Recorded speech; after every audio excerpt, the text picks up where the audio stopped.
wonderful fact that we cannot use technology. Yeah. Stop share. The big red button. The big red button that says stop share. Wow.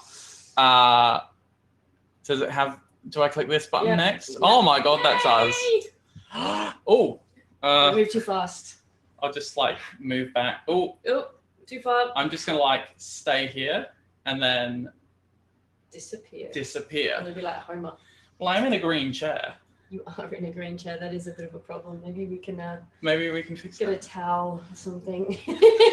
Put over the green chair. So we have a green chair with a green screen behind. I'll just. It's fine. If I magically disappear, it's because I'm phasing. That's what we look like otherwise. I'm phasing in and out. A little bit not so good. So. I don't know. You're the one who looks better than I do. Good morning, everyone. Good morning. Welcome to ComfyCon Day 2, where your hosts are together. We are socially distanced appropriately, honest. I'm pretty sure there's like 1.2 meters between us. We have plenty of sanitizer. Look, I gave like hand wipes. There is. I come over and there's like a whole thing set up. It's like awesome. I should come visit more often. We have snacks. We don't have any nuggets. If anyone wants to Uber us nuggets. Don't bring up nuggets versus tenders. That's still an ongoing how about we argument. get someone to Uber us some nuggets and some others to Uber us some tenders, and then we can be the decision maker. We should do an on-screen taste test. Exactly. I like where this is going. I'm going to interrupt us before we go any further and do the acknowledgement of country. So we acknowledge the traditional custodians of the land on which we work and live, and we are running this conference and presenting, and recognise their continuing connection to land, water and community. We pay respects to elders past, present and emerging. We can now begin. Welcome back, everyone. As you can see, we have transplanted ourselves to be in the same location. A very rare occurrence these days, I'm sure. Flying is obviously a very weird thing to do at the moment. I wouldn't recommend it, but anyway, that's another matter. But we are back and we have an amazing set of things to do today. We have a keynote coming up from Dr. Tom Prunier, who is a good friend of mine, and he is quite knowledgeable when it comes to setting up security operations centers. We have a bunch of other really awesome talks from some previous ComfyCon speakers, as well as some new ComfyCon speakers. We've got Garth again speaking at 15:10, and I think I'm just going to like lie down and listen to Garth's voice for the entirety of that presentation. That's a good idea. We will get comfy. We will get comfy. Ha ha ha ha ha. And also today we have a panel at 2010, which is going to be with a number of people who've set up virtual events in the past. Because we really want to encourage people to do this. I think physical events are still a bit of a way off in some states, and virtual events are still really helpful to get things going. And so we want to help you guys run your own virtual events and to learn the lessons that we learned, including apparently technical difficulties that we're having right now. And then finally, we are announcing the winners of the competition. So I have messages from Mr. Ryan from Retrospect, and they will be announcing the winning team today, and the judges will be talking about some of the things that they've seen as well. So keep talking. I'm going to keep talking because unfortunately we have some issues at the moment. But look, I think we've had some awesome talks. Some people, so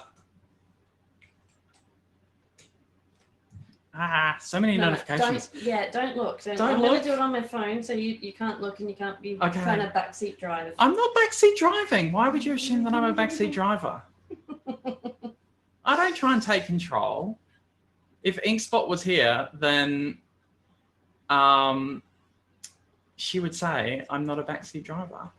Kind of, honest. So, do we have any feedback from the competition yesterday? Competition yesterday. Yeah. Which competition? Well, it actually finished up on Thursday. Okay, yeah. So the Retrospect Labs competition hasn't started. Why is Andrea trying to? Inkspot is trying to video message me. Hello, Inkspot. She wants in too. So you're not a backseat driver because you don't let anybody else drive. Oh! I am getting abuse from across the country. Nice. I'm just saying. Nice. You can't backseat drive if you don't let anybody else in the driver's seat. Wow. I've been told. Yeah. I have legitimately been told. However, I think we have some good news, which is I think our technology is now working. So let me just check the attendees. And there is one attendee, but it's not actually showing up in the list. Interesting. Why is Zoom? I don't know. Zoom says one attendee, but it doesn't have an attendee. Just be patient. Maybe it's just. Are you sure you are a host? Yeah. Okay. Anyway, I think we're doing pretty well for the first technical difficulty so far. What else is happening? We've gone through the run sheet for today. We've had a few bits of feedback from yesterday. Everyone seems really happy. Yeah, the workshops was one thing I was really happy with hearing from people. Every person who went to workshops and the training as well said that they went amazingly well, which is fantastic to hear. A shout out to, who did we have? We had Yana, we had Guile, and we had Mustafa all giving workshops yesterday. I popped my head into each of them, including the training, and they worked awesomely. So I think we're going to have some awesome workshops later today as well. So we've got Build a Bot from Sam Crowther from Casada. We've got George Coldham is going to give a presentation, give a workshop on Wireshark, and Eleanor, that's right, Eleanor's giving an amazing talk on real world crypto, which I've seen a lot of people turn up to today. So hopefully we'll be able to kickstart soon. This is the first time we've actually had technical difficulties. That's quite amusing that we are. Yeah. Okay. So yeah, while we are just waiting for our first presenter to make it into the Zoom room, how about we do some fur babies? Okay. Okay, sounds good to me. Here's something I prepared earlier. Oh, wow. So we can actually. Oh no, let me. You are way more prepared than I am. Just FYI. I'll just make sure I'm in the right channel, shall I? Oh, hang on. Can you just go to the Zoom one quickly? Yeah. Yay! Hang on. Breaking news. We have a panelist. We may have a panelist. Can you hear me now? Tom, can you hear us?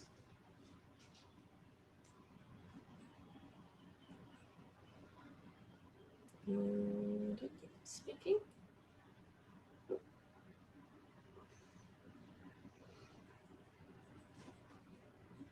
Tom, are you there? Oh, you've just gone on mute now, so something's changing. There we go. Yeah. Hey, There we go. Tom, how you going? Hey, wonderful. Sorry for that difficulty. No, it was. I think it was more on my end than yours, so I think we're good now. Oh, no worries. Do you want to try presenting your screen and let's make sure that works, and then I'll give everyone a wonderful introduction of you.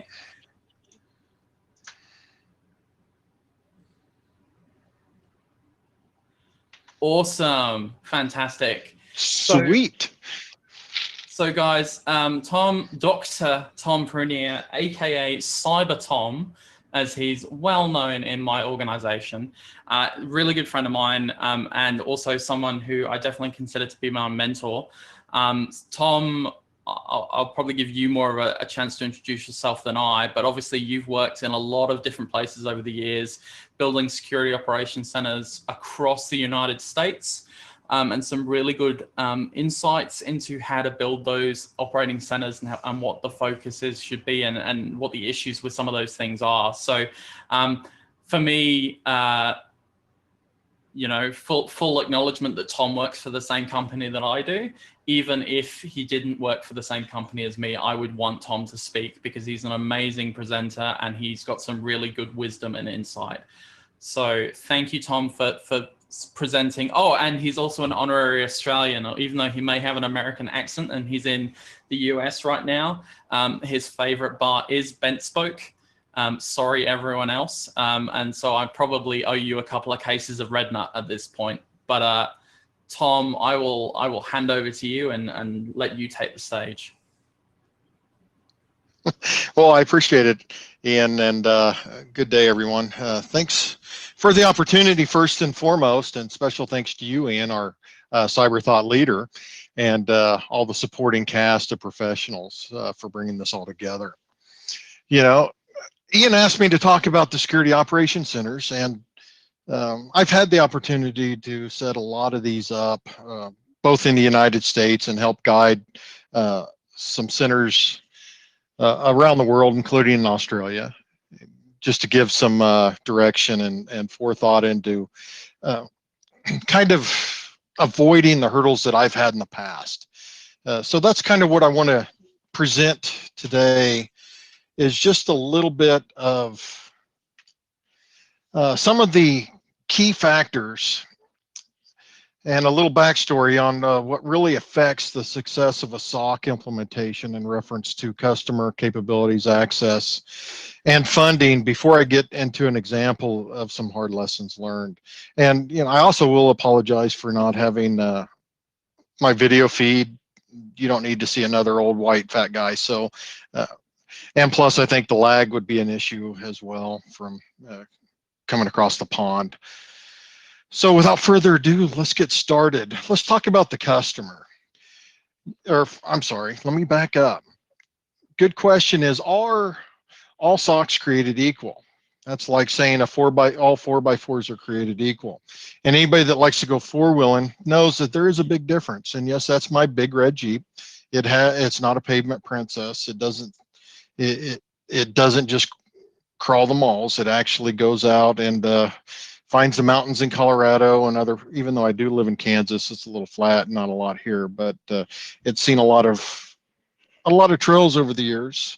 So from a SOC perspective, there's some really good ones, and then there's some really bad ones.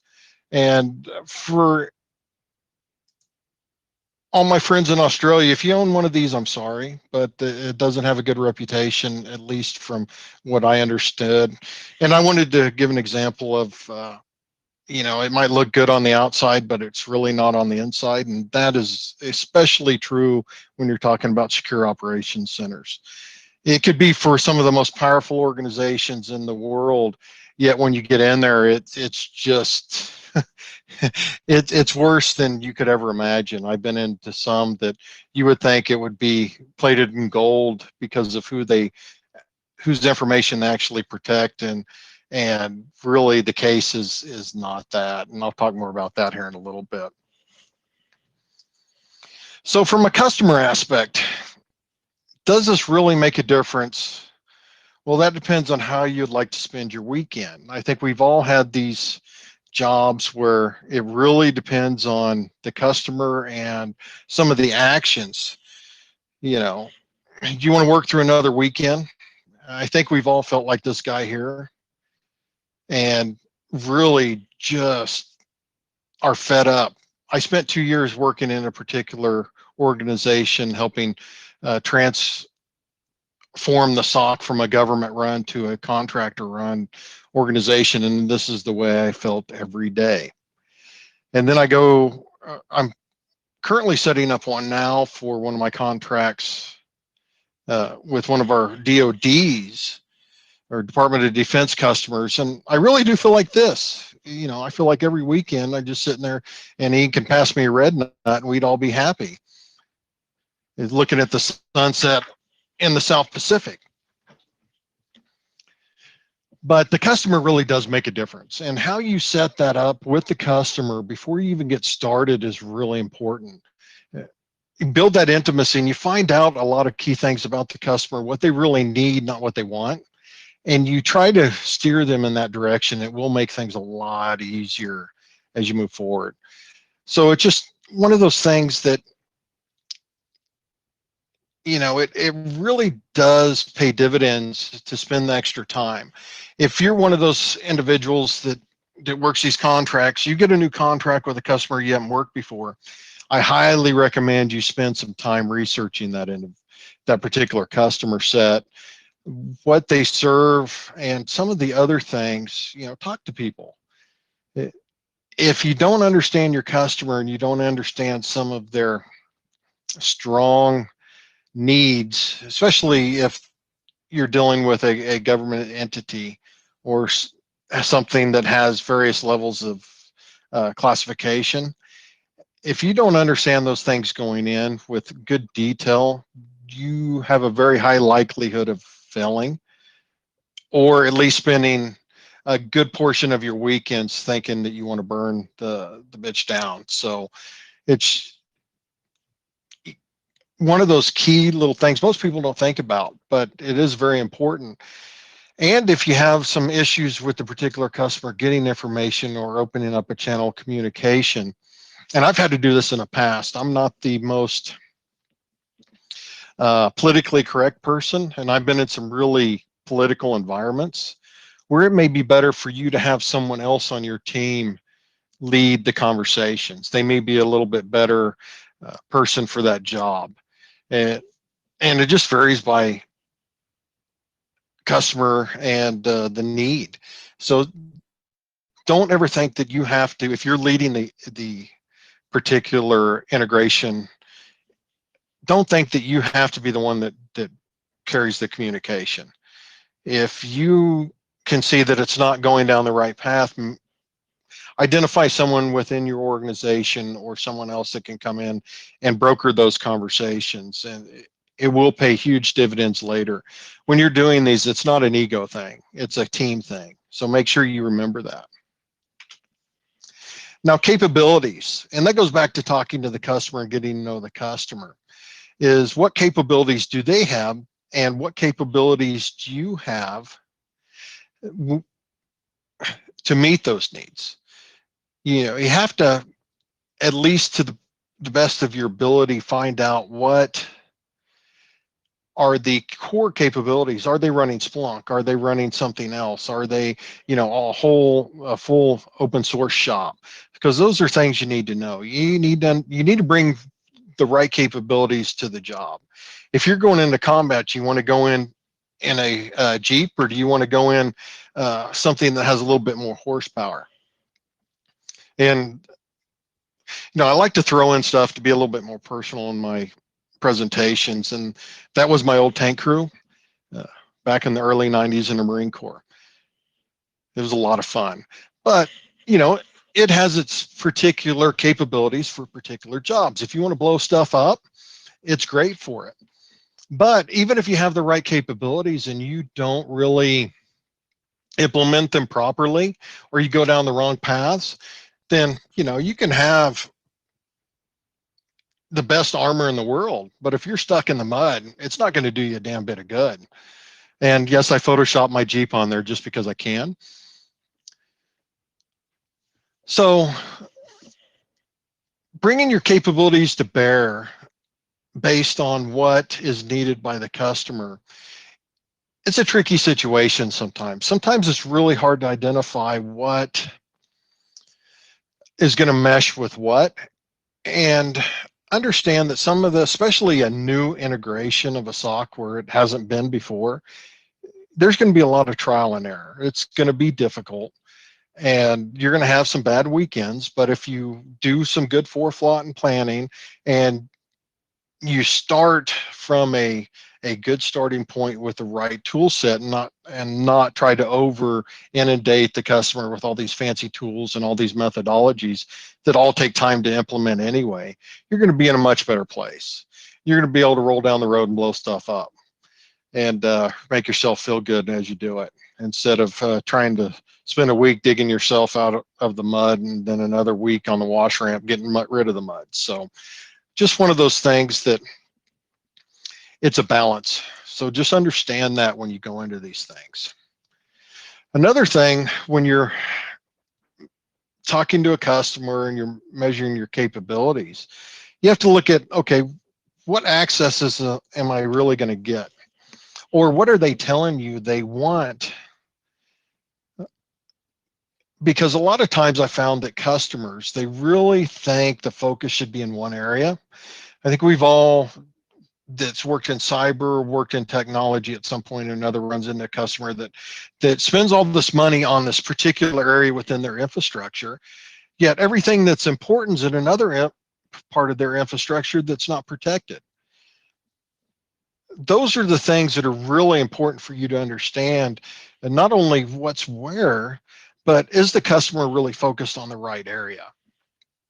Are they focused on what's important to them, or are they ignoring what's really should be important to them, and following some misguided advice, or just lack of competence, for a lack of a better term, and understanding what their infrastructure is, and understanding what data is there, what trade secrets may be in your environment, other things like that. So there's a lot of things, and this is one of the areas that is really overlooked, especially when you start designing your SOC and designing how you want to pull in logs and different data sets, is what's really important to focus on. Is it more about access, or is it more about external threats or insider threats, or different things like that? So if you just go in there and just start throwing stuff against the wall and hoping it sticks, you're going to end up in a situation where a team like mine has to come in and fix it. And that's not where you want to be. You want to be in a position where you can come in and over time actually build a SOC that you're proud of. Now, funding. Do we really need to discuss this, or does everyone get it? I think everybody understands that funding is a key aspect of building anything in technology. Can you do it on a shoestring budget? Absolutely. There's enough open source stuff out there to really be able to build a pretty good infrastructure.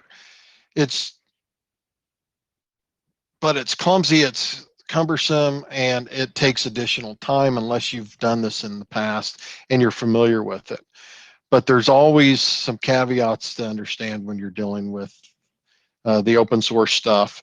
If you have a customer with unlimited funds, that's great. I've worked for a customer that had on-site Microsoft programmers, so if you needed something in SharePoint custom scripted, they'd do it for you right there on the spot. That's a good place to be. But most organizations, security is an afterthought anyway, and then when you start going in and you want a large amount of money to build your infrastructure, or to add some more Splunk licensing or ServiceNow or whatever the case may be, there's a lot of justifications. And how do you justify some prevention? It's easy to justify spending money on something that's already happened, but what we're trying to do in our business is to protect and prevent. So how do you put a dollar sign on that and sell it to these customers? It becomes very challenging. So understand when you go into these things, what actual funding has been allocated. If you're doing it for a corporation you work for, and I've done that, and they give you X number of dollars, you better know how to use those X number of dollars, or actually a little bit less, because they're probably going to pull some money from you at some point down the road for a variety of reasons. So funding does become a challenge at times. All right, enough of this. Now let's talk about a specific example and some of the hard lessons I learned. One of the most challenging efforts is one of the highest stress area imaginable. You would think when you're dealing with networks from some of the most powerful organizations, like I told before, that it would be a little bit more advanced. However, I've walked into a facility that housed information for some of the most powerful people in the world, and they have Splunk daisy chained with Mac Minis. You know, you sit there and scratch your head like, really? You have all this power, all this money, all this funding, all these connections, and here you are talking about building Splunk with Mac Minis daisy chained. It just didn't make any sense to me. But that's unfortunately the world we live in. You know, the facade could be nice on the outside, but you know, we've all been in those facilities that once you walk in the door, it's like a third world country. So in this particular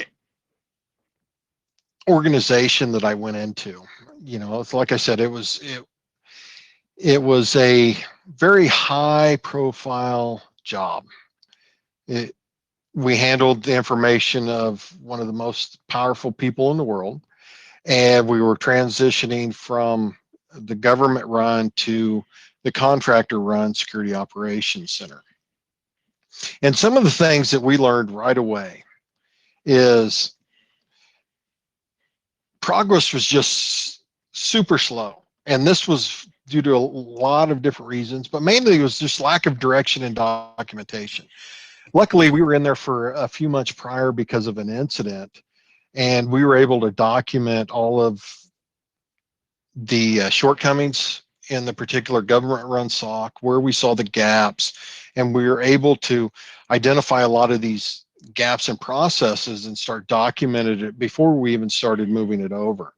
However, you're never going to get everything, so you always have some gaps that you need to fill in later. There was definitely no coordination and parallel efforts. We had one group that was trying to set up Splunk with the Mac Minis, while other people are trying to actually design a real Splunk implementation. So you had people doing the same thing 2 different ways that made absolutely no sense. So those are the things that you have to identify, some of the parallel efforts that are the same thing, but are wasting a lot of valuable time, resources, and money. And this was a continuous problem on this particular thing. No initial consideration for automation or automated reporting. I think we all understand the importance of automated reporting and how it really can help not only alleviate some of the analyst's time, but it also gives you a good idea of what's going on in your infrastructure in real time. So if you know the leadership's getting these automated reports hourly or whatever you set it up as, they have good visibility and understand where the risk posture is at that particular moment. Not only does that help you in getting additional funding, but it also helps you in getting the support to implement further changes. When we got this particular contract, one of the things that was not considered that really came back to hurt us a lot was staffing challenges. And I know Australia has the staffing challenges as well, especially when it comes to cyber and on the analytical side. In our case, it wasn't so much finding the staff that had the skill set, it was finding the staff that had the skill set that could meet the classification requirements and some of the stringent background checks for this particular organization that was required. In most cases, it took 6 to 9 months to get someone cleared to get in the facility to even start learning their job. So that really became a challenge after the contract award to get up to full staffing. It was the assumptions. You got to make sure that the assumptions are taken out of the equation when you bid these or when you first start working these. If you make an assumption you can do X, Y, and Z, it's going to hurt you. It really is, especially from a staffing perspective. You have to understand what the staffing pool is like, and if there's special requirements like clearances or anything like that, that has to be taken into consideration. You have to identify how long that's going to take, and what other methods can you take to meet the particular needs. In this case, I brought on 2 of my guys that were already cleared off of different programs. We sat there and we worked shift work for almost 9 months before we had additional people on staff where we could start working. Here I am working third shift, and I also have 200 direct reports at that particular time. So, you do what you need to do to be successful, but it doesn't make your life that much easier.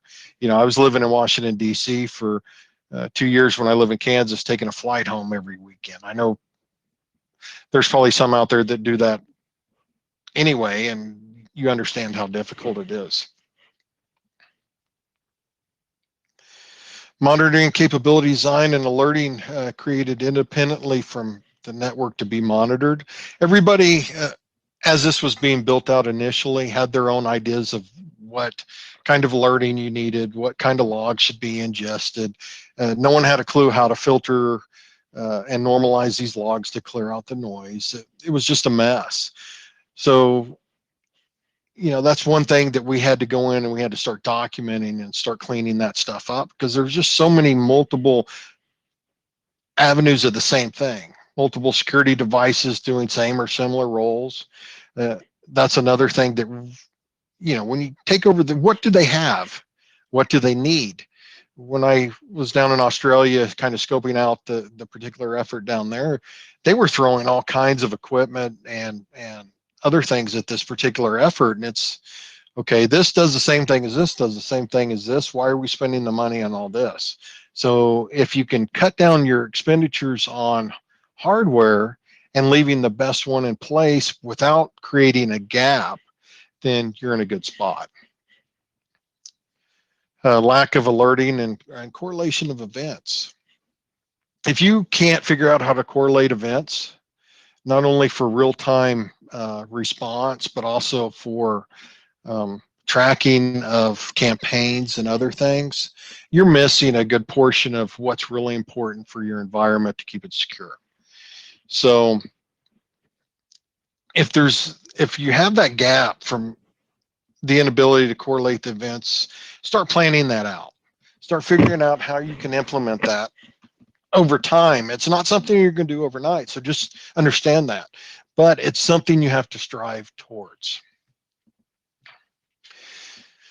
And this is just the short list, the high level of what we ran across, but I think everybody understands the considerations. And whenever you do something, I strongly encourage, the more difficult the engagement and the more painful it is, the more you should be noting and saving all of these little lessons learned, because they will aid you immensely in the future, because you can avoid some of these by just understanding that they're there and they have the potential to pop up, and you know how to deal with them, or you have some methods that could at least reduce the pain as you move forward. So some of the things that the team did over about 6 to 9 months to really get things back on track, to really get us where we needed to go, and to get us in a spot where we could be successful, we had to slow the implementation of the full SOC capabilities to address the key issues. And that's one of the first things I tell groups that are having problems either with the customer or whatever when implementing the SOC is, you got to slow down. Take a step back and reevaluate. Be upfront with your customer that if you want it done right, it's going to take time. There's no overnight solution for a good SOC implementation. The more you do it, the better you're going to get at it, and the more you can actually speed the process up, but it's still a slow process. There's so many little things that go into a SOC implementation if you want to do it right. Formalize the process, the procedure, and the training. Put it in writing, give it to your customer, let them see it, let them understand it. If they don't understand it, explain it to them and explain the importance of why all this needs to be done. The better procedural documentation, the better processes, and the more you align to your security regulations for your industry, the better off you're going to be in the long run anyway. Align all your documentation with requirements and realistic expected outcomes. If you sugarcoat it, or if you are unrealistic in your outcomes, your time frames and stuff, all that does is hurt your reputation, and it makes the staff resent what they're doing, because they're not gonna get or meet their goals if you do that. So you're just hurting yourself and everybody that works for you. So align it realistically. If it doesn't meet the customer's expectations, explain to them why it doesn't meet their expectations, or why you can't meet their expectations, and move on. And if they're hard set on it, then you do your best, but at least you're up front with them and honest, and say, hey, these aren't realistic, but we're going to do the best we can. Anticipate future changes, especially when you're dealing with an organization you know is going to grow. If they're going to grow exponentially over the next 2 or 3 years, take that into consideration with your implementation for your log ingestion, your risk design, and your processes, your documents. That way, when it does grow, it's a lot less work for you. Review and adjust logs, minimize noise. We all get that. Review the security appliances for consistency, reliability. I talked about that a little bit. Remove as much of the overlap as you can, but also understand that some overlap is good, especially in your key areas. And then the most important one is your workforce talent development. And I think this is especially important to my friends down in Australia, is identify some of the key traits for capable analysts. And they may not come from a cyber background. Some of my best analysts were English majors or music majors. Remember, an analyst is just a way of thinking. It doesn't have to be cyber. A person that's analytical, thinks about things in a logical order. Those are the people that you need to bring over and train to be analysts. And if they enjoy it, they're going to be really good at it. You can train someone to be an analyst. You can't train someone to be an analytical thinker. So remember that. Implementing a training mentor is key, and a solid training process. During our stand-up, we had a 3-month training process where you sit with your mentor for 3 months, going through all the different processes and getting you up to speed. This not only helps foster that work relationship, but it increases employee retention, because there's a little bit more value. They feel like they have a little bit more buy-in and say in what they do because of the training process. If you just throw them in there and let them sink, they're going to look for a different job. So understand that. And one of the key things that we found is once you get to a certain point where you've really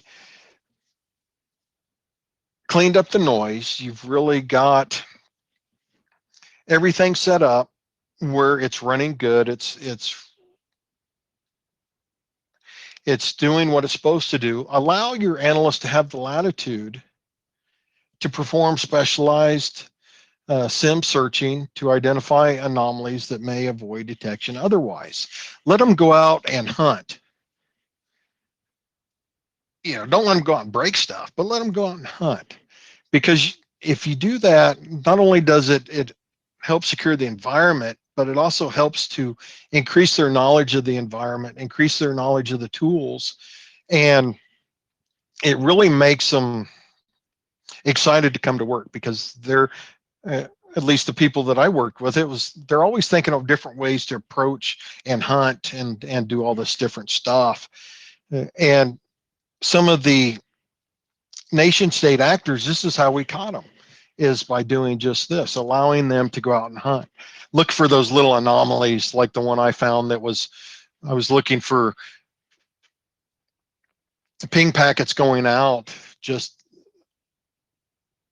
here and there at a specific interval. I can't go into much detail about it, but After some tracking down and some following of this, it ended up being a nation state exploit. It was a pretty cool one, but if we didn't allow for the hunting from the analytical side, we would have never found it. So just keep that in mind. And then my favorite subject, back channel efforts. Sometimes to be successful, you need to create back channels. And what I mean by back channels is, someone always knows somebody that can affect change from a different level. In my case, I was fortunate that I knew a 3-star general that knew the 3-star general that controlled the funding for this particular effort. So I was able to use those channels on several different levels to really aid in my success. And people know people, so keep that in mind. You may come into a situation where you need to do that. And if you know someone that knows somebody that can put in a bug into somebody's ear and get things done, sometimes you have to do that. Just remember that you have to be professional and ethical about it. Nothing unethical about doing it. It's just the ethical issues come when you do it the wrong way. And remember, sometimes it's not what you know, but who you know. But remember, understand that it works both ways. So if you leverage it one way, someone may be leveraging it against you as well. So just keep that in mind. So hopefully you found this of interest. And, in honor of Ian and all his work on ComfyCon Australia, a couple of beard things, he's seen those, but I thought I would add them for anybody that doesn't. And I think it fits in quite nicely. And if you have any questions on this, Ian can provide you with my contact. I'll be more than happy to have a further discussion with you. And again, thanks for allowing me to come in and bore you for 30 minutes and show you some funny little pictures and pick on Ian a little bit. But it's been my pleasure, and hopefully you can walk away with a little bit of knowledge.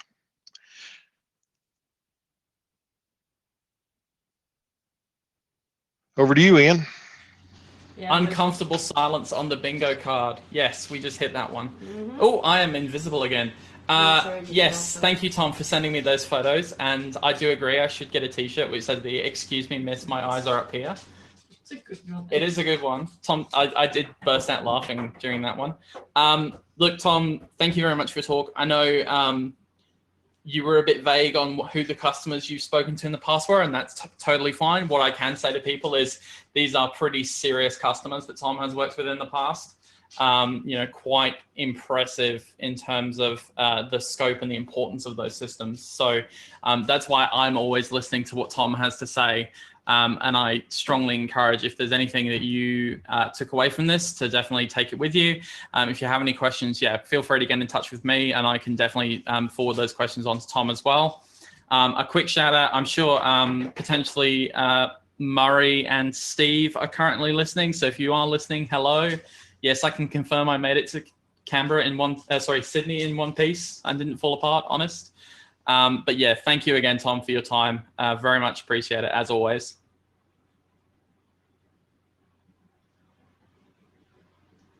Always my pleasure, Ian. Fantastic. I thought we were about to have a story about camels for a second. Camels? Why was there a camel? I don't know. Oh. Well, this is the thing. Tom goes to all these cool places, and I get very jealous. I'm just always very jealous of the things when he says, "Oh, I'm working on this or I'm working on that." Like, I'll tell you about one of the cool ones in a second. But I think 12:45, we are on time. So we're time for our next presentation. So Tom, I'm just going to kick you because I love you, but I'm going to kick you. There we go.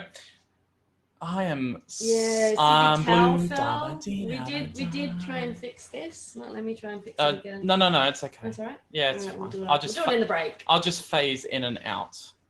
And we're just inviting our next panelists now. For those who may have seen some tweets. Unfortunately, Tim Bishop had some wasn't able to present, so we put out a request to have some awesome speakers, and Sean volunteered. So thank you again. I know I've said this like 20 times, but I truly mean it. Thank you very much for your volunteering. And Sean, let me find the bio. I do have it. It's in my email. And it's quite an interesting one. Sean has been kicking around the enterprise security space in New Zealand for a decade and was the cause of many New Zealand DNS and network outages for a decade prior to that. So now you guys know, if you're in New Zealand, who is causing your internet to die, I suppose. So Sean's going to be talking to us today about being hired at a global company and what happens if basically all hell breaks loose at that company pretty much immediately. So thank you very much, Sean, and take it away. Cool. Thank you, Ian. Let me just make sure I don't do a bingo. And excellent. All right. So hello, everyone. Present from. Yep. Afternoon, everyone. It's a nice 2:15 in the afternoon. And I'm here to share some war stories with you. Some of you may have seen this presentation last year at ComfyCon, and while it does contain parts of that, there is a new piece of it at the end of it. And yeah, I hope you enjoy it, and I'll get started. Ko Ruapehu te Monga, ko Tikapamawana te Moana, no Aotearoa aho, ai whanau mai aho ai Kirikiriroa, ai tipu aki aho ai Tamaranui, ke tamaki makaro e noho ana aho e nai nei, ko Ngātai Pakiha te iwi, ko Shan tene. Ruapehu is my mountain, the Hauraki Gulf is my sea. I am from New Zealand. I was born in Hamilton. I grew up in Tamaranui. I live in Auckland now. My people are Ngātai Pakiha. I am Shan. So who exactly am I? Shan Harris, otherwise known as Fobsky. If you've been around the traps a while, you may have bumped into me. I've worked predominantly in the finance for the past 10 years with interludes of consulting. And I was the Equifax New Zealand Information and Security Officer from June 2016 until April 2019. So what exactly is this talk about? Well, this talk covers the experiences I had as Information Security Officer for Equifax New Zealand, which is essentially the global rep for the security team based in New Zealand, acting in a consulting capacity alongside driving worldwide initiatives. The time period covered is from August 27 until April 2019 when I left the business. But the difference is that I want to go over my experiences in the last 18 months since leaving that, as I think that's of interest. And I was not part of the technical IR, and those are stories that are not mine to tell.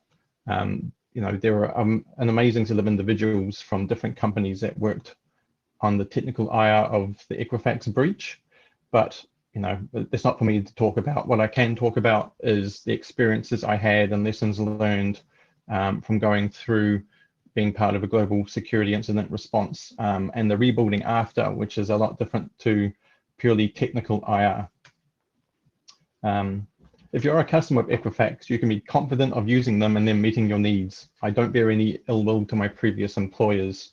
I was deeply involved in this project. I really enjoyed the work, but at the same time, after 2.5 years of, as you'll see, was some pretty serious work, I needed to change for a variety of reasons. So feel free to use them as a customer. They provide great services. They've got really strong people and teams there. I bear no ill will. Thank you, attack lawyers. Anyway, so security tale, a timeline. So I joined Equifax in June 2016, where essentially I was cold called by a recruiter in Sydney because the way Equifax worked was that New Zealand was run out of Australia, who was run out of Atlanta. So this kind of, my direct boss who hired me was in Sydney, and global head of security and the global security team were based in Atlanta. So I joined in 2016, when essentially I spent a year working on implementing global policies, procedures, architecture, just reporting in what was going on as Equifax New Zealand was sort of made because it was an acquisition where Equifax came and bought Vita Advantage, who were previously Bay Corp, you know, if you go back through the timeline. And so giant US company buys Australian New Zealand company and want to meet their global compliance regime, want to know what's going on, get everyone on the same platforms and the like. So for about a year, I worked at getting to know the business, working to know the market, and, you know, just getting myself embedded in the company so I could report up, hey, we need this product, this hardware, or we can't do that. And yeah, just really enjoying life actually during that time period. So 25th of August 2017, at the time, it seems very foreign now, but there were yearly get-togethers of the global security team. So there was Australia and New Zealand. At the same time, there was a team based in the UK. At the same time, you had the team in Atlanta. You had people in Canada. You had teams all throughout South America and in India. And so for a week, we were put in a hotel, a Marriott hotel in Atlanta, where we had our yearly conference where we worked on global initiatives that we wanted to achieve, you know, get to know the global team, which was really good because, as everyone knows, especially in our space, if you're dealing with people overseas time and time again, you know, you develop a rapport, and it's always good to get in front of people and meet them face to face, especially when a lot of your time is coming to them with problems or you trying to help them. So that was a fantastic week. You know, I made lots of great friends, had a great time, was thinking seriously about moving to Atlanta and moving and joining the company over there. So I came back from that trip feeling really refreshed and really positive about the environment. So 3rd of September started off as a normal day. I was on a ferry heading into work, and I'm doing my normal, I'm going to watch YouTube, listen to music. It's a Friday, thinking about where I'm going to the pub that night. So get into the office and I take my seat, and I just happened to, the seat which I had was behind the New Zealand GM's EA, executive assistant. Now, the New Zealand team was a team of 60 people. So pretty small by global standards, but everyone talked to everyone, which was part of why it was such a good team. But I sit down, and the executive at the EA turns around to me and says, "Sean, have you seen the security breach?" And I'm thinking, hang on, security breach, what's happened in the news today? You know, and then I get a message from my boss just saying, "Sean, hold on tight." I'm like, "What do you mean?" Next thing, get sent the news link, still not an internal email, no nothing, just a news link to the front page. I think it was the New York Times stating that Equifax had a security breach or the starter had been stolen. And I'm just like, what? Hang on, how can this be? No one's talking. You know, and because of the fact I'd just been in Atlanta that week, the New Zealand team thought I knew. And so this was on a Friday. I'd actually returned to the office on the Monday, so there was equal parts, hang on, Sean, why didn't you tell us something was going on? And I'm there panicking, going, I didn't know. And then kind of like pure terror, like, hang on, have they got any of our data? Hey, I don't know, I found it at the same time as you. So yeah, that was an interesting time. Sorry, it was on the 8th of September. I came back from Atlanta on the 3rd, feeling really good. Then all of that happened on the 8th. And that's when, you know, my whole mental state changed, because it went from positive to utter total shock and despair, where you're just, you know, I'm now part of this giant data breach, whether I like it or not, whether we're involved or not. I work for the company, and I'm now a part of it. I have to deal with this. So that day and the following days was initially just like, I don't know what to do. You know, it's not like I can quickly go find another job, because they'll be like, hang on, you're running. But at the same time, we're kind of at a loss, because I had no answers. I wasn't given any information. People wanted information. You know, the GM dragged me in the office. Well, not dragged me. She's like, Sean, come in here quick. So come in there, and she just asked me, do you know anything? No. okay, how confident are you that we weren't breached? Or we had a test 6 months ago. I'm pretty sure our perimeter was hardened. And she's like, get another one, get it started as soon as possible. And thankfully, I had a really good relationship with my penetration testing company, and they just got on it straight away. And they dropped everything for me. And I think they actually worked through the weekend, if I remember correctly, just to make sure that on Monday I could go, hang on, we're fine, as we fed into the global effort. So between September and October, it was sometime in October where finally I was told exactly what happened regarding the breach. Like, hang on, data had been stolen. And I believe this is when they're able to start talking about what was the cause. So in case you don't know what the cause of the breach was, it was an expired SSL cert on an IPS, a unpatched Apache Strut server, which had a remote code execution on that, and no network segregation. And essentially, the hackers were able to get onto a box, find a backup that had domain creds and explore, right? This wasn't a production system, it was a test system, but had live data. So that's how it all came out. And the only reason it was found was because someone updated the SSL cert 6 months later. But if any one of those things had been done, like no domain creds in the backup, SSL cert not expired, or actually implemented network segregation, the breach wouldn't have happened and I wouldn't be here. So that's when we actually found out about it, and we could start actually reassuring our customers that, no, you know, we've been able to tell you, no, we're pretty sure you're fine, but we can't give you anything in writing. But hang on, no, we can confirm that Australia and New Zealand was not affected.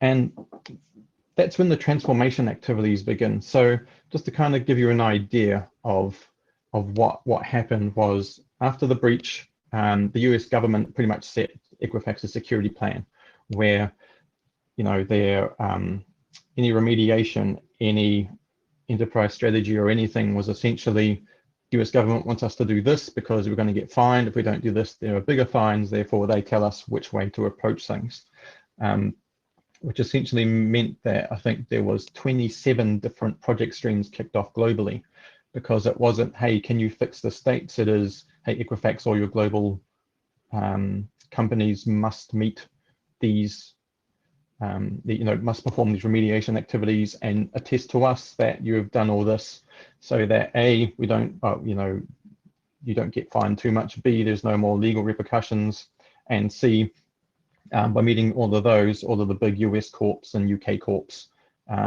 were satisfied that, hang on, this has been done.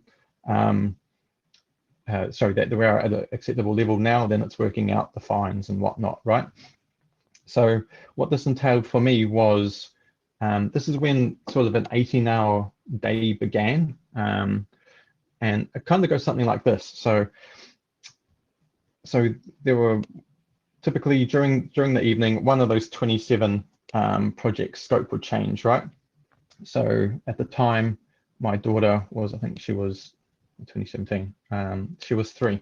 And so she'd wake up around 2 in the morning. So I'd wake up and put her back to bed. But I'd start checking my phone because, of course, thanks to time difference, Atlanta's awake at that time. So I'm seeing the stuff come through, and I'm sending emails back and forth trying to find out exactly what we need to do in order to get in the office the next day. So may have started at 2. I'd typically stay out for another hour and a half to 2 hours working, and then I realized, oh, hang on, it's 4 o'clock. I should go back to bed.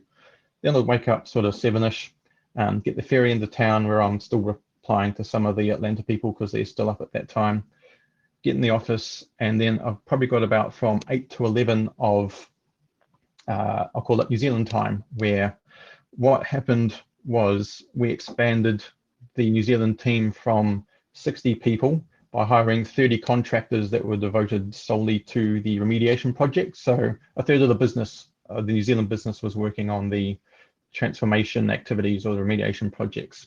I'd come in, I'd figure out, I'd maybe go to the agile meetings, I'd see what the PMs had in place, or see what the priority was for that week. and make sure we were working on it right. I was like, hey, we were doing this, by the way, Atlanta's come and said to do this. So that scope yesterday, it's now a bit bigger, or it's now a bit smaller, or maybe it could be no park that the US government have now said for the next, you need to get this done in a week. So we're going to go and do that. And then you kind of hit 11 o'clock when Australia would come online to give you just a bit of a picture. In New Zealand, we used an outsourcer for running some of our environment. So that's our main credit infrastructure. But all the networking and hardware and other non-credit infrastructure was run out of Australia. So we were dependent on them in order to do things. So they'd come online at 11 and I'd have to try and fight for them to get something done for us so we could meet this. But at the same time, they're in Sydney when people can just walk over to them, shoulder tap and kind of pull rank on us. So from about 11 till 4 in the afternoon, it's just general politicking and trying to get things fixed, trying to get resource in order for us to keep on track about what was going on. Then around 6 o'clock around 4 to 4:30, I'd jump on the ferry home. I'd still be emailing then. I'd come home, pick my daughter up, have a couple of hours where I'd cook dinner, checking my phone in between. And then throughout the night, I'd just be checking to see what emails had come through from Australia. And if I'm up late, you get emails from Atlanta coming through sort of 10 to midnight. So I'd kick it off again. And that was my day for about 18 months where I'd get myself involved in that because I was the sole security resource for New Zealand, which meant all the project managers were looking to me, or the agile teams were looking to me. The business was looking to me. So where possible, I'd integrate business strategy for what they wanted to achieve into any security project, because any type of new product or innovation was stopped because everything was focused on the remediation effort. So you had people whose whole KPI, whose yearly goals of sales goal were just wiped out with the breach, right? No fault of their own. So I'm trying to help them too, because they're all people too, right? Like I say, it was a small company, and I'm just trying to do the best I can to make sure that I meet my targets, but somehow integrate whatever I can for anyone else at the same time. So post-breach business incident response is a lot different. It's because when you're doing the tech IA, you're just trying to find the root cause. Cool, you found that. You've released the paper. Now what? You now have to perform business uplift. You have to regain customer assurance. Security in the spotlight when you are the focus of the business that's used to sales and products is a lot more challenging than any other type of business I've been involved in. If you're in a multinational, ensure all territories use the same project methodology. Now, this is something I only found out, I don't know, 18 months in, towards the end of my time there, where we just switched over to using Agile Safe as our project methodology. Australia and New Zealand adopted it the month when we got told, here's your 27 streams of projects, go. And we thought, okay, this is new global standard, because there were people coming out from the States in order to help us with our Agile scoping. We had our quarterly sprint setting and things like that. They're all out from the States. But it wasn't until the end we discovered that Australia and New Zealand were the only ones running with Safe Agile.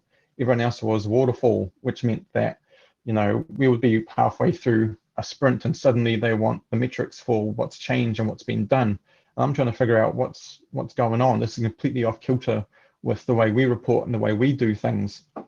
And it turns out we have to do reporting for two different project strategies, right? Sorry, project methodologies, to do it for waterfall and safe, which just caused no matter of issues. What works in one country or territory may not work in another. Fight for what you know is right by your people. So with this, and it's in Australia, it's a bit easier because you've got, all of the three main cloud providers on shore. You've got GKC, AWS, and Azure.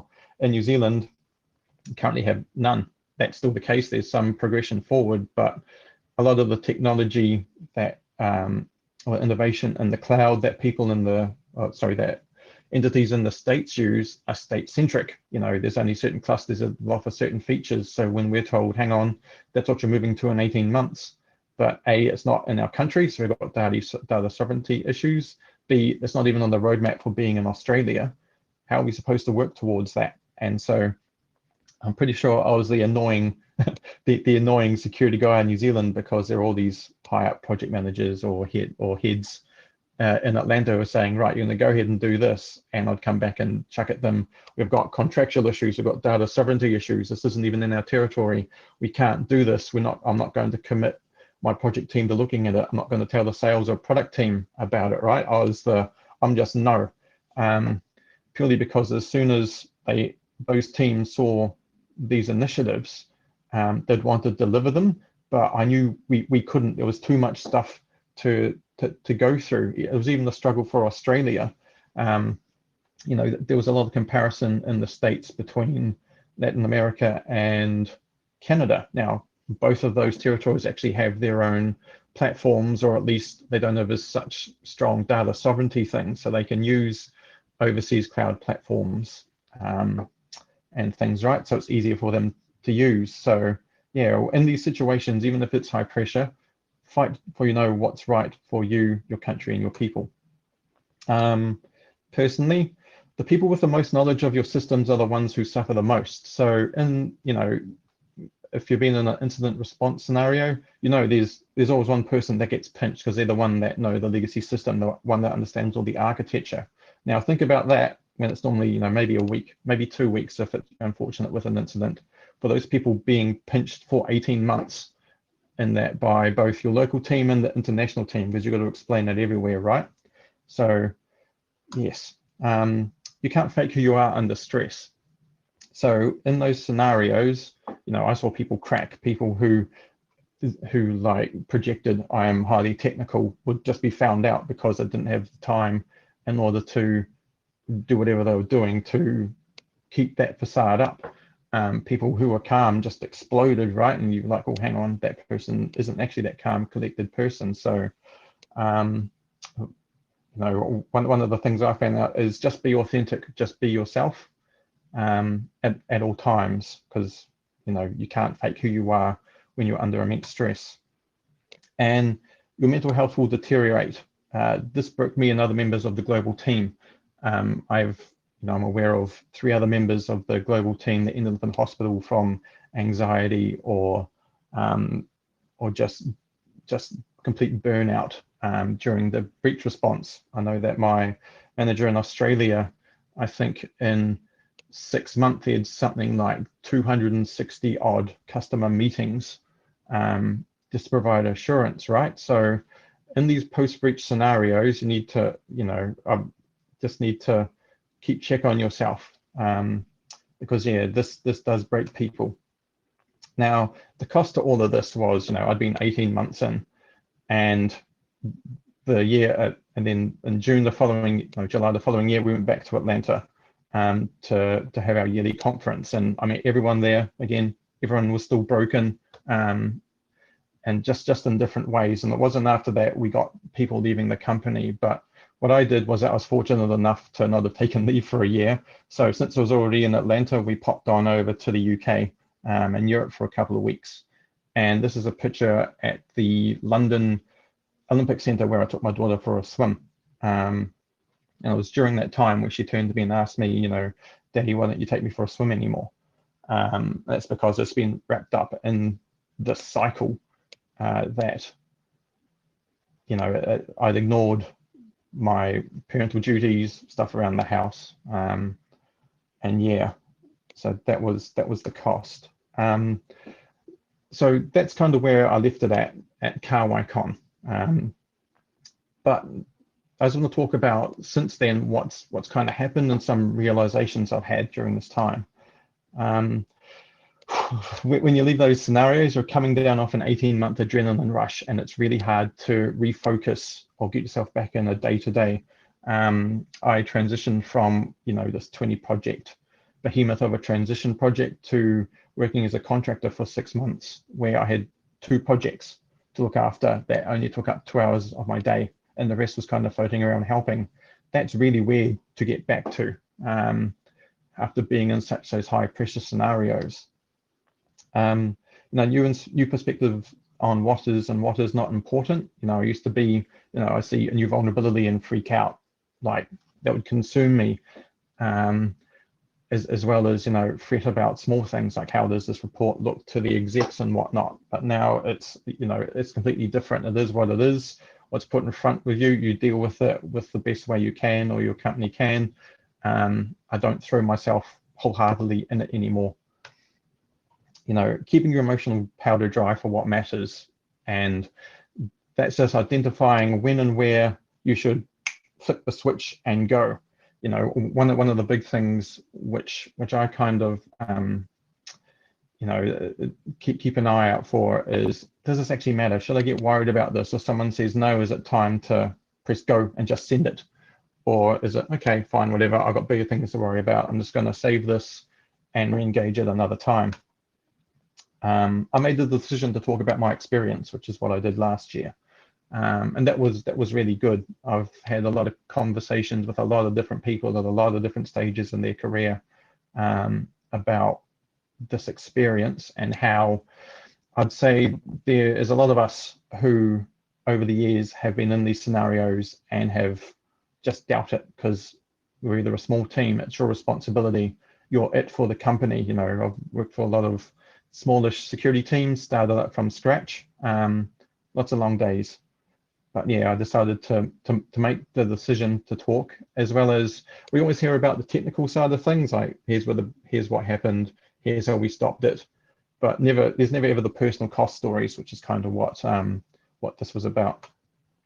And I finally recognized I'm burnt out, right? It was just a culmination of everything is going, hang on, I'm not quite myself for a variety of reasons. So just acknowledging that and deciding, okay, I'm just going to monitor this and see how I go.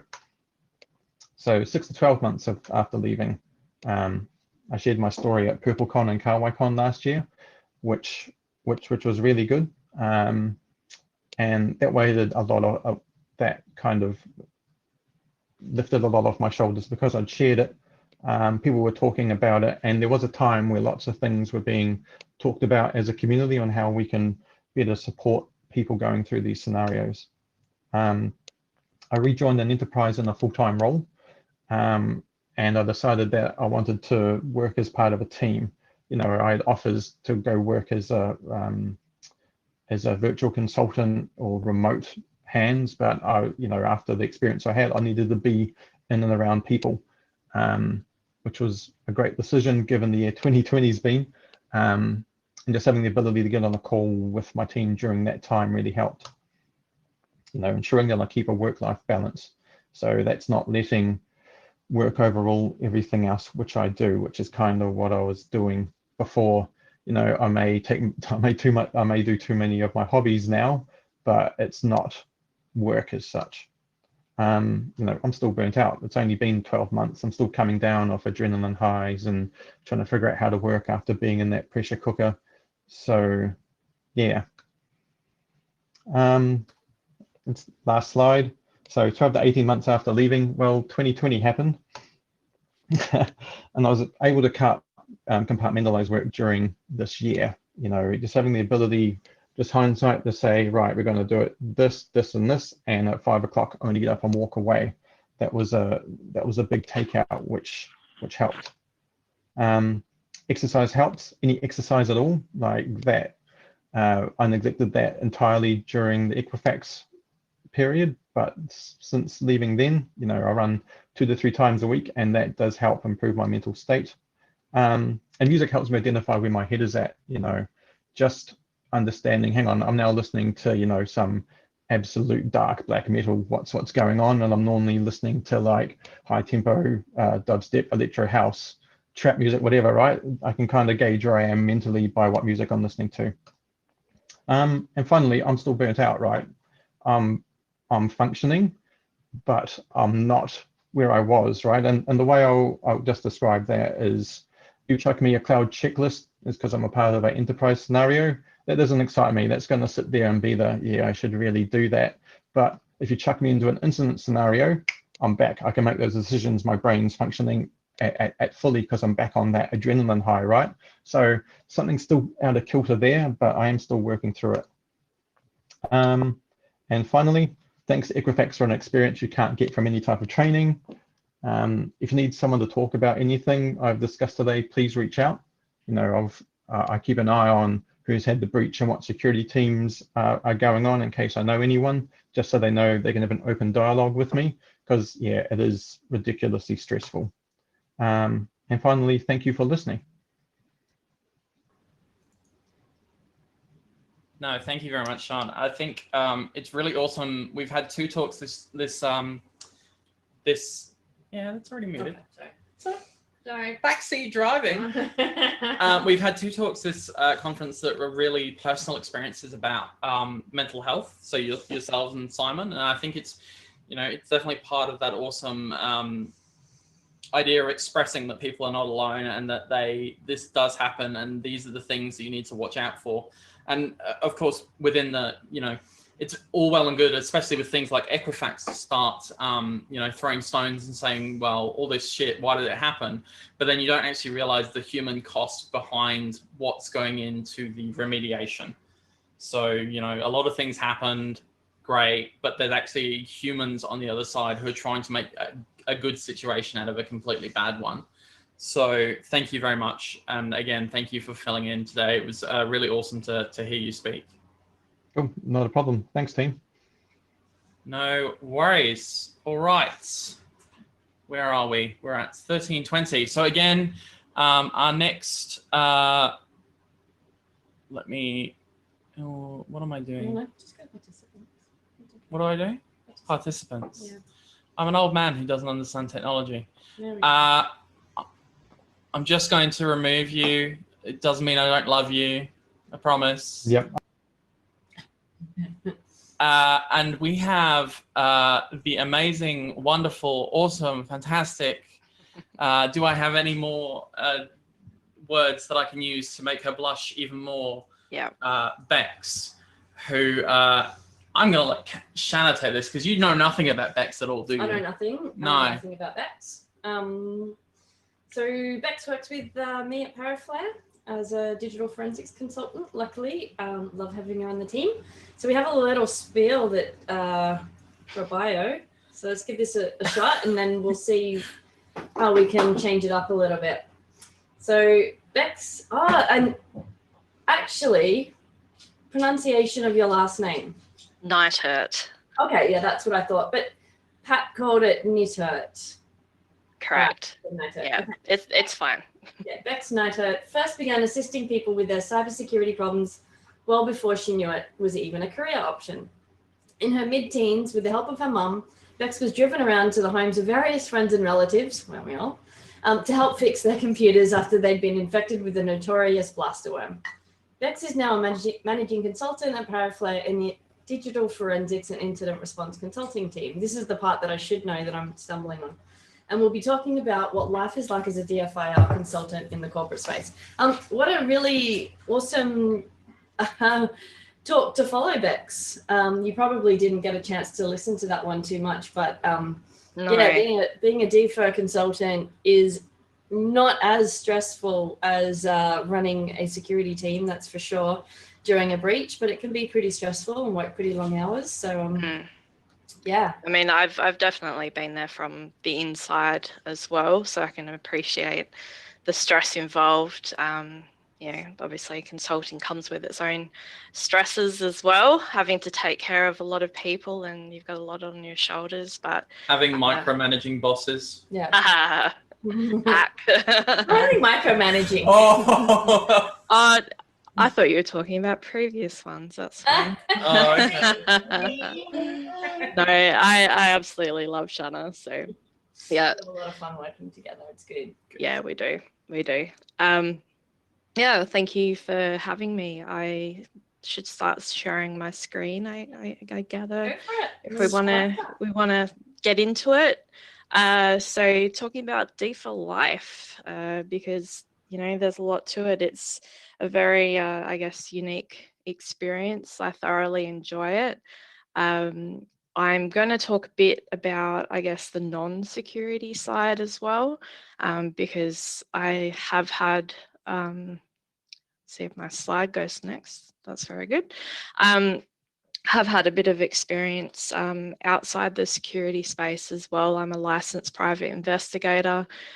So yeah, I had quite a broad experience there. It's a career option that's not limited to law enforcement and government. So the whole idea about this talk is to really give, I guess, a bit of an insight into the types of things that I've done, the pros and cons of working in the industry, and yeah, just a bit of a, I guess, background about me as well. I'm one of the Perth chapter leads at the Australian Women in Security Network, along with Cairo and Alice. If you're a member of the security community, sign up to AWSN. Welcome to have you. We've also got cadets program for people that have been in the industry for 3 years or less. So there's some awesome mentoring and training opportunities there. So this is a bit of a running joke. Kind of sucks that I can't hear people laughing. I'm sure they are. They're also probably going, did you bury your husband in that hole? It's not quite big enough for him. He's 6'7" and I love him to bits for tolerating my crazy lifestyle. So there is, a bit of a reasoning to me digging holes in my yard. I do like to dig up random crap. Kind of bought a renovator's delight, and it's full of trash, and I do like to kind of compare my digging in my yard, which is a bit of a, I guess, way of de-stressing, getting some exercise and some sunshine. I do find it quite similar to what I do in my job, really. You're digging around, you're finding random stuff. Sometimes you find some treasures, and sometimes, it completely baffles you. You're like, wow, this is amazing, but what the hell is it? So this is a trophy that I found buried in my yard, and I have absolutely no idea why it was there, where it came from. I spent a lot of time looking for what this RSSSCA, obviously a cricketing association of some sort. It's a trophy from 1938 for this E. McMillan guy. So if somebody can, I don't know, find out what the hell, this cricket club is by the end of the talk, I'll be completely impressed. Maybe love you, maybe hate you for the fact that you found it and I didn't. So someone's up to the challenge, please go ahead. But yeah, I think that this probably represents what I do in the digital space a lot as well.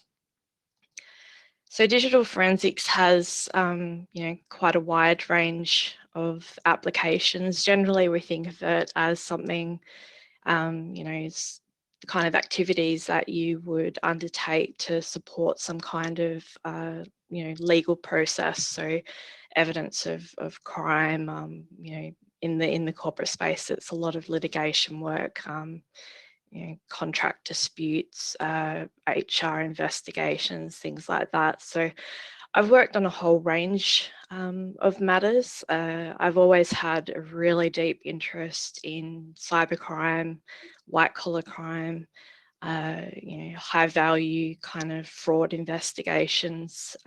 But I've done so many different things. It's just crazy. So I wanted to take everyone through a bit of that.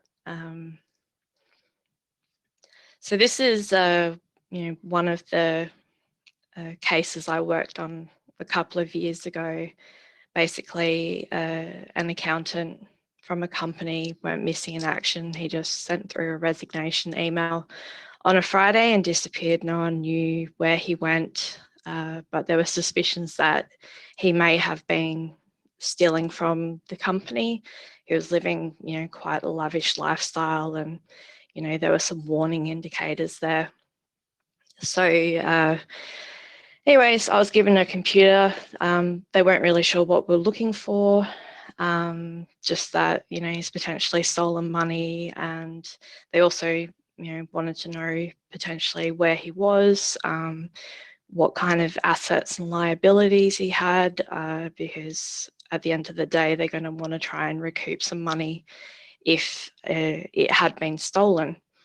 So one of the things that I do when, I get get a data set is I do a bit of a sense check on a different machine while all the processing's going to recover the data and index it and all the rest. So, there's a period of time where you perhaps kind of sit idle. So I just do a quick eyeball of what I've got and, see what I can find. So in this particular case, recycle bin I love going to because people just tend to put stuff in there and never delete it.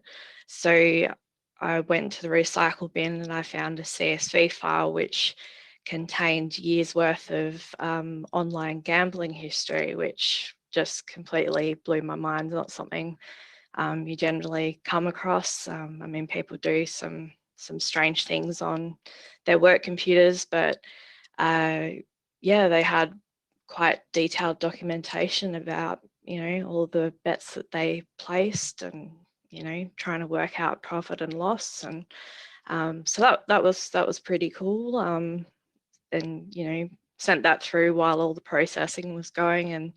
And, probably over the course of about 5 years, it was, millions of dollars worth of bets placed, and this person only earned 150K a year.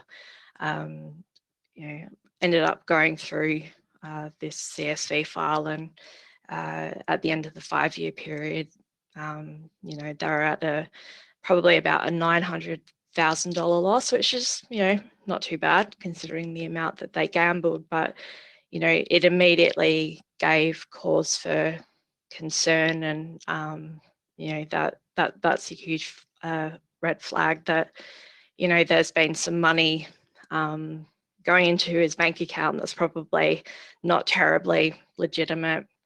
So that was pretty cool. Ended up searching, doing string search as we were talking about yesterday. String searches are quite useful to do sometimes. Sometimes you need to get a bit creative, especially when you're not sure what you're looking for. In this case, I, through string searches, managed to come across, some remnants of data from web, browsing history, essentially. So, which is what's on the screen there in black. I've just made it a bit more pretty rather than a screenshot from X-Ways. And basically, it's an online form to set up payments in online banking, and you can see from the form that basically you've got the supplier name and BSB and bank account number, the amount of the transfer, and then changes in the BSB and account number as well. So, and in addition to that, you've also got the date of the transaction. So the customer at the time thought that the fraud maybe only went back about 6 months, but based on recovering a lot of these artifacts, we managed to establish that it went back actually quite a number of years. And through doing this also, and through the work of forensic accountants, tracked down a number of bank accounts that this person had.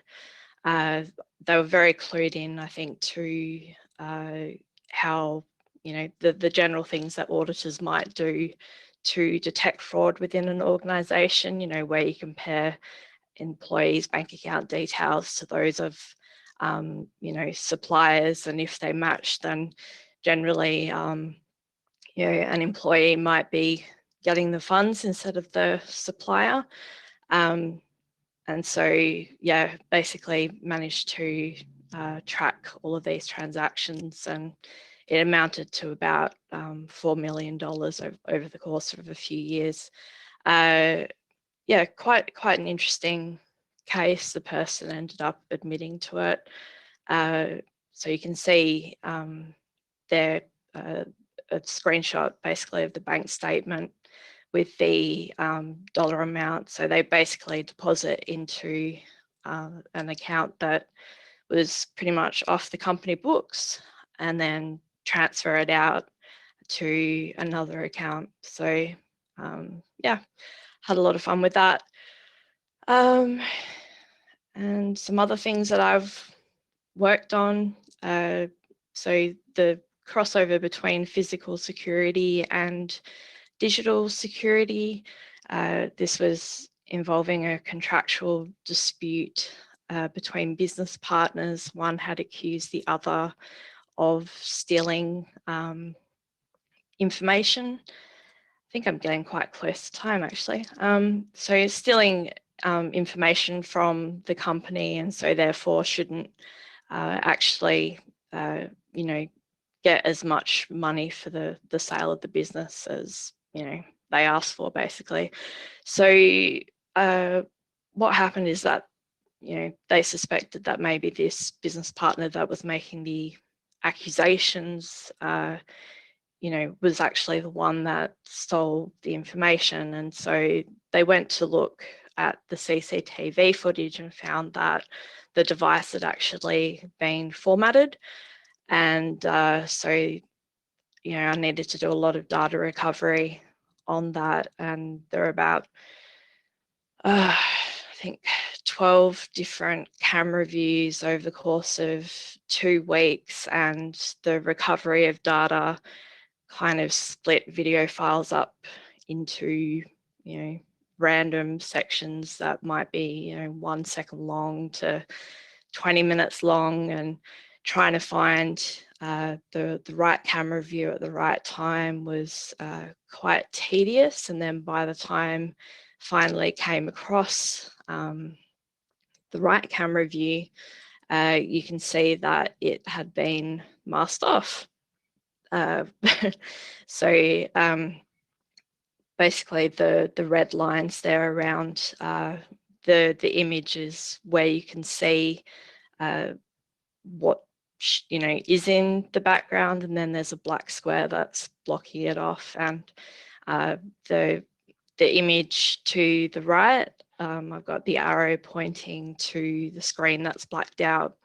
And through watching the footage, you can see, you know, painstakingly watching this footage, you can see when the image turns black, and then when the people walk into the building, they're there for quite a while, and then they leave, and then the image is no longer black again. And then it was a couple of days later that the, you know, the recording device was formatted. So having to put these together, and also looking at remote access to the device that was used to manage the CCTV.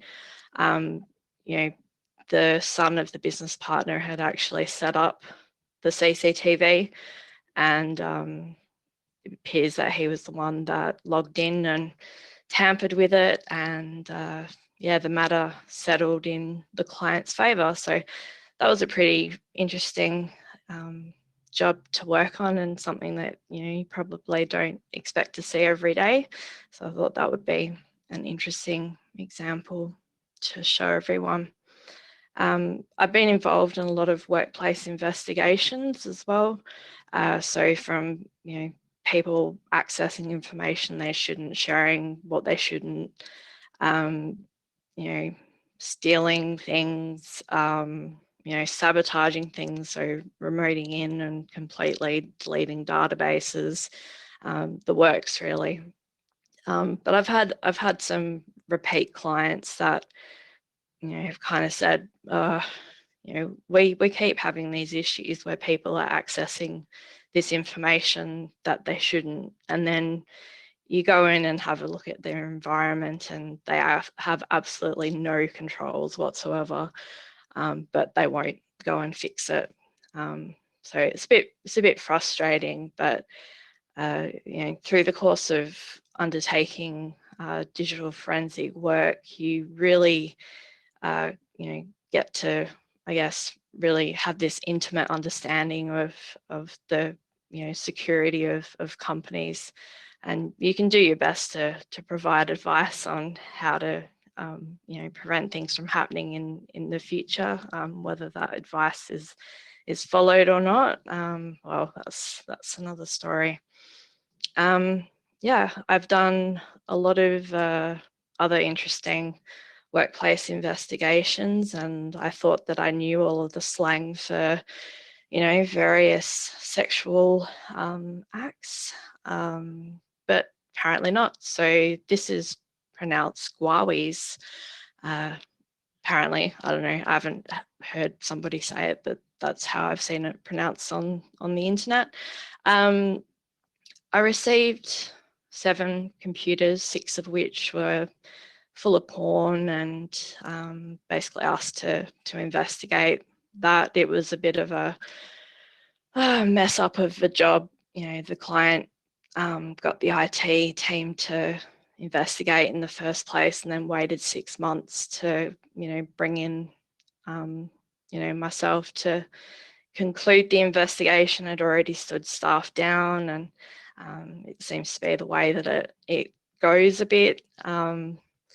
And the other interesting thing too was that basically the staff had to operate 2 computers at the same time, side by side. Both of them were managed by different business units. One computer had a generic login, which was always on and highly critical, but didn't really have much security around it. I mean, generic logins in the first place. Awesome. So basically their idea was that, so the other computer, they would actually have to log in with their own username and password. But that wasn't the computer that was used to look at porn. It was the other one, the one that had the generic login. And so their idea of finding out who was the one that was actually accessing the material was to compare the time that the material on the generic computer was accessed to the login on the one where they actually had to log in with their usernames and their own, unique usernames and passwords. But the thing that they kind of forgot about is that during the course of the time that all of this was taking place, I mean, kind of drawing that line in the first place, I don't necessarily agree with. But the computers had been moved around, so it wasn't necessarily the same pair of computers over that whole time. And yeah, I don't know, so many workplace investigations just go that way, where people make assumptions and take action well before they really should, which can have huge legal implications. So I do strongly recommend that companies, if they do have issues of this nature and they don't have the in-house capabilities to deal with it, that they really reach out to people that have been trained and can do this kind of work. Some of the search history on the computer was how to find Google Chrome history and things like that. So yeah, it wasn't great. It was a fun job, and obviously I learned new things. I knew that you could bypass a web filter by using the term guawies, if you wanted to look at pictures of oral sex. So yeah, I learned something from that. So as I said, through doing a lot of digital forensic work, become quite get intimate knowledge of cybersecurity of different companies, and digital forensics, I guess, is within this whole spectrum of various activities that happen in the security space. And this is a really simplistic view of kind of where it sits in. Digital forensics is, something that happens, generally quite well after the event, but the level of depth that you go into in your analysis is much deeper than some of the other activities you might do, such as threat hunting and incident response. It's completely different tempo environment. So digital forensics, you're really looking for facts that will stand up in court a lot of the time, whereas incident response, you're kind of trying to balance facts with also getting a business up and running. So you don't necessarily have that same level of certainty at the beginning, but you may then kind of cross over into digital forensic work and doing a more in-depth analysis of what's occurred. So Adam McCarthy, our CEO, presented on Friday this interesting slide that it was something that I hadn't heard of before, but it was the left of bang and the right of bang. And unfortunately, he hadn't shared it online. Otherwise, I would have probably plagiarized it a bit and integrated it with this slide, because I feel so the left of bang is really, all the security that you put in place. The bang is the incident, and then the right of bang is your response. So it's the reactive level. And I like to see that the bang is probably in the middle of the threat hunting part, because sometimes you don't know that the bang has gone off. It's a silent bang, and threat hunting is a way of discovering that. And so I feel that to really have organizations become better prepared for incidents and response, it's really important that there's no silos within security, that there really should be a flow of information between forensics, incident response, threat hunting, threat intelligence, all of the security operations, those that are implementing security controls, because I think each part of security really has a level of understanding that I think is of value to other parts of the organization. So I really hope that people focus on communicating a bit. So as I said, see a lot of disturbing things in cybersecurity. A lot of it really impacts your ability to respond, particularly around things like logs. We really love logs. I think I can carry on about logs. It's one of the most useful things that you can to work with to really corroborate other pieces of information that you're finding during your work, whether it's digital forensics, incident response, threat hunting, whatever. Interesting story. The image on the right, I feel like I've been through in real life. There was a ransomware incident where a server containing critical information was actually stuck in the middle of a emergency fire area. So had to extract that and get it to a safe location so that we could actually analyze it. So I won't really go into the Citrix compromise too much. Shanna spoke about web shells yesterday. I thought that it was a pretty cool event, not trying to hide my excitement, put on my poker face, but working on new things is always good, and I think that the Citrix compromise has really kind of demonstrated how the community can pull together and really assist. You know, one of the realities of digital forensics and incident response is that you're constantly faced with new things all the time.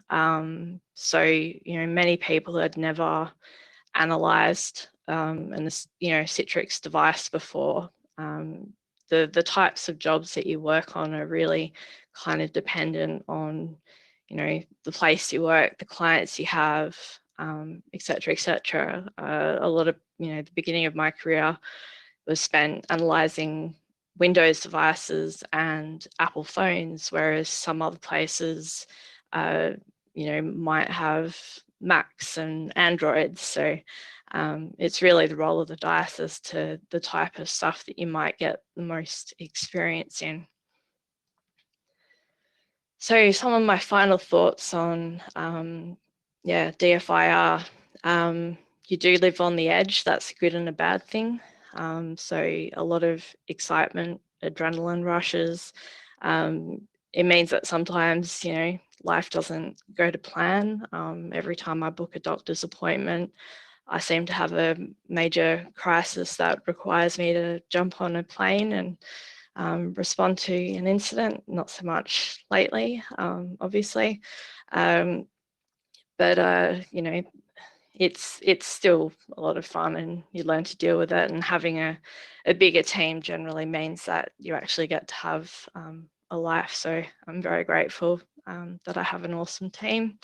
You're forever learning, and that's also good and bad. You can feel like you don't know what you're doing. Half the time things don't work. You know, you probably experience a lot of self-doubt. And I see this in people wanting to come into the industry. They just go, I don't know enough, you know, I need more time. You know, I couldn't do that. And what I would say is that you're never going to know everything. So just give it a shot. We're all learning on the job. Can you imagine, say, you know, traditional forensics work if we had aliens invading the planet every year? There's, you know, different kinds of, you know, DNA samples and ways that you'd have to analyze that. You know, you're constantly dealing with change, and that's the reality of the job. You're dealing with a lot of legacy technology, new technology, you know, custom bespoke technology. So you just have to do the best of what you've got. You might freak out a bit, but you also have to have confidence in your skills. And I think the community does a really good job of really helping to boost the confidence of others, just reassure that, hey, you know, you've got this. And getting on to my final point, you know, the main reason I do this, apart from, you know, the thrill of the hunt and solving puzzles, is that I want to help people. And for the most part, I can do that. And I get great satisfaction in being able to, I guess, minimize the harm that comes from cybersecurity incidents.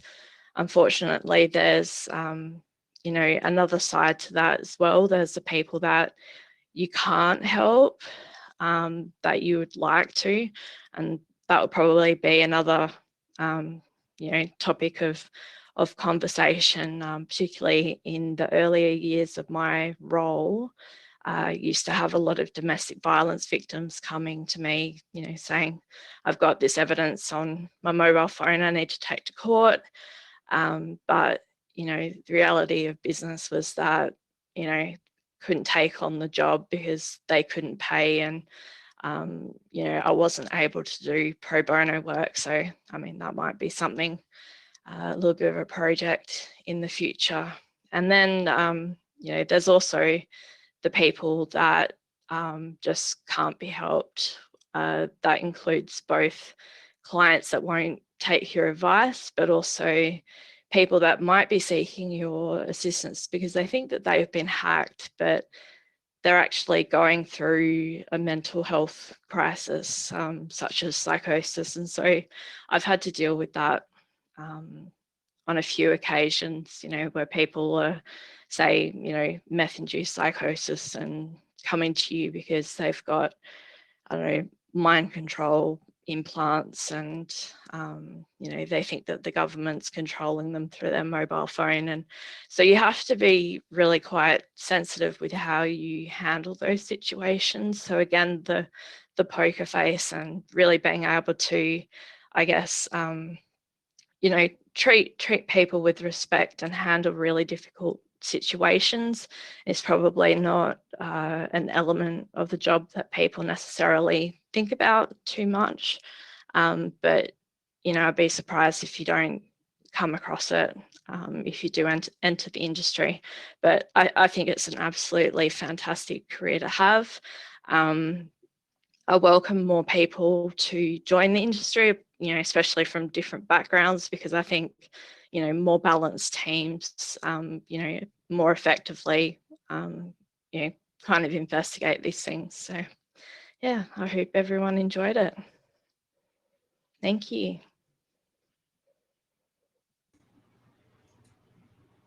Oh, Modern technology. yay. Sorry, You? we were maybe not eating pizza at all. Completely not eating pizza. Completely not. All right. Completely not. I mean, this is the delicious thing that happens when I come to Shanna's house. Is pizza. Thank you very much, Bex. That was an awesome talk. We did actually listen to all of it. We did. Shanna also did give a go at trying to find your E. McMillan. Oh, I'm not sure if she managed to find them. No, I took a look at Ancestry just briefly, but now it's a mission. I did not find anything, but I reckon I'm going to start looking. It is just this thing that has been bugging me for years. So every now and again I pick it up and I think I've found something, but then I haven't. So let's solve it together, people, please. So awesome. I don't know how I went for time. Hopefully I didn't go too far over. No, you were fine. And I said you could have some more time anyway. So that's not a problem. Plus, it's only Rami next. So we'll get him. Only Rami. It's only Rami. Rami's awesome. WA represent. So hell yes. I'm looking forward to Rami's talk. Awesome. Well, we'll get him in a second. Yeah. When cool. Sorry. You have the mouse. I do have the mouse. I've even put the mouse over the other side of the desk. You've taken the mouse away from me. No, I see how this is. No, it's because you put the pizza where the mouse goes. Okay, well, I'll take the pizza and I'll just keep the pizza then. I'm going to get Rami in here. Get him in. Hey, I don't know if I've got any frozen pizza. No. Benzies, if you're watching. Shout out to Benzies. Running joke for everyone that isn't aware. Yes. All right. Thank you, Bex. Ciao. See ya. Rami. Hello. Hello. How are you, my friend? I'm excellent. How are you? How's your pizza? Pizza was delicious. It was blue cheese. I had blue cheese and truffle pizza. It was on point. Yeah, very good. So what can I say about Rami, apart from the fact that he works for the company that seems to be gobbling up everyone left, right, and center right now? Shout out to Casey and Codingo if you are watching. I assume you're watching just so you can heckle Rami as much as we want to. I don't even have your proper bio up, to be honest, but Rami is going to be talking about some blunt truths and blunt advice about getting a job in cybersecurity. This is going to be an awesome talk. For those who didn't see Lydia's talk yesterday, she said that this was an awesome CFP entry, and I'm expecting the talk to be of as good a quality as well. So Rami, we will hand over to you. You are in a world of disappointment now. Let me just figure out how to use computers real quick.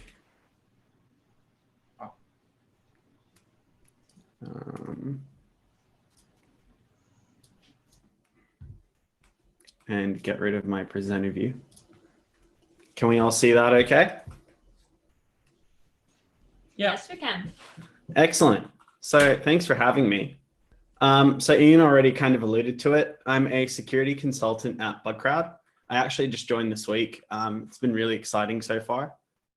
I previously worked in West Australian state government.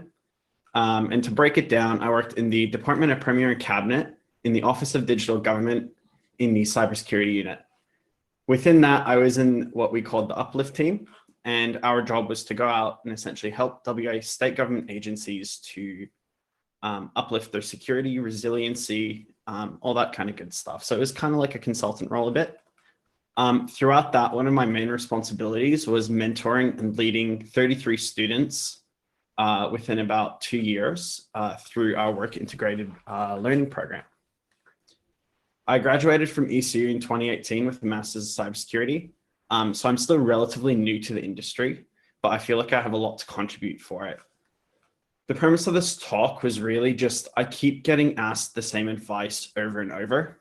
Everyone has seemingly got, you know, be passionate, go out into the industry, go get a qualification or something. But there's a lot that people don't say.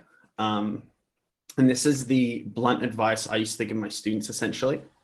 I did write an article on this, which I'll share later. But this is a lot more raw and just straight from the source. This was also just a premise to put a bunch of GIFs into a presentation. So before we go any further, these are very personal and strong opinions. Kodingo, Casey, if you're watching, I hope you heard that. This is the things I learned the hard way and the advice I wish I got. As if anyone has a mentor, you know that the advice they give you is the lessons that they've learned.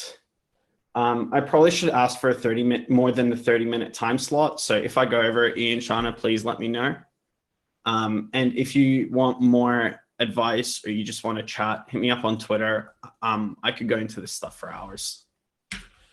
So please don't join for the wrong reasons. The first thing when people ask me what I do for work is I say I work in cybersecurity.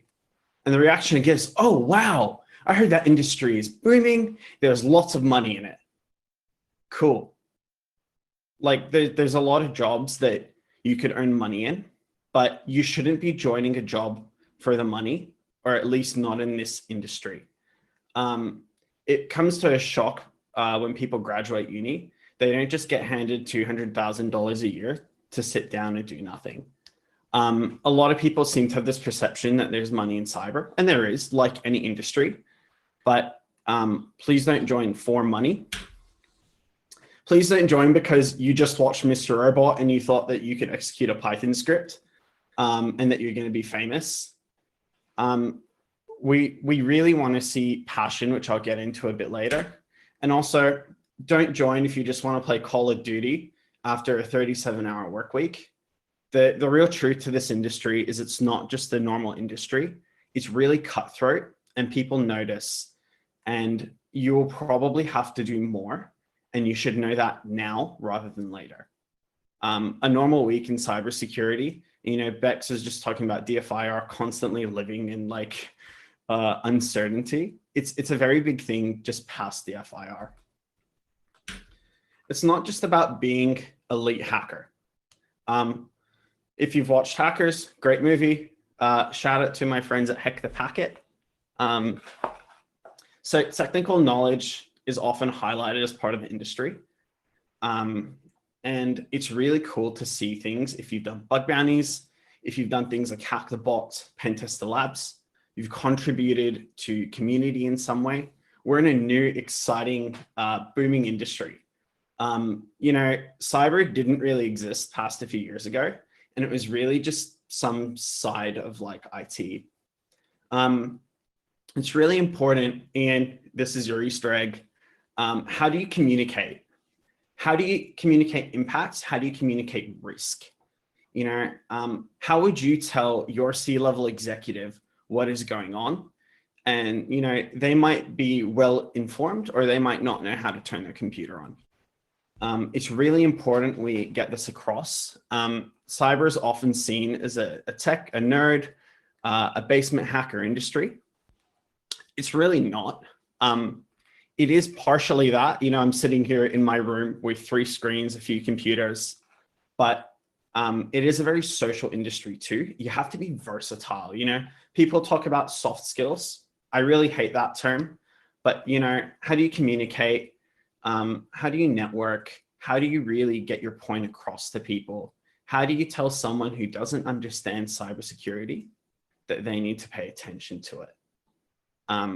Also make sure that you can talk about things outside of computers and hacking, you know, make yourself relatable. You know, I'm a professional photographer. I really adore it. It's really easy to teach someone how to hack a computer, but it's a lot tougher teaching them meaningful communication. You know, I always kind of say this, I can go send someone away on a course for a couple of grand. They'll come back knowing how to do something, but do they have those other skills to incorporate them as a whole? So passion is good, but showing it is better. And I've already kind of said this before, but saying, I really like InfoSec. I really want to do Hack the Box. Show me. Don't just say you like this stuff. You know, I see so many grads come through and be like, yeah, I really like the industry. And I'll say something like, come to Sec Talks, come to B-Sides. And just go, oh, you know, if you want to be part of the community, contribute to the community. You don't have to do a talk like this. Show up to your local meetups, show up to conferences. Do you write tools? Do you go to CTFs? Show me what you do. Do you have a GitHub project? Do you have certifications? The honest truth is just to get into the bar. Sorry, I do like the bar, but the bar getting into this industry is getting pretty high. And just going to uni, which I'll talk about soon, doesn't really cut it anymore. Talking about passion, you've probably guessed this by now. Passion means making sacrifices. Throughout university, I was working countless hours, doing uni, trying to show my passion. You're probably going to miss out on your sleep. You're probably going to miss out on going to the nightclub with your mates. And you're probably going to miss out on probably a lot of family and friend time. But contributing that time is really what makes you stand out to do all of the above. So uni, TAFE, education, it's a really great start, but it doesn't entitle you to a job. I was talking to someone about this yesterday. You know, I see countless people switching industry, and I also see people straight out of school doing it. Just because you went to uni or TAFE or whatever you might have done, it doesn't entitle you to a job straight away. It doesn't entitle you to like a 200 grand job. It doesn't mean that, you know, frankly, you've learned a bit of Metasploit here, you've learned the CIA triad there. It doesn't mean that you're just ready to go. It means you have a foot in the door. What separates you from the other 1,000 people graduating? You know, why should I pick person A over person B? What makes them stand out? What makes you special? This doesn't have to be directly cybersecurity related either, but you know, did you have experience in sales before? Are you an expert in something? Were you a developer? Were you a sysadmin? Before cyber was really an industry, everyone else was something else. You know, you might have been a great sysadmin and now you're a fantastic pen tester. Are you a strong writer? Do you know how to communicate risk? You could go into GRC. Sell yourself to be special. This is what makes it. You know, the only difference between a wrong answer and a confident wrong answer is someone said it. Frankly, the industry is getting tough, and I get that. You know, you went and got your qualification. You can't get a job. You've been doing everything right. You've been taking this kind of advice on board. The reality is you might not start in cyber, and that's okay. In a saturated market, it can be difficult, and this market bounces like crazy.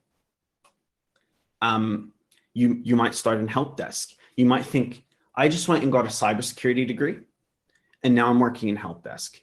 It is kind of sucky, you know? You've went and specialized in a field, but having that kind of experience is absolutely vital, and everything you do is okay. One of my mentors, they said to me, you know, just go get experience. It doesn't matter where you are.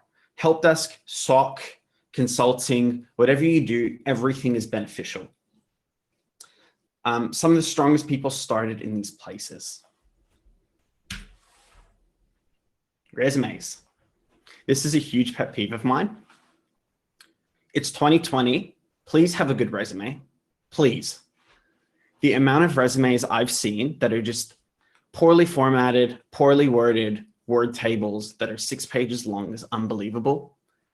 I'm not going to lie to you. I didn't really have enough time to make some examples for you, but there are a few key points here. One, don't give away your personally identifiable information. In this industry specifically, it's pretty frowned upon if you're giving me your passport number. I don't need to know that. If I need more information from you, I can ask you. So we were talking about how to demonstrate impact. This is the place to do it. Your resume is your first impression, especially if it's going across a desk and you haven't met someone before. This is their first place to look. Instead of just saying, I know elite hacks, hit me up.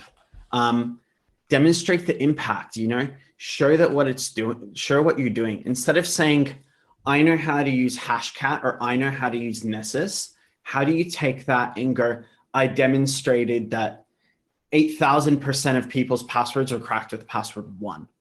I educated the client on how this impacts their confidentiality, integrity, and availability. How do you explain that to a C-level executive? Remember, resumes aren't meant to be your life story.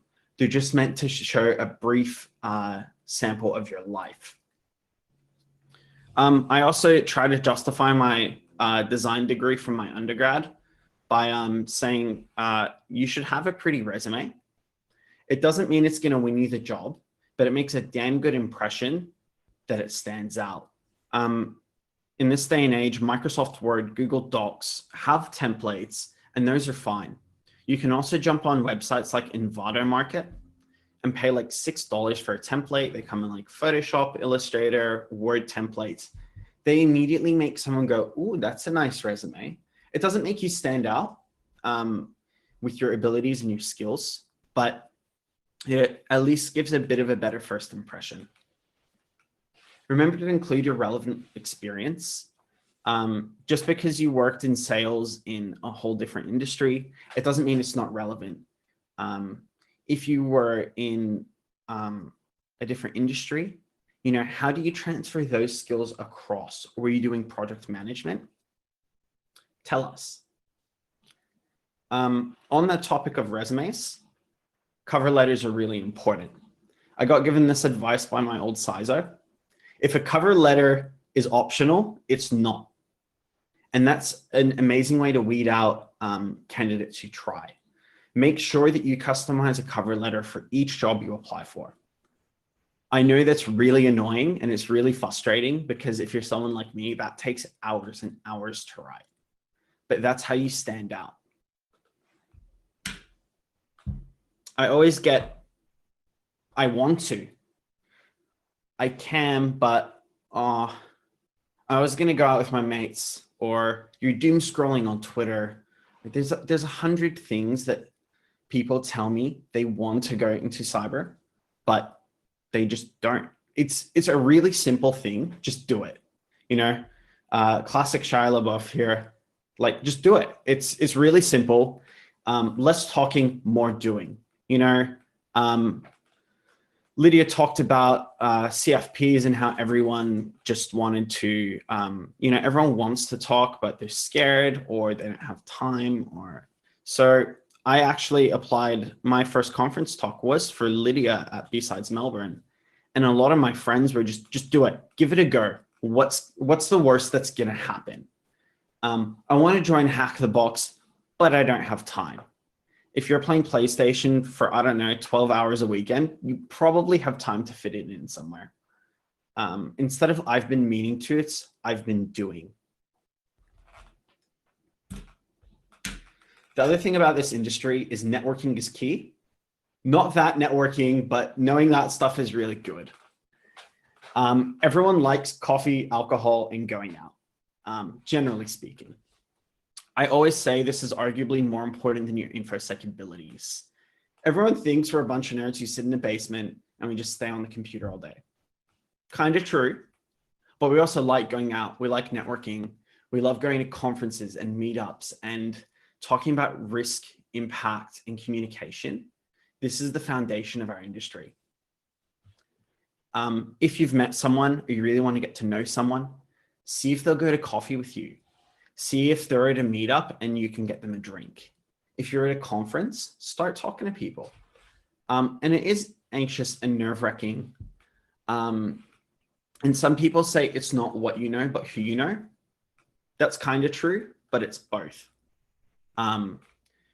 In this industry, you want to be able to do your job in whatever capacity it is, whether it's GRC or pen testing or consulting, but it's also who you know.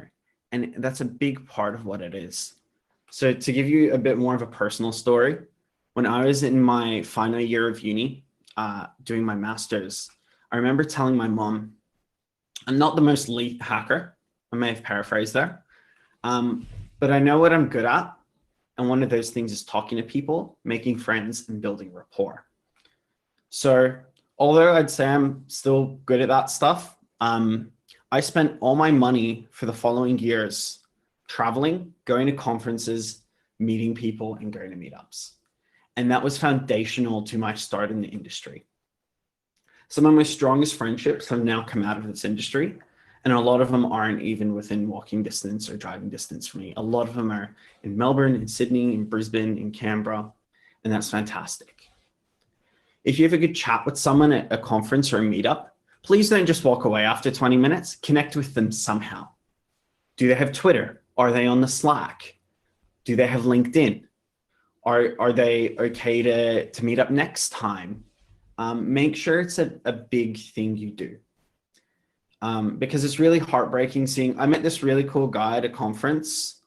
He worked at Microsoft or something, but you know, I'll just see him next time. That doesn't work, and no one's going to get offended getting a LinkedIn request. So a good thing to do is check these GitHub repos. A few friends run APAC conferences, APAC meetups. If you're watching outside of APAC region, there's probably something similar for you. Otherwise, also check out like the ComfyCon Discord, which you should already be in if you're not. Check various Slack channels and Discords. A lot of bigger InfoSec influencers have some. Things like Sec Talks have them. Your conferences as well. Pick some conferences you can. Start local if you can. You know, big favorite of mine is B-Sides Melbourne and B-Sides Perth. But also, you know, I do enjoy going to just, you know, here we have Second Thursday of the Month Club, and we also have Sec Talks. As I told you before, this industry isn't a 37-hour-a-week industry. You have to educate yourself. Things constantly change in our industry. This is a really big deal because your ideologies and your methods that might have worked 2 years ago, they may or may not work now. So check some blogs like Medium are really good. Bug bounty write-ups if that's your kind of thing. Get on some podcasts like Darknet Diaries I absolutely adore. Risky Biz is good. Get some YouTubers, you know, Codingo, Cyber Mentor, Insider PhD, Black Hills Information Security are just a few favorites of mine at the moment. Consume this industry in every way you can. Podcasts is great for things like driving. You can also use things like Reddit and Twitter. Those are really good for, hey, here's that one thing I just did. And you probably wouldn't find in an article. There's plenty of learning platforms available as well. Things like Pentest Lab, Try Hack Me, Hack the Box if you're more towards the offensive side. I think a couple of these have sales on right now. Also, educate yourself outside of this industry. This is really important. You don't just narrow yourself in either, and it's really hard. So a few favorite of my books are listed here. Drive by Daniel Pink, Ego's the Enemy, Why We Sleep. Everyone at InfoSec should read this book. Atomic Habits by James Clear, and The Subtle Art of Not Giving an F by Mark Manson. So I'm assuming I'm running out of time at this point. I anticipated this. There's more jobs than being a pen tester. There's plenty of good articles on this. I can also link you to them. The skill shortage is usually just a lack of companies not wanting to train juniors, but in fact, juniors are probably some of the strongest people in the industry. and they usually have the largest commitment and love for the industry. Contribute to the community, submit a talk to whatever next conference or meetup you can, do all the things we kind of talked about here today. Internships are one of the best ways to get your foot in the door, and it's essentially a 3-month trial. It's probably just unpaid though. Own your problems, don't make excuses. If you screw up, it's okay, but own it. I'm still running out of time. Certifications are good. Focus on learning before you're certifying. So everyone goes, oh, should I go get OSCP? Should I go do CompTIA? Should I just focus on learning? Certifications come with it. If you use certifications as a goal to learn, that is okay, but just focus on the learning. Just start, be the dumbest person in the room and ask questions. Being the smartest person in the room gets you nowhere. You should really dive yourself into leveling up and learning more from people you can. Imposter syndrome is real. Everyone from a junior to an executive combats this, and mentors are absolutely fantastic. Here are some links to the more sanitized version of this in Medium. And also, you'll see this in the Medium article as well. There was a Twitter thread where I actually asked people to write that article what they thought. I'm assuming I'm out of time. Thank you so much for having me. You can find me on Twitter. I'm on the ComfyCon Discord. I'm on LinkedIn. Hit me up in any way you can. Just a note on that Medium article, by the way, the embeds for the Twitter threads are really weird, and you'll probably have to use Firefox because Chromium doesn't like it. Thank you so much. So you still got 3 minutes.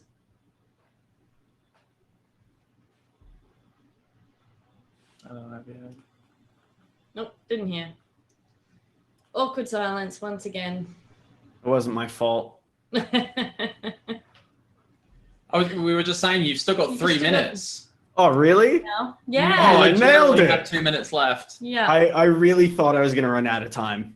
Like, if you're watching Casey or Kurdingo, in terms of like his performance review for this year, I would definitely take into account the fact that he's not following instructions, i.e. the talk is to be this long. Sorry.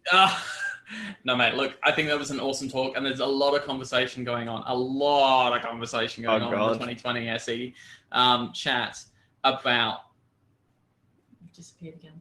We've disappeared again, have we? Did. Oh, did I disappear? Okay, I'll be a ghost. I'll come forward. Oh God, that's even worse. About some of the experiences that other people have had and how they're very relevant to what you said. You know, the point about we keep saying that it's not who you know. It shouldn't be who you know, but it really is who you know and who you can talk to. And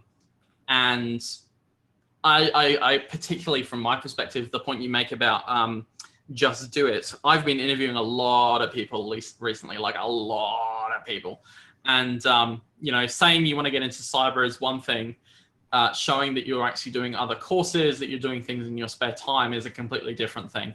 And it's all well and good to say you want to get into cyber, but some people won't actually take that first step and actually start doing stuff in their own time. So completely agree with you. And I think there's a lot of other people who do. And it seems like a lot of bug crowd turned out to sort of mock you, which is nice. Oh, of course. So that's such Adam is probably there. I think I saw a notification just then. Yeah, it's good to know that you guys are very, you know, loving of each other. Oh, absolutely adore the bug crowd team. I'm so happy to be with them. Excellent. I think there are questions and more discussion really, I think, going on. So if you jumped into the 2020 questions or... Oh God, there's so many. You know, lots of debate going on in there. I shall check that out for sure. I'll be online for the rest of the day answering questions and whatnot. I mean, you're a slacker. You've got nothing better to do, so... True. No, thank you very much, Jeremy, and we love you. Thank you for having me. Thanks for the conference. We'll see you later. See ya. So we're just organising for our next speaker to come over to the other room while we're waiting. The chicken tenders versus nuggies argument. We still didn't get any delivered. Well, yeah. So like somebody said we should be having nuggies instead of eating pizza, but no one delivered us nuggies. We could be having nuggies if someone delivered them. Yes. I feel this is very inappropriate. Ooh, pets. Yes. Let's look at some cute puppas and some cute Yeah. pets. So I think we got around about here. Yeah. I think Zero is still in the same Zero location, is in the chair, yes. as he was yesterday. Zero is king of the house. No changes there. We had Bella. Bella. Bella came to visit us when we were in the back room. She's very cute and very lovely. Shame she didn't join the main stage. Yeah, Rami, you didn't pay the tax. And Shadow, Shadow getting her own time, and then having to share. Oh. How cute are they? They're like yin and yang Yes. of the dog world. I'm not sure that Shadow really appreciates Max's affections. No, I don't think so. No. Harry the Brown Lab with his favorite penguin. Well, that's pretty cute. I'm getting a whole bunch of messages now saying, like, I will Uber eat you tenders and nuggies. Bring it on. Bring it on. Bring on the tenders and nuggies. What is Zero's favorite toy? What is Zero's favorite toy? Anything that he can friggin' chew at the moment. Like, he will eat anything. He's eating our kitchen table. I often get asked quite frequently when I'm on Zoom calls for work, do you have birds? Little squeaky toys. Yeah. Yeah, squeaky toys. Is that a cat or a dog? I think that's a cat. If you click it, it'll... Oh, no, I think it's a dog. Is it a dog? No, it's a dog. Look at the tail. Oh, yeah. That's a dog. That's cute. Yeah, it's cute. And I always get stuck getting out of here. There we go. And then horses, Susie. which is your secret. Yes. Yes. Not really a secret. But No, it's not a secret, but it's your... yes, my passion, one of them, other than cybersecurity, as I was just saying before. Ponies, big fur babies named Recruit, looked a lot like one of my big fur babies named Spidey. And there is a joke amongst horse people. So Recruit is a bay in color. Mm-hmm. And so there's this like meme that goes around that says, just buy all bays and your husband won't notice the difference. Oh. It's like Dalmatians. Yeah. Yeah. You can't tell them apart. Can't tell Oh, no, them it's apart. the same one. Yeah. Can we play this video? I think this is pretty cute. I think that counts as a worm. I think that counts as a worm. That's the Yeah. only worm we've seen thus far. Yeah. Oh, yeah, it seems to be playing pretty well. Good. Excellent. Count Terra von Snuggler. Oh, that's very cute. That's very cute. And then I And think my fur babies. your fur babies, and I think Bronwyn might be ready. So Awesome. Pittacus has a little. Pittacus has a very small pony. Alright, here we go. All right.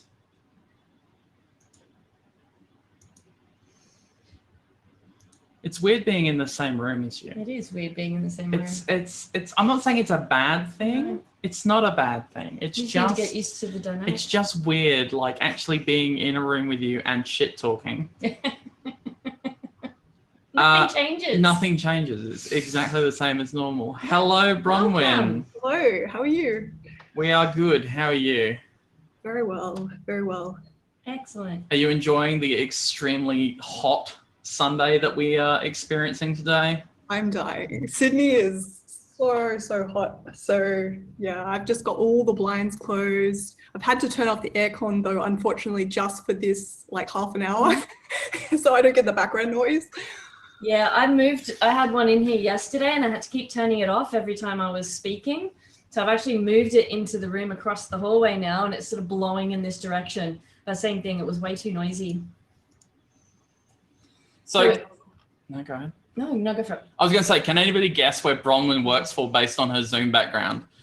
Because it's kind of a subtle hint, right? I do miss that background though. I think they should re-release when that. you see that background and then you hear the noise. Yeah, we need The sound to accompany. Yeah. We need that background and the noise to be returned to the startup function.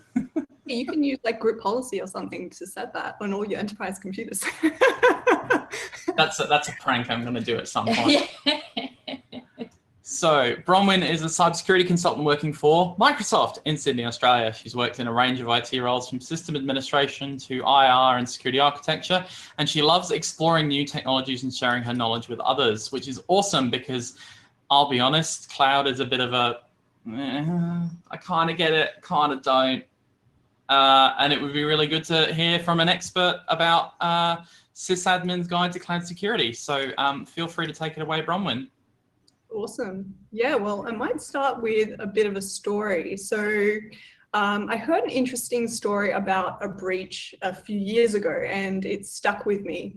And it's the story of the Uber breach. You might have heard back in 2016, a couple of hackers stole the data of 57 million Uber customers.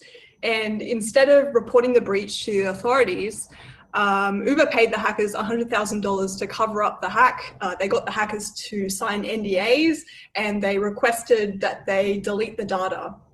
So during the investigation, Uber discovered that the hackers were able to get access to Uber's private GitHub account, find developer credentials in the code, and then access an AWS S3 bucket that contained customer data.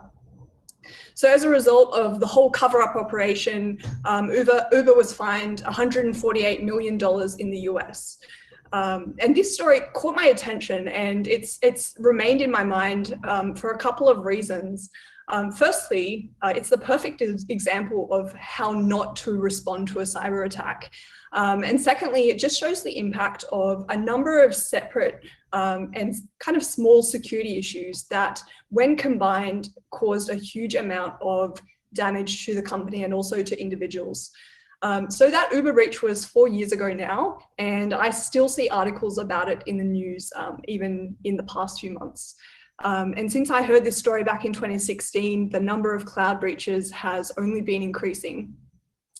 So to start with a quick introduction, for those of you who don't know me, my name is Bronwyn Mercer. I'm a security consultant in Microsoft's worldwide compromise recovery practice. My team's kind of like the cleaning crew who comes in to recover a company after they go through some kind of breach. And I've been working in security for about 7 years now, having worked in a pretty broad range of security roles, mainly in public sector, working in incident response, architecture, and GRC. And I'm kind of a bit of a lurker in the security community, but I have been involved in some initiatives like, currently I'm one of the Sydney chapter co-leads for AWSN, and I also really enjoy doing community outreach and helping to mentor students through the university community, and in particular UTS Cybersecurity Society. So shout out to all the students who are coming along to ComfyCon this weekend. So in this session, my goal is really just to cover Cloud Security 101, to talk about how security risks have changed as we migrated from more of an on-prem centric architecture to cloud applications and systems, to talk about some interesting cloud breaches, and also hopefully to help you to manage your online life more securely, both at home and also in a work environment. And if this is a bit too basic for you, I totally understand. Maybe you'll still stay for the memes. I'd like to kind of give a tribute to my friend and mentor, Sarah Young, who is a prolific user of memes in her security conference presentation. So I think that's kind of rubbed off on me a little bit. And whether or not you are a sysadmin yourself, my goal for this session is to give you some practical tips and advice for managing your cloud environment, so that you can avoid some of the common security issues and go and implement some of these things immediately. So I want to start out with a bit of a controversial statement, especially for those of you in security who have climbed the career ladder and are now working in a security role and feel that you've reached the pinnacle of the tech hierarchy, which is that sysadmins are security too. And they have a really important role in maintaining the security of organizational applications and systems, which is exactly something that Rami mentioned in the last talk, which is that a lot of people have actually come from, who are in security, have actually come from sysadmin backgrounds. which is exactly aligns with my own story. Having started out working in IT about 9 years ago, my very first role was as a sysadmin, and I was basically maintaining servers, applications, telephony systems, networks, and doing a bit of identity and access management, Active Directory, hardening, all that kind of thing. And that kind of sounds suspiciously like security. And it actually equipped me really well for a security analyst role, which is exactly what I ended up doing after working in a sysadmin role for a couple of years. And I see this in a lot of organizations today I work with, where sysadmins are doing a lot of the security work. And depending on the size of the organization, that sysadmin may actually be, they may be the security team. So this talk focuses a lot, the title of the talk focuses on sysadmins, but that's really just one example of a role that has an impact on the security of systems and applications. In reality, there's actually quite a few different roles that are essential for security. So in the past, before I joined Microsoft, I was working as a security architect in the public sector, and I worked on quite a few cloud migrations. And the most common challenges I saw were not usually the technical challenges or the technical aspects of the application. It was usually the people, process, and compliance aspects, which caused the most issues. For example, getting the legal team to read contracts for cloud vendors, so we knew that we didn't have to defend that company in court if something went wrong, or getting sysadmins familiar with the identity access management components of managing cloud as compared to managing on-prem identity and access management using things like Active Directory. And thirdly, there was things like working with the IT ops team to monitor the uptime of applications using cloud native monitoring tools rather than their on-prem uptime monitoring systems. So the need for this talk really came from a need to level set among all those different teams who were working on cloud systems. When you start migrating systems to the cloud, it's important to lay a secure foundation, as the way you manage the cloud is going to affect the security of all the applications and data that you put on top of that, that foundation. And a lot of our data, if your organization has migrated things to the cloud, with this data sitting in the cloud, there's a whole lot of new risks we need to think about. So let's have a look at some of those kind of risks we need to look at when we start migrating systems to the cloud. So one method we can use to understand risks surrounding cloud systems is to use a method called threat modeling. And threat modeling basically lets us model how a threat might exploit a vulnerability in a system, and it helps us to prioritize where we need to put controls in place. So in this situation, let's say you're an organization with an on-prem environment and you have some super secret information in your data center. The threat for your organization might be your competitor who wants to steal your product designs. And in this scenario, in the on-prem environment, the attacker might look for misconfigurations in your perimeter, your networks and applications. They might try and target your users or admins with a phishing email, or maybe use like a drive-by download to try and get a foothold on your network. And basically it's looking for misconfigurations in that kind of network structure that traditional on-prem environments have in place. So if we compare that to the cloud model, once we move the data into the cloud, basically our users and admins don't necessarily need to be on-prem anymore. They can be connecting to the resource over the internet.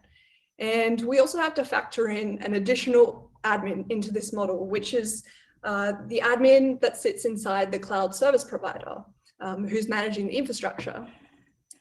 So there's a third factor we need to look at as well, which is the admin tools which would usually be located in the local network, they're now located in the cloud as well. So that becomes a prime target for attackers. Basically, they can take over the management plane, they get access to absolutely everything. So essentially in the cloud, we have a much broader surface area for the attacker to exploit. And we also have to think about additional things like compliance, where the cloud service provider has a responsibility as well. So in the cloud, you always have less control because security is basically a shared responsibility. And this wouldn't be a cloud security talk if I didn't mention the shared responsibility model. If people haven't heard about the shared responsibility model, generally they're in one of two camps. The first is thinking that the cloud is super insecure because it's just someone else's computer after all. And the second is thinking that the cloud is more secure because the cloud provider is going to take care of everything for you. And the answer is actually neither of those. It's somewhere in the middle. Depending on which cloud service model you're using, whether it's a SaaS or a PaaS or IaaS sort of model, these all offer different levels of abstraction around who's responsible for what. And for example, if you purchase an Azure VM, you may assume that the provider is responsible for patching the operating system and securing the network connections. However, you would then realize that the provider is only really looking after the physical server that's sitting in the data center and the foundational hypervisor that's kind of providing that service. That they're not actually doing that for you, which means that potentially there's going to be a gap in your security if that particular component remains unmanaged. So in recent years, there's been quite a few breaches which have been failures by the customer to implement security in their area of responsibility. So just to provide a few examples, there's been quite a few breaches which have involved major organizations where organizations have been fined for poor security practices. So just a couple of months ago, the US Treasury Department fined Capital One, which is a US bank, $80 million due to an AWS firewall misconfiguration, which allowed a hacker to steal over 100 million credit card applications.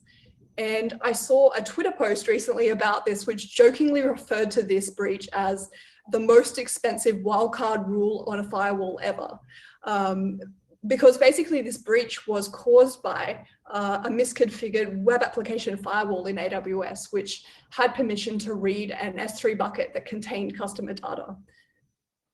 And so what the attacker did was they were able to trick the firewall into running commands to list the contents of the S3 bucket. And Capital One only found out about the hack because the hacker bragged about it online. Otherwise, who knows if they would have found out about it. But looking at all these breaches on this particular page, what do they all have in common?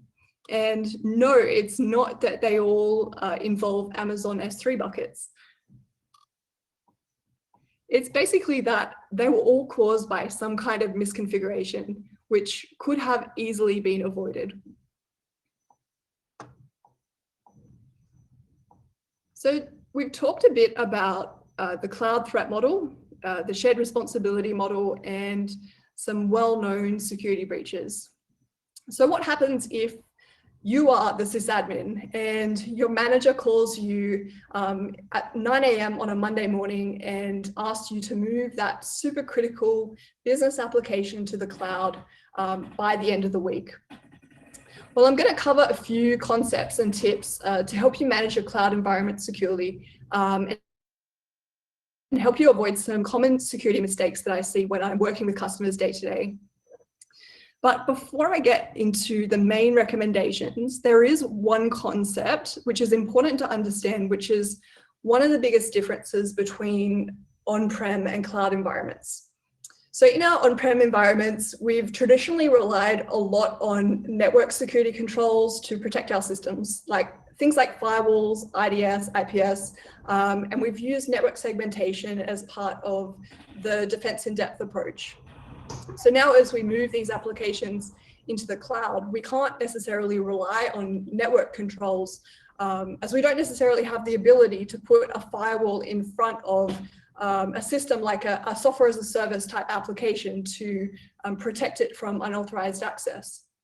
So essentially, identity and access management becomes even more important in the cloud, as it's really the main control point for your AAA of security, your authentication, authorization, and auditing. So that's going to be one of the main focuses really for the rest of my recommendations. I can't emphasize enough the importance of getting identity right. And that's actually the first thing that I see when I'm working with customers is not getting identity right. So when you first create a cloud account, usually you're going to get some kind of root level permissions so that you can set up the account and the basic configuration. But unfortunately, many people get these permissions, sort of root level permissions, and they never have them taken away. I've actually seen environments where there's hundreds of users in the root level permissions group because those permissions have just accumulated over time.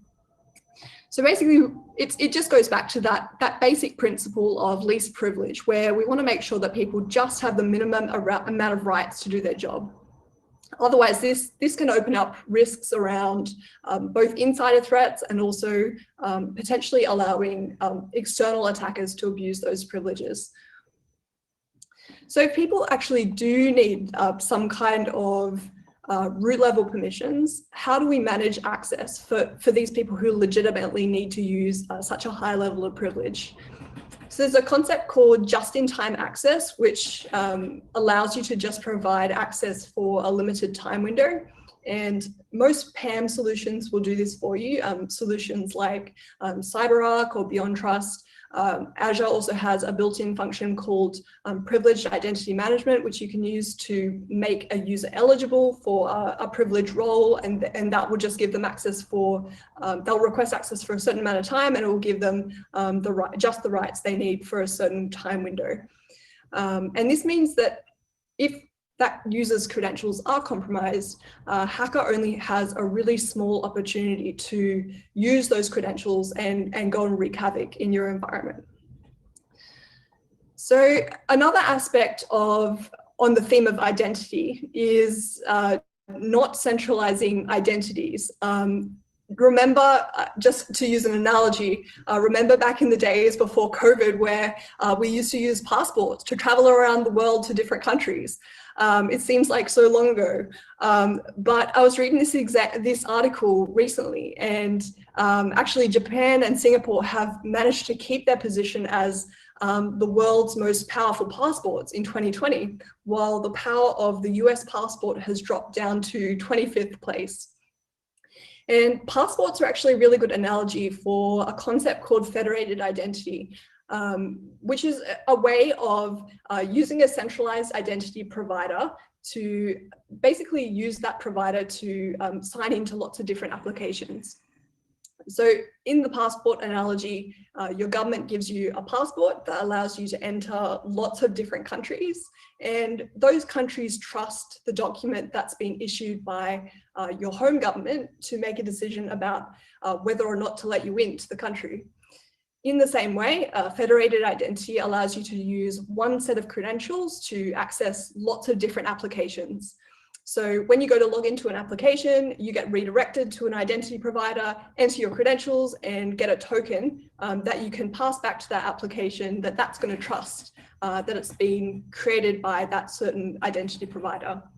And there's lots of different identity providers out there. So you might have heard of Okta or SailPoint or Ping Identity, Azure AD, and they're all using some of these sort of modern identity protocols like SAML or OAuth to do the federated identity authentication and authorization. But one issue I see when I'm looking at different customers' environments is that some customers actually have multiple identity providers, which makes it really hard to monitor who's accessing what and to keep the controls consistent across the different identity providers as well. So my recommendation will be try and centralize your identity services so that you can enforce security and IAM in one place. The second issue that I see, which is an issue across like all of the different cloud models, the SaaS, PaaS, and IaaS sort of services, is not enabling MFA. And I can't emphasize this enough. Seriously, some people don't do this, and I cannot recommend this enough. One of the findings from the Uber breach was that hackers were able to get access to Uber's private GitHub account because they didn't have MFA enabled. And this was the first step of the hack that allowed the rest of the attack to unfold. So MFA is an extremely effective control against unauthorized access and forcing you to use more than one authentication method. So, you know, something you have, something you are. And unfortunately, a lot of companies are still using basically IP whitelisting as a control to secure their admin interfaces rather than enabling MFA. And you might have heard recently in some of the security community tweets I've seen, like, for example, the Mimikatz, the guy who makes Mimikatz, recently released an update which actually allows an exploit of the PRT token, the SSO token, which is used to authenticate a user to things like Azure AD. Basically now those credential stealing tools are smart enough to be able to grab your SSO token and allow you to move laterally from on-prem into the cloud. So it's never been more important to have MFA because attackers can now basically exploit the trust between your on-prem and cloud environments to move laterally between those different types of environments.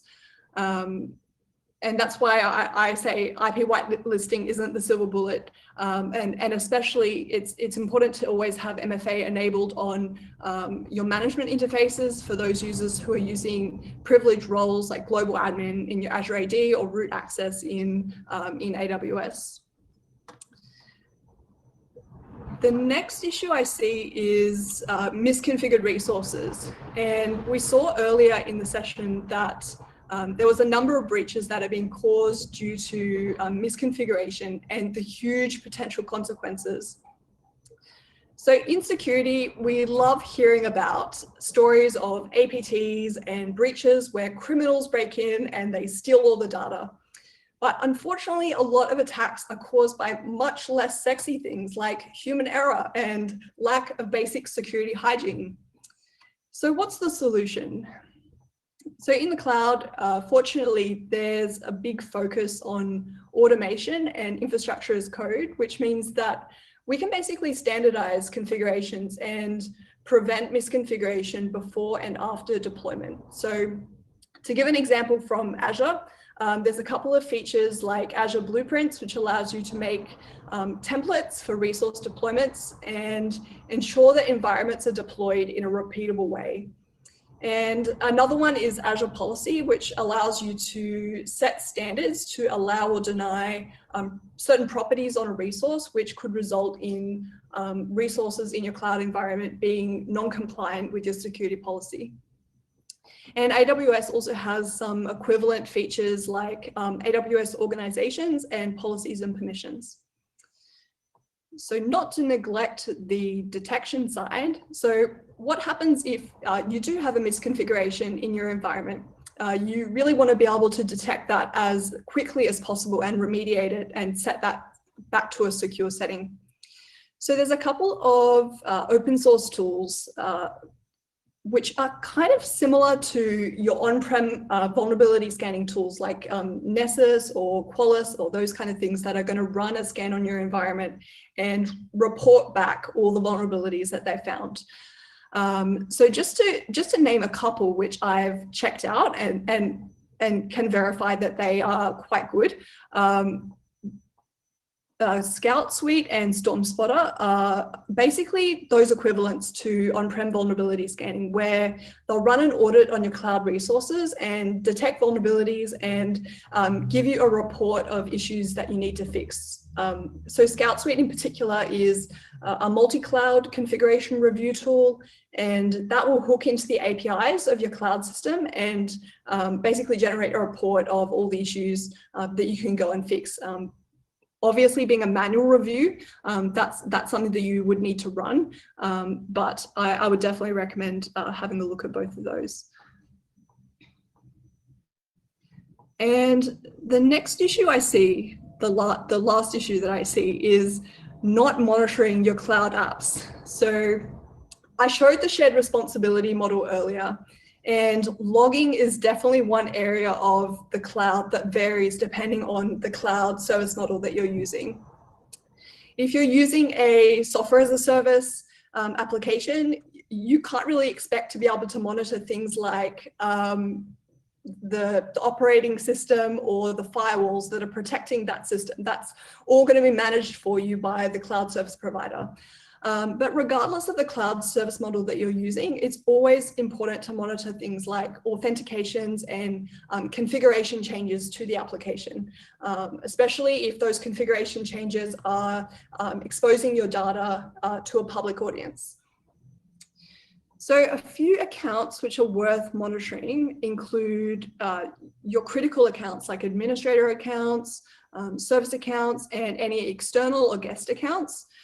Keep an eye on vendors who have permissions into your cloud tenancy. I've literally had situations where vendors have been granted access and then have been seen logging into the tenancy at all hours of the day against the organization's security policy. Next, you want to have a look at the management plane, so the management interfaces that are used to protect the entire tenancy, and this is more relevant for your infrastructure as a service and platform as a service sort of cloud models. Have a look at things like sign-ins from unusual locations, management API usage, and service accounts or service principals that might be trying to hook into the management plane of your application. And lastly, definitely monitor resources. So always make sure that you check that logging is actually enabled on those resources, because you might be surprised that it's not always enabled by default. Sometimes you have to, if it's a VM sort of system, you need to install some kind of agent to enable OS level monitoring. And then once you do have that monitoring, you want to make sure that those logs are coming into a tool like a security information and event management system. So a SIEM, and so that you can do centralized detection and analysis. So what happens if you discover that an attacker has access to your S3 bucket and they've stolen all of your customers' data? Well, what a fun situation to be in. The most important thing to understand is that the cloud provider isn't going to respond to security incidents in an area of the cloud which is your responsibility. So if you misconfigured your application, it's your responsibility to have an incident response plan in place and to know how to quickly fix that issue. And most importantly, don't pay the hackers to cover up the incident from your customers. Make sure you have a communication plan in place as well. It's not just the technical aspect, it's also you know, how you manage that incident that's really going to reflect on your company and your team and your experience as a security professional. So in conclusion, I've just covered 4 areas for secure cloud management. Get identity right, enable MFA, prevent resource misconfiguration, and monitor your cloud apps. And if you implement all of these controls and concepts, you'll be well on your way to being a true guardian of the cloud. So thanks a lot, and happy to take any questions. Thank you so much. I've just been joking here with Ian that the cloud is just somebody else's computer. Thoughts? It's all a shared responsibility. I don't think we have any direct questions for you. There has been a lot of discussion though around some of your topics. So it might be good if you could jump in and weigh in on some of the discussions that's going on, particularly around talking about the federated logins and how you can still get around MFA with like legacy auth and things like that. Is pretty interesting. And I think yeah. there was a discussion. Skorov said that it's his pet hate because of the SSO tax. So services requiring you to pay for SSO, and so therefore your identity is tied to a specific service provider. I have seen there's a website called sso.tax, and Yes. it's actually quite a good one. Yeah. Yeah, Is that the one he posted? That's the one he posted. Yeah, and it's a big pain in the ass for everyone because then you're going to have multiple federated identities, and it's just don't do it. Yeah. Those providers with the SSO tax, I think they're propagating the issue throughout the industry of having multiple identity providers. Yeah. Yeah. No, fantastic. Thank you very much, Bronwyn. It was a great talk. Yeah, thank you so much. Thanks all. All right, so we are a third of the way, I guess, through the day. We've had some awesome talks. Why am I getting messages? Yeah, we're a third of the way through the talks. We are now going to have a break for 15 minutes. And then we're coming back to the wonderful, I'm hidden again. This is the problem with being me. I'm so sad. We're going to have the wonderful, wonderful dulcet tones of Garth Schwer talking about it starts with a question and how you need an inquisitive mindset for cybersecurity. So feel free to go away, get a drink, get some snackies, and come back in 15. Thanks, guys. And waha!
Haha, I've finally taken over. Oh God, what am I doing? It's somebody else's computer. Welcome back, everyone. Shanna is just making herself a drink. The gin fairy has come. I've got coffee, because coffee is required. Are we back on? Yeah. It's all right. Shanna is making herself a drink. Can anyone guess what it is? Yes. You know what it is. I know what it is. Yeah. I'm not going to enter the competition. All right, I'll be back. All right. Well, in that case, I will merely, at this point, invite our next attendee to begin the half hour that is Central Voice. So let me promote panelists.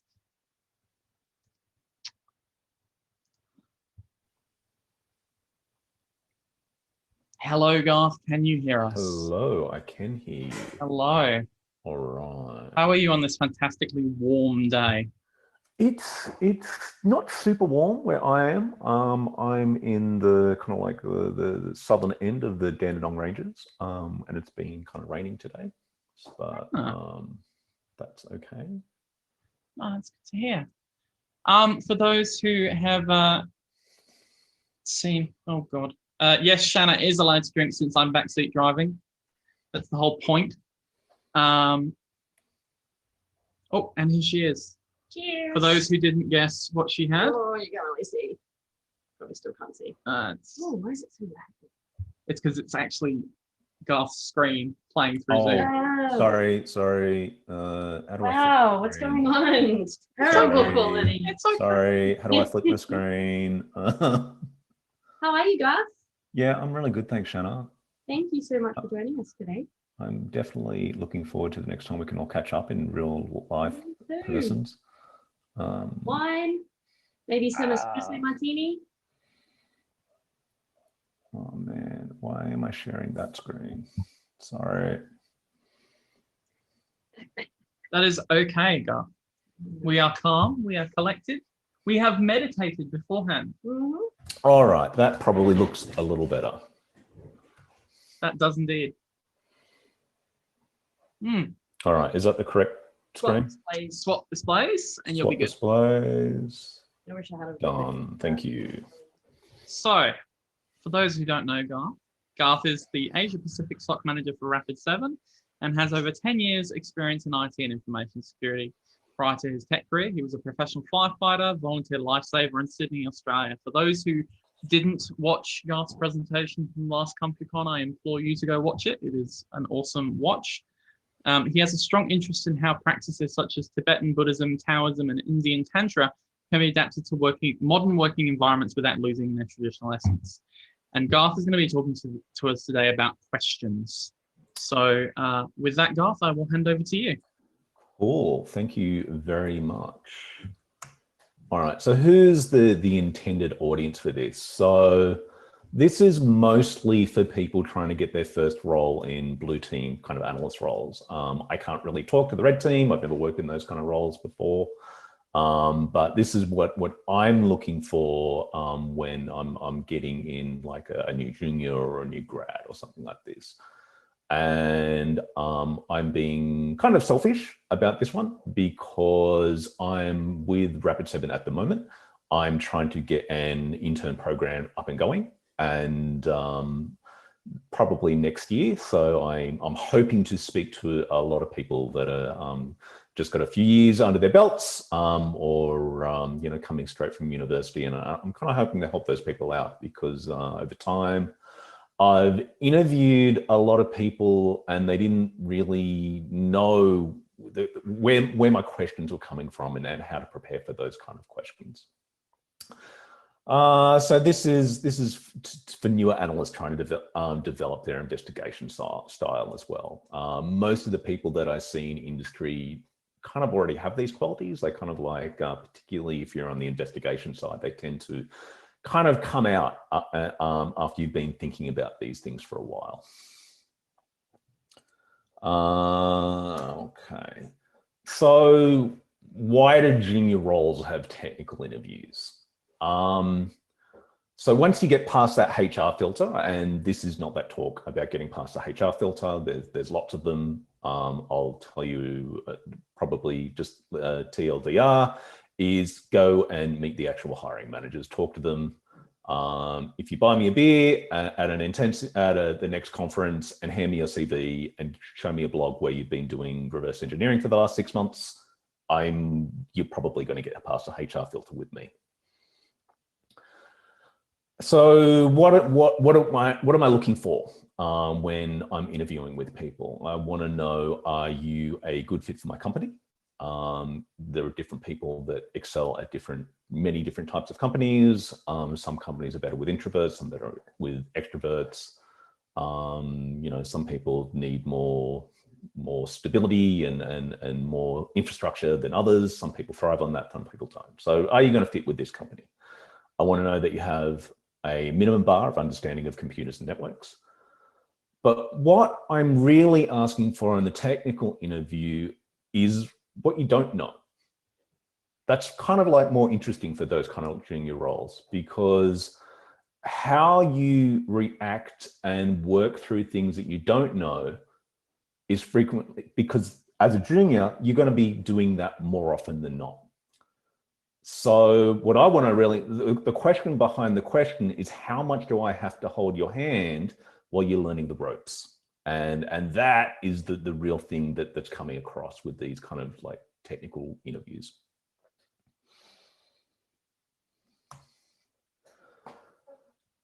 So what do I do when I don't know what to do? So there's a really dirty secret in Blue Team InfoSec where we very often have no idea what we're doing, but we've got to work it out anyway, whilst management is pressuring us and there's an attacker in our networks.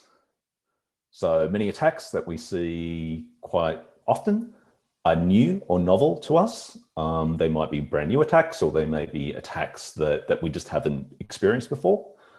And they're frequently on software or hardware or network configurations that we're not that familiar with. That may be because it's a client's organization. That may be because, there was an element of shadow IT. That may be because a number of reasons why there weren't InfoSec controls and there wasn't documentation on that particular thing. So having to constantly come up with strategies on the fly is really stressful. And incident response, which is part of my team, has a high burnout rate. It's hard work. And also that level of stress contributes to things like imposter syndrome, because your job is to come up with things that, yes, you've done a certain level of preparation for, but you still may not know in the moment where you're moving to. And you just have to come up constantly with a strategy on the fly to adapt to the new situation. So my background, why do I know this stuff? Why am I interested in it? So I was taught meditation in my early 20s and 30s as a path of personal will. So what does that mean? So I studied with a very traditional teacher who would use meditation to go and get you to do stuff. So he would be like, Garth, create a building. Garth, I need you to be in Wagga in 12 hours, go. Garth, I need you to, create some kind of report or document or something like that. And not only that, he really liked with his students to get stuff that they sucked at. So you would have to constantly move past the parts of you that don't know and just kind of like continue to move in the moment. And a big thing that was in that particular tradition was you can be anything and that you can do anything. And this was to try and get you to move past the parts of yourself that found it really hard, that wanted to quit. And you just had to find the part that you can.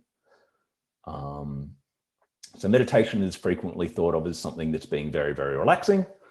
Yet when you study with these much more traditional models, it's actually really, really hard. That picture there is part of the Renzai Zen Buddhist tradition. Rinzai is kind of really interesting because you go to a meditation intensive and the master walks around with a stick. And if you get sloppy with your meditation practice or your posture, the guy comes around and slaps you on the back of the head with the stick. So it's not really that like relaxing, but it helps you to become alert and concentrate and continue to move through things even though when there is a perceived threat. So the idea, so this intensive training was thinking of modes and nodes.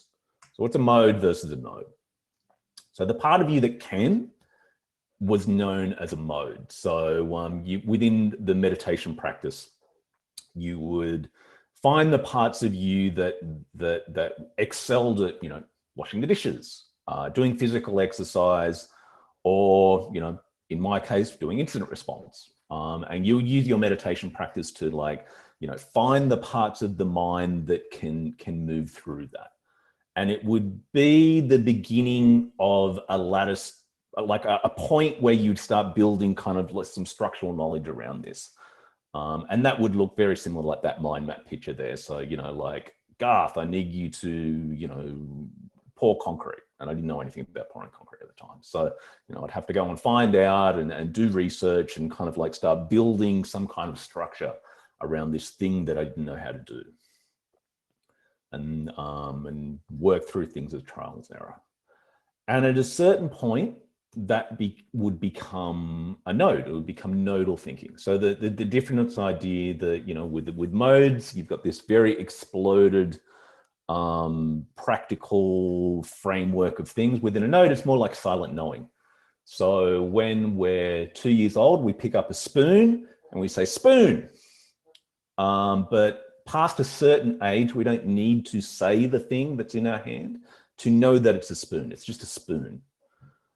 And this would build a level of frictionless movement so that you wouldn't have the internal struggle when you would come across new things, and you just move to the part that can, and in a silent state of mind, you would work through it. And that happens in any in any profession after a few years, and this happens quite naturally in incident response and security and things like that. You just know what to do. You just know what to do the next thing. You don't have to think about it. So just as a slightly different model to explore a similar thing. So this is the 6 thinking hats theory. It's quite popular in the UK public service. And it was popularized by Dr. Edward de Bono. That was the guy that wrote The Use of Lateral Thinking. He was the guy that came up with the idea of lateral thinking, brainstorming. He's quite prolific in terms of what he's written about 30 books. He's been a consultant in Australia and the UK for 40, 50 years now.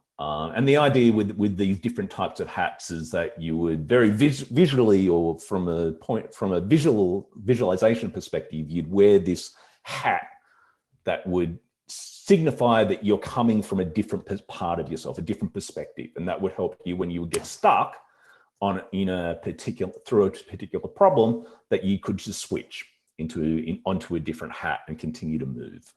I don't love this theory, but I'm just giving you a little bit of a different example. So the exemplar model, Dr. Dan Brown is my current teacher in meditation. My previous teacher died a number of years ago. And I really like Dr. Brown. He's an associate clinical professor at Harvard Medical. And he's also spent a large amount of his life studying Bon and Tibetan Buddhism and being a translator, and is very well connected to the Dalai Lama and some of the bigger names in Tibetan Buddhism. And I really like that because I really like Dan because he's got a really nice combination of traditional meditation and modern psychology, and helps people to understand these traditional concepts within a more modern framework, and quite often can teach better than the monks can, because he has this background. So he uses the exemplar model, and this is So you, and this is just when we're moving through a challenge, we visualize someone that already knows these sorts of things. So, you know, maybe I'm visualizing Shanna, who I admire very much, and she displays the qualities that I might want to continue to understand for a particular problem that I have. Visualize the exemplar doing the thing that you want them to do, and feel them as they feel as they're moving through them. And then you bring those in qualities inside yourself and shine them to the world. So the qualities that the exemplar would own, you now own within yourself.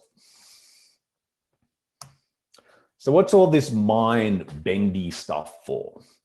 So the point is the ability to persevere through difficult material and situations is a core quality of many successful cybersecurity professionals. And some of you that have been doing the OSCP, because you want to do pen testing or something, there's this mantra of try harder, that if you can just continue to move through this problem, you'll eventually get to the other side. So there's this idea of resilience simply by switching perspectives and continuing through, moving through the problem.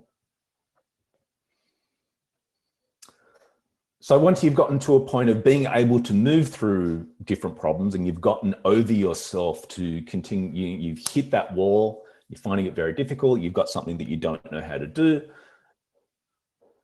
you're going to pick a model that can help you to understand the thing that you want to do. And so I've chosen 4 models here. There are many, many more. But this gives you a first look at something that you may want to try. So the Socratic method, I was taught, so my first meditation teacher hit this with me pretty hard. His entire teaching was forms of a kind of question and answer dialogue. And this is a little bit more modified than if you actually read Plato, but it's a similar sort of thing. So the Socratic method is the examination of problems through questions. It's based very much on the belief that all knowledge is connected to prior knowledge, that all thinking comes from asking questions, and that asking one question should lead to asking further questions.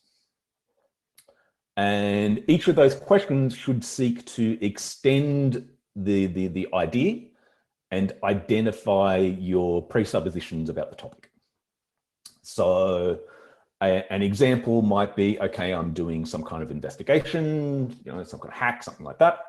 And to externalize it, maybe I write it down just in the same way, you know, you write it down as a report in the same way that you're going to have to present this stuff to a client as an update or as a final report.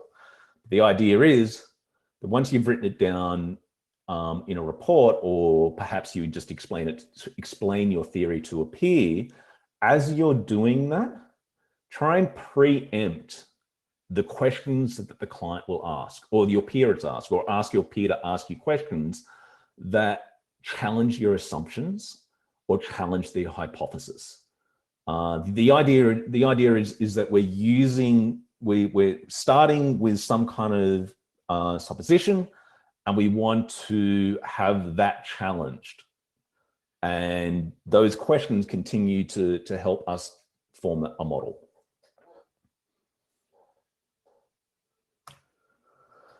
So scientific method. Many of you would have studied the scientific method in high school. I had a teacher, so I lived in Hong Kong for a little while, and whilst I was there, I did postgrad work at the University of Hong Kong, doing digital forensics. And most of the people that most of the lecturers and staff there were connected to the 2005 Big Crook BitTorrent case. So that was the first conviction on BitTorrent, you know, stealing IP and you know, for movies. It would be Big Crook himself ended up doing jail time for ripping Miss Congeniality, which would be just a horrible thing to have to go through. Anyway, what they loved using scientific method. So whilst I was there, and having to do my studies, and they would hand us a computer image or something like that, and we would have to do our report using scientific method a lot of the time.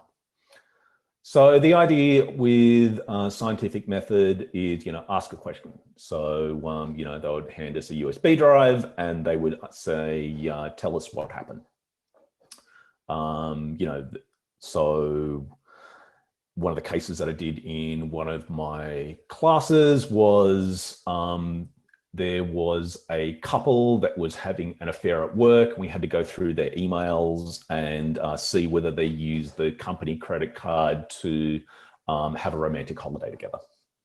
So ask a question.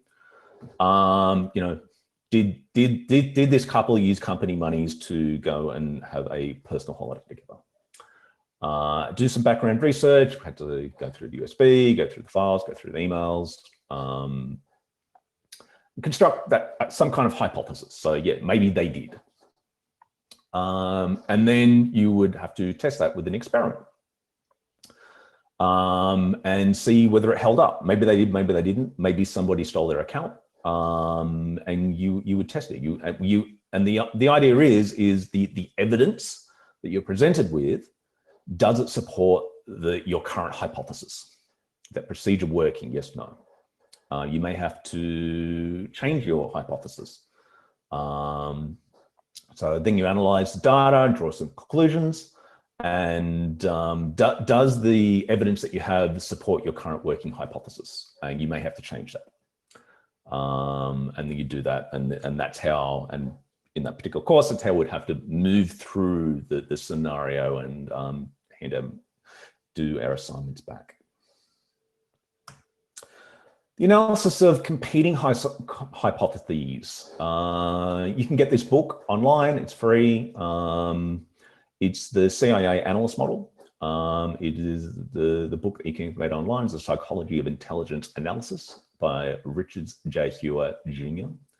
And in short, it covers a summary. The summary is like a chapter on mental machinery, which is kind of like, it would talk about things like how our brains are kind of weak in terms of that we tend to, because of our biases, we tend to pick a solution early. And even when we're presented with competing evidence, we still may want to side with that particular bias because we've got some commitment to it.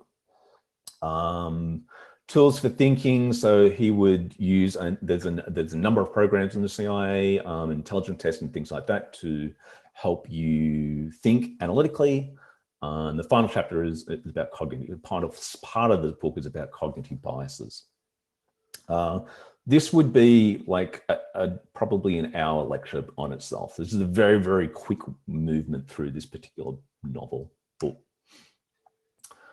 So what's the analysis of competing hypotheses process? So the idea is that we would identify all of the potential hypotheses, preferably as a group.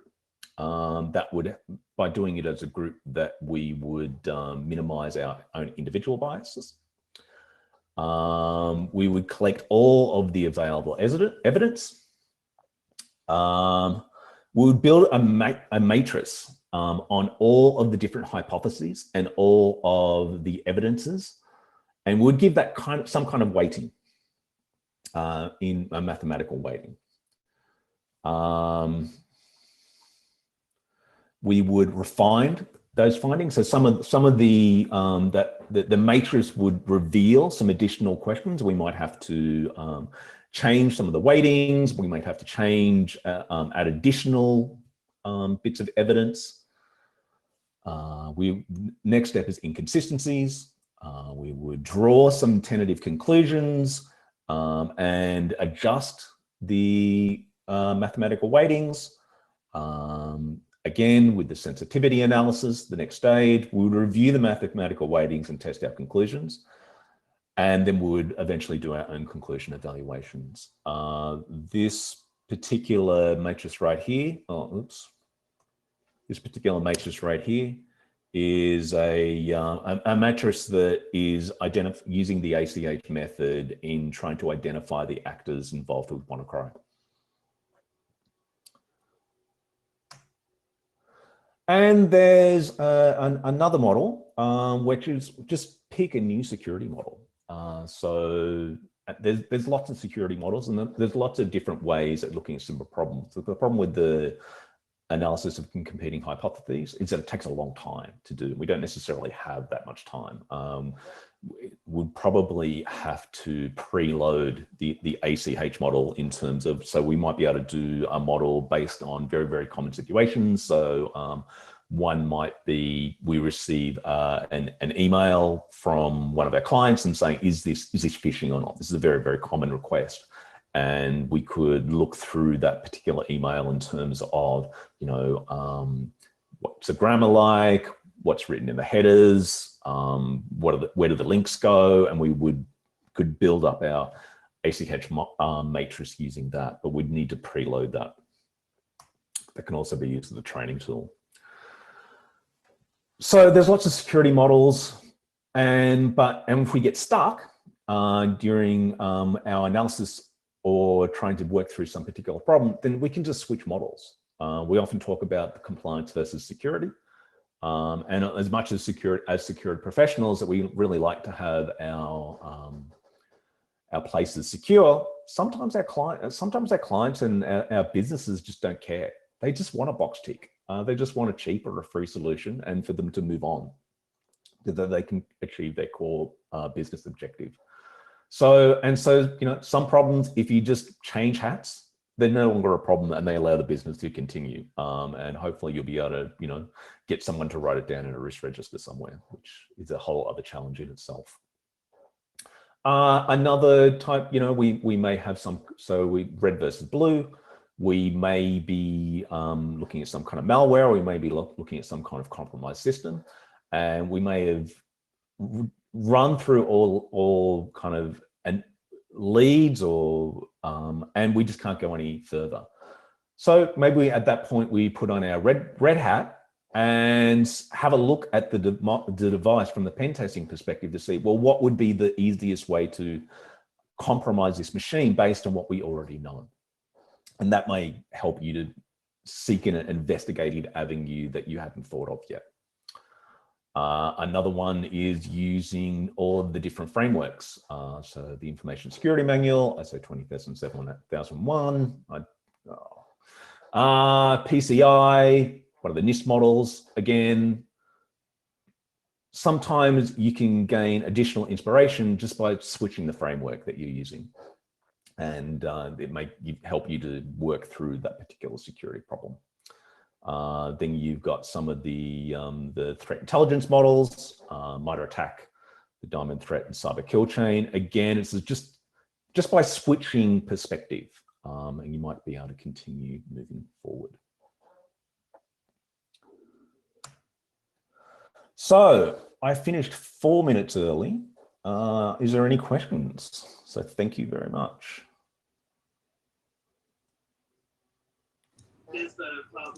Oh yeah, yeah. Hello. Hey, I know I finished a little early, but that's okay. We were totally paying attention and not dealing with a not more important thing, an equally important issue. Thank you again. I think we were nodding along and agreeing and going, yep, this is really important. I like the discussion at the end about the mental models. And my advice with all the frameworks is always just pick something that works. It's always about showing that you can use a framework. It doesn't matter which framework it is necessarily, unless your company maybe aligns with one. But it's about using something like that to shape your discussions and shape the way you work. And actually, I needed a really good explanation of ACH recently. And so now I'm actually going to be referring to your video, because ACH is one of those really good ways of just breaking a problem down into all the different hypotheses and the evidence that you have.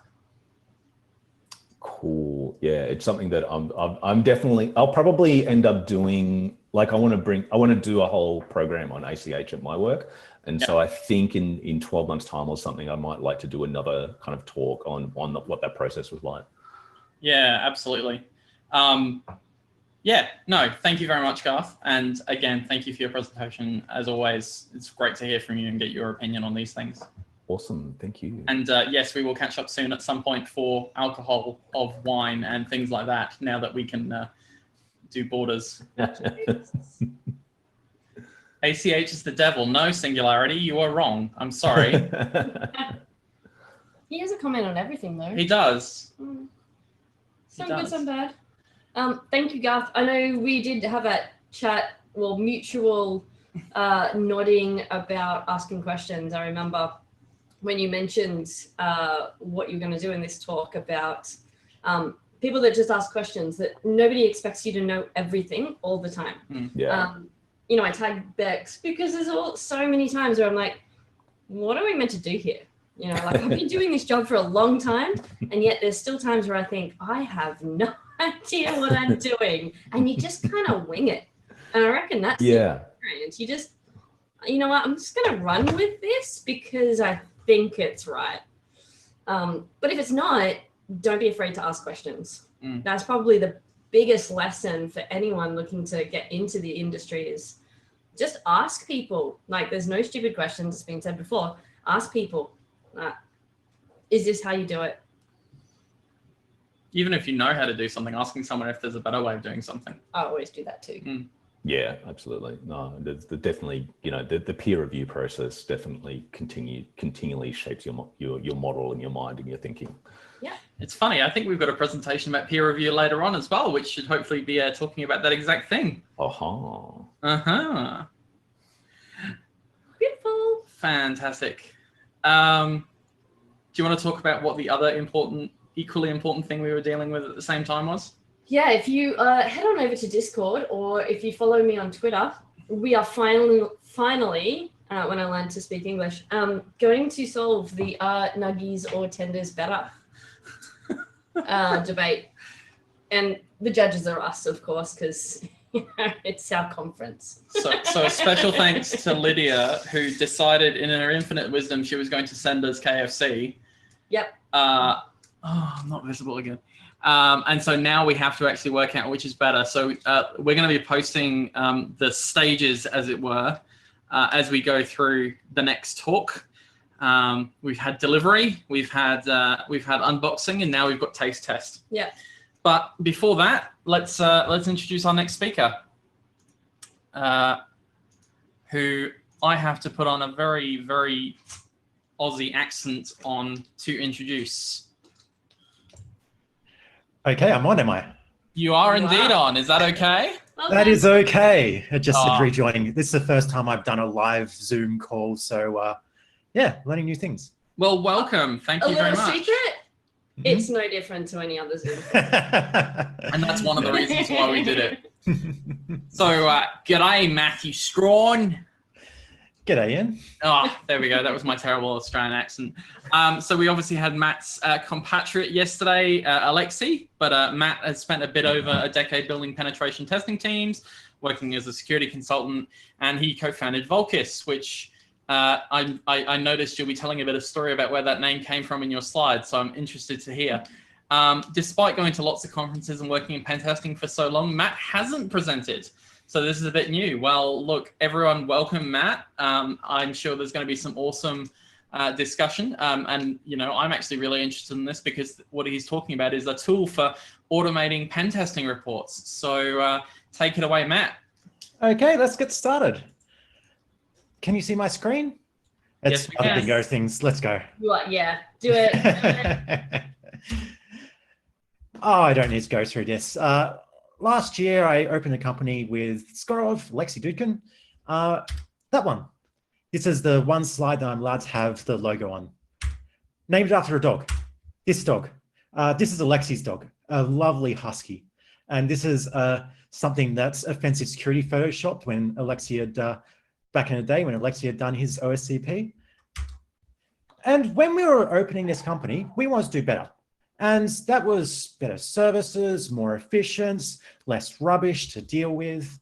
And as part of that, we sat back. We had a lot of conversations over beers and whatnot. And we brainstormed about what can penetration testing, not just for us as a company, but what can us as an industry do better? And one of the sad facts of penetration testing is a lot of the time that you spend is simply on doing reports. And we ended up looking around, going, what ways of doing reporting are there?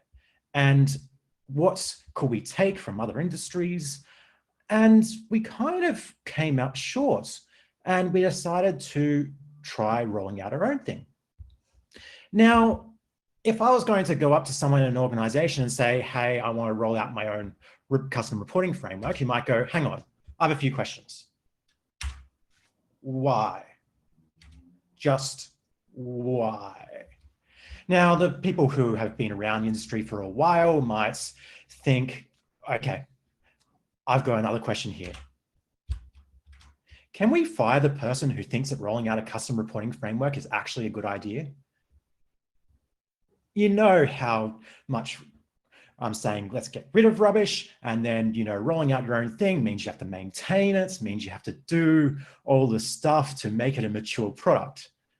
And so, sure, going out about the idea was a bit strange. See, before at our previous testing organization, we just used Microsoft Word. And firstly, I like Word. It is actually a well-designed product. It has been around for decades. They've been improving it for decades. I like Microsoft Word.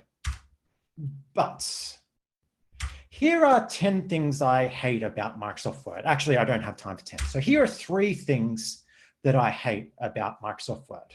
Firstly, templating and formatting is hard and annoying. You have a template, and mostly it has all of this pre-written stuff in there that might have nothing to do with what you're trying to report on. That has formatting when you copy and paste from one report to another, let's say, and it takes along all the old formatting along with it. Let's say, heaven forbid, that you might want to change your reporting template. Suddenly the formatting from all your previous reports comes into your new reports, and you get this hodgepodge of different formatting. Consistency is hard and annoying. Word has this kind of fields and quick parts kind of system where you can do things like version numbers, you can do things like client names, which works sort of, kind of, but it is so annoying, so annoying. Automation is hard and annoying. I just want to get something like Nessus, grab all the tools, and then put it in. And automating Word documents, I mean, we all know that macros are a security nightmare. Automating it even from Python, whatnot, is just a nightmare. And that all makes me sad. And we also looked at web interfaces, Ghostwriter, AttackForge. And I know they're both really good products and they do well with a lot of penetration testing teams. We didn't really want to go down that path for a few reasons. You can't access it while on site, and a lot of our testing was on site with clients, it was looking like. And it didn't really fit into the workflow we're after, especially Ghostwriter tries to do all of the task management and whatnot. And we had already had other best of breed project management and task management tools that we wanted to take advantage of. And ultimately, in the end, we had an idea. Our idea was, you have a bucket, right? And you put Vuln write-ups in the Vulns bucket. And then you add some kind of executive summary that you put on top of it. And then that all goes into this kind of grinder-like thing, and that spits out your final report. It should be as easy as that doing up a report. And then, so we had this idea in our brainstorming sessions where it already, had a beer or two and thought, oh yeah, this is a great idea. And so I decided to do up a POC. And the POC was surprisingly simple. Get Markdown, you just throw on YAML to front in front matter, you strap on Ginger 2, templating engine, you rope in Pandoc, and then you might add a bit more code, risk assessments and templates. And this took a good day of work. And we were looking at the end of our good day of coding and going, we actually really like this. We like the workflow. We like how things put together. We like how all the files are the vulnerabilities are in different files, and it worked well. Markdown for us was a lot easier than Microsoft Word. You've got your heading, it's just paragraph, all the formatting is taken care of in the template. It's already widely used. A lot of both of us already knew Markdown. People that we were getting on board already knew Markdown, mostly because GitLab, GitHub, a lot of wikis already use it. Ginger 2 templating is a mature product, and it provides a huge amount of power just out of the box. You can put in a title. Suddenly title is replaced with title. Clients have really highest risk. Highest risk can be an automatically generated thing, can automatically generate a list of vulnerabilities, and it has if statements. It has for loops. So that if highest risk is critical, you can put whatever you want. So suddenly there's a huge amount of inherent in this now just by adding this module. And each vault ends up being a separate markdown file. I'll show more about that later. It's a separate flat file as well. So that means that collaboration becomes really quite simple. There's a lot of tools that just happen to be really good at sharing around flat files. So Dropbox, SharePoint, even Git can work really well at sharing reports. And because each person, most likely they're doing their own vulnerability write-ups, each person will be editing a different file. Now, Microsoft Word also has a collaboration, as does with Google Sheets, Google whatnot. And when you're editing the same file, the collaboration is always easier said than done. You always get these merger issues and whatnot. I've had data loss because of collaboration attempts over SharePoint with Microsoft Word. And yet, when you're editing different files, all of those problems go away. And so this ended up being the final design, or how it looks at the moment, for Report Ranger. You've got YAML for front matter, Ginger 2 templating. There's validation that you can put in the template that will validate different parameters in the front matter. For instance, saying you have a client, saying you have all of the different parameters that you might want to need and their formatting and the data type that they are. We use Plotly for charts, which you can dynamically generate charts. We have a strong templating engine now in Report Ranger. That's important for us. Alexi yesterday mentioned about we have a big partnership model. Ed also mentioned that yesterday, working with other organizations, and for us that includes white labeling. So for us, if we're doing a penetration test, for instance, or a report under another brand, then that means all we have to do is say, use that template instead of this one, and the entire look and feel, and often the structure of the report changes. But our workflow doesn't change, despite having dramatic changes to how the output actually looks. And then you can put it out into PDF or HTML, because we're using Pandoc. All Pandoc does is translate between Markdown and some other format. And it works reasonably well. DocX, unfortunately, doesn't work that well yet, and CSV is our current ambition. A lot of clients want to have it so that we can give them an Excel spreadsheet, which has all the vulnerabilities, so they can use it in their backend project management. We're working on that. So let's have a look. Let's first look at the output. And here it's an output that is a LaTeX program, a LaTeX generated PDF. And there's a few inherent advantages to that. You've got vector graphics, so none of this heavily pixelated stuff. And it generates a bit of the content for you. So the table of contents is already generated. What I would like to do is I would like to have a look at the code used to generate this report. Here is the front matter. And the front matter is YAML. If you don't know YAML, it's just a simple parameter, what it is. Title is Report Ranger Sample Report. If you change this, then, for instance, the title page will change. If you change that, then this will change as well. Now you see there's also a date here as well. Where's that come from? That actually comes from the latest change. So if I, for instance, add 28, 0.2, live demo. And if I save that, then I will be able to rerun Report Ranger and it will have the latest change.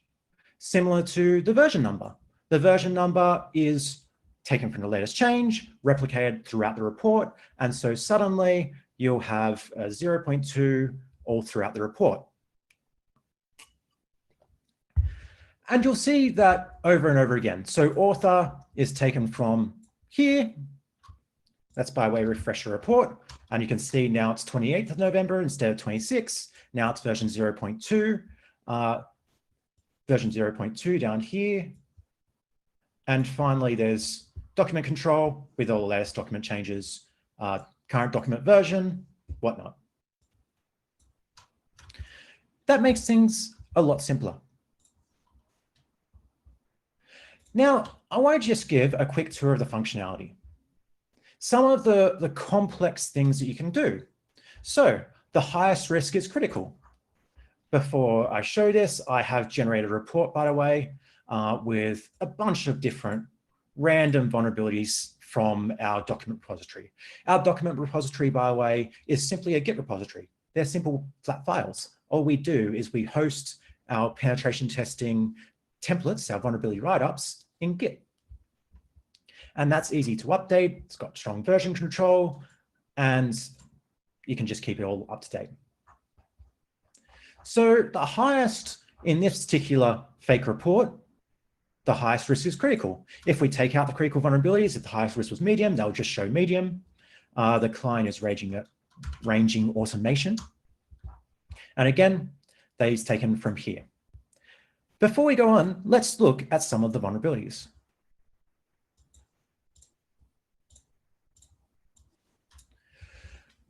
Here's what the actual format looks like. You've got the vulnerabilities directory here. And let's go in. External penetration testing or simple vulnerability. That corresponds, you might see, let's go back to the table of contents. You've got the sample vulnerability, and then you've got detailed vulnerabilities, external penetration testing. You might see that there's no ordering here. Let's look at a sample vulnerability. This is actually a strongly templated vulnerability, and you've got the likelihood and the impact, but there's no risk. That's because Report Ranger will do the risk assessment for you. It will do all the risk assessments. It will order it in terms of risk.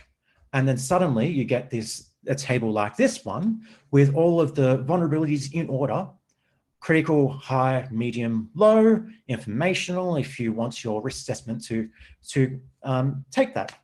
For us, this is a really powerful system because suddenly, as I was saying, not only do we work with partners, but we also work with clients with their own risk assessment framework. We can code this risk assessment framework in to Report Ranger, and suddenly all this changes. All this goes from high, medium, low. Some of the risk will change from medium to high, depending on the client's risk assessment framework. And we'll know if one of the vulnerabilities has been miscoded, which happens surprisingly frequently because it's very hard to pick up. There's going to be a peer review talk later, I heard. It's very hard to pick up that in peer review because you have to go through and you have to reassess all the risks and just double check attention to detail. But suddenly here, you don't need the same level of attention to detail. Let's look in more detail one of the vulnerabilities, because I've got a strongly templated vulnerability here, and it's a simple weak password policy.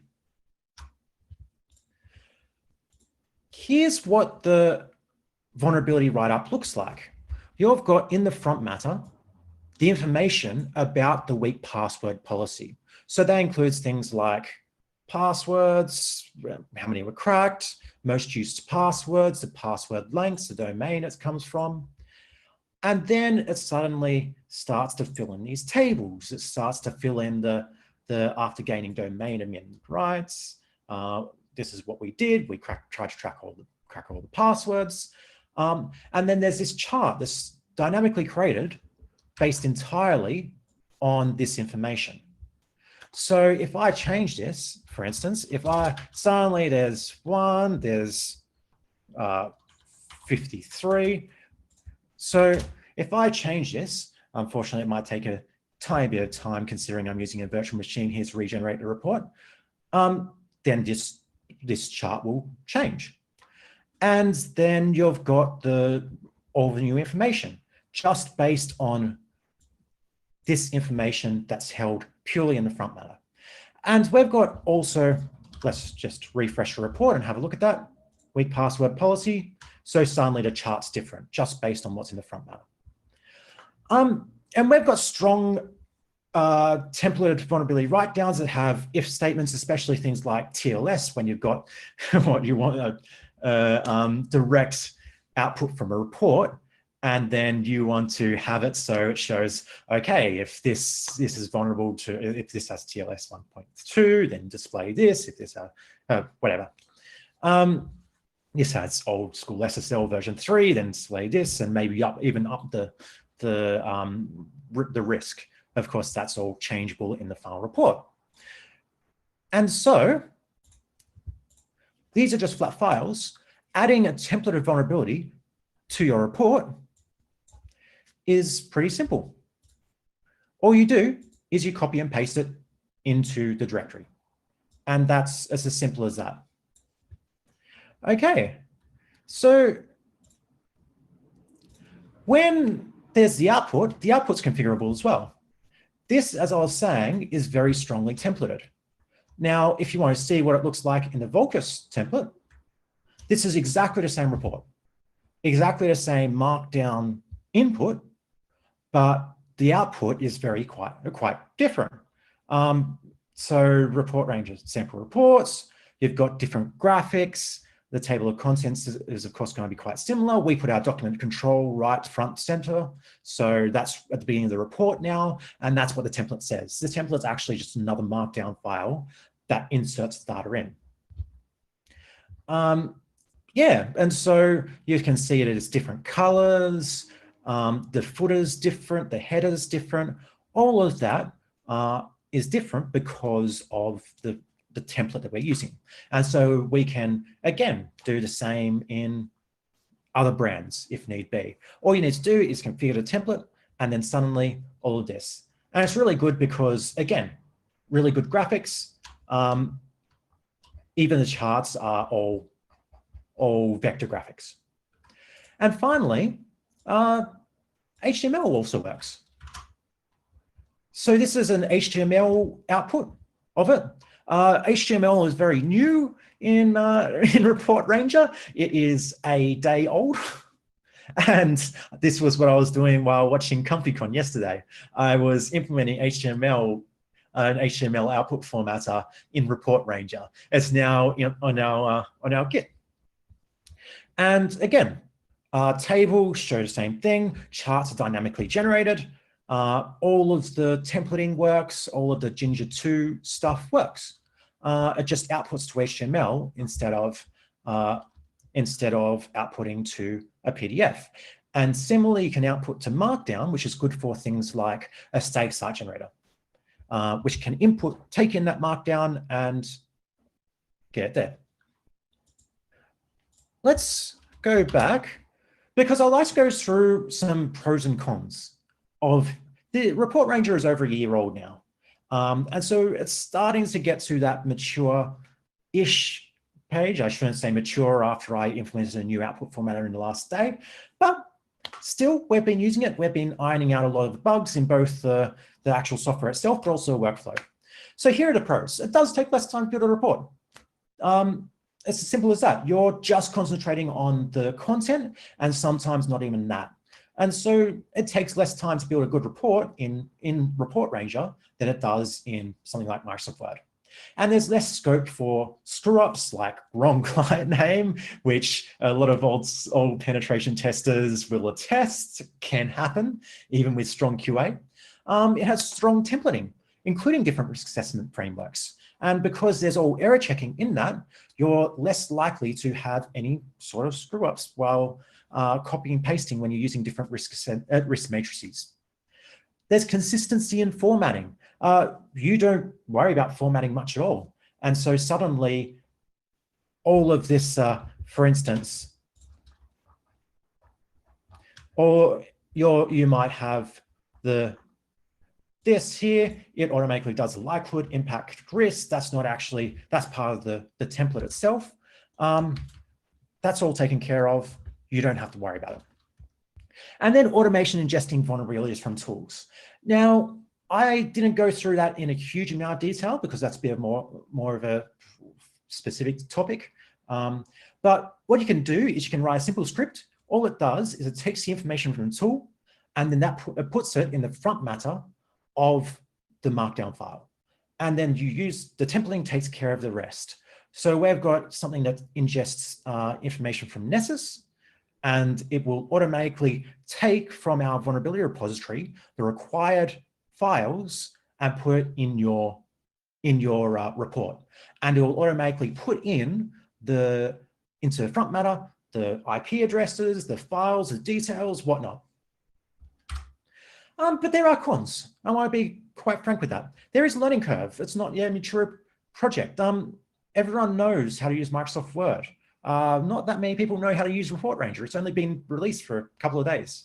LaTeX installation, a few gigabytes. If you've ever installed LaTeX, it is annoying. I mean, it's just an apt guess if you're using Linux, but if you want to export to PDF, then you either need to use that or we've got a Docker image as well. Typos can prevent compilation. Because Ginger 2 is a strong language, there are syntactically incorrect Ginger 2 statements, which means that Ginger 2 doesn't know what to do, and that can prevent compilation of the report. Tables, Markdown doesn't have tables, so we've had to, so it has tables, but not tables with fancy formatting. So we've had to do a lot of hacks to make fancy tables work, but they work. And a lot of them can be automatically generated, so that takes out a lot of the time. I don't know what the report looks like until after compilation. It's not a what you see is what you get yet. Maybe sometime later we'll add some kind of local web interface to it, which is our idea at the moment. But in practice, that's not a huge issue. You just look through at the end and look for any sort of, usually it's new pages that you want to take care of. You can't easily just send the Word documents to clients. Some clients want that.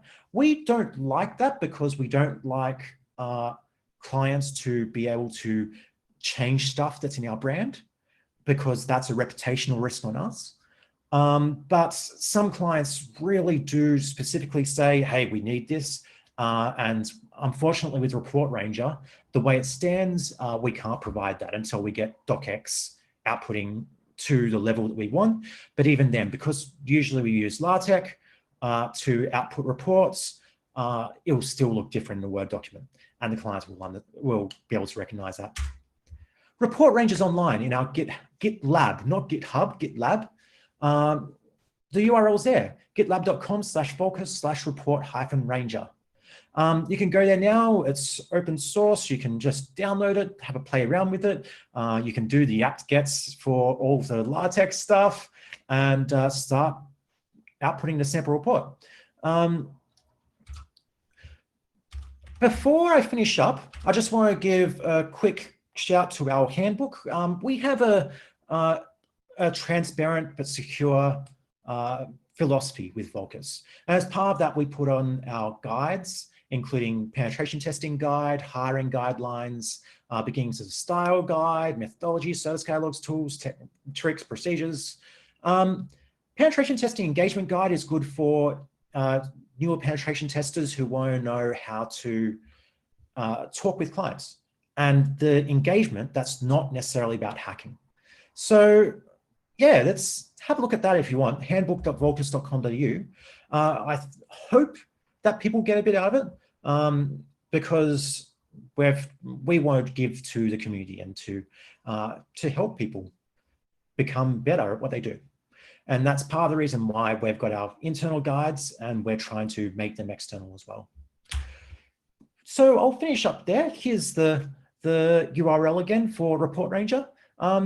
If anyone downloads it and has any success on it, let me know. Feel free to make merge requests. I really like that as well. And yeah, hope you go a bit of it. That's a bit of a new, different way of thinking about reports. Let me just. Thank you very much, Matt. Are you still going? Oh, no, there we go. Still going? Stop share. Ah. Yes, I got it eventually. Okay. I was a bit worried there. The thing had disappeared with all my clicking around. Live demos are risky for. Well, the demo gods are smiling upon us this week. Ah. I think it's because of all the sacrifices everyone's making to the alcoholic nature of the demo gods, including Shanna, who's now drinking beer. Beer with nuggets. Beer with nuggets. That way we go. And again with my I say ComfyCon, ComfyCon. Nice. Which is impossible to see. Did Alexa tell you we were bonding yesterday over automated reporting engines? A passion of mine as well. We hate reporting so much, and I personally hate having to edit other people's reports so much that we are coding a reporting engine. Because I think I disagree with you where people know how to use Word. No, actually. How to use Word. Know how to type into Word. That's it. So yeah, the more of these that we can get to play with, the better. So awesome initiative, and so good to open source it as well. It's been one of our do we open source ours or do we not? Our reporting is specifically focused towards incident response, digital forensics.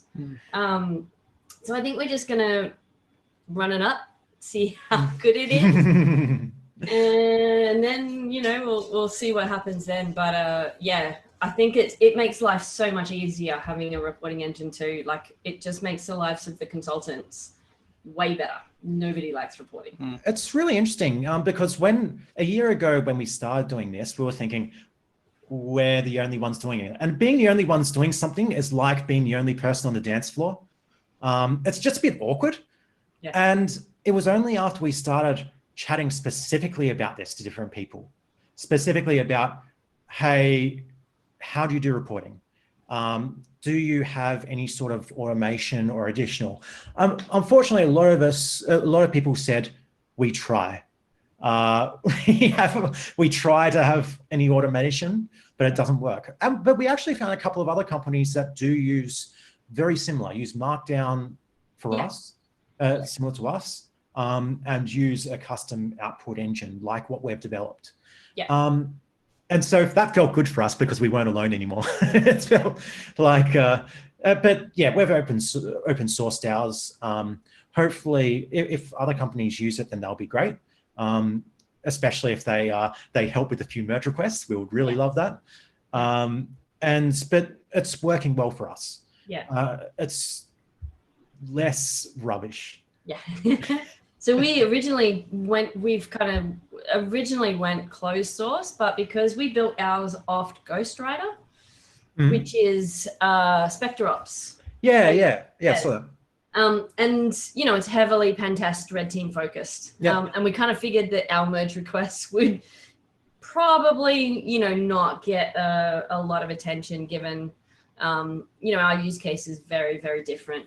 So we did decide to go off and build our own, but it's not easy, right? It's not automate reports in an easy fashion. And I think that's why many organizations don't do it. They either don't have the team with the skill sets or they don't spend the money on it. But the time we save, we can get reporting now down from something like, between 20 to 40 hours down to 8 hours. Yeah. And that's massive. Compliance reports as well. I've started using the same tool. You don't include vulnerabilities, of course, but for compliance reports, because you can do things like, or build tables throughout the document, which you can put at the start. It saves so much time. Yeah. It's amazing how much time you spend on reporting. Yeah, it's just the time up front. Yeah. Yeah, awesome. So yeah, clearly another thing that I'm passionate about. It's good to have passion. Thank you so much for your talk. And Ian has once again become a potato in the background. Hello. No. My camera just does not like you, does it? No, it doesn't like me, but that's fine. I see how it Lucky is. I do. Oh, thank you, honey. So what are we doing next? So we're going to have our next speaker come on, but I think just to clarify, I think we should have this on the record. We have just done a scientific experiment into chicken nuggies versus tenders. You can check it out on our Twitter, on Shanna's Twitter, but I have retweeted it from the ComfyCon Twitter. Yeah. The answer is tenders. Yeah, it was hands down. Hands down, tenders are better than nuggets. Lydia did throw in the curveball of original chicken. Yes. But unfortunately, neither Ian or I like bones. No. So while we like the chicken, the tenders were so much easier to eat. Also, check out that supercharged sauce, new sauce. Thanks, Lydia, for the choice of sauces. We do appreciate. Thank you, Lydia, in general, for buying us food. All right, shall we get our next speaker in? Yes, we shall. Did I just kick in? No, I did not. You just need to promote to panelist. And there he is. Very good. Hey, Hi, Paul. How are you? Oh, good. So I just start up the video, start up the presentation now? Yes. Yep. Okay, very good. Right, can everyone see this? No. Might take a second. Not yet. You can see it now? Nope.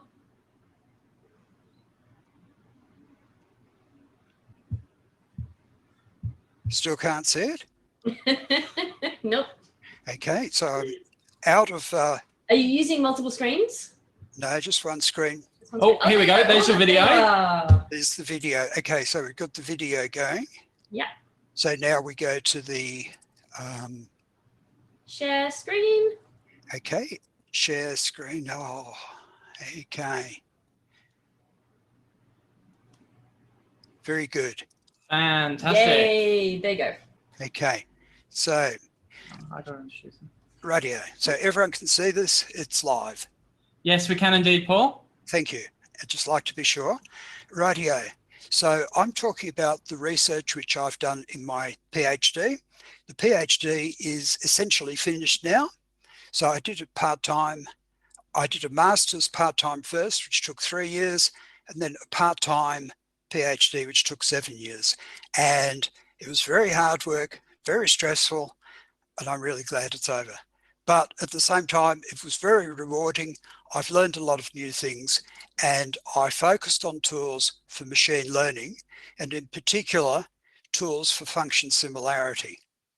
So you've got different variants of malware, and the variants of malware have essentially the same functions in them. So it's a little bit like the cookies in the picture here. All of the cookies, if you look at them in detail, are all quite different, or they've got differences in them. But if you look at the big picture, all of the cookies are the same.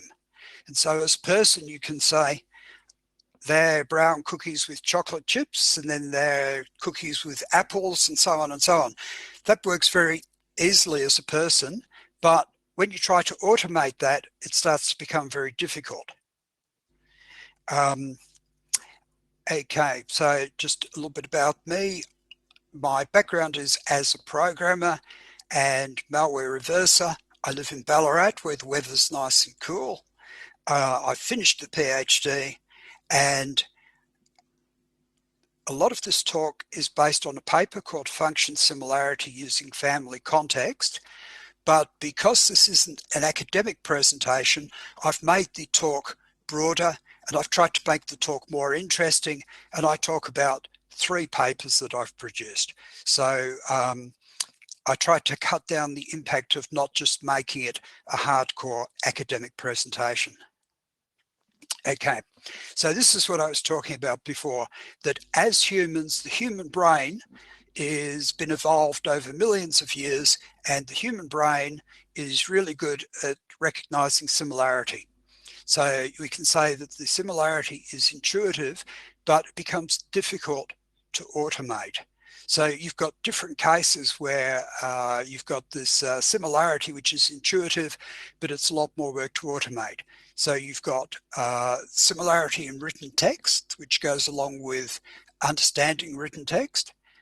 Music similarity, so you've got musicians who've been listening to music for 20, 30, 40 years, and they just absorb all of these rhythms and tunes, and then they go and write a new hit single of their own, and probably quite unconsciously they've picked up a bit of someone else's riff, and then the court gets involved, and there's probably a lot of money involved and a bit of embarrassment. And the case of that was the Australian band Men at Work got caught for having 2 bars of Kookaburra Sits on the Old Gum Tree. Okay, so image similarity is another case where it's easy to look at things. It's a lot harder to write a program that can say these images are similar. So we're thinking about reverse engineering, and we're thinking about function similarity. So you get a new piece of malware that comes into the organization, and you're saying, have we seen this before? Have we analyzed this function or all of the functions in this ransomware before? Is it completely new, or is it something old and boring we've previously analyzed? Another thing is, it might be a variant, or it might be a new piece of malware which has got functions that have been previously analyzed. So if you can recognize that these functions have been previously analyzed, you can reuse all that analysis. You're saving a lot of man hours. Another case where you use the function similarity is when you're trying to work out who is the author of this piece of malware. So it comes into the authorship attribution. Another case where function similarity is used is program patch analysis. So example, Microsoft produces a patch for the operating system you're interested in, and you want to say, what vulnerabilities are they fixing in that patch? So if you do a difference analysis, you can start to say, right, these functions are the ones that were changed, and that takes you a step closer to being able to understand the vulnerabilities that have been fixed. That might be of interest if you're a big organization. You want to know exactly what's changing in your network, or you might say, let's see if we can do something with those vulnerabilities. And a final case where function similarity gets used is cases where you're looking at licensing infringement. Might be a case where an organization's got a whole lot of open source software in their product, and they're not being upfront about acknowledging that. Now, in picking up images to use on my presentations, the presentations are actually fairly abstract. So I decided, well, what sort of images can I put in here to make it a bit more interesting? So I went to biology for a large part. And so these monkeys are actually Chinese monkey clones. And monkey clones, sort of to my mind, is a bit like looking at the similar functions in the malware. Okay, so things that make doing approximate similarity measurement difficult. If we're looking at 2 functions that are exactly the same down to the last bit, it's really easy to say that they're the same. But the things that make the approximate similarity difficult is that changing compiler options radically changes the compiled code. Using different compilers, again, can radically change the compiled code. The malware author is involved in a software development process. So he's changing the code, or she's changing the code.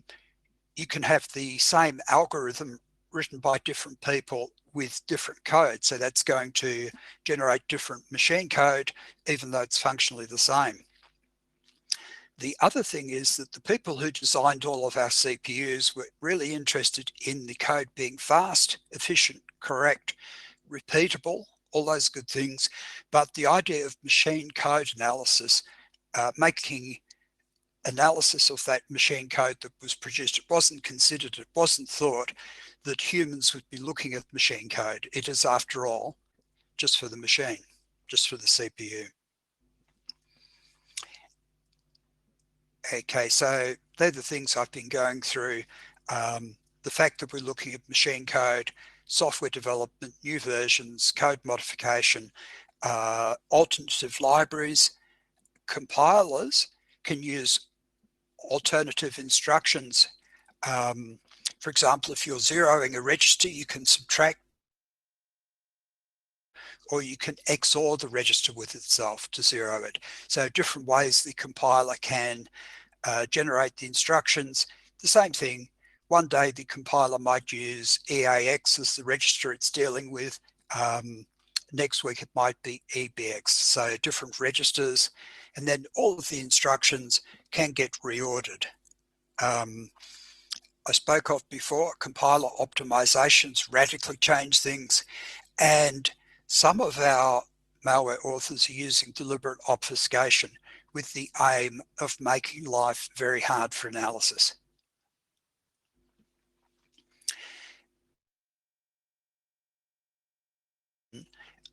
This talk is covering multiple papers that basically reflect research that I did over about a 2-year period. So the first thing I did was some research which I called EST, Evolved Similarity Techniques. So I used ad hoc similarity. I just wrote a program that had a couple of features and I did different types of comparisons. The program did the job. It found the similar functions in the data set I was looking for, but the solution wasn't general. The next cut of that, we said, right, we would take that ad hoc program and we would implement machine learning in it, because machine learning provides a much more general solution for looking at similarity. So the similarity by machine learning I call CVCFS, and it was a better solution. It was more general. There was still room for improvement. The next iteration of the research we called function similarity using family context.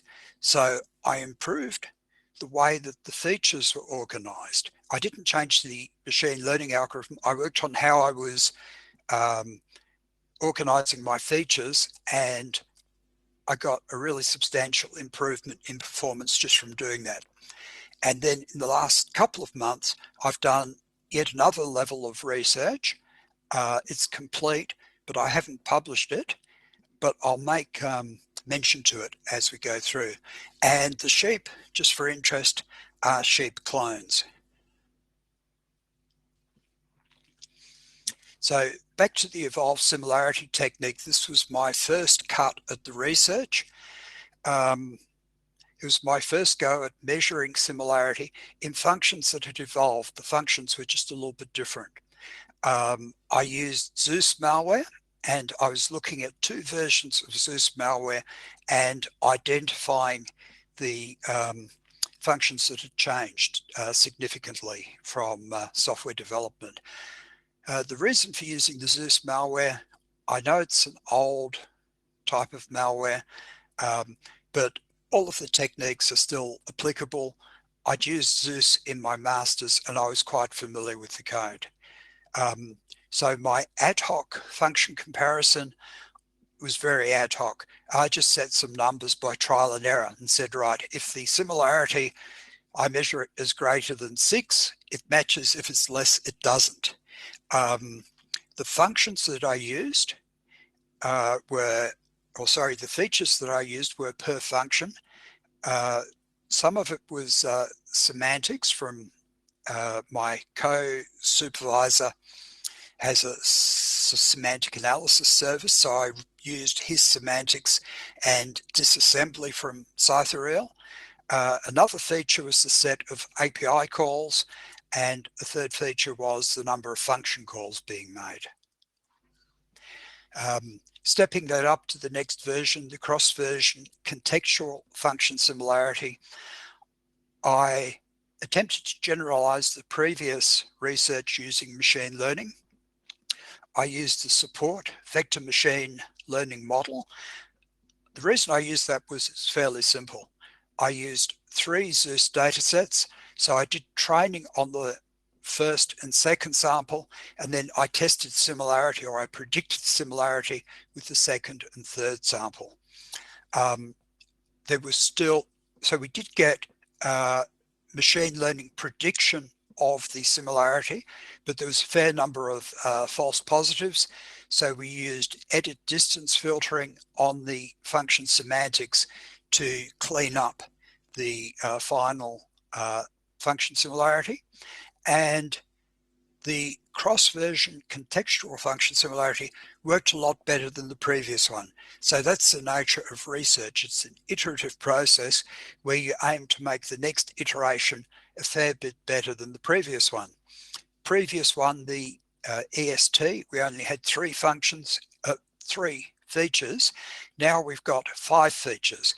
We've got the set of API calls per function, the set of constants per function, the size of the stack in the function, the number of function calls, and the number of basic blocks, which is just a measure of the size of the function. Taking that one step forward, we came to function similarity using family context. Based on the previous research, we used a thing called function context. I'll come to that in another slide, but we're basically analyzing a function. That function might have changed.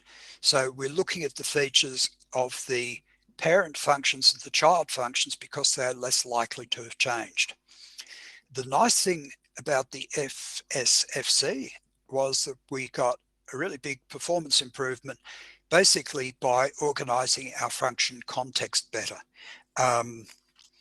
So we trained on the Zeus dataset like we'd done before, but this time we did the function on ISFB or GOSI malware dataset. So we've raised the bar a little bit. We're training it on one malware family, and we're predicting function similarity in a different malware family. So what we're doing here is we're raising the bar a little bit. We're asking the machine learning to be a little bit more general in predicting the similar functions. And we also changed the way some of those counts were represented. We changed them from just a summed number to a vector. So you can see here that the features were the same. Okay, now before I got involved with machine learning, my background was as a programmer. I started working in programming in 1980 at the Wollongong Steelworks. So I'd done a lot of programming, but I never really knew what machine learning was. The nice thing about finding out about machine learning was it's actually easier than you might think. It sounds very complicated, but once you learn the specific jargon associated with machine learning, you realize it actually makes the job a lot easier. So machine learning is generally used to teach a computer to make accurate predictions from data. So you might think of an agricultural example where you've got a conveyor belt and the vegetables are coming in from the field, and a machine learning system is able to reject the rotten vegetables and to accept the ones that are good. So it's automatically classifying the data that's coming in, which in this case is vegetables on a conveyor belt. So rather than writing programs which are specific to each circumstance, machine learning is much more general.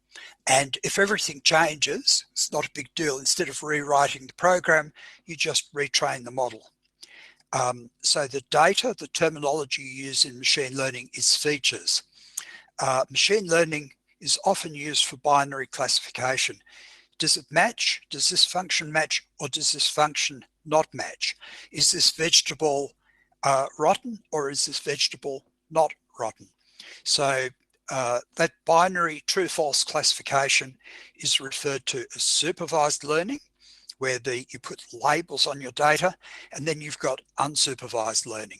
So the machine learning I've been doing for the function similarity is supervised learning.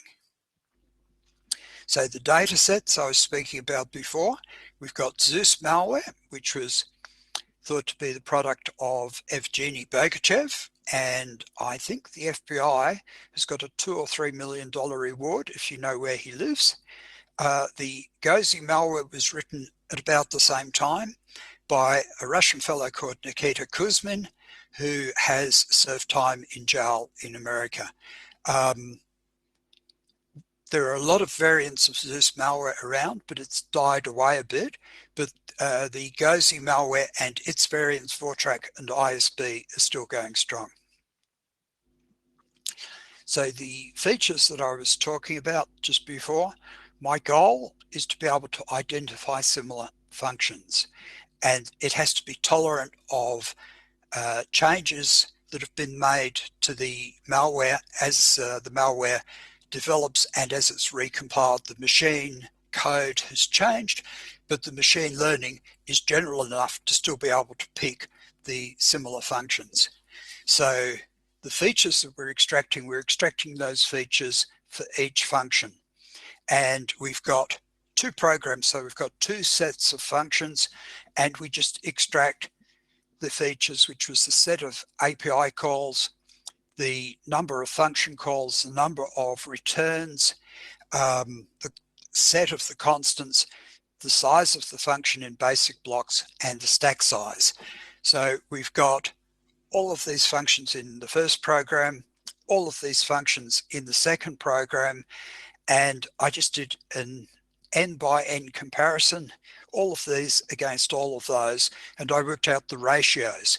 So when you look at the features here, the label 0, the first column in this data set, says the first one's false. So the function doesn't match, and you can see that the ratios are not near 100%.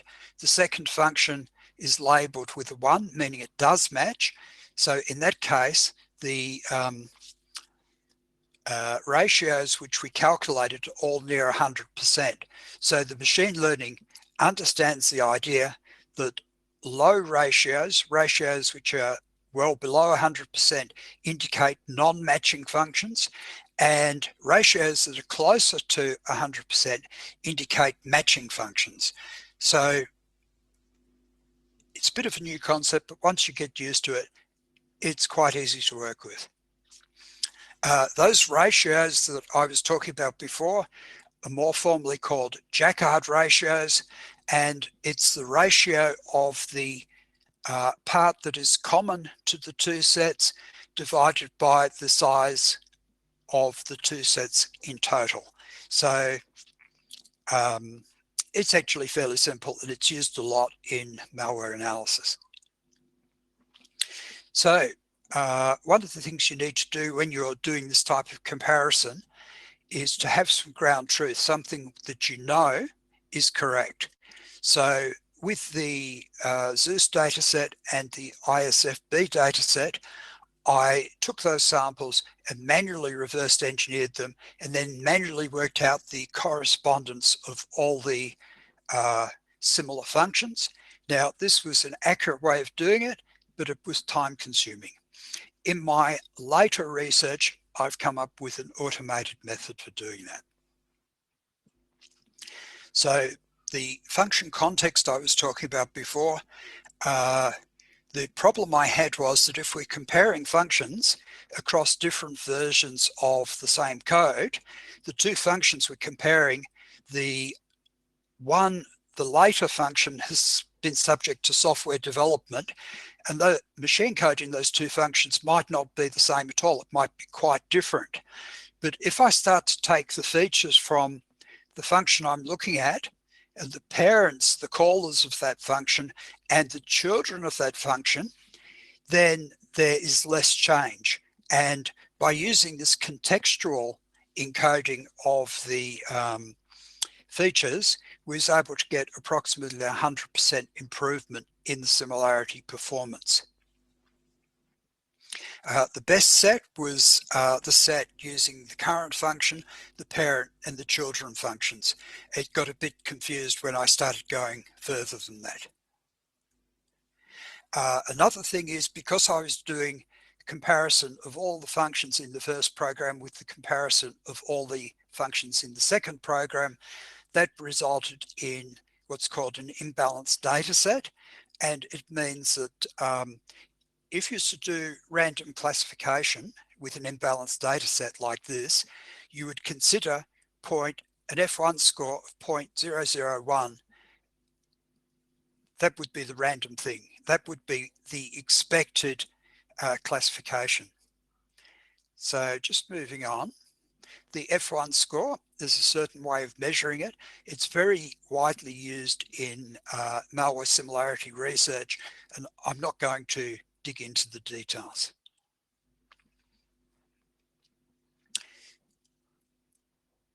Okay, so with the third lot of research, the function similarity using family concepts malware dataset, and we're predicting similarity in the ISFB malware dataset. Because this works, we can develop the idea that the machine learning model is abstracting features from the Zeus dataset, and it's able to apply that to the unrelated ISFB malware. So keeping in mind that if we was doing this randomly, the result would be 001, we're getting a result of around 0.43. So that's actually quite a good score. The unpublished work that I mentioned previously takes the concept a lot further. It's a lot better, but I'm not going to talk about that. Okay, so we've got some numbers here. The first method using the machine learning, comparing Zeus with Zeus, we had an average F1 score of 0.19. Comparing Zeus and ISFB, we had an average F1 score of 0.12. And then with the later research, you can see that the function similarity performance basically did a bit better than doubling. So that's good. We're on the right track. We've improved the way our features are encoded, and we've got a big performance benefit. Yeah, we're using the same SVM model and just basically redefined our context, improved our numerical features a little bit, and we basically doubled the performance. Now looking at the runtime, the classification or the training time with the Zeus dataset, training the two Zeus programs took from 30 to 45 minutes. So that wasn't particularly fast. And the classification was faster. In the new research, I've created a smaller balanced training data set, and we've got the runtime down to about 2 minutes, which is good to see. It's an ongoing improvement. Okay, so that's it. Do we have any questions?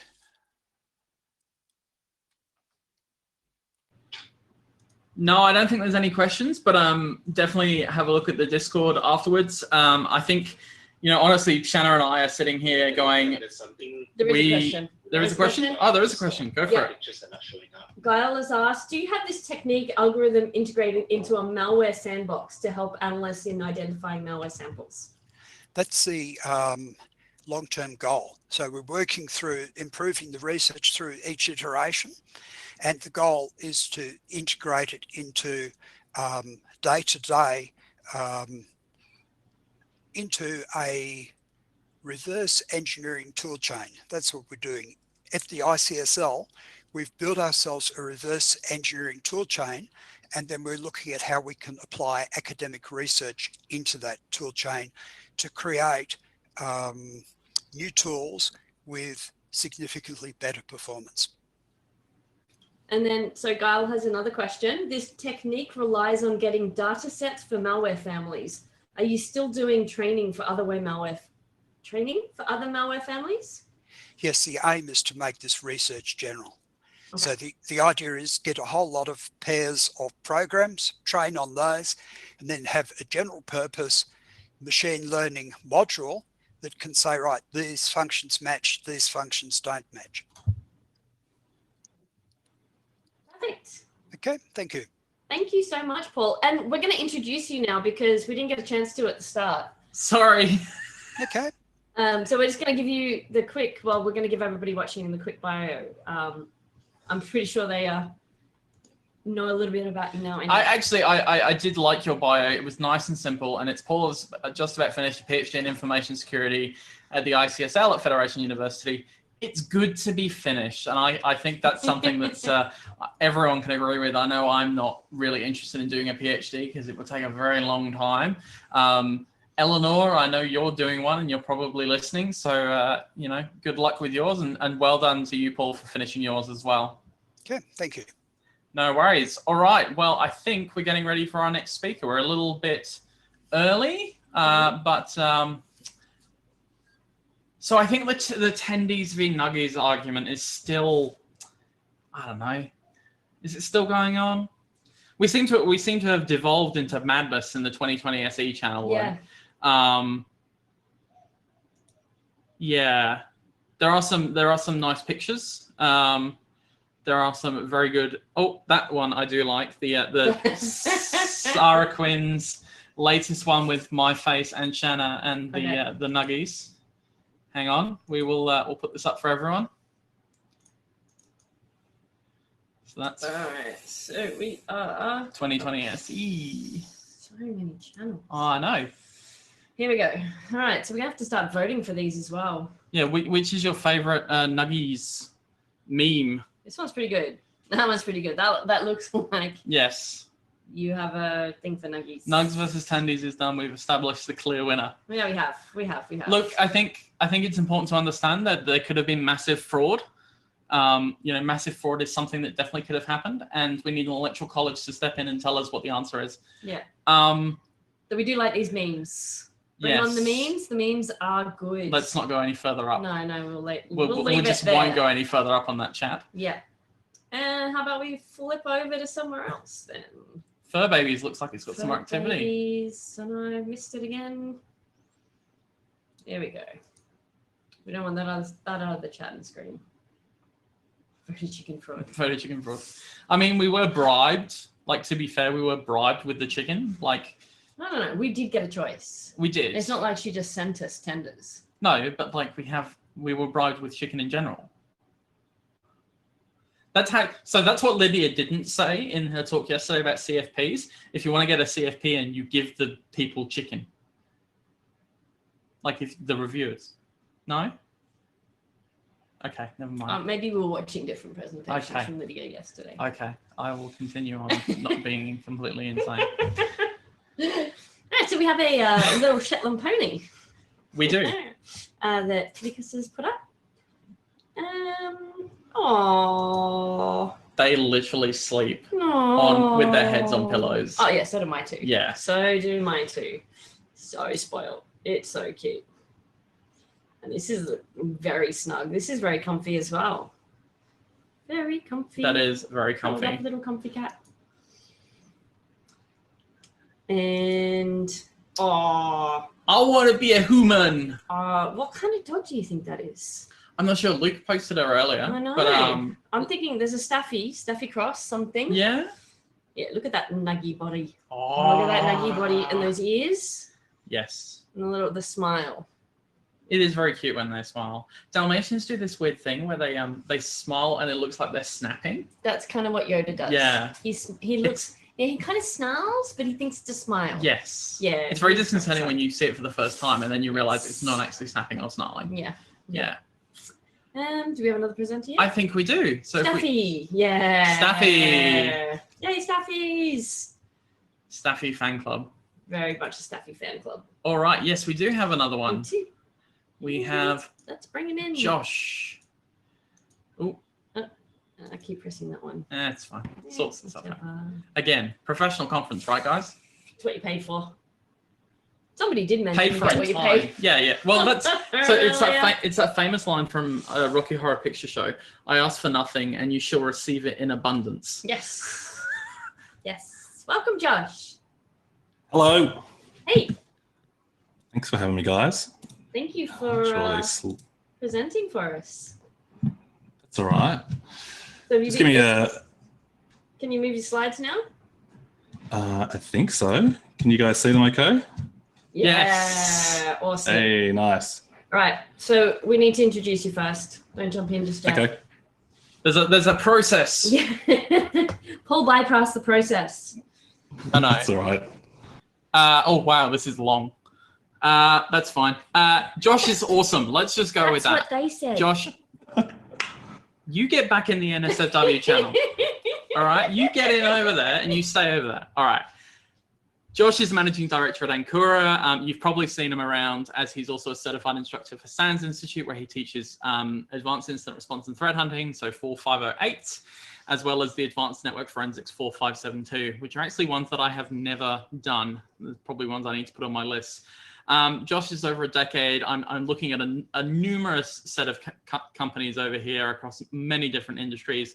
So Salesforce, Commonwealth Bank of Australia and BAE Systems, and has been all over the Asia Pacific region working on large and complex incident response. And he's talking about, you know, the epitome of an amazing, you know, piece of interesting work, which is extracting evidence from the humble zip file. So Josh, feel free to take over. Thank you. That's right. I'm going to chat a little bit about zip files. I'll talk to you why in a minute.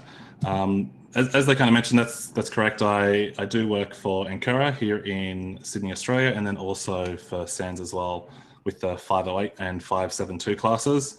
I've spent a long time doing incident response, which is good. It's rare nowadays to find people who kind of been doing incident response for long periods of time. So I do kind of love sharing the knowledge and information that I've kind of either found or researched over the years.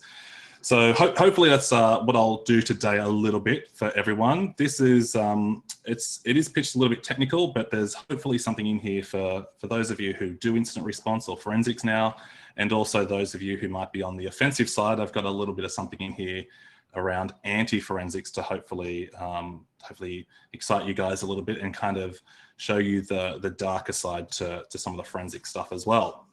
So where did this come about? It came from essentially, I was doing a bunch of cases which involved looking at zip files, and being forensics and incident response, I was looking at timestamps in zip files. And essentially what I wanted to know was, what could I actually determine about timestamps for files that are inside of a zip file? So it wasn't so much the file itself being created, but it was more around the contents inside that file. And I wanted to figure out what was useful to me, what wasn't useful, and what tools would actually work to pull out some time-based information. And the reason for this is I've done a lot of cases where either you work cases where essentially you extract compressed files from network artifacts as sort of the data is leaving the organization. That's kind of from my perspective, I know that's the best scenario if you've got network-based forensics. But then also from the perspective of where you have a government agency or a law enforcement agency sort of come to you and go, hey, here is a zip file, a cab file, a 7-zip file, whatever it might be. We found this and we're pretty sure the data in here relates to your organization. And those ones were kind of interesting because when that kind of happened with a couple of different cases, people kind of look at those and go, oh, there's these timestamps in here. This kind of means it's this time that the actor had it, or this time it was stolen from our organization. But I wanted to try and figure out what the reality was, because there wasn't a lot of research on timestamps inside of zip files or compressed files. So that's what I'm going to try and cover today briefly. This is a little bit of a TLDR version of the research that I did as part of this. I've done a much larger write-up as well, which you can go and take a look at. But this is kind of the interesting and cool things from the defensive side as a responder, and also some interesting things from the offensive side as well, if you're in sort of red teaming or pen testing type work.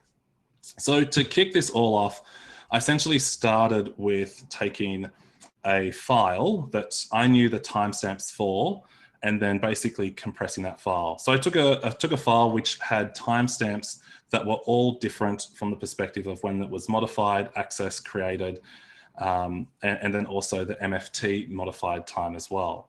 Now, normally in Windows, you can only kind of see 3 of those timestamps when you're browsing a file, which is what I'm kind of showing here. But also looking at this, it doesn't kind of give you granular type detail either. So when we look at it from a forensics perspective, and I actually go and look specifically just at that one PDF file, I can pull out the data from the MFT database, which is this database that holds metadata about all the files on your system. And it gives me things like the modified access, birth, and creation time as well of all that data, and all the way down to sort of nanoseconds from the recording of what's happened in the system. So this file that I took had 4 different timestamps, which is what I'd expect to see. And all 4 of them were slightly different, which is also perfect, because it would then help me to figure out what happens to these timestamps when I actually then compress them. So from this point, it was kind of pretty simple. I had these timestamps. I could then take that original file and then just compress it using Windows. Now, to do this, I essentially set it up so that that file was in a write block mode, so that I couldn't actually make changes to that PDF at the time I was grabbing it and also compressing it. So I knew that those 4 timestamps were going to stay the same, or should stay the same, no matter what I do after that point onwards when I start to compress the files. If anything changes, it would be the applications that are making the changes to that file when it compresses it, which is what I was interested to find. So I end up with a single file inside of a standard Windows zip file, pretty simple. And then from there, it was around, all right, what tools are actually going to use from an analysis perspective? Now, I'm a pretty big fan of using free or open source tools, only because they kind of do some amazing things, and also open source tools, you can kind of bend them to do what you want them to do a little bit. So I kind of stuck to 4 standard analysis tools. So I was going to look at this in with XFTool, which is a command line tool to pull out metadata. FTK Imager, which was just the free version of that to find out what timestamps I could read with it, 7-zip, and also WinRAR as well. Now, I'm not going to go through all of these different tools and the analysis from them. For today, I've just picked out the interesting things out of this that I found and I thought are kind of worth sharing with people to understand the kind of differences that occur with files and what you can see inside of a zip file. So stock standard Windows zip file with hopefully a file inside there which had 4 very unique timestamps. Time to find out what actually is left behind when I now start to look at that zip file, assuming that I've pulled it from other evidence somewhere, or I've pulled it from a C2 server, or a government agency or law enforcement agency has handed this back to me. So I thought, you know what, FTK Imager, surely it's a forensics tool. There is a commercial version of it, so surely these guys have got it right. So I loaded it up into FTK and I started to have a bit of a look for it. And I can see inside of the zip file itself, I can see the PDF file sitting there. And then when I essentially click on that file, the timestamps that I'm seeing on the left-hand side there, the access created modified on the left, those are just the timestamps of when the zip file itself was created. So FTK doesn't show me in that left-hand panel the data of what's actually occurring inside the file. But on the right-hand side there, the properties window, when I get that to pop up by right-clicking on the PDF file, I get one timestamp in there, which is what it's referring to as modified time.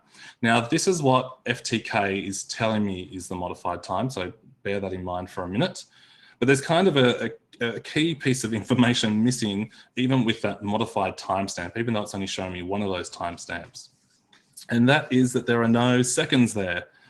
Now, you might think, well, seconds, like, geez, there's only 60 of them. That can't be too hard when it comes to forensics. The reality is that within a minute, a lot of things can happen on a Windows system. Lots of artifacts can be generated. Lots of evidence can be altered and created as part of things occurring on a Windows system. So kind of a minute could be kind of anywhere from 100 lines in a timeline all the way to 1,000 lines in a timeline. So seconds matter to me as an investigator, because if I've got seconds, I can start to really pinpoint what was going on around the time that this file or something was occurring with this PDF file inside of this zip file. So, all right, there's no seconds there, sure. Let's see where that kind of gets to in terms of the times that start to match up. And what I get to see there is when I start to match this on the left-hand side with those original timestamps for that PDF file that I originally took, that I put inside of this zip file, I find that the file modified time matches up with the, well, closely matches up with the modified time here.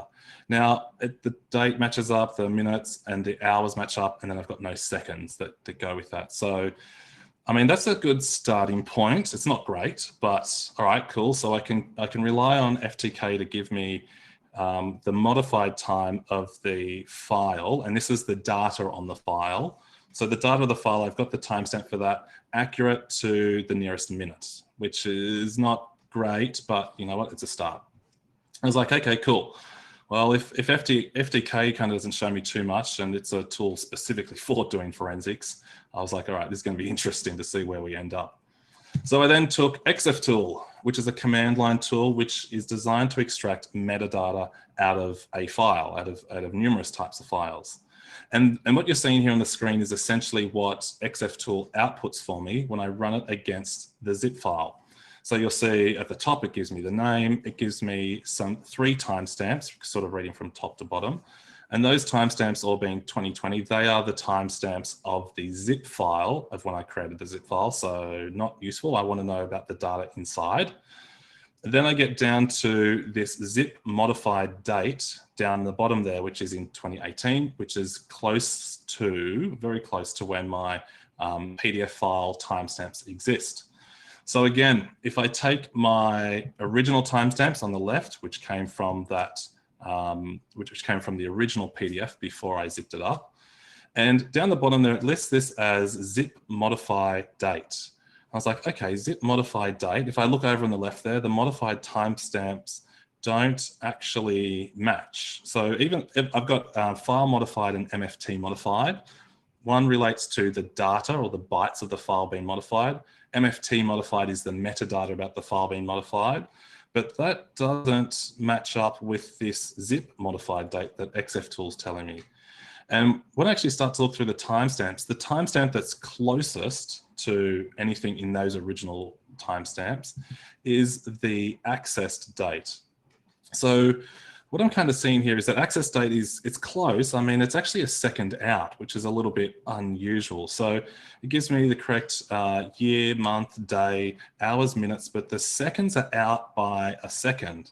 Now, in the forensics world, that's not great. It's not great to know that the original timestamp actually was 21 seconds and a bunch of nanoseconds there. And then I've got a forensics tool giving me the wrong time by 1 second. And stuff like this is not perfect because if you ever end up having to kind of present these findings in court or present these findings to lawyers, they tend to like detail and they tend to kind of stew on it a little bit if you can't kind of correlate detail correctly. So I was like, oh no, this is not great. Is xftool lying to me here? Is xftool kind of misreading the data as part of it? And this is kind of essentially why I kind of took a lot of this research much further than where I had sort of a couple of years ago. So I was like, all right, let's, if this is out a little bit, maybe xftool is not lying to me. Let me give xftool benefit of the doubt and let me go and actually read the standard for zip files. Now, without boring you of all the details of the standard, here is the interesting part of it, that when you essentially take a zip file or create a zip file, the timestamp that it takes from the original files that you're pushing into that zip file, though it actually takes them with a resolution of 2 seconds. So that means that it's actually using the one of the old sort of MS-DOS formats to essentially record timestamps. And it essentially is only going to give you time closest to the nearest even second as part of it. So if I actually go back 1 slide, you'll see here that the original timestamp is 21 seconds, and then what the xftool timestamp shows me is 22 seconds. And this actually now makes sense in terms of the standard of what's occurring when you basically create a zip file with sort of the stock standard version of Windows creation of a zip file. I was like, okay, cool. So at least I now know that the creation of a zip file basically starts to alter the timestamps as it goes into the zip file.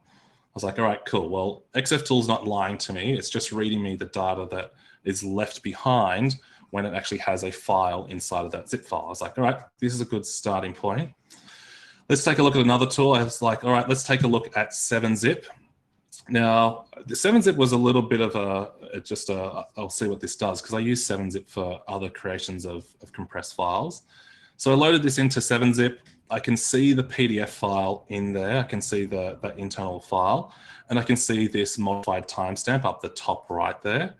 Again, this only gives me it to the nearest minute, but when I right click on that file and open up the properties box, I now get the modified timestamp again to the nearest second. I don't get nanoseconds, which I'm just gonna have to do on that one, but in the end, I get it to the nearest second. Again, looking back at the original timestamps I had for that PDF file, this tells me that it's the modified time, and it actually matches or closely matches to the file modified time as well. Again, it is off by 1 second, but this is based on the zip standard. It's basically matching up correctly to the nearest even second. So it is reading me back the correct time, and this is actually giving me the file modified time in here as well.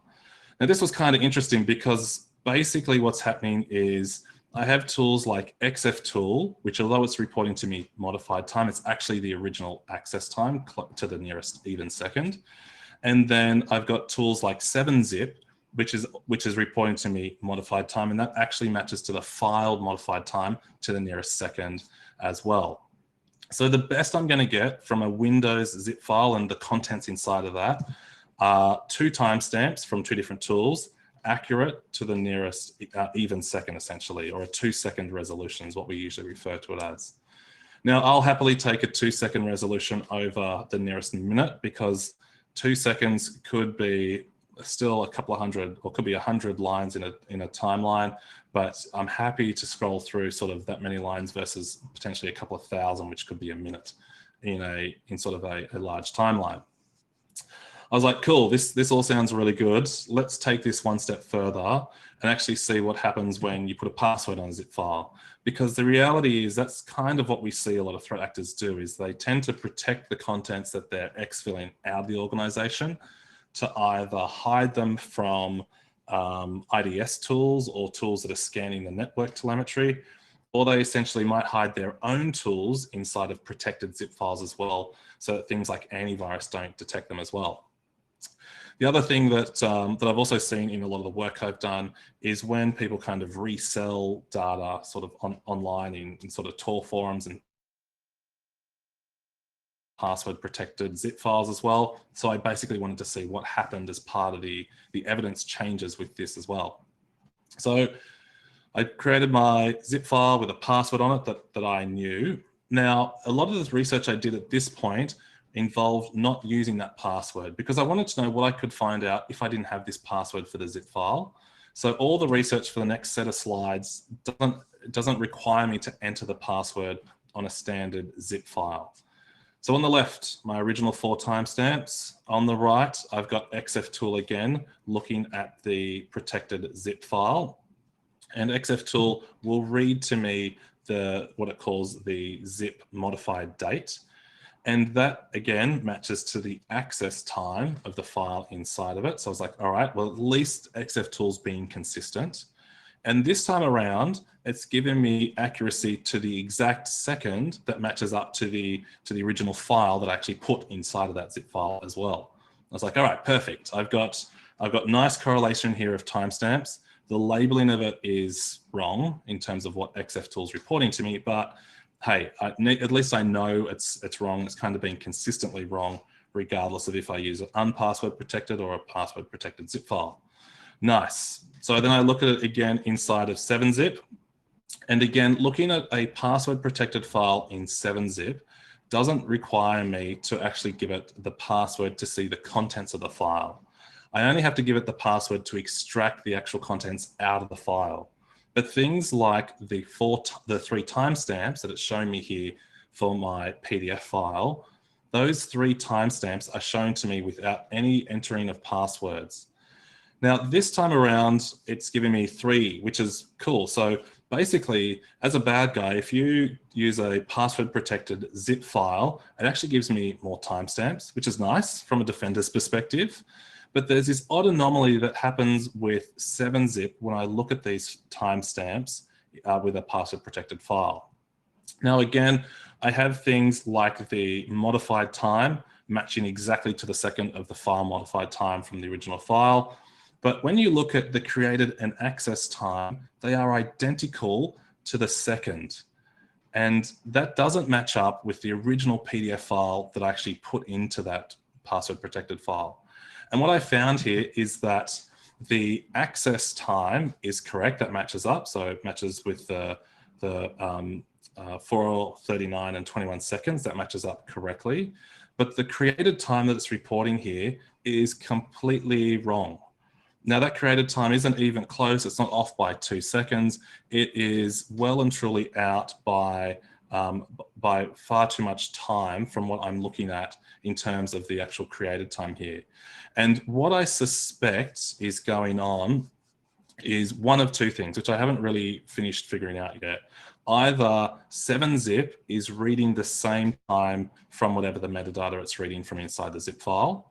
So 7-zip could be just reading that data incorrectly, or it could be that when the PDF file goes into a password protected zip file, when it reads the data from those original 4 timestamps, it's actually reading the access time twice and inserting the access time into the created metadata inside of this zip file. So there's still a bit more research that needs to occur here, but understand that essentially, if you're using 7-zip to look at a password protected zip file, the created time is completely inaccurate. And I actually tested this with a couple of other PDF files as well, and it is consistently inaccurate. That created time is just a direct mirror of access time.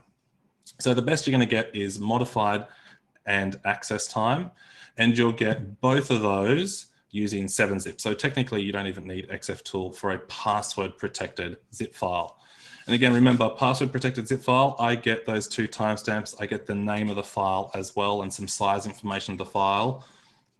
So if you password protect a file as an adversary, you're basically giving me a little bit more metadata. Nice win for me, but probably not what the adversary is intending when they put that password protection on there. But it does prevent me from being able to actually extract the data out of the file.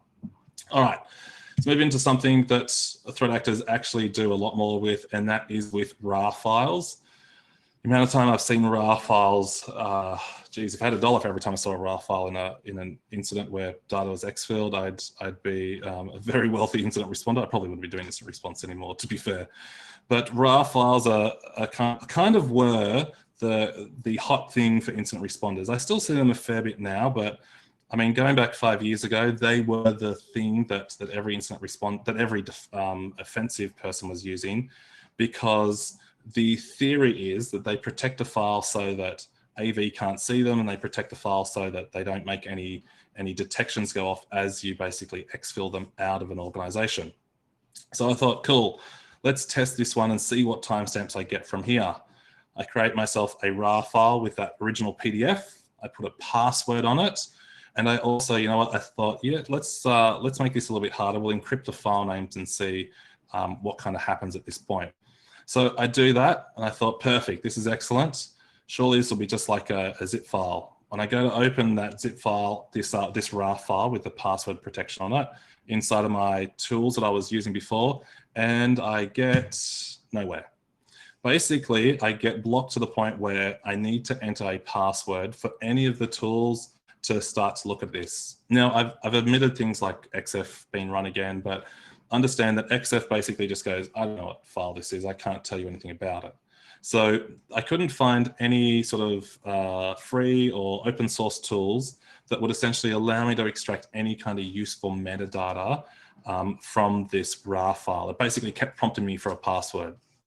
But I thought, you know what, in the spirit of research and making this interesting for the forensics and incident response community, I thought, let's assume for a minute I can get the password back, because it is possible. If I've got things like memory dumps, I could potentially have things like that password in memory or I could potentially have it out of other things like log files or command line logs or PowerShell logs. There's a couple of other places I could potentially get that password from, depending on what our adversaries have done. So I enter the password, and viewing it now inside of something like 7-zip, I can see the original modified time. So this gives me a match up to the file modified time, but I don't get anything else out of it. So a protected RAR file with a password on it, if I'm able to retrieve the password at some point, the best I'm going to get is the original file modified time from the files that have been pushed inside of that RAR file. I thought, okay, cool. This is kind of interesting. But when I was creating a RAR file, there was kind of this interesting tab in the properties sections for creating a RAR file. And that tab basically had a couple of checkboxes in there. So it said that in the time section that for file time, it would store the modified time and it would do high precision time format.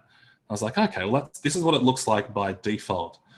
And I thought, all right, let's kind of see what happens if you turn these off. And I was like, well, hang on a second, why would someone ever want to turn this off? Like from a forensics perspective, that's horrible if someone actually turns off those timestamps for me. So it's not something that I would want ever to kind of happen.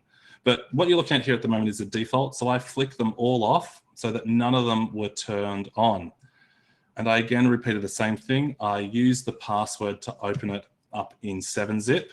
And this is what I get. I essentially get no timestamps anywhere. I get the file name and the size of the file, great. But there is no timestamps whatsoever included, even when I have the password to basically open up that RAR file.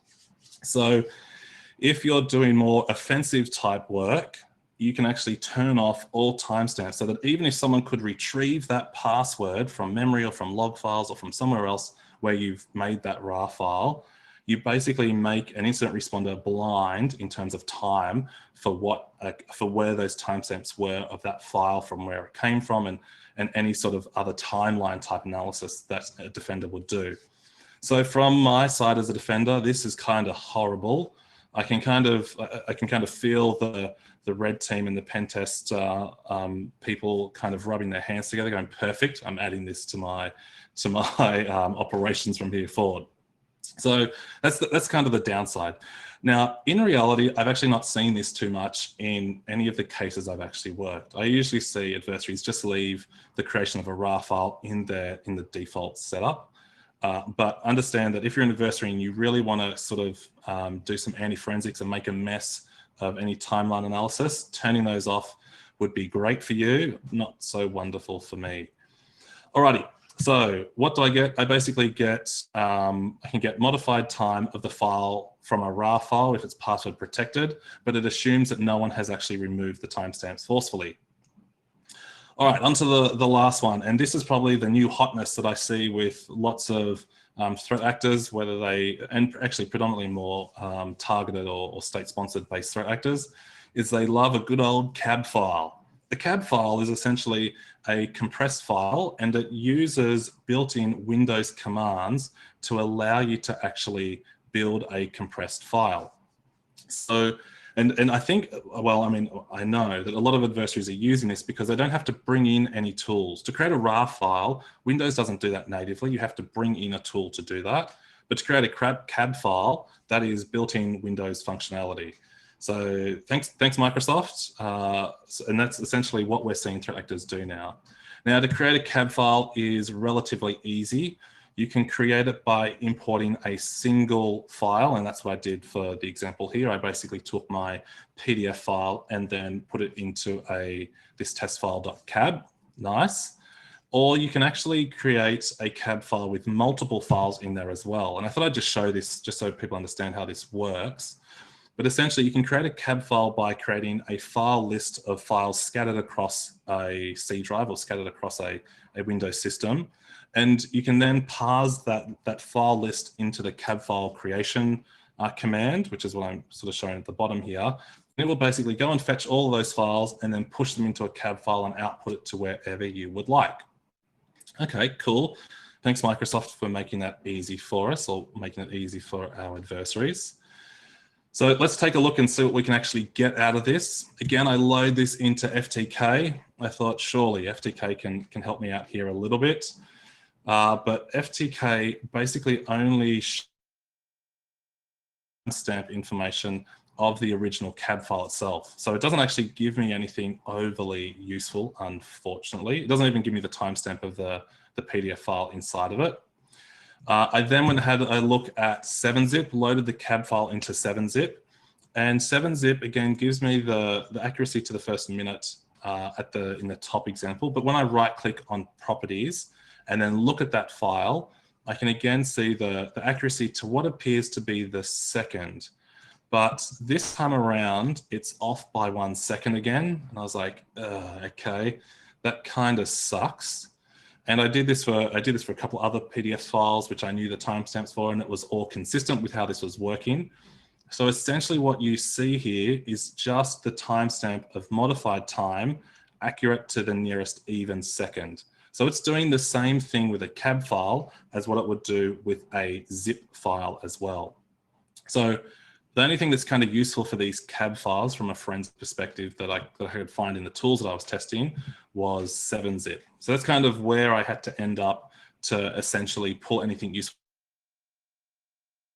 The reality is that's actually what I've been doing for a number of cases now, where you find these CAD files as their exfilled, or CAD files that have been created on the operating system because they've kind of been staged or left behind by the threat actor, that you can basically use something like 7-zip to go and view that information. Now there was more sort of research that I did, but the interesting part that you should kind of take away as a defender or someone who does investigation and response work is essentially this table here. And this is basically what I put in a blog post, and I gave all of the workings behind the research of how I did this. But understand that for things like zip files and CAD files, you're going to get accuracy to a 2-second resolution, or to the nearest even second. Zip files, you'll get things like XF information. XF gave me nothing from a CAD file perspective. It wasn't very helpful, unfortunately. If you use a zip file with a password, again, I get lovely, accurate, modified, and access time, but the birth time that I'm finding is completely unreliable. 7-zip with a password, as long as I can get the password, I'll get the modified time.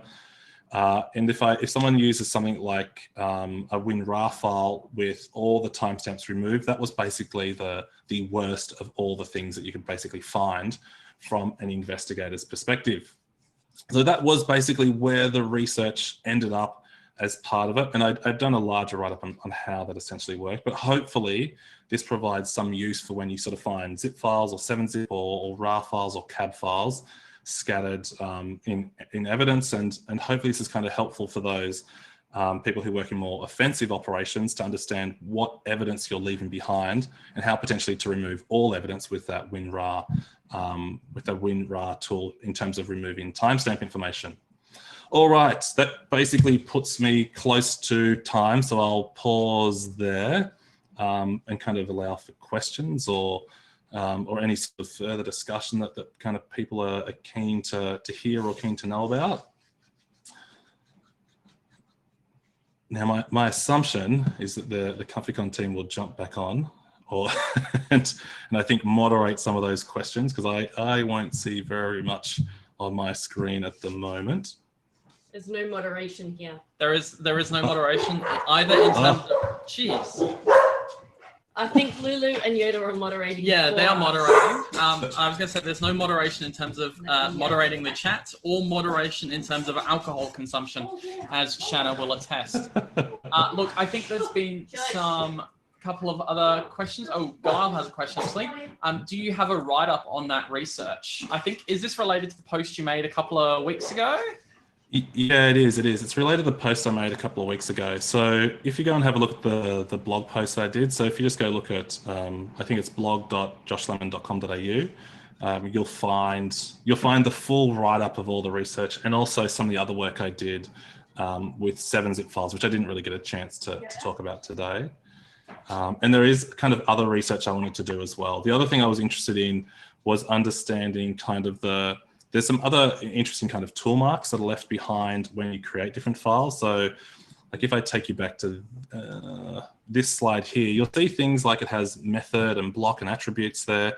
Those actually also change. So there's some other research I'm still working on to hopefully show which tools and operating systems we used to create CAB-zip, 7-zip, and RAR files as well. But that's some other stuff which I haven't really seen documented anywhere. So I thought, you know what, I'll just have a crack at doing that myself too.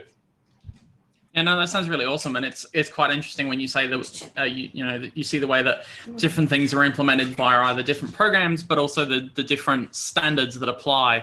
You know, when I vaguely recall, working with kind of simple example, when you work with JSON and then you work with different libraries that have JSON, and some libraries will accept a comma as the very last item of a list, and some I know, and some of them will absolutely hate it. And so you write a piece of code and then it will work perfectly fine for the JavaScript version, and then the C++ version will stop working.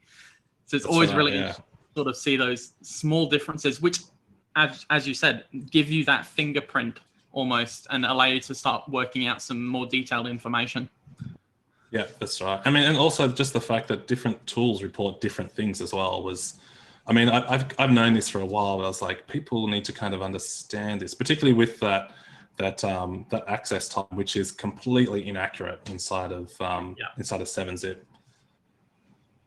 No, fantastic. Thank you very much, Josh. And it's great to have someone, obviously, of your expertise speak today. And I know there's a lot of people, there's a lot of DFIR people who are probably looking at this going, I should probably look at that the next time I do an investigation.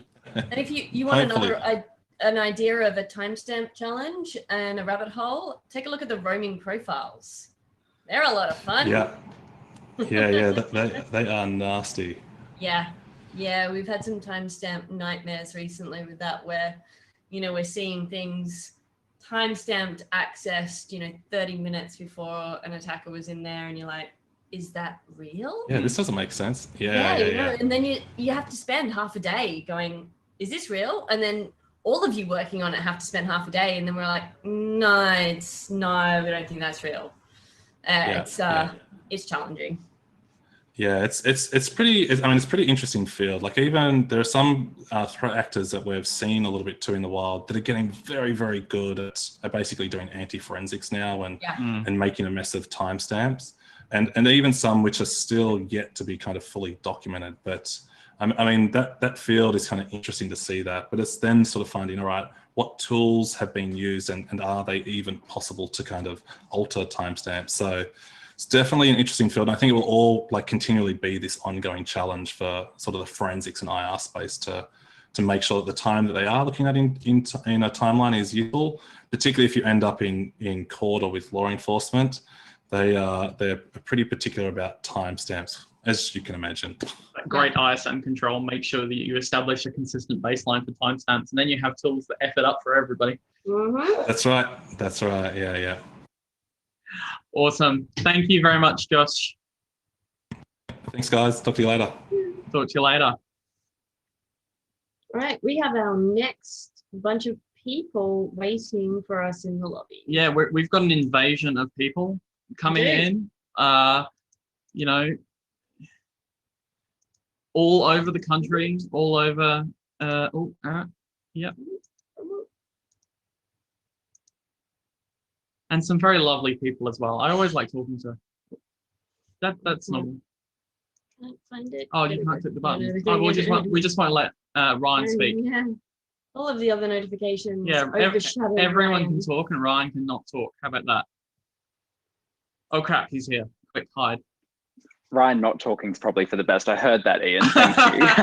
No, Ryan, it is always lovely to talk to you. It is absolutely a pleasure. You lie. I don't lie.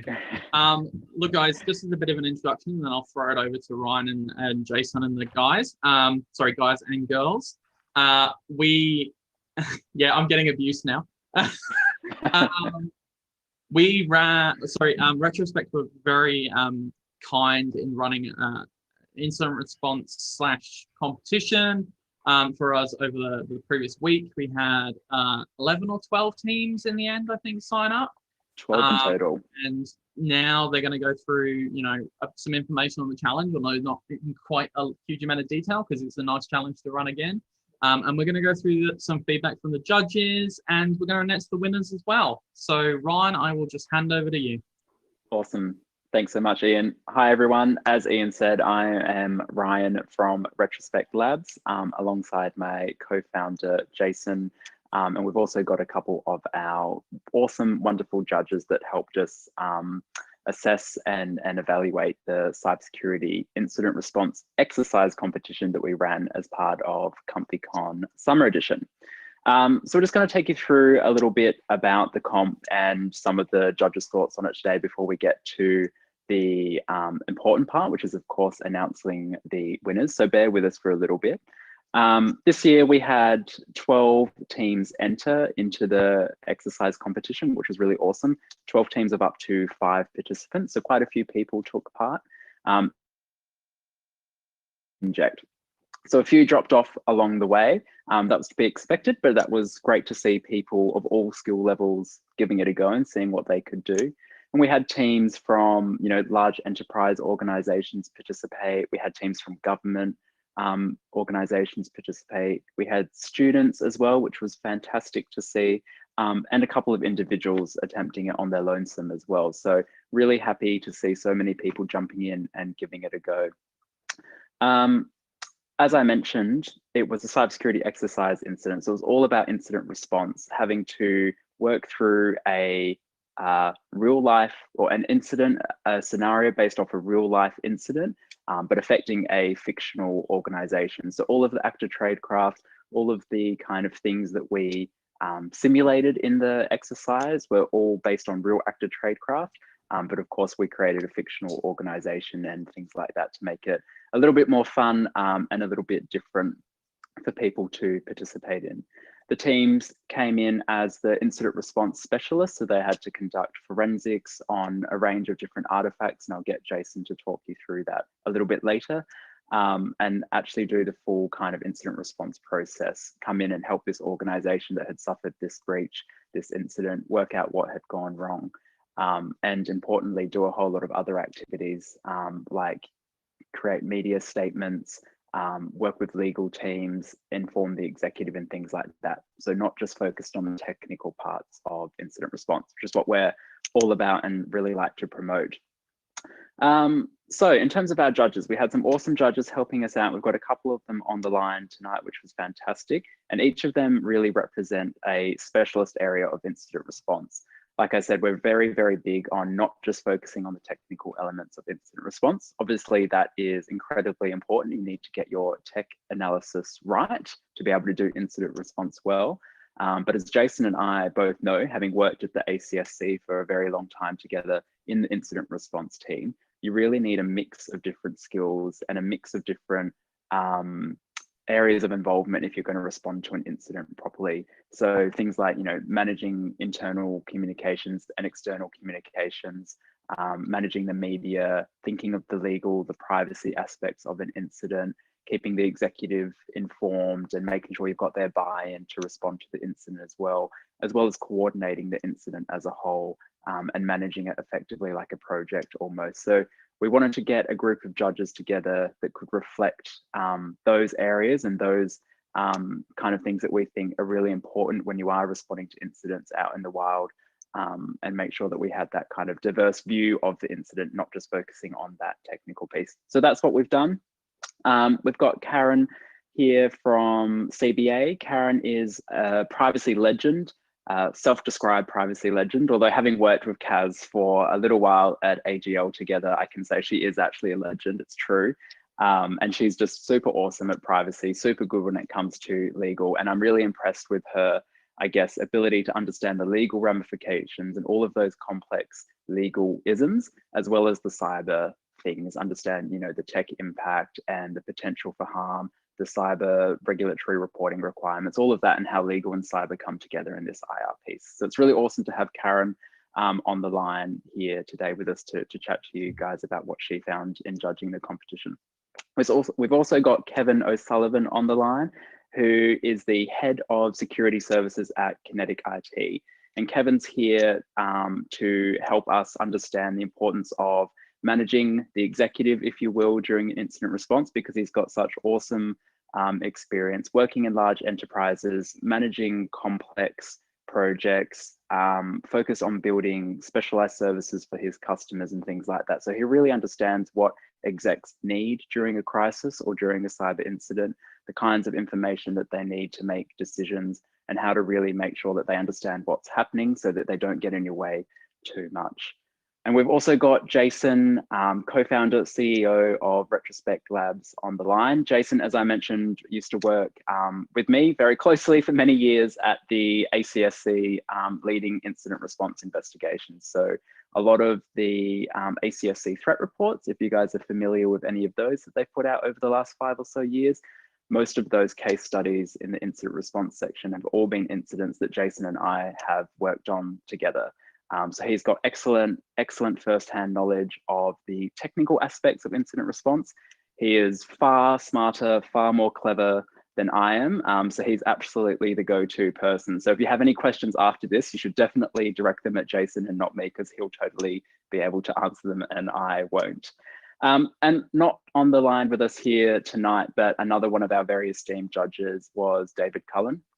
David was looking at the participants and assessing them based on their comms and media capability. And David is the head of incident response for the Victorian Government, Department of Premier and Cabinet here in Victoria. So he definitely understands what incidents look like. He has built a number of policies, procedures that the Victorian Government use, their playbooks, their IRP, as well as actually had hands-on experience in the field of managing significant incidents that have impacted a range of Victorian organisations. So we were excited to get this awesome group of judges together. We're excited because of what they represent and the areas of knowledge that they represent. And we're excited to talk to you guys tonight about why we think that makes this kind of incident response stuff cool and a little bit special. So what I'll do now is I'll actually throw to Jason to get him to give you a little bit more of a in-depth overview of the actual scenario that the teams had to work through over this incident, which lasted almost a week. We kicked it off last Saturday morning, Saturday last week, and finished it Thursday evening. So I'll get Jason to jump in and chat through what the scenario kind of looks like at a high level and what the teams had to actually do. Awesome, thanks Ryan. So for this scenario, we based it on a real public incident. Most of you have probably read about it. It happened a few years ago in April 2018. So Jet Propulsion Laboratory, JPL, which is part of NASA, they had a data breach due to someone plugging in a Raspberry Pi to one of their servers. And basically what happened was an actor targeted that Raspberry Pi and was able to basically get access to other networks within JPL. So a lot of sensitive networks. I think one of them being called, Deep Space Network, and being able to exfiltrate data as well. So I think about 500 megs of data and files were taken from that network. So like Ryan said, we created a fictitious company. We called it Intergalactic Aeronautics, and basically replicated this scenario. So we built a few artifacts, executed that scenario, really learned about the tradecraft that happened in that incident, and built it into these artifacts. So we had teams investigate a phishing email, a Word document with a malicious macro, inside a memory dump of a workstation that executed that document. Of course, we had the disk image of the Raspberry Pi. We also had a bit of network traffic there as well for teams of different types of artifact types, as you will. So hopefully the teams had fun. Awesome. I'm sure everyone did have fun. And what was interesting about this competition, as like I said, it was run over almost a whole week, and it was at self-paced, so people could progress as quickly or as slowly as they want to. So they had lots of time to Google, to conduct their own research, to understand how they could do things and get around certain things. And it's really interesting seeing the feedback and what they've submitted to us for judging in terms of how people went about doing their analysis and the various things that they tried, where some had success and where others weren't able to get past certain things. So that was really great, and it was really awesome to see so many different people giving things in trying lots of different ways. Look, what I'll do now is get each of the judges to just chat through a little bit and give you guys some insights into why they think that each of their areas is really important for incident response, as well as some of their general kind of observations and any fun little tidbits that they've made whilst judging the participants and what they submitted to us. So Karen, I'll throw to you first and get you to jump in. What did you think about the competition, and what's your kind of take on the importance of legal privacy kind of aspects for cybersecurity incidents? Thanks, Ryan. Firstly, thank you for involving me. I think the way that the exercise was handled was really good, and the closest to real life you'll get in a simulation in terms of having the different inputs coming at different times and having the different criteria for judging, which in real life would be, finding the right people in your organisation to help you manage an incident. So I was super happy to be involved, and I've really enjoyed it. So thanks to everybody who participated as well. I think broadly speaking, maybe it's a couple of tips that relate to the exercise, but also just broader incident management. Find your people is probably my first point. Find your privacy legend, find the person in legal, wherever they might sit, so compliance or risk. Not always they don't always have the reputation of being the funnest people, but I guarantee you they'll be the most helpful people when you need to understand kind of impacts to affected individuals, what regulatory reporting you might need to do out of an incident, and they'll keep you, on the right side of sort of timeframes for that sort of reporting. So keep you out of the fines territory and try and resolve any harm as quickly as possible, while all of the other players are looking to contain and prepare press briefings and executive briefings. So find your privacy peeps, do it first thing tomorrow when you go to work, go find your privacy peep, find out who they are. And I guess as an incident expands beyond sort of personal information or information about people to anything that's commercially sensitive, which this incident did, that whoever those people are will help you find the other people that you need. It's sort of a bit of a network of, I don't want to say nerds, but there's a network of people who work together regularly, and they'll help you at short notice find where you need to go in your organisation. And I think it's the first thing I always do when I started a new organisation, or if I'm working with a sort of not-for-profit or whatever, find my people.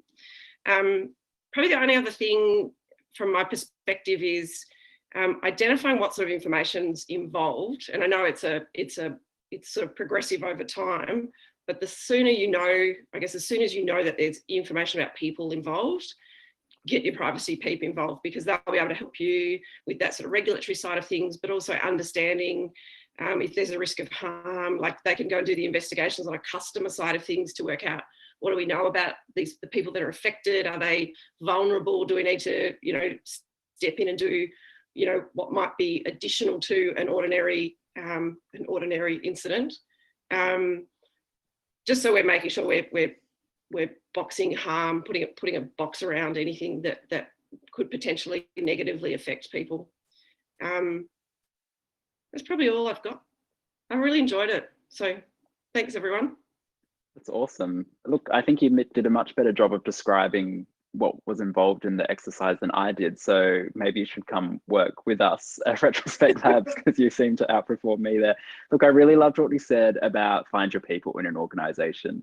When I was managing incidents at the ACSC, I was all about involving as many of the relevant people as possible early on, being really proactive with those comms. And I think that's something that's so important in incident response, sending out, whether it's a daily update to internal stakeholders or whoever you need to be informing, just keep them informed, let them know what the latest situation is. Because as we know with cyber incidents, it can change very quickly.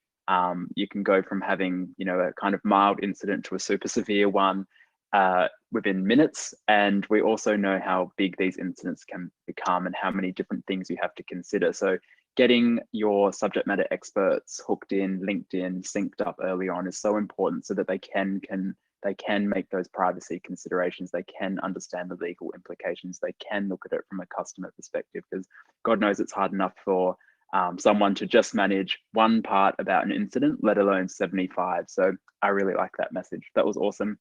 And thank you so much for participating and being a judge, Kaz. It was awesome to have you on board. No worries. Thanks for having me. No. All right, now I think I'll throw to Kevin, Kevin O'Sullivan from Kinetic IT, to give his perspective on the importance of managing the executive. And Kevin, you know, I've been involved in quite a few incidents where a lot of our time and energy was spent really getting the executive on board and getting them to come along on the journey and getting them to understand the incident response process. So very keen to hear your thoughts on that based on your experiences. Yeah, thanks, Ryan. And again, mirroring what Kaz is saying, it's been an absolute privilege to be involved. And I'll sort of, what you say about Jason, the guy's a legend. So well done, Jason. I guess like it's like working in cyber, like at the exec layer, like we all know that can be the biggest pains in the asses like that you ever deal with. But at the same time, that can be the biggest supporters that we have. And I guess like sort of mirroring what Kaz says, it's actually about people. So like it's really finding a champion that sits at that exec layer that you can actually educate along the board along the way. So when a cybersecurity incident does happen, you've got someone that can actually mirror or amplify what you're saying or recommend to the board. That's a hugely important thing. And I think you know, you'll find that if you start understanding what the composition of the board looks like and where people sit and what sort of how they make decisions, you can get your recommendations sort of execute a lot quicker. The way we judged it from this exercise, it was pretty simple, right? It was one of the things is actually looking at how the technical language was removed. But it is actually important to recognize that people at the exec layer, they're not stupid. So don't just take it all the way, but be very concise and very straight up with how you're actually talking about the incident, and having a timeline of events is super important. The other part of that is really understanding what the business risk is. Like for example, this exercise, no one at the board or the exec layer is going to care what a Raspberry Pi is, right? It's actually understanding why that's in the environment and where the risk is. And it's really, really important to sort of articulate what your findings are and how that related to sort of vital business functions. The other part there is like, it's really important that you actually have strong recommendations to the board. And what I liked about a lot of like all the responses that I read through, they had a really good sequence. They had sort of a background, a timeline, and there was some that were really strong in the recommendations, with a couple that were actually having specific call outs, like call for action for the board and getting them on the hook. And I think they're really important things. And then you can actually use that as a way to see where your improvements are coming from. So that's sort of on top of when the incident's resolved. But all in all, it's fantastic. And it's you know, some of not knowing who the contestants were in each of the groups. I can see that, as you said, Jace, there was some students, there was some people from enterprise and things like that. But all in all, it was super fantastic. It was great. Oh, that's awesome to hear. Glad you had fun doing it. And, you know, I think it is really about that effective messaging, isn't it? Does always, like so much in life, come back to being able to communicate something. And seniors, boards, executives, they're no different to the rest of us, but they've got a tremendous amount of information to consume on a daily basis. So trying to work out what they care about, not necessarily what a Raspberry Pi is, delicious in their minds, probably good afternoon snack. You know, that's the tough part, isn't it? Trying to identify what they really care about. But I guess if you link it back to risk, like you said, that business risk element, then that at least helps you kind of set down a path of the things that you should be flagging to them as being important. Yeah, never mention in a executive report around a hash or anything like that. Just take that language out. I don't care. Yeah, absolutely. Now that's probably really heartbreaking for Jason to hear, because he is our technical guru, obviously. But Jason, what were your kind of thoughts as a judge, being in a different position, I guess, as a judge this time around, and some of the kind of technical observations you made? Yeah, hashes are important, but I guess maybe at the technical level, definitely. So basically, for the forensic component, I really focused on the accuracy of the findings, right, and having to see if there's any supporting evidence that supports those findings. That's a big thing in incident response in forensics. A lot of the actions of supporting teams will be based on the forensic findings. And so if you provide something that's inaccurate or you don't qualify something with like a confidence level, then you can lead basically a lot of other teams astray. And you don't want, say, a media statement going out based on infactual information, and then they have to kind of backtrack, and that can cause a lot of other impacts like reputational impact and so forth. So the accuracy is very important. Also, a thing I was looking at is actually how the findings were communicated to me. So were they clear in their language? Were they using frameworks and standards to kind of support that? So using MITRE ATT&CK framework to kind of standardize the way these technical findings are communicated is really good to do and really interesting. And then finally, I was just looking at the operational security aspect of the reports. So things like defanging URLs. So, you know, not having live malicious URLs in reports. The last thing you want to do is have the client read that report and then click on that link, and then, you know, you're back to square one sort of thing. So just making sure that kind of operational security hygiene is in check. Yeah, definitely.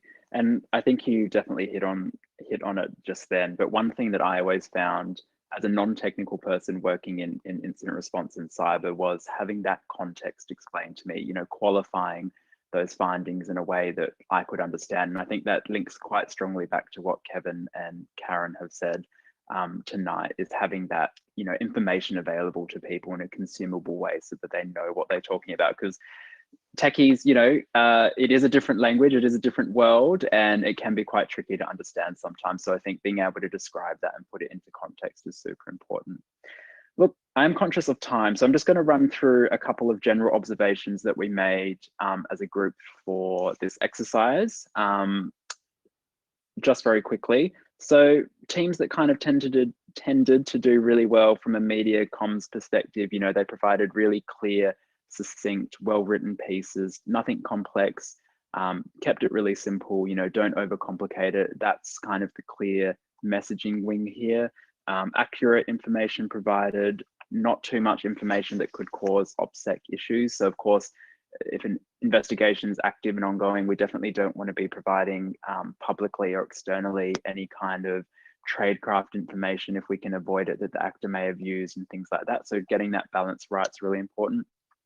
Some people we thought definitely were really, really good with their legal awareness. You know, they referenced things like the notifiable data breach scheme, etc. So that was really great to see those kind of frameworks or that awareness of those regulatory requirements there. But some teams definitely got a little bit caught up in the technical aspects when trying to describe the legal implications. So just something to be aware of. And again, you know, that ability to identify, put into context and identify risks that the legal team might need to be aware of was what was probably most. And then just from an executive perspective as well, some of the best groups, some of the best teams included those technical and business risks, articulated them well, like Kevin mentioned. They made it really clear, and like Kevin mentioned again, really strong recommendations, you know, alluding to what's the impact, here's how we can go about and fix it, here's how we can minimize this risk or minimize the harm. And good use of timelines, summaries, and things like that throughout was really important as well. It's really hard to keep track of the amount of information you generally gather and produce during an incident response operation. So I love timelines because they can help provide a really clear overview and snapshot for anyone new coming in who has to try and understand what the hell has happened and what's going on, where you're currently at in the investigation and things like that. So definitely encourage things like timelines and keeping those exec summaries nice and short and up the front at all times. All right, so we've only got a couple minutes left, and I know Ian will be very angry with me as usual if I go over time. So I think that brings us on to announcing the winners. It's not me you have to worry about, it's Kaz you have to worry about. Oh, true. Kaz is up next, by the way, with a fantastic speech, fantastic presentation. So everyone should be tuned in to hang around after her. You might need to have a few drinks to get through it. I know I plan to, but you know, whatever you've got to do. So look, as people have said before, thank you to all the participating teams. We were really, really chuffed to see how many people applied, the range of different people that applied, and just excited to see people willing to jump in, give it a go. People weren't really provided with assistance throughout because it was a competition. So normally we'd be there helping, guiding people, but it was fantastic to see how many people were willing to just give it a go and try and figure it out for themselves. That was really awesome from us, great to see. So thank you to all of the participants. We will be in touch early next week with as many teams as possible. We'll get to all of you with some feedback as well. So don't worry, we will give you a little bit more information then. And for the winning team, a little bit more about some of the prizes that you have won. But without further ado, the top 3 teams. So coming in, I feel like this is Miss Universe or Miss World or something, you know. Coming in 3rd place with a score of 28 out of a possible 40 was Team 11, APT 2701, Crouching Tiger, Hidden Auditor. So well done to that team, coming in 3rd. Coming in 2nd place with a score of 32 out of a possible 40 was team number 1, the Uncomfortables. So well done to team number 1, the Uncomfortables, 2nd place. That's a fantastic achievement. And finally, the 1st place, the winning team with a score of 35 out of 40, which is absolutely amazing. Well done. Team number 3, Fancy Bear. So well done, team number 3, Fancy Bear. You have taken the prize. You've taken the gold stage. You did an amazing job. Everyone did an amazing job, but Fancy Bear, you absolutely kicked it out of the park. 35 out of 40 is consider fantastic. that cheating. Cheating? Yeah. Why? If Fancy Bear, you know, Lol. they were the ones who did it in the first place. Now they're True, back Shanna. to the competition. True, they already knew. They were just desperate for that ComfyCon merch that they're going to get as a prize. I know, Yeah. right? So, I mean, well done to all the teams, but those top 3, you guys did an amazing job. Look, just a final thank you to ComfyCon for letting us run the exercise. We had a lot of fun doing it and we were really excited to be there with you guys doing it. Keen to see what we can do next year. And if anyone does have any questions or they want to know more about the exercise, what it involved and things like that, please don't hesitate to hit myself or Jason up. Otherwise, that's us done. Thank you to Kaz, Kevin, and David for being our amazing judges. Jason was also a judge, so thank you, Jason, too. And Jason kind of built the exercise, so thank you, Jason, for doing that. Thanks to Shanna and everyone at ComfyCon, Ian, and yeah, I'll stop rambling now and let Kaz get on with her amazing talk. Thank you very much, everyone. Look, I think, and I know I can recognize some of the names on the list in some of these teams. So congratulations to those that won. We will be working with Retrospect to send out some awesome prizes to all of you in the coming future. So thank you very much again to Retrospect. Thank you, Kaz. Thank you, Kev. Thank you, Jason. Thank you, Ryan. Thank you, Connor. Thank you, Emmanuel. Oh my God, there's so many people's names. Thank you very much for running the very first competition we've had. It went absolutely amazingly well. Awesome. All right, we are now going to hand over to some random person who's going to talk about privacy. I mean, I don't know who that person's going to be. She's laughing, so I'm obviously not going to get told off completely. Hi, Kat. You look so worried. No, I'm ready to go. Just sometimes Ryan, he just talks a bit much, talks me up a bit much. No, not at all. Ryan, not Ryan. Ryan is a very truthful and awesome human being, and I woof to you too. I have heard nothing but good things about you, and so that's why we wanted to give you a chance to speak, because privacy is something not very many people want to talk about, so we'll take the opportunity when we can. Absolutely, and I'll try and make it fun and not legal or, let's just say it, boring, compliance-y, that sort of stuff. Oh no, I'm sure it'll be fine.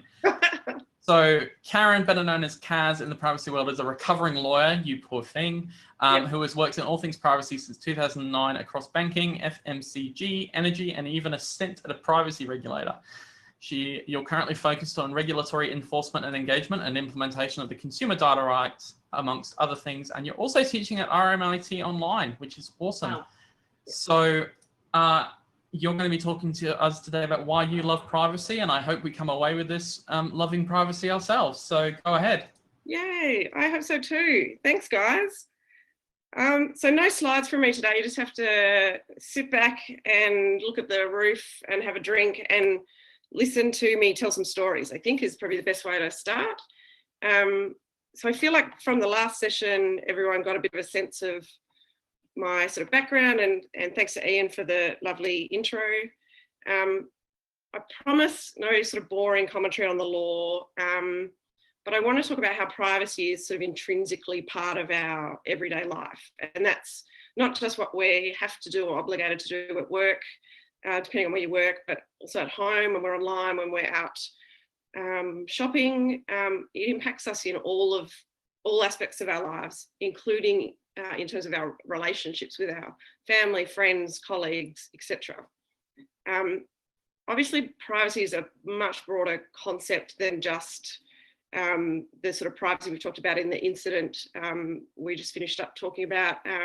So I'm going to try and talk about just information privacy.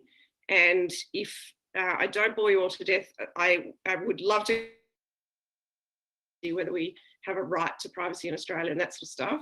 Again, no sort of boring legal stuff. I just sort of stick to what it means and practically how it impacts our lives. So let me say up front, and anyone who's heard me speak before will have heard this, so hopefully don't roll your eyes too much, but privacy is always about context. In the context of an incident, it'll depend, what sort of information we're talking about, who it impacts, what's happened to the information, etc. And so when you're assessing things like harm, we're really, really focused on the context. I'll try and use some examples to sort of explain what I'm talking about. And again, not too boring. I hear people when they, particularly in a work context, when I say, oh, I work in risk or I work in compliance or I work in legal, people just go, oh, I don't want to talk about it. So it's all about context and why context matters as well as why privacy matters. So just a little bit about me. I sort of wanted to tell you how I got into privacy because it's one of those areas now that's pretty, I guess, popular, as in people are looking to work in it. But back when I was a little tacker, if you'd asked me what I wanted to be, certainly privacy wasn't the answer. I initially studied social work and my goal was to just help people. And I feel like I couldn't really do that because I couldn't deal with the way that policy works, how it develops into law. So I studied law thinking this is the solution to the world's problems from a sort of welfare perspective or from vulnerable people. Turns out it wasn't, it isn't. And so I've done all sorts of things in law, and the last sort of decade or so I've been really focused on how do I help companies with lots of information about their customers do the right thing by those customers and handle data and personal information. As Ian said, I do a bit of teaching at the moment as well. I do a bit of pro bono work, and all of that is focused on getting what's sort of in here out into the world in a really practical way to help people manage privacy. I think the one thing that I haven't been able to do, or the gap in all of the work that I've done, is that sort of individual responsibility for privacy, for understanding what happens to your information when you download an app. Everyone just ticks the box or submits, yes, I've read the privacy policy, and they move on with what it is that they were wanting to do, which is get online, play a game, social media, whatever it is. So that's sort of where I wanted to focus today. Is if you hear anything from me today, hopefully it's that the things that you learn at work or the interactions that you have with people or organisations, all of it when it comes to information all relates to each other, and the same rules you can apply across the board. So it's not about working in a particular area or doing a particular thing. I think the thing most people know about as an employee in terms of privacy is doing the mandatory privacy training once a year. It's always awful. And I don't know that it gives you that message, which is this is something that impacts you as a person as well as an employee of the organisation. usually it's a click through. I just need to get this finished so that I can go and do. It's not part of what I do, or it's not important in terms of I'm working on a product, or I'm working in technology, or I'm doing something else. But the reality is it's so part of it, and it's something that we as individuals need to understand, but also as organizations get right. So I'm hoping that some of these stories will help you understand privacy in the context of your networks. I think a lot of the conversation around privacy, particularly at the moment, is about being online, so being on social media. But I also want to talk about privacy in other settings, and then I'll come back at the end to use a sort of a bit of a case study to give you a sense of how it all comes back together. We'll see how I go. So let's start online. I think if you think about what you post online, what other people post about you or tag you in, people posting photos of their children, of their pets, when they've gone away for the weekend, things they like, things they don't like, opinions about anything from what they do at work to the election in the US to, COVID restrictions around the world, the vaccine, all of the things, right? So there is, as you guys will know much better than I do, there's this sort of footprint of our behaviours and our thoughts and our feelings online because of what we post, which is fine because we all do that, hopefully, understanding what that means for us, but also what can that data be used for and what does that say about us as individuals? If we go old school, pre-COVID, think about the last time you went to the shops. Sorry, I'm in Melbourne, so it's been a while since we've been able to go to the shops. But you go into, I don't know, you're going to be buying a Christmas present, so you go into, old school bricks and mortar establishments. You might have a membership or a loyalty, card for different businesses that you go into. Of course, if you're not, they'll sell it to you, so it's free. All you need to give me is your email address. You get a credit for every X amount of dollars you spend. So we all love free stuff. We all love stuff that's made cheaper, discounts, all of those things. But if you think about what it is they're actually asking you for and then what they're going to do with it, that's usually not part of the conversation at all. The number of times I've walked into a store and the person behind the counter said, "Oh, can I just have your email address?" And they do it with every customer and everyone just provides it. Most people don't stop and ask the question. I'm always the difficult person that does. And I try not to do it too much because particularly if there's a line of people behind me, because I don't want to be that person. But I struggle with that. I struggle with the lack of transparency about that sort of process. Same sort of thing is just give us your phone number and we can look you up in the system.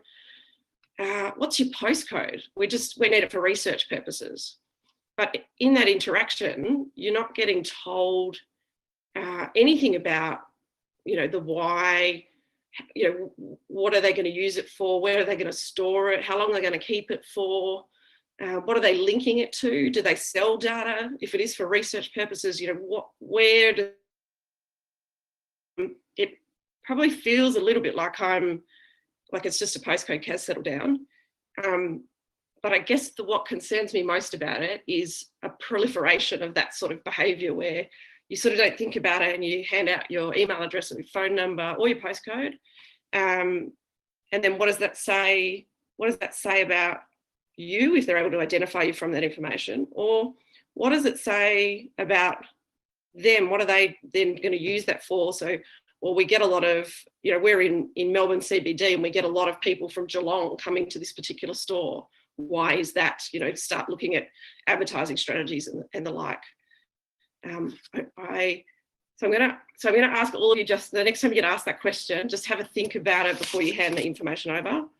And more importantly, I think, if you're with your parents or an older relative or someone else's mum, you're seeing it happen to people that might be a little bit more vulnerable, who don't think twice about it. Just share those thoughts, share your thoughts with them about why they need to be a bit careful about just handing out their information in that way. So my goal is to improve awareness, not to change the, well, I want to change the world, but I have worked out now that I'm a bit of a grown up, that all of my idealistic tendencies can only make a small amount of difference. And so the best that I can do is try and improve awareness. And I work with as many not-for-profits and try and do as much stuff like that as I can to sort of help get the message sort of out there a bit more. During the day, I work with companies to sort out their privacy practices. I've told you I'm teaching and working not-for-profits. And again, I think the one thing that's missing is each of us as individuals in that equation. So let me tell you about a story that I heard communicated to me. For the purposes of the story, I'm going to adopt this elderly female relative as my mum. It's not my mum, but just so that I can get into telling you a bit of a story about my mum. So she's in her early 70s, my mum. She's got a bunch of health issues. And I guess as I'm telling the story, think about that relative of yours. So if it's your mum or your aunt or your grandma or your neighbour, think about how they might experience this scenario. So mum's off to the doctor. She's going to see a specialist because she's due to have what I call a grease and oil change. So she's seeing the doctor in preparation for the grease and oil change procedure.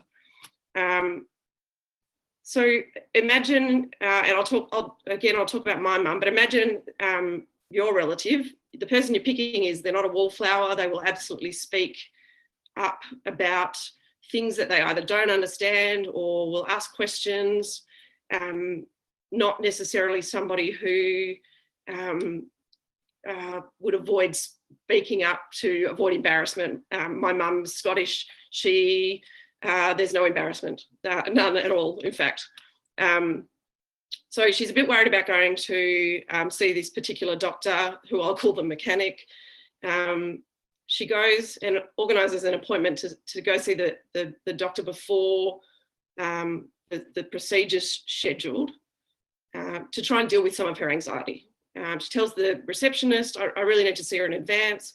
Oh, well, the response that she got was she doesn't usually see people in advance. She'll see the day of, and then that's the standard procedure. Not accepting that, really pushes hard, gets an appointment before the procedure, and goes in to see the doctor. And the doctor says, oh my goodness, you have so many health issues. I should have seen you weeks and weeks ago. I don't understand why you're just seeing me now. We're having this grease and oil change in a couple of days. It's just not good enough. Mum recounts the story about, well, you know, I tried to tell the receptionist, she wouldn't listen to me. This is the situation I'm in.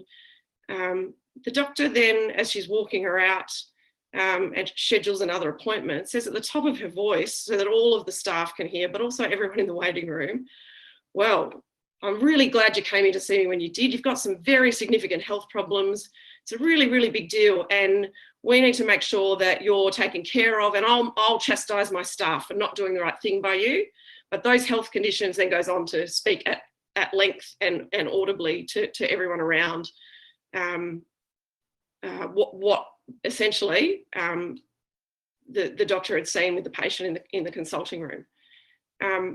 When I quizzed the person, my mum, whether she was upset about what had happened, she said, oh no, the receptionist got told that they did the wrong thing and they should have listened to me. And I said, well, what about your information that now, I don't know, 20 people you hadn't met before now know all of this stuff about you?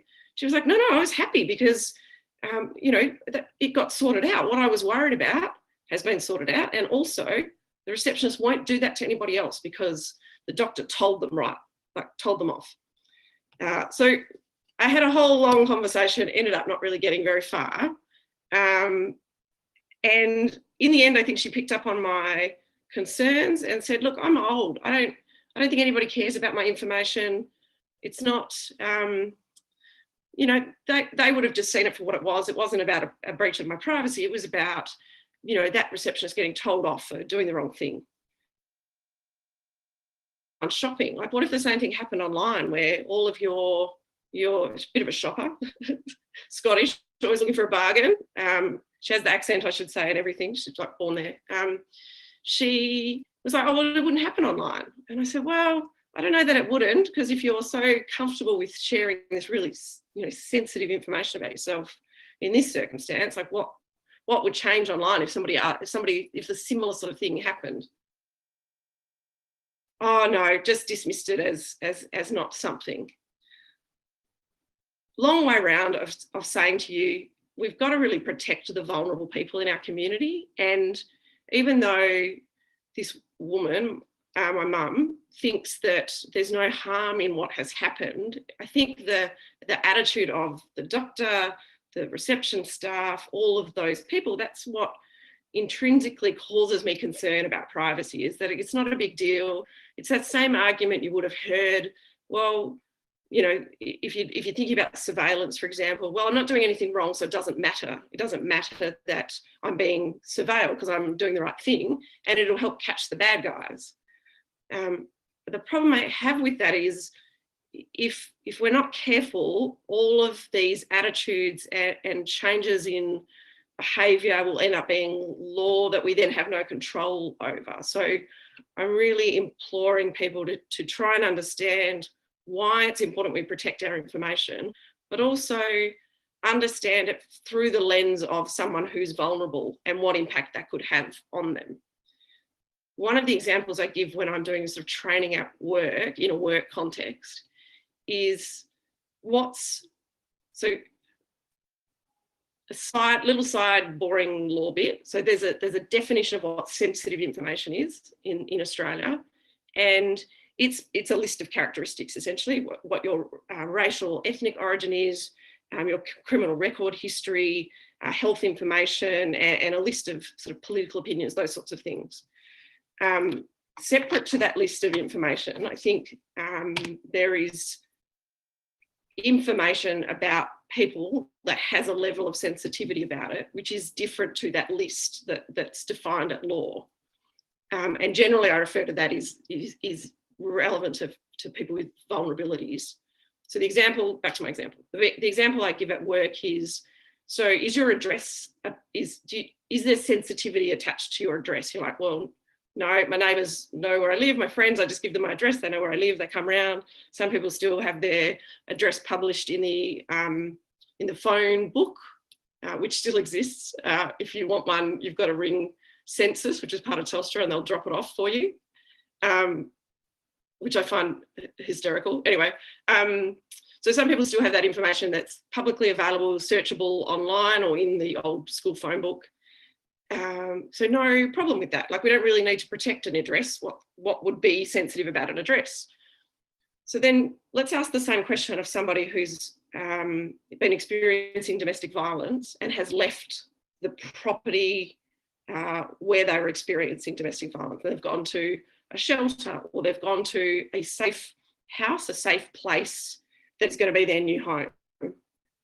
What's then sensitive about their address? Well, obviously, if they're at risk of harm from having fled a domestic violence situation, knowing their location is something that could lead them towards being at risk of harm. And so if you're trying to talk to people who, in a work context, are the people who are customer facing, they're the people that answer the phones to customers or clients, whatever domain you work in, that information is incredibly sensitive, but not protected in the way that our list of defined terms are. And if that information were to be by accident or on purpose disclosed to someone, or if the partner that they were fleeing the situation from were to find that information out, could put them at risk of harm. So it's not just an address. So what all these stories have, so the story about my mum, the story about family violence and the context, what do they have to do with you, and why am I still rabbiting on? I think my challenge to you, or if you can take anything away from today, is that just think about things a bit differently. Next time you're going to download an app and click yes, I agree when you haven't read it. A known fact that people don't read it. It's research is there's lots and lots of research that say people don't read it. Yet our lawmakers suggest that that's still the best way to communicate in a transparent way with customers, consumers, individuals. So before you tick the box, have a think about what it is you've downloaded or what you're trying to do. What's the risk? What's it worth to you? What are your circumstances? What are you going to put online about other people or people in your network? What information are they asking you about? And does that bother you in a way that you don't want to, you would choose not to download it or to do whatever the thing is you're trying to do, because you don't want to give that up. The sort of company it is important, I think, and what information they're trying to give you. So, if they're a startup versus a conglomerate, do you trust them? Does it matter? Just 2 seconds, just think about it before you do it. That's my ask. I have a little bit more time, so I just wanted to give you this last sort of case study. And again, not going to bore you with lots of detail, but I'm going to talk about Facebook and what happened with Cambridge Analytica, because I think there's a point that probably hasn't made it into the press or into any of the writings that I've read about the whole issue that harks back to 2014, 2015. So we're way past it now. A lot of different countries and regulators have tried to do something about it, but there's a real question about one decision that Facebook could have done things differently and it would have changed the outcome. So let me tell you this so that you, maybe next time you're doing something at work, you think about what are we doing? How will the product or service, the change we're doing, any additional information, will it benefit the consumer? Because that's the question Facebook asked. They changed their process for that reason, but there was a loophole. And This Is Your Digital Life, the app that's the centre of Cambridge Analytica, then breached Facebook policies and sold data to Cambridge Analytica.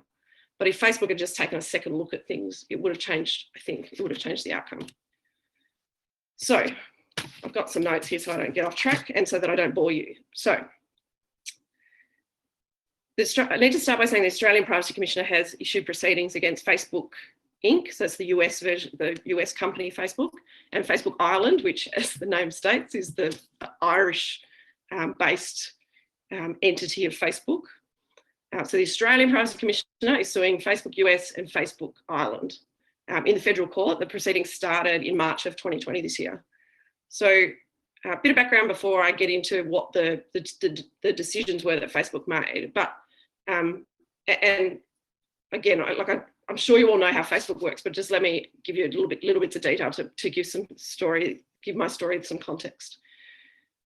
So when you sign up to Facebook, you provide certain information, right? To open an account, your name, date of birth, gender, an email address. And then in 2015, they changed the information required to also include a mobile.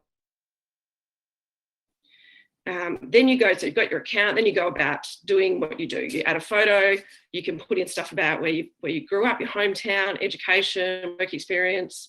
You can put in your sexual orientation, your relationship status, your occupation, your political and religious views, your interests, photographs, locations, check-ins. You can stream news feeds and like articles. You can get involved in an election, right? So between March 2014 and May 2015 was the period of time that the app that's the subject of all of the ultimately Cambridge Analytica stuff called This Is Your Digital Life. It was basically a personality quiz. So you could go on and you could be like, I'm a rainbow, or I'm a whatever their categories were. Of those, of the millions of people that use this app, and there's an interesting sideline with the app I'll talk about in a minute. So there were 311,127 Australian Facebook users that were linked to the application. The developers of the application ultimately sold all of the information that they derived from the app, the quiz, to Cambridge Analytica, and then that's what happened. That was all in breach of Facebook's policies. Then that's what everyone ended up talking about, not really so much what happened between the app developer and Facebook. So that's what I'm going to talk about. So at the relevant times, we're saying March 2014 to May 2015, app developers could request personal information from a user's Facebook account using a tool called and this gets a bit techie, but for me techie, a bit technically special. So it's the Graph Application Programming Interface, or the Graph API. That's as technical as I'm getting. So version 1 of the Graph API, the app could request a wide range of information from Facebook about the user, including that list of sensitive information I talked about before. So when I said you can add things like your sexual orientation, your political views, those sorts of things, that's the information that the app could request if you had put that stuff on your profile. So what that information, so that the request for information didn't only include what the person who had installed the app had on their profile, but anyone who was friends with them, who didn't have to have installed 311,000 and some change people here in Australia. So for those 311,000 in Australia, most of those were in the friends category. Only 53 people had downloaded the app in Australia. And the rules that Facebook had about what information the app could request about people and their friends included all of that information, which was the process that Facebook had in place at the time. So you can have all of this information, you just have to request it. No further checks or balances. In April of 2014, Facebook launched a second version of the Graph API, and that required, if a developer wanted to request more than basic information, so that sort of name, location, so really small amount of data, you couldn't get that sensitive information about political views or religious views or sexual orientation without showing that the information would improve the user's experience of the app. So in order to get the full detailed information, they had to request Facebook, so do an application to Facebook saying, we want this extra information, we've been using it all of this time, here's how it benefits the consumer, can we please have it? So that was the decision Facebook made. They're like, yep, we understand that people are concerned about their information, and maybe we want to do something that makes sure that anyone requesting access to their information ensures that it benefits the users.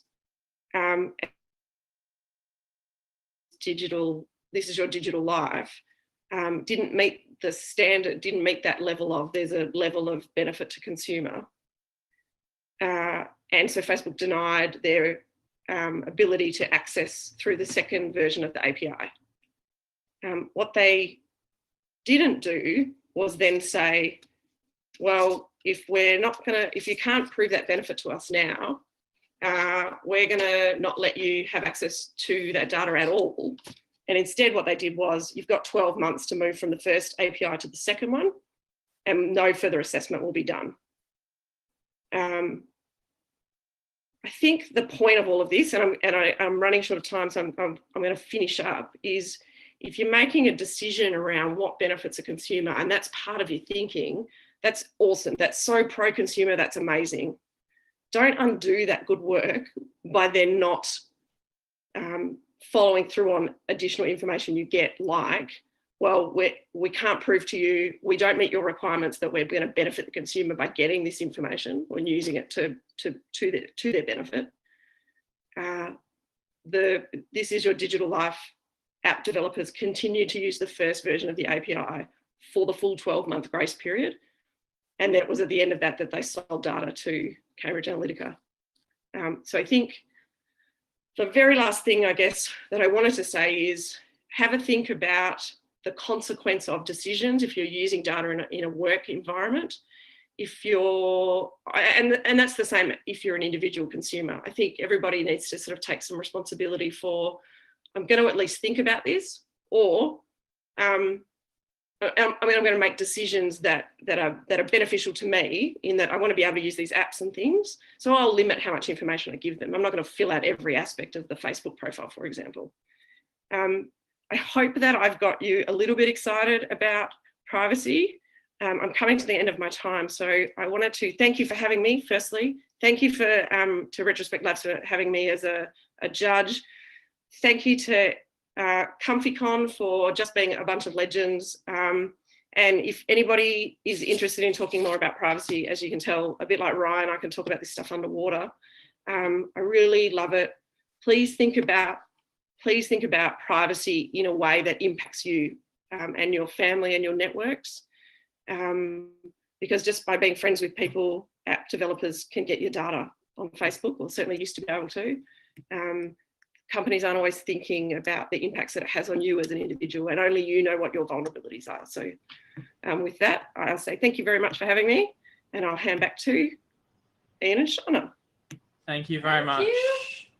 That was awesome. And it was a really good, insightful history on some of the issues that have been occurring and why they're very relevant today. So I know I was getting kind of excited. I think Shanna was getting a little bit excited, but that could just be the gin. There are a couple of questions in the Discord.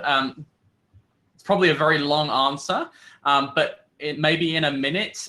What is your stand on COVID apps capturing personal and mobile data?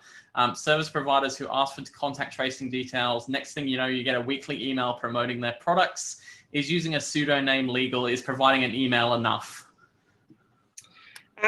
So the legislation says that we need to be able to be contactable off the back of COVID. So you'll see that some of the QR codes will ask for your full name, some will just ask for your first name, some will ask for a phone number or an email address. The answer is you need to provide them with, I guess, enough information so that they can contact you if there's been an incident or an outbreak. The alternative is to use the manual system, but I struggle to have confidence in a pile of paper sitting at an entrance to an organisation that just sits there with your name and address, or your email address and phone number. So it's a bit of a way up.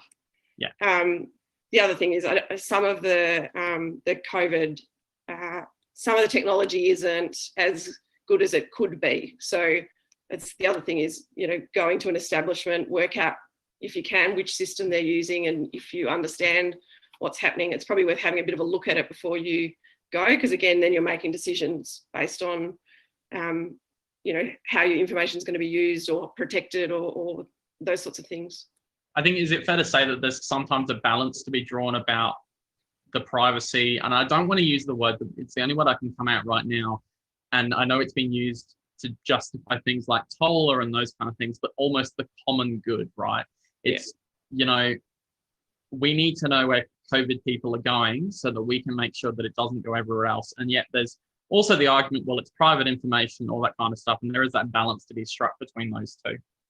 Yeah, that's exactly right. It is. And it's the same with apps and various other things. It's about your level of convenience. You want to be able to go to your local pub.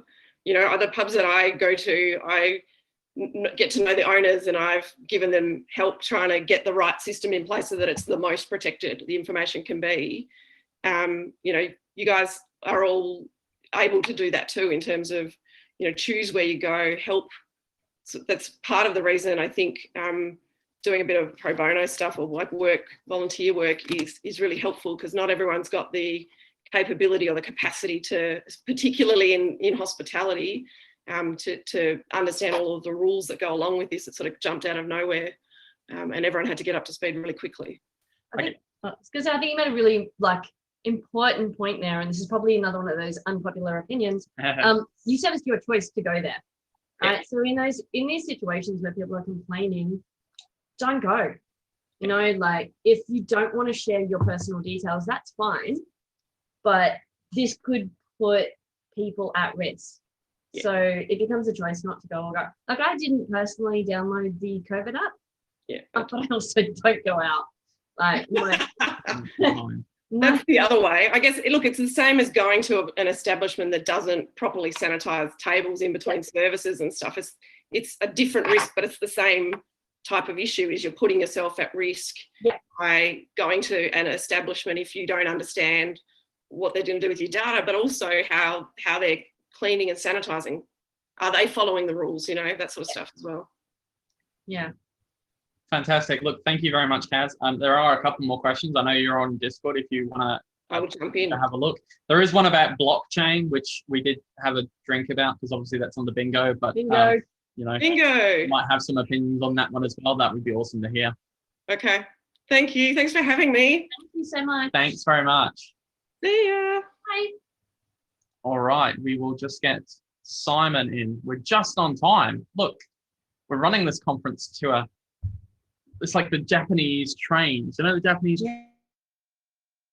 Then more than 30 seconds late, you get a letter to your manager apologizing that the train was late. No letters are going to be sent. No letters are going to be sent. No, we promised. What was the phrase? We promised nothing in abundance. I think is the phrase. We offer nothing in abundance as well. Not even sensibility. Nope. Simon, can you hear us? He's unmuted. Hopefully you can, but you are on mute and your camera is off.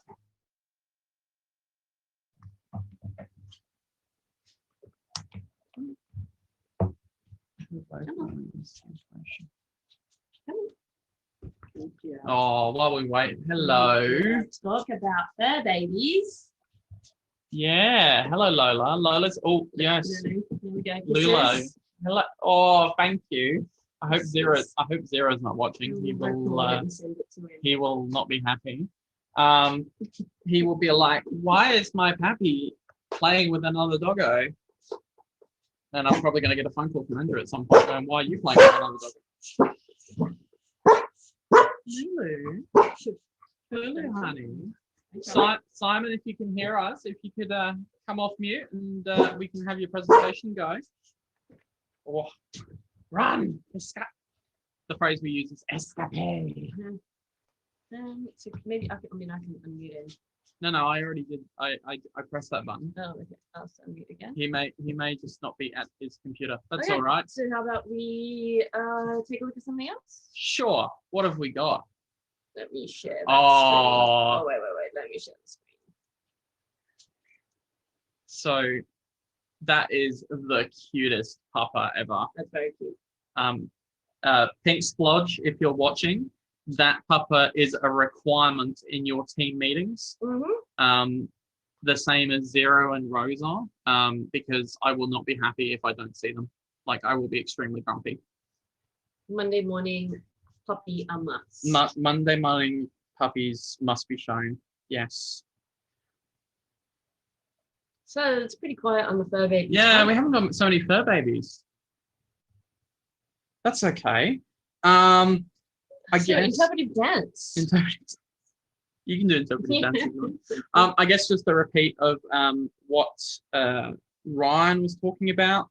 If you didn't tune in for the discussion with Retrospect Labs, I do actually have the winners here, just to repeat them when I find my my spreadsheet. Oh, here we go. Hello, Simon. Guys, how are you? Hey. Good, thank you. How are you? I was there the whole time, just had some tech difficulties, unfortunately. Oh, that's not a problem. That's why we're experts at filling for time. You are doing a masterful job. Thank you very much. Some would call it just bullshitting. Just quickly before you get started, so the winners, we have our APT 27001 Crouching Tiger Hidden Auditor, came in 3rd place, so welcome to you. The Uncomfortables came in 2nd place, and then Fancy Bear, who I recognize some interesting names on and do actually hail, I'm sure I can say this, from presenting from, came in 1st place. So well done to all of you for presenting, and congratulations. We'll organize some wonderful merch and things for you guys soon. Simon, how are you? How's it in South Australia today? Yeah, it's pretty warm today, guys. So yeah, just a little bit cooler than yesterday though. So look, I'm an ex-South Australian myself, and so you know, in Sydney right now it's a bit humid. I'm very used to the dry temperature that Adelaide can provide. I bet. No, so it's just there very shortly there, guys. Just having a little few tech difficulties over here, just with the internet connectivity. So we'll be on very shortly. So get the dog back in. No, we'll just do the interpretive dance. We'll just like start dancing and like. Yeah, that ended well. Yeah, no, let's not do that. Yeah. Please hurry. So just to remind everyone, we've got about 3, 4, 5 five more events coming up. Let me bring up my phone. Talks, not events. Talks. Please do not promise 4 or 5 more events. Good point. It's not being discussed. I'm sorry. We have 4 or 5 more talks. So we have, after Simon talking about red teaming cognitive principles, we have Kirk, the amazing, wonderful Kirk, who I can see on my other screen is preparing himself. He's mentally preparing himself, and he's probably going to laugh out loud in a second. Hey guys, looks like we're back on now. Got the connectivity sorted. So how are we looking your end? Fantastic. Yep, we've got the slides coming up. So what I will do is I'll just give you a bit of an introduction. Making my body ready. You're making your body ready. If you can hear Kirk, that's what he's doing. But I think this might be a bit out of date, Simon, because it says Australian Defence Force Red Teaming Practitioner and Information Security Practitioner with Masters in Cyber Student UTS. And it looks like you've made the jump. No, I made the jump a couple of years ago, but I still do a lot of reserve work, so jumping back to defence sort of from time to time. So where one of my roles is teaching red teaming. So yeah. Fantastic. I've got many hats there, guys, many hats. Absolutely. I will hand over the reins to you and it's all yours.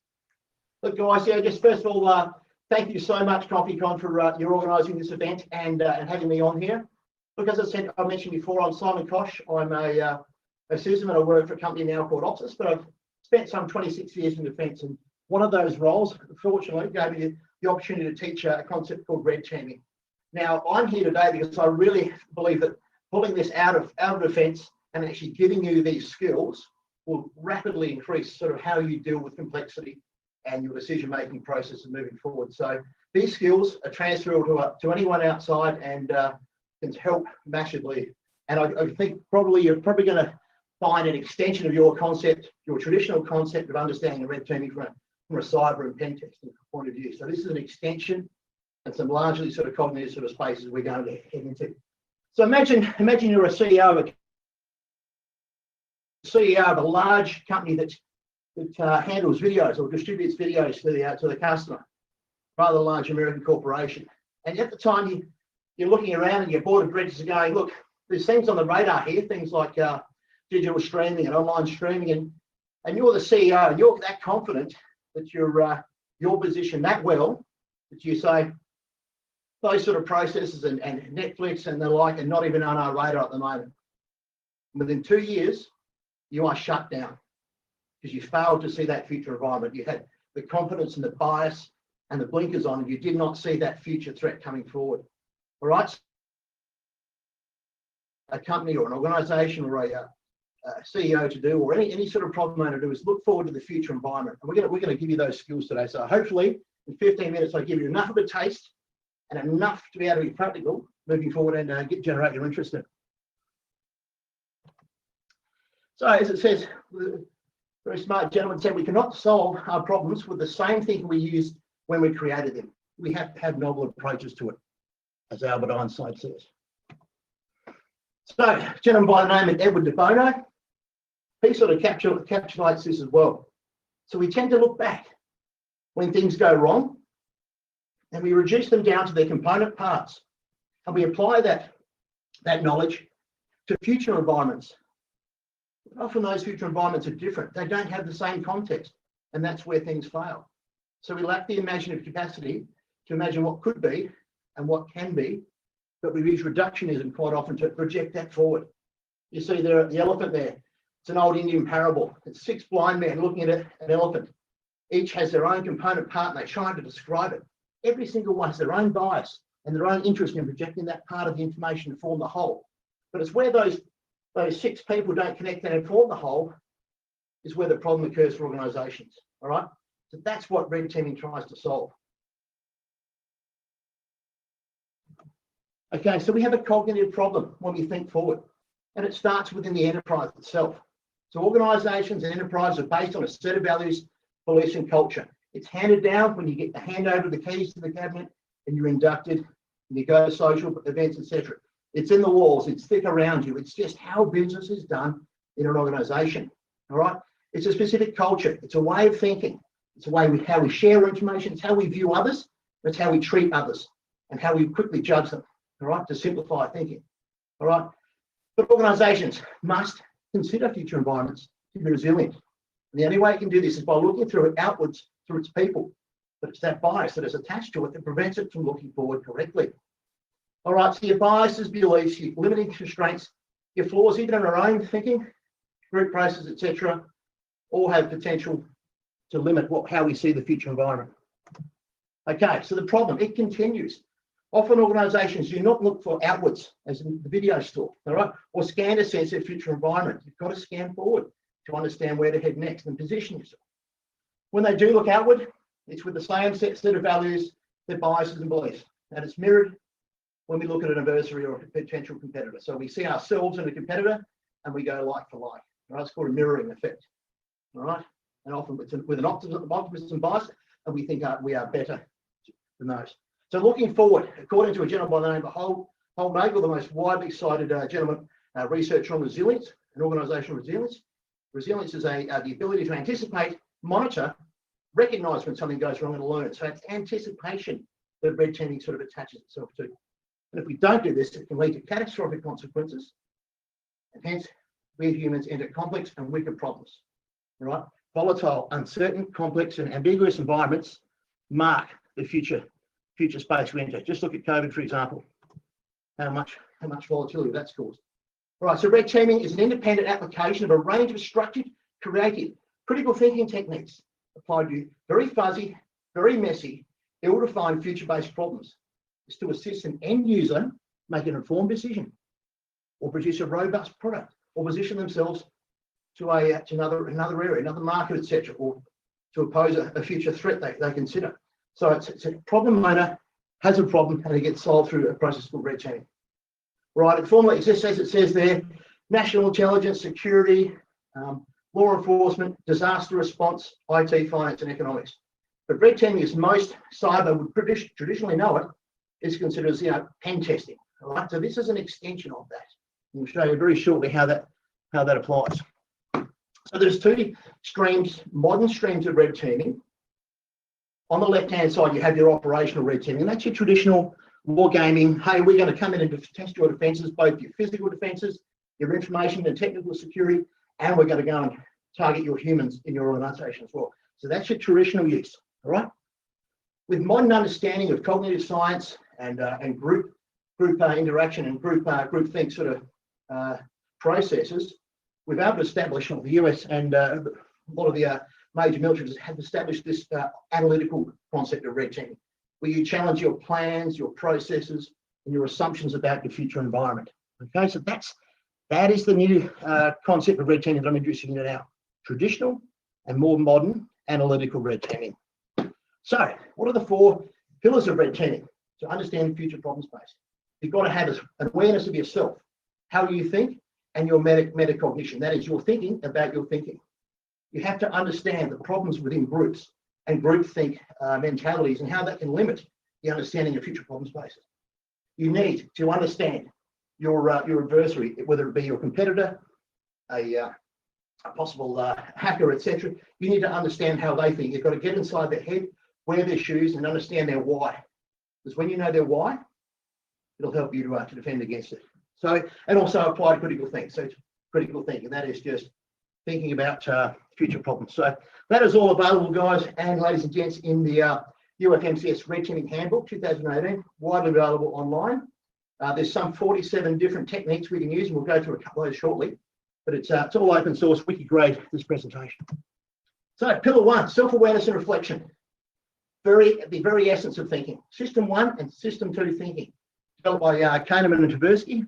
So we spend most of our time in System 1 thinking. 95% of our time it's reactive. It's from our lizard brain when we first evolved, and it's a great survival mechanism. Right. Later on, as our brains grew and we became social beings, and the ability to think forward, System 2 developed. It takes a lot of energy.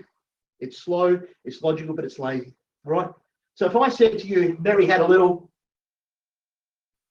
lamb, you're using System 1. You're using a heuristic. It's inbuilt, it's ingrained. All right.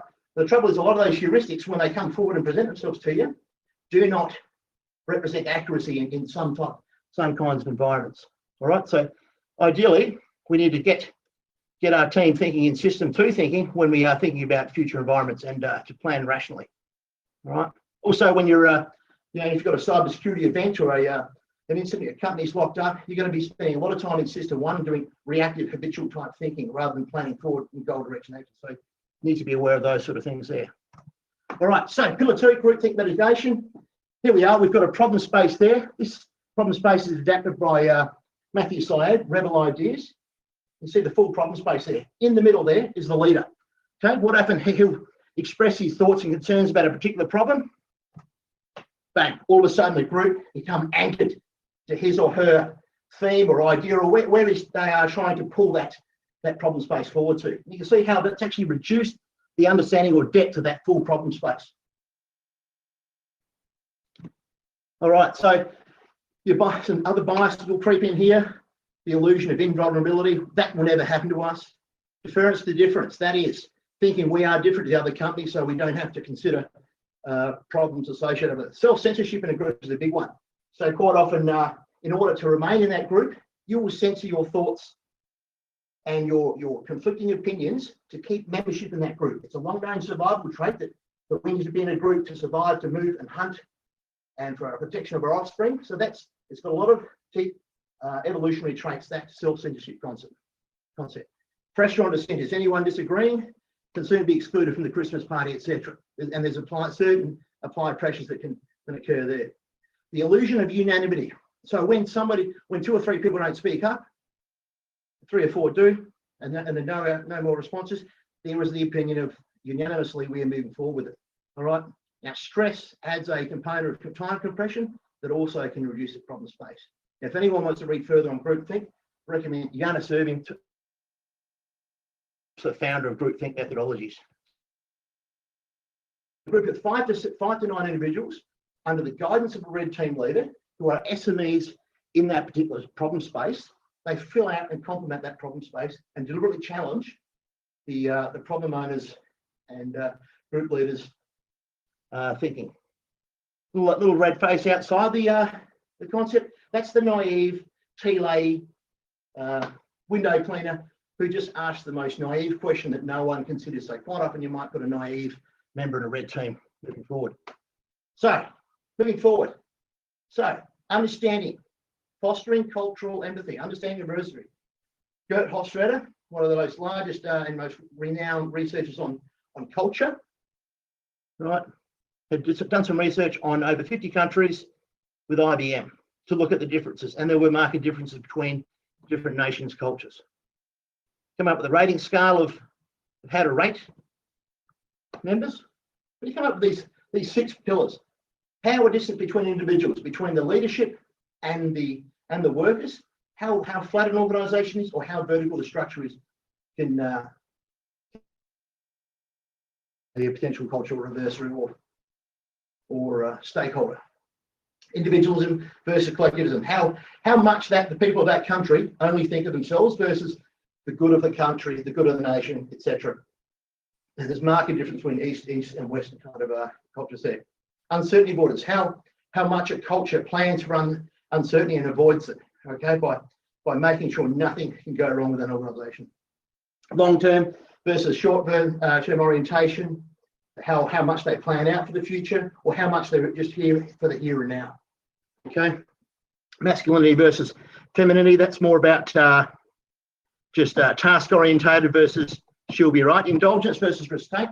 How much they shop, how much they just have to have things now, etc. So there's a number of ways you can look at fostering your understanding of different cultures, and Hofstadter is the gentleman for further research on that, because there is a marked difference. And the reason we look at this is because if you're looking from your culture and your personal point of view, and you're looking at another nation or another planet, etc., you need to understand those differences can have a massive impact on the way they think. So you're thinking, you're understanding them from your perspective, unless you consider these. Another thing we teach on the red teaming is OODA. So any adversary or customer or a potential competitor will want to get inside your OODA loop. That is how we observe, orient, decide, and act. Okay, so if we can get inside your OODA loop quicker, we can actually disrupt how you observe and actually change what you observe and misinterpret to see how you observe. So therefore you orient differently, you decide differently, and the you can get somebody into a system one type thinking, which is rapid, instinctive, and prone to make error. Okay, so that's, and you'll see this, ladies and gents, quite often with a markedly with I guess a social manipulation, a social hack, where quite often a hack will bring up and have a crying baby in the background, screaming. It might be, you're about to lose X amount of dollars unless you give us your details now. That rapidly sends automatically people into a system one type thinking, or they are just going to react quick, make the problem go away, versus taking a step back and getting into system two, thinking forward, slowing down, observing, taking the time to orient, taking the time to decide what action to take, and then finally acting. So that is one of the premises a lot of hackers work on, getting inside that OODA loop and getting into system one thinking. So the fourth pillar, applied critical thinking. Okay, there are several common in use in red teaming. The key assumptions check. So are we treating the right problem? Are the conditions we are talking about valid and going to continue to be the same conditions 5 years down the track? The video premise. What's the internet sort of bandwidth speed going to be in 5 years' time? Let's consider that. We may have to reposition. What ifs and counter arguments. So what ifs? So red teaming allows the freedom of imagination to go what if. And so you can pretty much have a free license as a red teamer to create a whole heap of scenarios that may be considered. All right, we'll look at one other one down there. Placing someone in the organisation to challenge, who overcomes that group think and that pressure and of dissenting and not belonging. You've got free rein to be devil's advocate. Tell me how it's different. All right, pre-mortem. That is a fantastic technique. So there's over 47, but that is actually saying that, okay, in 5 years, your company's not going to exist. Wow. Then you can work backwards and come up with all the different concepts and ideas on how that might happen. And you might just go, wow, that particular thing that you're introducing on how we failed to exist in 5 years needs treating. Problem owner, let's raise it, okay?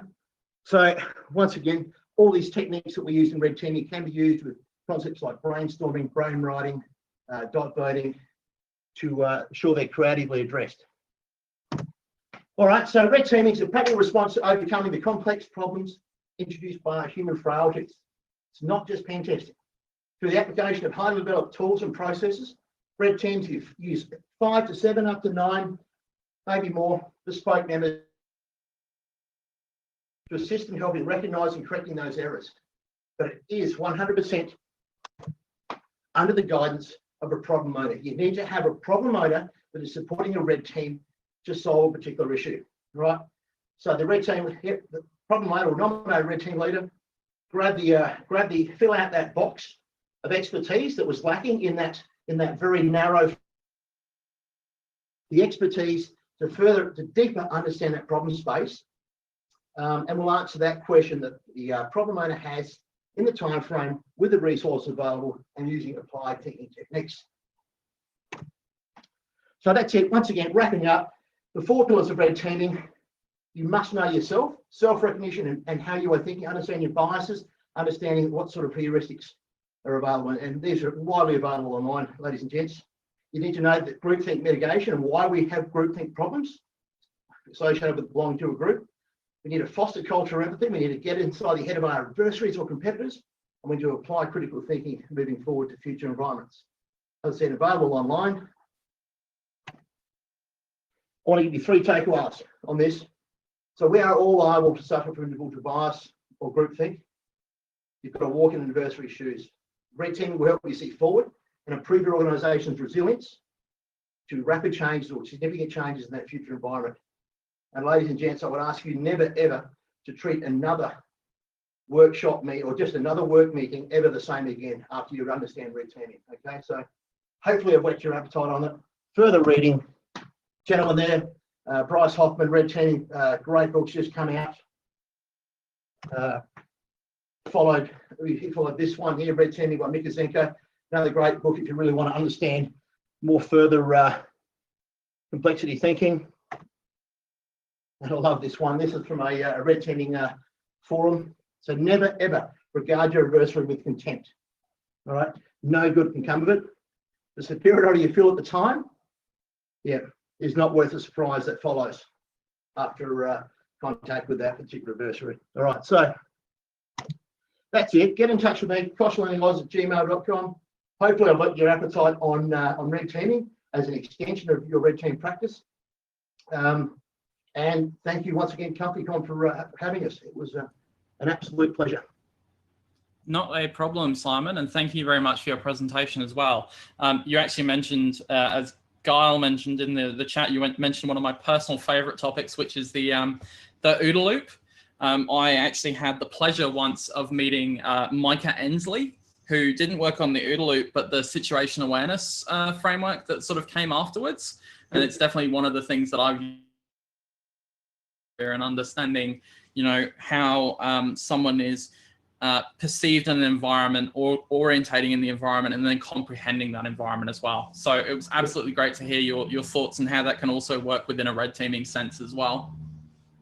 Excellent. Yeah, for sure. No worries. Thank you very much, Simon, again. I'm not sure if there's any questions. There might be some questions, but if there are, they'll be in the Discord if you want to have a look. Yeah. Excellent. Not a problem at all. Okay. Thank you very much. Thanks again. Thanks, guys. No worries. Yeah. All right. We are in the final stretch, ladies and gentlemen. We are, who we got? We've got 1, 2, 3, 4 talks to go.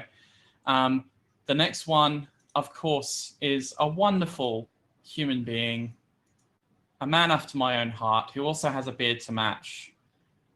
Hopefully he'll be able to join. Hello, Kirk. How are you? Hopefully in a second, maybe. It's always this really awkward moment when Zoom is still sorting itself out. Hello, Kirk. Hi, how you doing? I'm good, you lovely person. How are you? I'm good, I'm good. I was just saying how you rival me for a beard. Oh, well, you're my beard role model. Oh, thank you. Beard daddy, I think, is the term you prefer. Beard daddy, not sugar daddy, no? Well, whatever you want, daddy. Sure, okay. Let's quickly move on from that one. And let me find your wonderful, I keep saying the word wonderful. See, this is what happens when I'm nervous. I get nervous. You just throw out affirmations everywhere. You build people up. It's what you do. I do. So Kirk except for Alan. But except for Alan, because Alan doesn't understand risk. Who's Alan? Alan Baranov. I'm kidding. Yeah, okay. You're so funny when you've had so many drinks. Yeah. My partner says exactly the same I thing. know. I was going to say maybe next time, here we go. It's that time. Don't do that. That time of the ComfyCon where we start talking about next time. A beard manicuring. If I was in Canberra right now, I'm sure we could have done that. But yeah, and we could. I'm going to think about. Benzies has been talking about braiding hairs. He says it's just the early stages of that. So Benzies is probably braid the third. For charity. We could do that. Maybe. Like, give everyone enough notice and grow your beard, and then you have to braid it for charity. I think this could work. He's not saying yes, but he's also not saying no. This is kind of how ComfyCon started, right? This is how ComfyCon started. We had bad ideas, and then we went forward with them. Before Shanna dobs me in for something else, Kirk is a senior security consultant who tries his best to balance professionalism with absolutely absurd ideas and intrusive thoughts. With current projects in this model include security improv theater and risk assessment haikus. Is there going to be a haiku in this presentation? No, not in this one, but it is a thing I like to do with people as a as a thought exercise. And he's also a fantastic artist as well, because you remember after the last ComfyCon, we got an amazing drawing of the ComfyCon logo from him. Oh, the watercolor. Yeah. Do a drawing contest. Yeah, we were going to do that, and then we completely forgot.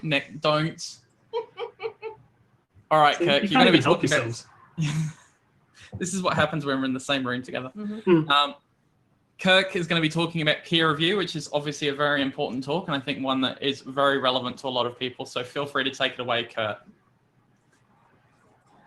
Thanks very much, Ian. Yeah, good day, everyone. I'd like to talk to you today a little bit about peer review, which is probably something you've had in your professional life. And if you haven't, I hope to encourage you to introduce it by the end of this talk. I'm hoping to make this relatively quick. I've got a half-hour slot, but I'd like to take some time at the end to get some feedback from questions and from the chat to have people share their experiences for how review has gone in their organization, so we can talk about it and benefit from everyone's lived experience, and to see if there are any things we can fix or put our heads together on for everyone involved. So I went ahead and named this that bit of wisdom is better than sweet folly, because it can be very hard to get feedback sometimes. It can be a challenging and confronting thing. And if anyone's ever submitted an assessment before for university or in high school or for any other thing, you know, it can be a very tense experience, not knowing what the person is going to think of your work, what kind of feedback they're going to provide you. But overall, the experience of getting that feedback and getting your work critiqued hopefully improves your work overall and allows you to deliver better work that time and in the future as well. I'll talk about some of the ways that that can go poorly, and some of the ways that that can be sort of contraindicated or resisted in an organization. And I'll also give some specific examples of how to conduct a peer review that aren't prescriptive. They're just options you can include in your own peer review cycle in your personal practice with your teams or within your organization. So what's the point of a peer review? We all know that we're all very clever. We're incredible cyber persons. We know how the computers work, and if we don't know how the computers work, we can find it out with a quick Google and tell everyone exactly what they need to know. We're not often wrong. We have the definitive answer, just other people don't listen to us for some reason. That's unfortunate, but look, it's their loss. Really, we don't need reviews. We've usually never had a complaint from a client. They pay for our reports, they take it, and then they, I'm pretty sure they file it away somewhere very secure and refer to it often to extract nuggets of wisdom from that document. It's constantly reused, constantly referred to, and it improves them in the long term. And if not, their loss, really. But, you know, maybe you would like more praise. Maybe you could get your documents to a state where people give you positive feedback about it, that they're talked about and that they're actively used. But that would mean we need to improve, and we're not doing as well as we could right now. Okay, this is a little bit more challenging. Okay, so maybe I could benefit from some reviews, you think? I very rarely get anything wrong, but I would prefer that those weren't let out into the world. So look, I'll let someone look at my documents, but look, honestly, it just takes so much time. I'm busy, everyone else is busy. Who has got time to look at my document, to understand it, and let alone provide meaningful advice? How could they understand my work? Wait, that's kind of like what happens with my clients. They don't necessarily understand my work. Oh, okay. So I guess time is always short, but how long does our organization intend to exist? If we're going to exist until tomorrow, then maybe time is actually really short. Maybe we don't have time for a review. But if we're intending to last for another week or a year or 20 years, and if we're going to keep going, maybe there is time. Maybe we should be doing reviews. Well, I guess we'd have to do that. We've got to choose to do it, but we'd have to set some kind of budget. We'd have to figure out exactly what we were going to do, and we would have to standardize it in some way and organize it. But we need more justification than just this, because no one's going to agree with me that we should be doing more peer reviews or that we should be doing reviews at all. Everyone else is busy. No one else is doing this at the moment. They've got no reason to start doing it. And more importantly, who's actually fit to give feedback and critique on my art? My sublime technical analysis and recommendations. Who could understand and improve upon that? Well, it's certainly not a junior staff member. They wouldn't understand what they were reading. They wouldn't understand the conclusions I've arrived at. They're not quite at the stage of their career yet where they could effectively give me anything useful. I mean, certainly not someone outside the tech team. They'd have to be a tech person to understand my work. You know, we couldn't get the HR person or the lawyer or the CEO to read this. They wouldn't provide any benefit or feedback at all to my document. Well, it'll have to be a senior tech then, someone from within our team who is equally or more senior than me, who I believe can understand my work, someone who I look up to and appreciate. That's the only person who could effectively provide feedback to me. But could it be that this is about more than the quality of the documents we put out, at least on a moment-to-moment basis? My work is art. And people do get benefit from looking at art, from reading the classics. So maybe if they read my work, that would make them better, even if I'm not getting any benefit, even if I don't need it. Well, okay. Now that we've gone through that kind of internal dialogue vignette of how people maybe think about peer review, how they think about getting feedback from their colleagues on their work, I wanted to pause a moment, step out of that fictional narrative, and think about what makes a senior. This might be a little bit of a jump. Stay with me, give me a little bit of rope. What makes a senior staff member in any trade, in any profession, in any area of expertise? I would say that you make a senior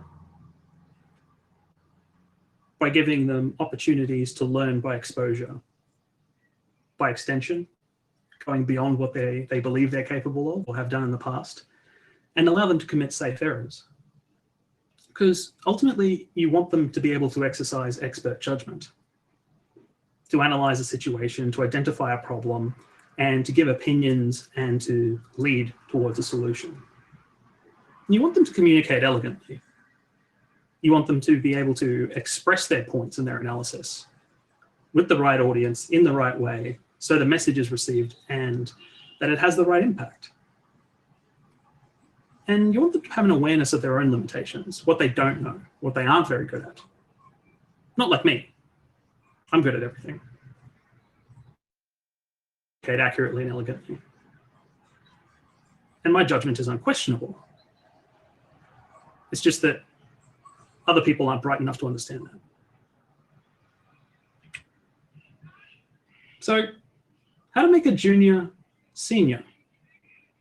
Well, all the other stuff that I said before is very nice, but there never appears to be time to actually give people those experiences, to give them those opportunities, to let them stretch and extend themselves further and further.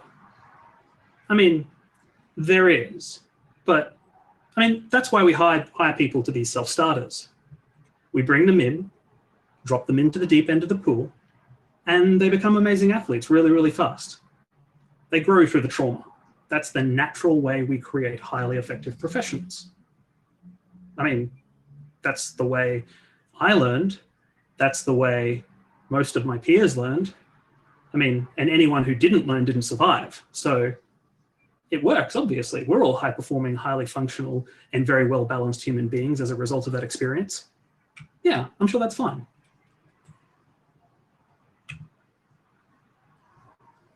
But maybe we could use reviews as a learning tool, if we don't have opportunities to have juniors shadow on tasks throughout a whole engagement or a whole project, maybe if we can't give them those opportunities, maybe if we can't give them exposure to a particular kind of engagement or system, maybe they could read reviews and analysis of those systems performed by the experts, the seniors, who are committed to those types of taskings. Maybe they could look over those documents and ask questions, help them understand the material, and maybe non-technical staff could do the same. Maybe they could read it, and maybe it would help them understand the tech team better. And maybe it would improve their understanding of what we do, because they never understand what we do and they never appreciate what we do. So maybe reading our reports would really help them as well in their growth. And I suppose not all seniors know everything, unlike me. They would certainly benefit from reading each other's work, and my work, certainly. So letting other people review my work is an act of generosity on my part. It could benefit everyone. I like being generous. So I like to push the message, slipping back out of my narrative voice again, to say that seniors within the team, indeed everyone, but seniors in particular, should be teachers, should be facilitators of the learning process. They should know enough about themselves, where they are in their professional journey, what they do and don't know, to teach themselves to understand what they have to learn next, to identify those things, and to seek out those opportunities and experiences to a degree. They're not as reliant as more junior staff on guidance and direction to work those things out. And because of that knowledge and understanding, they can facilitate the learning process of others. They can give them the opportunity for exposure to experiences, for ideas, in a healthy and safe way, because they've seen what an unsafe, high-risk mistake looks like. And they can identify safe learning opportunities where errors can be effectively arrested before they go too far, and that they can be learned from. So if we make our seniors teachers, then maybe there's a benefit to having juniors review our documents and other people review our documents and other seniors review our documents, because we're encouraging a teaching and learning culture as a result. We're sharing knowledge by going through this peer review process.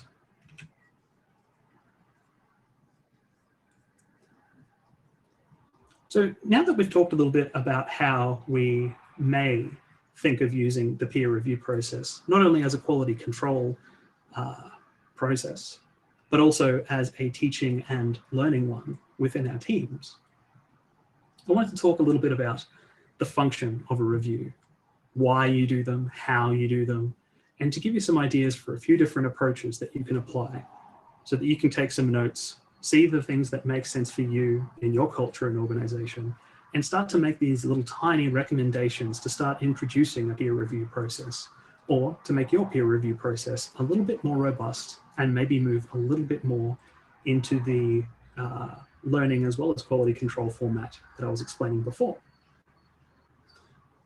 So before we set out on any,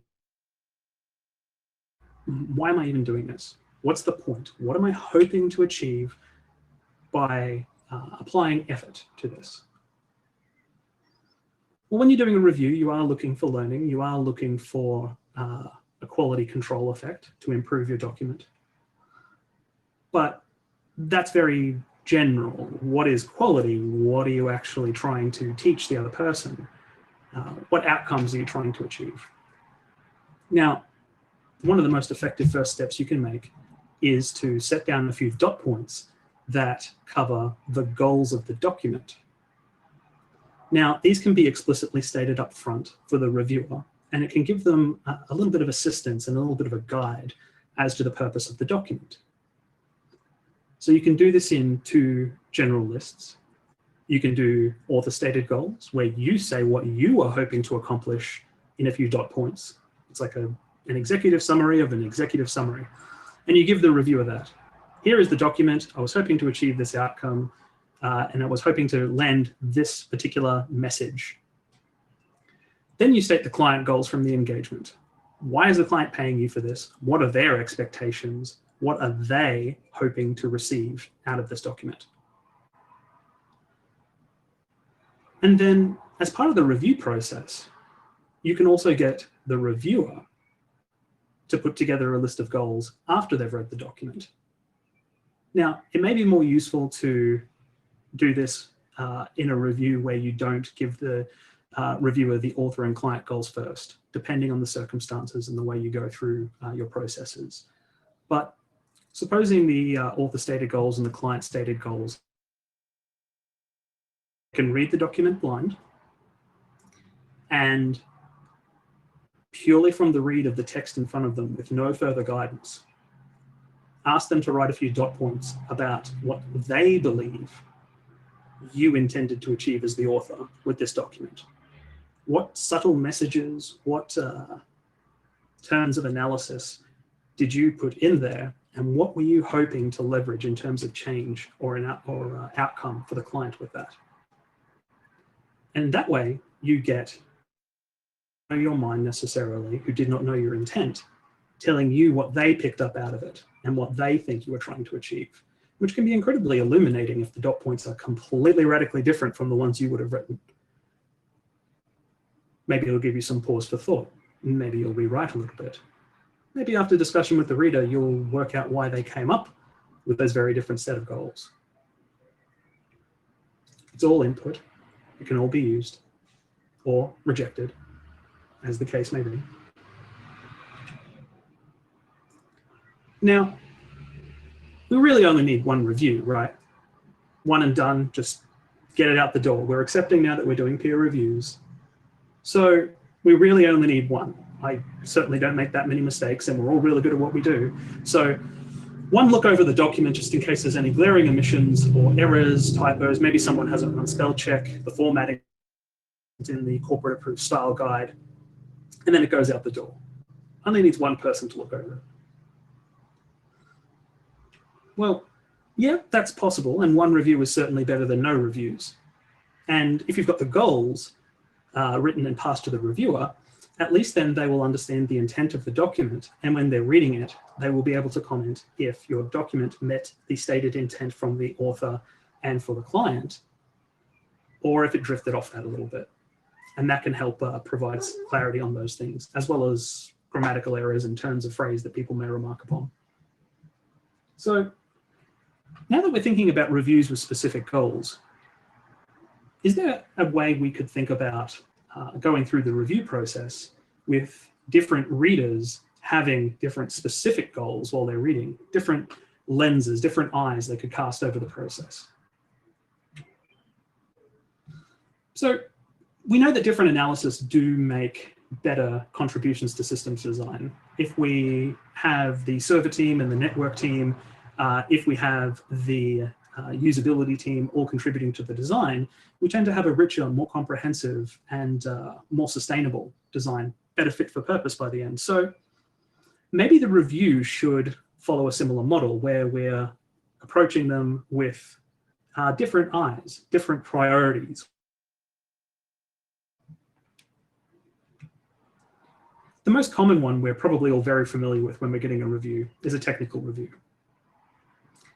We'll get an engineer, someone super clever that we work with, to read through the document and make sure that the technical accuracy and rigor is in place, that we have not made a misstep with an IP address or with our Visio diagrams, that we make sure that all of the connections make logical sense and that we haven't made any leaps in how we've explained ourselves or left any vulnerabilities or inaccuracies in our recommendations or analysis. They'll also provide some feedback to make sure that you've used consistent and current terminology. For example, if you're constantly talking about the environment and then the network, do those two things mean the same thing in this document, or do they mean different things when you're using them at different times in different places? Really, they may be synonyms in your mind. You just use them interchangeably, but they're the kind of things that can confuse a reader. So we want to be consistent with these technical terms and make sure that we are very clear about what they mean. It's also important that we have the opportunity for a technical reader to come through and challenge our analysis and the solution we're recommending. Maybe provide an alternative analysis, like was discussed in the previous talk before mine on red teaming. And if you're listening to this as a recorded video, have a look on the ComfyCon video site for the red teaming talk. So then we can move on to a different kind of reading, one that could be effectively performed by a junior or someone outside of the technical team. The CEO, the lawyer, head of HR, maybe one of our truck drivers. We want to make sure our document is rational, readable, and sensible, that all of our analysis and divination, all of our prognostication about what we believe should be delivered in this report makes sense to someone who doesn't have the benefit of us standing beside them to interpret and explain when they get to difficult points. So this is going to include reading through the executive summary, making sure that it effectively summarizes the document, because some executives and boards aren't going to read more than the executive summary. It needs to effectively contain all the information. And as before, the readers could make a few dot points to explain to you what they believe you were trying to accomplish just from the executive summary. You could also do a quick assessment. If you believe it would reasonably take you an hour to read through this document, give the reviewer 10 minutes. Ask them to look over the whole thing and see what they see and see what they can take out of it. See if they can read the top, the headings, the structure, and make comprehensible sense of it and explain it back to you, even only in simple terms. Have a think about the reading level you're writing this to.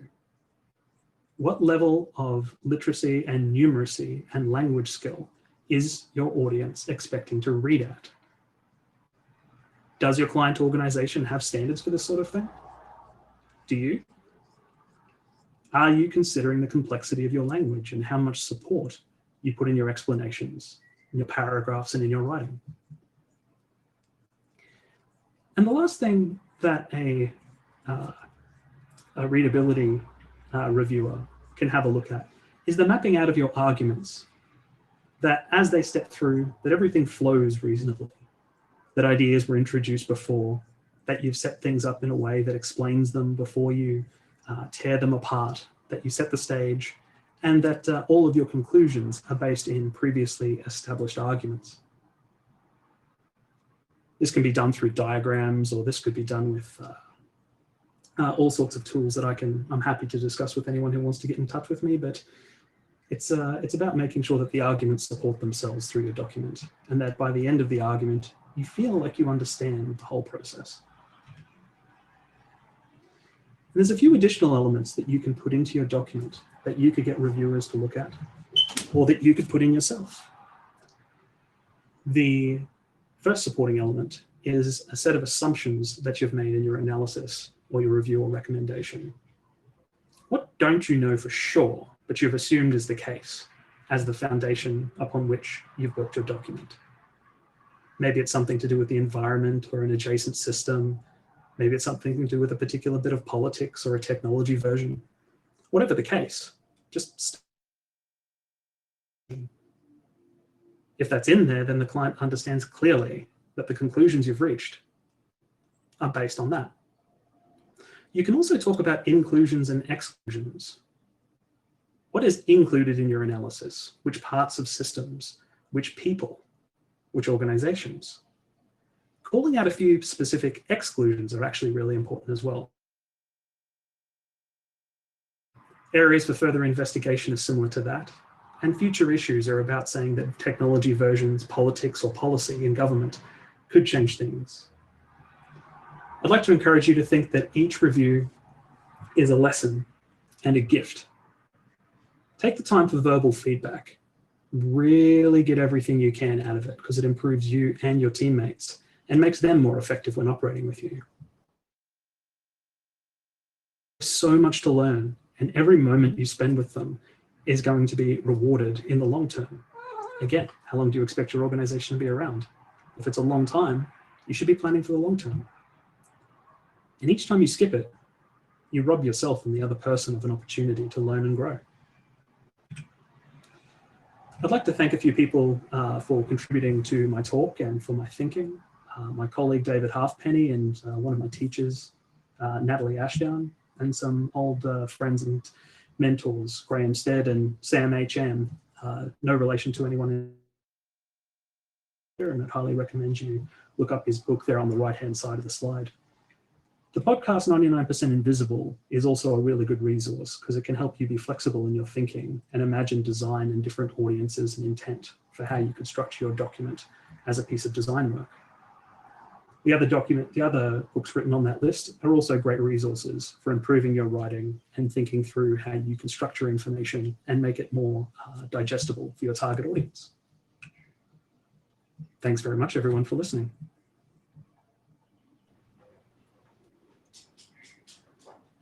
I'm not quite sure we have enough time to actually answer that, tell me how I could do better.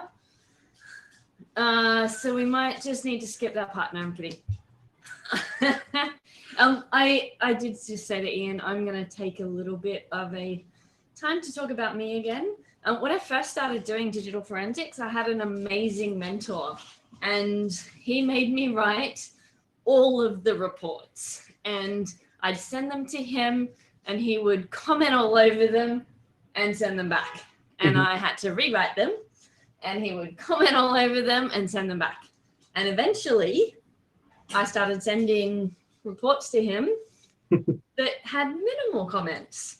And all of a sudden, my report writing got so much better. I got so much more experience. And I had zero experience with reporting in a way that was necessary for digital forensics, which is very specific. You have to be really careful. You have to watch what you say.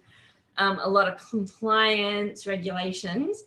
But the only way I could do that was by him giving me those opportunities and not just taking the report and rewriting it himself. I think that's where a lot of people go wrong, is they get someone to write a report, review it, and they make the changes. So those people never actually get to understand what they're doing wrong in what they're writing, and what someone who is, more experienced than them knows what the customer wants, or senior executives want. They never actually get that experience. So it's really, really important for those people who do those peer reviews to make sure that they're actually doing it in a way that educates someone else. And that, and if you're getting peer reviewed and people, send back a report that's covered in red, don't take it as a slight, take it as an opportunity to get better, because it's really the only way that you're going to go forward and learn more and experience more. So awesome presentation. Thank you. I really appreciate that. My one piece of feedback, which I think Caitlin will agree with me if she's online, not enough cat. The cat is there though. The cat is there now, but it was not always, 100% cat. That's true. I undercommitted on the cat. You did but that's okay. We still love you. No, and that's helpful feedback. Thank you for that. You're very welcome. Thank you very much, Kirk. It's obvious to see the kind of passion that you have for all this. So again, thank you. Not a drama. Have a good evening, everyone. Fantastic. Thank you. Where are we at?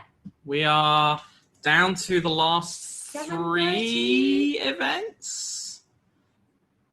Right on time. We have, that's 5:30, not 7:30. 17. Down under CTF. One of Yes. Australia's largest CTFs, in a nutshell. And we have some attendees. Hooray! Excellent. It's always good when people are on time. I think we definitely have Brian and Dan to thank for this. Yes, Brian and Dan don't know this yet, but they're going to come into the main room at the end of all this and take a bow. They're gonna have to talk about what it's like to be a volunteer at a virtual event. Yes. Hey guys. They haven't said anything on my stream yet. Hello. Gentlemen, how are we this evening? Hello. So just to get an idea of the size and scope of Down Under CTF, where are you guys all based? So I'm in Sydney. Yep. Perth. Perth from Faith? Yeah. What was that, Sam? Sorry? I'm also in Sydney. Can you hear me? So you're crossing the entire country. It's awesome. And we're going to have a couple more of your compadres for the next section as well. That's so right. Without further ado, I will try and find my notes because Well, it's funny notes. Fun fact, Max and I met through someone I know horse riding. Did you now? We did get introduced. 12 months. No, Is that how you got approved to give this talk? Is that what it was? No, it wasn't that. It was entirely Zero, just like putting his nose up against talks and go, oh, that's right. Yes. Didn't want to mention that. Yeah, Zero's pretty good at sniffing out good talks. He is. So, Down Under CTF is a worldwide capture the flag competition aimed at Australian high school and tertiary students, tertiary students. You can tell we didn't review this one. Its main goal is to try and upskill the next generation of potential cybersecurity professionals, as well as increase the size of the CTF community here in Australia. The event is a cross-collaboration between 13 different cybersecurity societies around the country, trying to make a difference in the cybersecurity community by providing a national cybersecurity competition within Australia. And I think that's a really, really good aim. I don't think anybody will disagree that the aim of that is entirely appropriate. So again, without further ado, I will hand over to whoever's going to be speaking. I am not going to make guesses, and take it away, guys. I'll share my screen. Can you see that? We can indeed. Yeah. Awesome. So I'll start and then we'll swap as we go down the presentation. Okay, awesome. Well, everyone, welcome to our talk about one of Australia's largest CTFs in a nutshell, Down Under CTF. 3 of us from the Down Under CTF team will be speaking today. Firstly, my name is Max Kaminer. I just graduated university a month ago, and I currently work at Trustwave as a penetration tester. Cool. My name's Sam Calamos. My handle's Blue Alder. I'm currently working at Google, and you can see from my lovely photo there, I love a good cheeseburger. Cool. Hey, my name's Faraz, and my handle's Faith. I work at Eltham as a security researcher, and I play a lot of CTFs. So I'm part of the author team for Down Under CTF, so I'll be talking about the challenges. And we definitely have to say thanks to the rest of the team, as we wouldn't have such a great event without them. Today, I will talk about the creation of Down Under CTF and about the event itself. Sam will talk about the infrastructure and how he and the infrastructure team designed the environment. And last, but certainly not least, Faith will be talking about the CTF challenges we created. So let's get into it. We cannot talk about why we made our CTF without knowing a bit of history about Cybersecurity Challenge Australia, commonly known as CySCA, and the CTF Captain's Log Discord server. So, CySCA was Australia's only national cybersecurity competition that was run like a CTF event. It was made in partnership with the Australian Signals Directorate and business and academic professionals. Its aim was to upskill the next generation of cybersecurity professionals. It basically pitched university and other tertiary institutions, teams against each other for 24 straight hours. So it largely consisted of no sleep, energy drinks, and lead hacks. So CySCA ran for several years, as you can see in the timeline on the screen, but was abruptly cancelled in 2019 for reasons we don't exactly know. And there has been no future announcement since. So rest in peace, CySCA, you'll be missed. But now that CySCA is no longer in the picture, there was a need for a new CTF competition to take its place and to upskill the next generation of cybersecurity professionals. Down Under CTF was a communal initiative made by many university societies from around Australia, and a majority of us were introduced to each other on the CTF Captain's Log Discord server. So that's how we all met. This Discord was made by an individual that goes by the name of NoSurf. NoSurf is awesome, and he's a part of the TARSEC Australian CTF team. At the time when I joined the server, there were several University Society representatives in the Discord, and he had created the server to encourage us to play more CTFs. And playing CTFs is educational, and it's such a great time. It's great. But then I thought, what if we all came together to make a CTF, a national CTF? After pitching the idea of collaborating on a national CTF altogether, it was an overwhelming yes from the other university societies. And so we made an effort to recruit the other major university societies around Australia, and we created Down Under CTF. This is actually our initial logo. And don't worry, we quickly rectified this, and I was not allowed to touch Microsoft Paint ever again. So now, and this is Down Under CTF. So to get into the grunt of it, Down Under CTF turned into a combined effort of 13 university cybersecurity societies that wanted to create a worldwide 48-hour CTF event. Inspired by CySCA, though, we wanted to upskill Australian tertiary students, but we also wanted to include Australian high school students as well. We put emphasis on these two groups to participate by making our prizes only available to them. However, it was open to everyone worldwide who wanted to join and play for fun. And this event, we the 18th to the 20th of September 2020.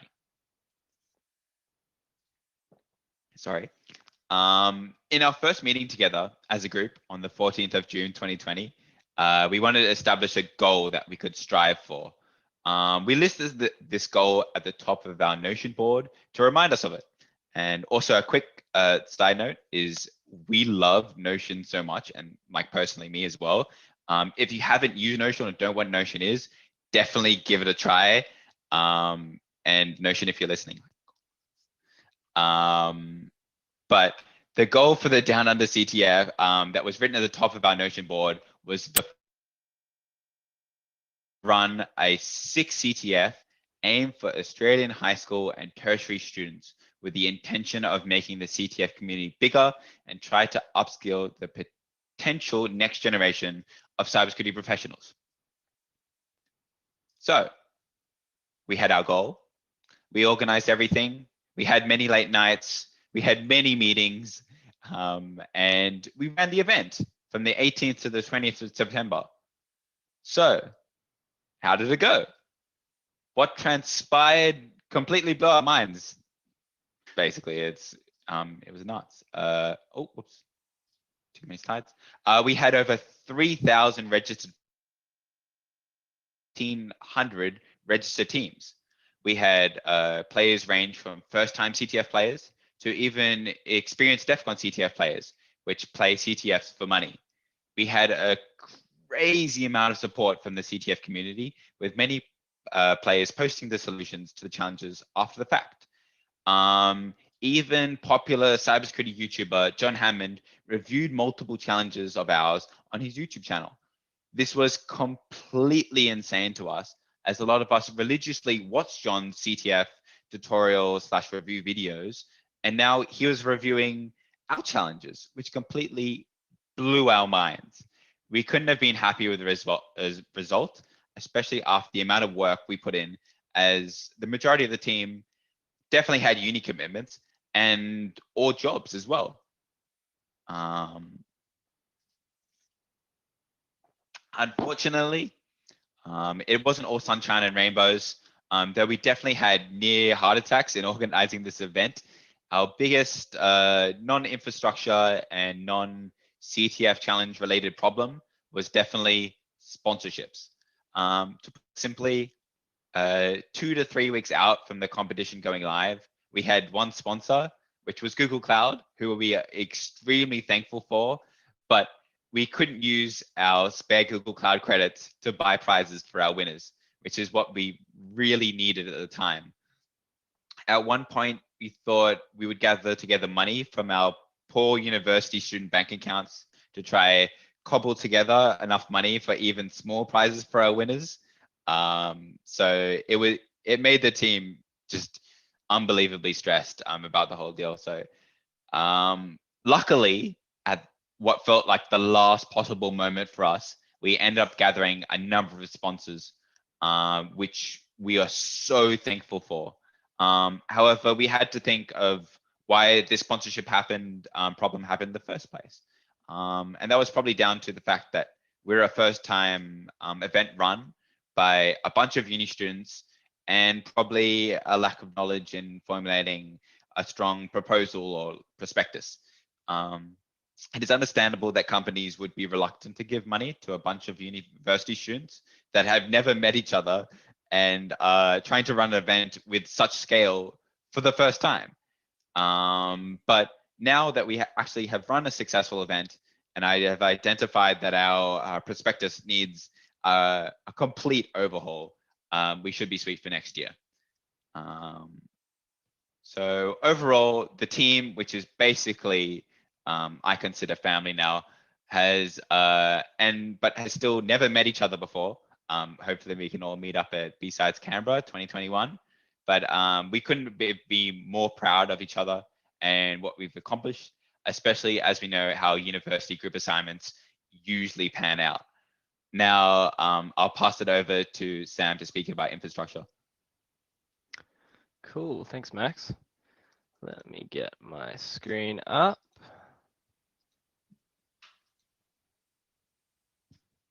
Okay, Just you a see it quick all right? question, Sam. Yeah. What's the tower of boxes behind you? I was looking at that too. This magical thing is my lockdown TV snack tower. So since COVID hit, been munching on some TV snacks, and they are fantastic. If I can give one recommendation from this talk, I love TV snacks. Give them a go. I think we approve highly of this. And apologies for interrupting, but we just needed to know the important information. No worries, no worries. No, definitely very important.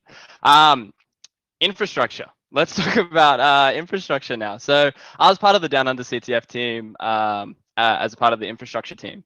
And so I want to talk to you a little bit about what we set up, what we ended with, our goals, and the challenges that we had from an infrastructure point of view. So when we started to plan what we wanted to do for the infrastructure, we had 4 main pillars of infrastructure, if you will, that we wanted to make sure the CTF had. The first one was we needed to make sure that the infrastructure was scalable. And as you know, CTFs, the traffic that you get fluctuates so much. So at the start of the CTF, you'll have so many people sign up. The traffic will be insane. There's a huge amount of signups. We need to be able to flex to make sure our infrastructure will be able to handle that. And then that tapers off as the CTF goes on. So that is what we needed to plan for. The second pillar we had was to make sure that it was secure. So we had a CTF platform that is hosting, by nature of the challenge and the CTF, insecure challenges. So we needed to make a platform for these challenges that was secure and that could host these insecure challenges.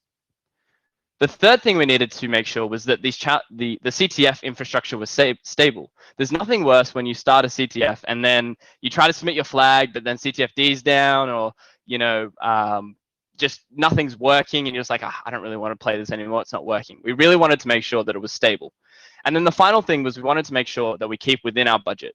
So making sure that we don't spend too much money, and we're not going spending way too much. It just needs to stay within our budget. These are the main 4 things we wanted to make sure for our infrastructure. So in terms of how we started to run this, we were like, well, we probably shouldn't run this on my laptop. We should find something that we should actually host this with, some sort of cloud provider. And so we ended up choosing Google Cloud Platform. And the main reasons, there's 2 main reasons why we chose them.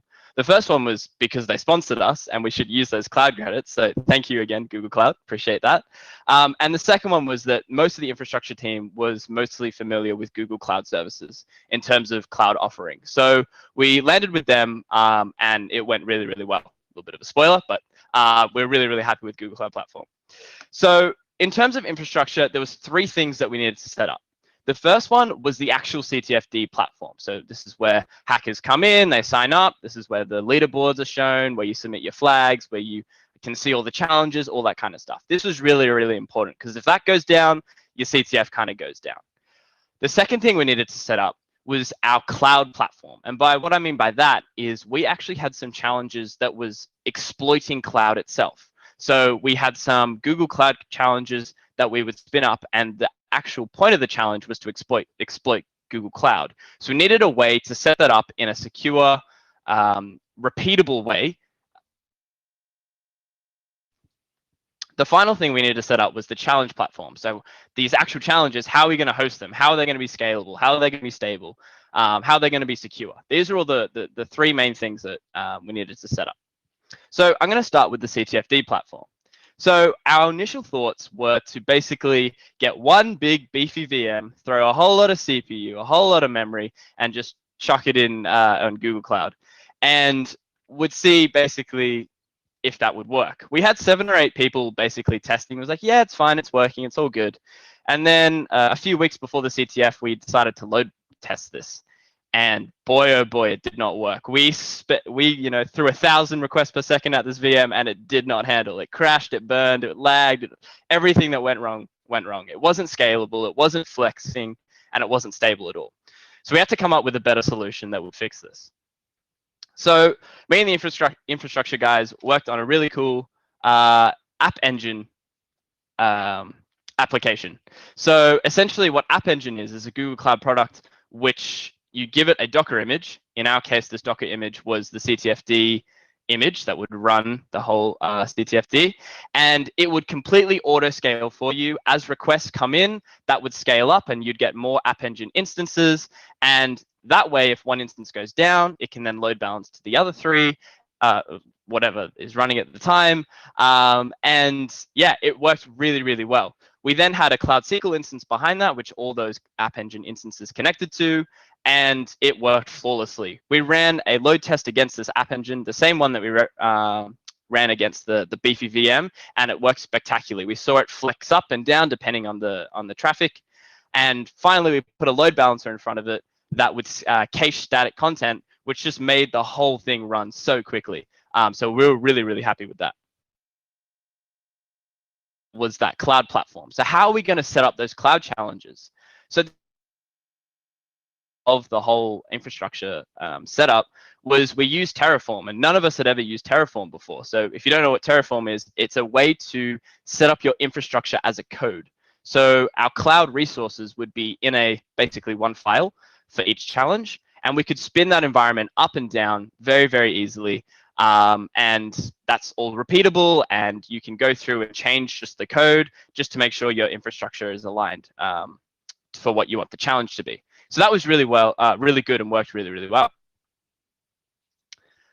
The final thing that we needed to set up was this challenge platform. And so we really didn't know how we were going to do this. And we ended up wanting to use Kubernetes. Reason being, we've heard about Kubernetes. It's a way to orchestrate your containers. It's very scalable. You can go bring it up and down. If a node goes down or whatever, you can bring another one back up, and it's very self-healing and all this kind of stuff. The main problem with that is this diagram. None of the infrastructure team knew how to set up a Kubernetes cluster. No one knew how to set up Docker images to actually run on Kubernetes and what you needed to do that. So that was a huge learning curve for us, and we had to basically run through a whole lot of tutorials online on how to do it, and a whole lot of testing from the infrastructure team and the whole team really. And this is what we ended up with. So again, excuse my beautiful diagrams, but so here we have our Kubernetes cluster, and we had 3 nodes in it. Each of those nodes was running one instance of every single challenge that needed to be hosted. We then had one VM that was only running HA proxy, which is a reverse proxy really, and it would load balance across these 3 nodes. One main problem that we ran into really was that the HA proxy would randomly distribute the hackers to any node. And so when we had challenges that were stateful, for example, how to database assign, that wouldn't work because depending on which node you'd connect to, you would get a different result. So we had to pin the IPs of all our hackers to each node, and that way it will balance it that way. This ended up working really, really well. We had no problems, and all our nodes and clusters were really healthy the entire time. So yeah, that was really, really cool. Huge shout out to the infrastructure team for setting that whole thing up. That was really cool, and a big learning curve for us. This may seem all like sunshine and rainbows, but as all CTFs and probably most events have some sort of thing that went wrong. And so there was 3 things that went wrong during the event from an infrastructure point of view. The first thing was that going to the lead up to the CTF, this was the graph of our user signups. And so it started on September 18th. And on that day, our user signups peaked at 1,200 signups during that day. We did not account for this. We were not ready for this. And so we actually found out on Google Cloud, you have a quota of 8 CPUs for new projects that you can use in your project. And so I had to call up Google and be like, hey, can you please fast track this? We need this quota lifted. We have an event starting at Saturday at 7 p.m. or whatever. Luckily, we didn't have the foresight to do that, but luckily Google came and lifted that. So that was really, really good and just in time. Literally a day before the CTF, we got that quota lifted. The second thing that went wrong was the secure infrastructure was not secure. During the course of the CTF, we had a message from one of our competitors saying that they just got a Kubernetes service account. Now, as I said before, we had very, very little experience with Kubernetes at this point. So we had no idea what the impact was. We're going Googling, what does this mean? What happens if this account gets leaked or whatever? Again, luckily, this was responsibly disclosed to us. So thank you so much to that team. And we were able to patch that away. And in hindsight, there was no impact, but it was just very scary at the time. The last thing that went wrong was one of the cloud challenges. One of our competitors, again, responsibly disclosed to us over one of the service accounts that would take over the entire project and they could spin up their own Bitcoin miner. Again, we patched it up, but it's just these things that you don't have foresight into. But it was very scary at the time. So if you're still interested in the infrastructure, I do have a blog post that's on the Down Under CTF site. You can go there called Creating Scalable CTF Infrastructure on Google Cloud Platform with Kubernetes and App Engine. Bit of a mouthful there. And you can find out a little bit more. So I want to hand it over to Faith to talk about the challenges. Cool, thanks, Sam. I'll just share my screen real quick. And yeah, hopefully that's good.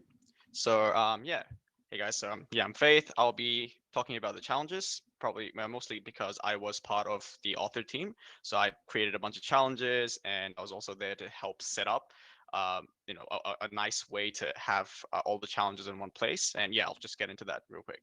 So yeah, before we even started with the challenges, we had to figure out what kind of categories we'll have for the challenges, because this is going to be a normal Jeopardy style CTF, which basically means we have multiple different categories of challenges, and players can choose which challenges they want to solve. And when you solve them, you get a flag. You submit the flag on the CTFD platform, and that's that, right? And you get the points. So yeah, the categories that we ended up with were the following. We had web, binary exploitation, reverse engineering, crypto, OSINT, steganography, and MISC. Yeah, we didn't really decide on all of these categories at the beginning, but as we progressed through creating the challenges, yeah, we ended up with all of these categories. One main thing that we needed to figure out was a way to stay organized.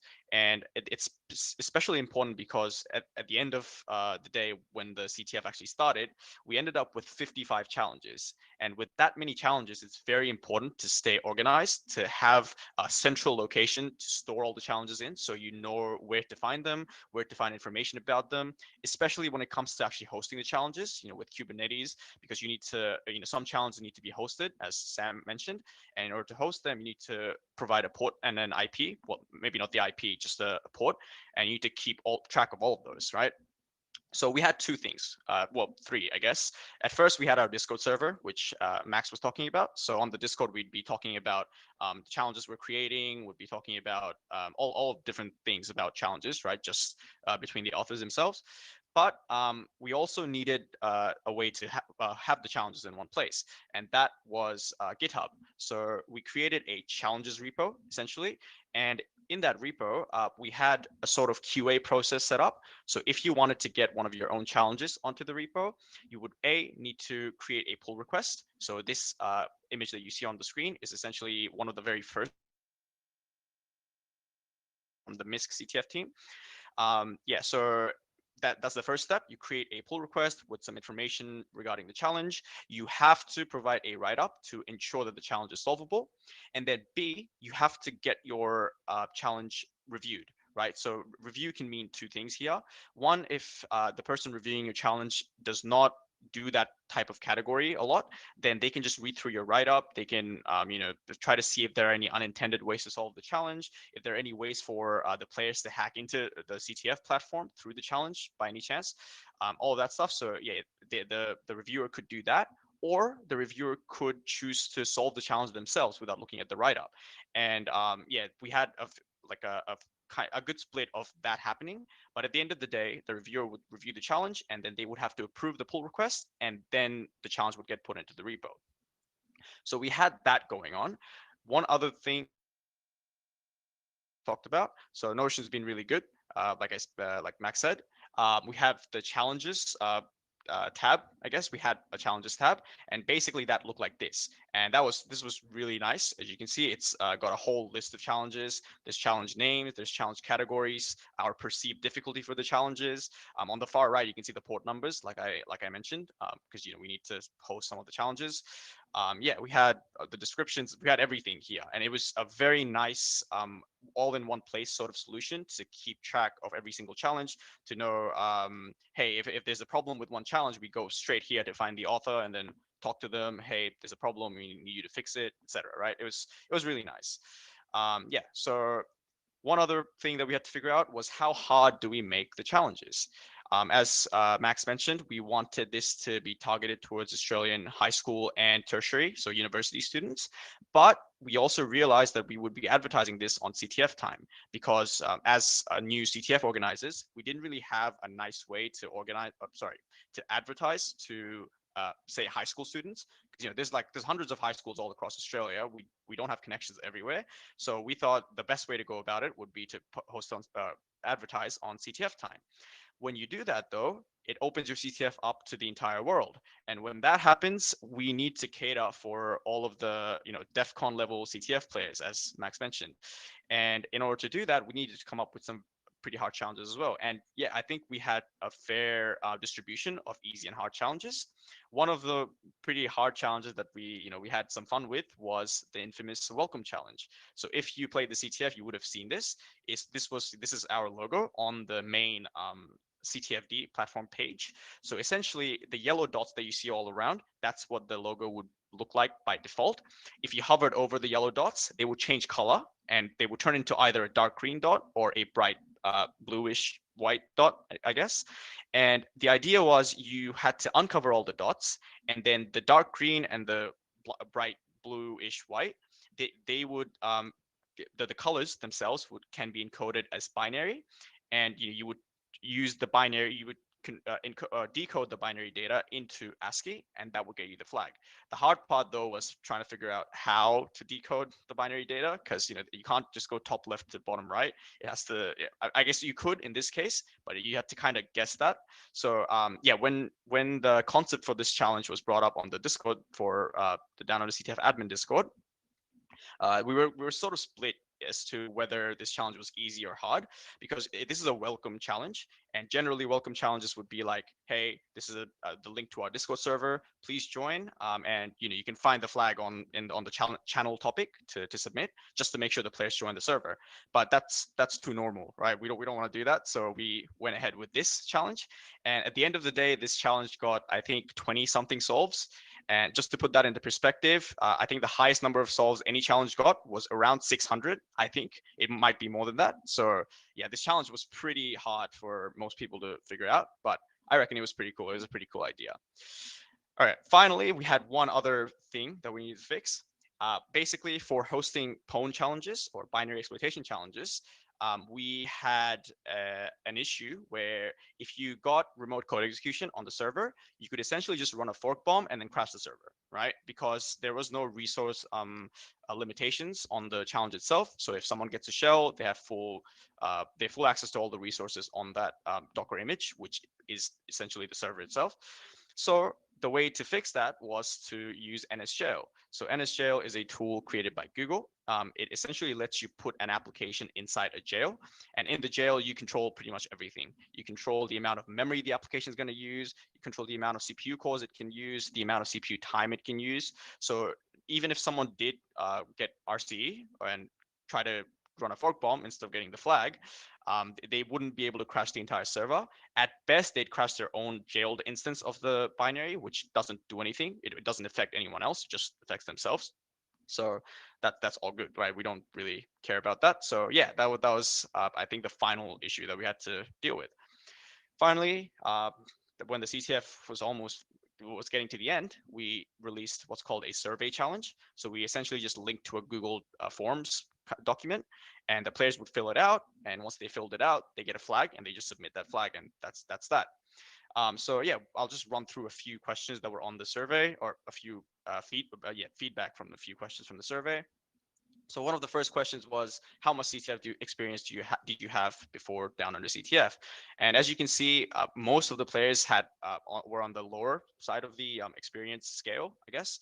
So yeah, we have 1 to 5 has the most votes, and then we had some players, as Max mentioned, they were the really good CTF players, though they're on the on the upper side. They have a lot of experience, and I think if I remember correctly, the team that actually won the CTF was a Norwegian CTF team who have participated in DEF CON CTF a few times. So yeah, that was pretty cool.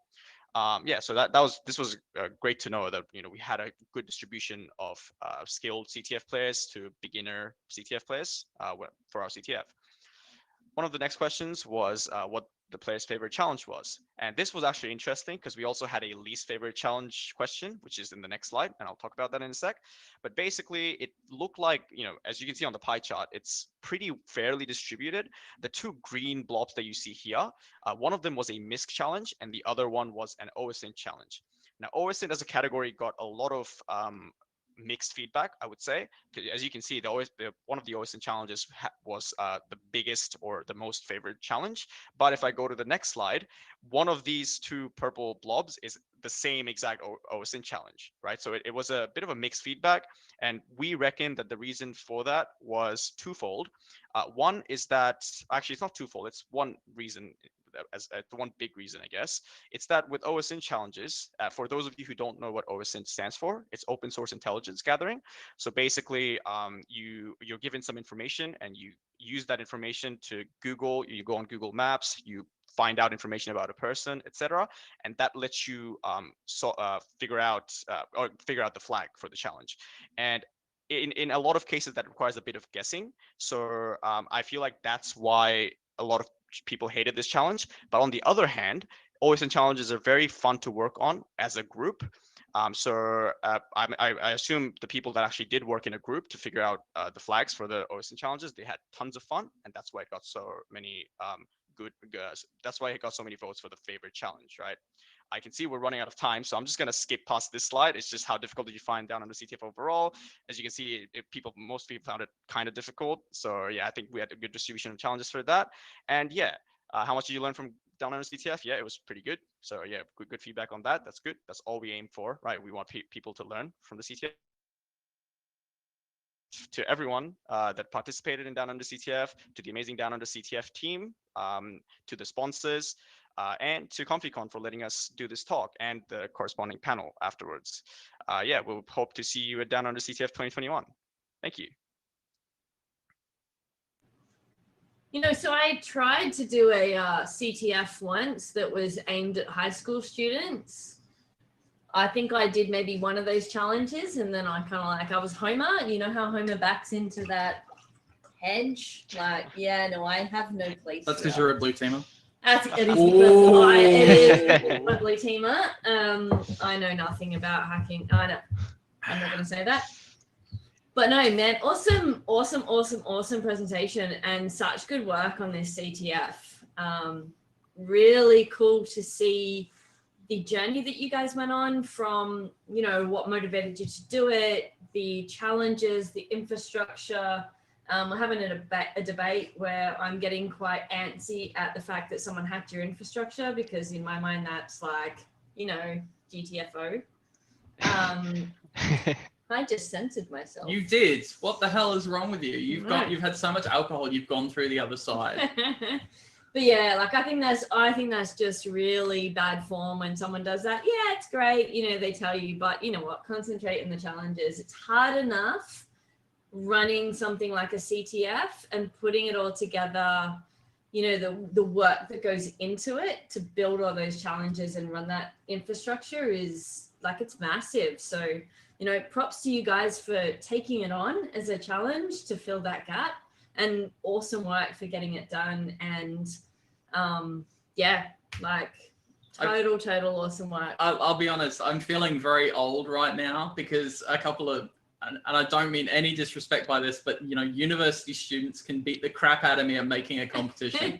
Like seriously, guys, I'm very, like 3,000 participants, 1,200 teams. Like I actually didn't know that, and I went, holy shit, that's friggin' impressive. Yeah, so it's super cool. And of course, it's not just you guys. I think we'll just say that, you know, obviously there's a lot of people in the Down Under CTF team, of which we're going to meet some more in a second.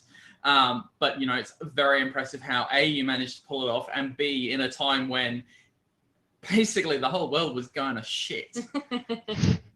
Like, let's be honest. Yeah. Everything went to shit. So mad props, as the kids would say. We're like, no, I'm gonna shut up. Just because, you know, we're Everyone's really old and shit. Yeah, we're really old. Yeah, like, and also like just super props on the presentation styles from all of you. Like really engaging. We're like grandma and grandpa. Yeah, right? I know we are. We're like grandma. Thanks, guys. So, well, does that make Lydia? No, let's not go down that path. Okay. No, but yeah, awesome work. Thank you for sharing all of your experiences with us, and everyone who's watching. I think that there's going to be a lot of, you know, people who can take this knowledge in building out the next ComfyCon CTF. And I think there's a comment that's just appeared in the Discord, which I think says it all. And I'm going to read this one out. So, hey, it's maybe from the Cybears. Yes. So I'm sure everyone knows who the Cybears are. They are the guys who make the CTF for B-Sides Canberra. Tuned in to catch this and wanted to say how psyched we've been to see DU CTF happening this year. Great talk. Good luck for 2021. We'll see you at B-Sides Canberra. So I don't think there's anyone who's more qualified to say how awesome this was. So thank you very much, guys. Yeah, we'll definitely see them at B-Sides Canberra. And thank you so much for having us. I see that challenge. Yeah. Has been laid down.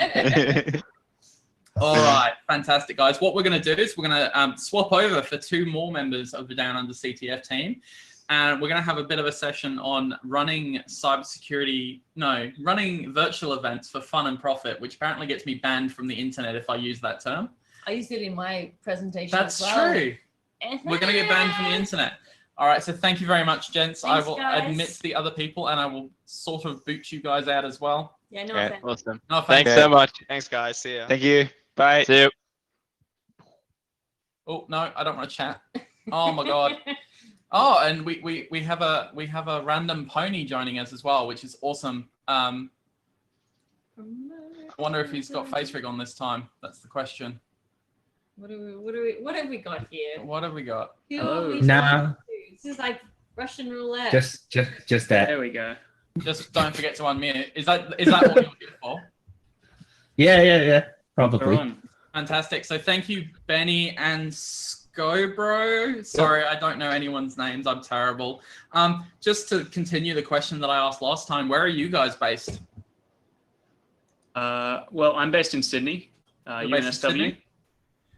And Scobro / Down Under CTF QU2WH, long words. Up in Queensland, GUT. Queensland. So we've got Perth, we've got Queensland, we've got Sydney, we've got a whole bunch of the country. Dan, don't hide. Come back on, please. You're going to stay for this one, whether you like it or not. Yeah, you're here now. There we go. Okay. So, guys, I mean, it's a virtual events thing. we will be very honest. We didn't really put much together for this one, but I think our aim from ComfyCon has been fairly clear. We wanted to run a virtual event. We wanted to get people together. We wanted to make sure that even during this time when we can't actually physically be with other people, that we could still get together and enjoy ourselves. So we wanted to do a bit of a Q&A / casual conversation, you know, about what do we think are some of the key things that other people can take away to run their own virtual events. You know, is there any lessons learned you might have? Is there anything in particular you think that helps with culture or with technology or all those kind of things? And I think we just really want to put some stuff out there to really just highlight it's not hard to run a virtual event. For those who haven't read a write-up on ComfyCon before, ComfyCon is basically a Zoom channel, a Zoom webinar connected to YouTube. That is all it is. So in terms of technology, it is the easiest thing possible. Now, behind that, there sits a lot of effort in terms of organization, scheduling, drinking. Probably the most effort. Yeah, the drinking's the most effort. All those kind of things. For me, anyway. From you. You're doing the drinking for 2. Yeah, I think I turned up to ComfyCon this time. Did you? That's about it. Okay. Yeah, no, the first one I maybe put a bit more effort in. The second one, I think I just turned up You this housed weekend. ComfyCon HQ, so that's fine with me. But yeah, really just to have a bit of a conversation. So Benny and Scobro, I think, do you guys just want to give a couple of sentences on your involvement in Down Under CTF? And then Dan, I'd be really interested to hear from you about your, you know, you've obviously done a lot of things with OWASP and SEC talks and things like that. So perhaps we'll start with Benny. Sure. So I was basically involved pretty much from the beginning in the CTF Captain's Log Discord, as they would have probably gone over in the last talk, where basically in the early stages, it was just our job to kind of gather everyone together that was interested. So we did a lot of outreach to anyone who might be interested, all the other unis, all their security societies, and wanted to see if they all wanted to get involved. And then once we had a good crew together, we wanted to make sure that everyone's communications were like set to the same channel. So we kind of made a Discord for everyone, which, I mean, obviously Discord's a great platform for hosting these sorts of events. And yeah, it works for ComfyCon and it worked for us. And then in terms of organizing things over the long term, we used Notion, which really worked out for us in the end. And I think one of the critical gaps in this was getting everyone organized, like to have meetings regularly when we were planning for things. So we used a couple of different online platforms where people could just enter when they were free in order to kind of get everyone on the same channel. And then had in-person meetings regularly just to make sure that everyone kind of was on the right track to finishing their challenges, setting up the infra, and just kind of had the right mindset. Yeah, I think that was really helpful for us at Down Under CTF. Anything to add?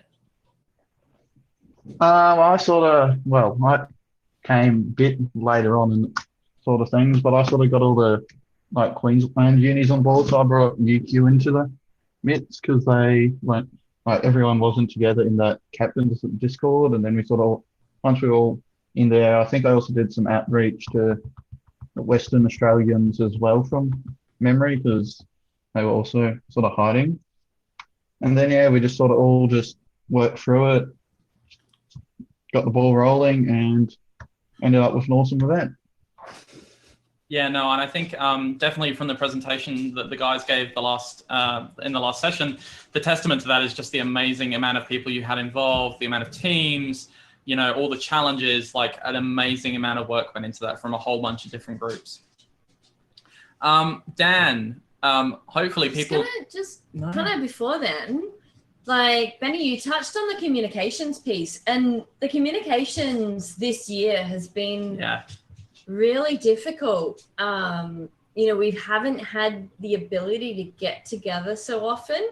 So running things virtually has been, you know, we haven't had that opportunity to get together as much as people would like.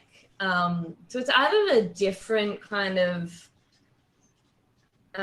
perspective to actually making things work. When, you know, Ian and I met after Yeah, we met after. This is the second time we've met in person. Yeah. Legitimately. The first time was after the first ComfyCon. And the second time is during the second ComfyCon. So we never had the ability to actually meet in person.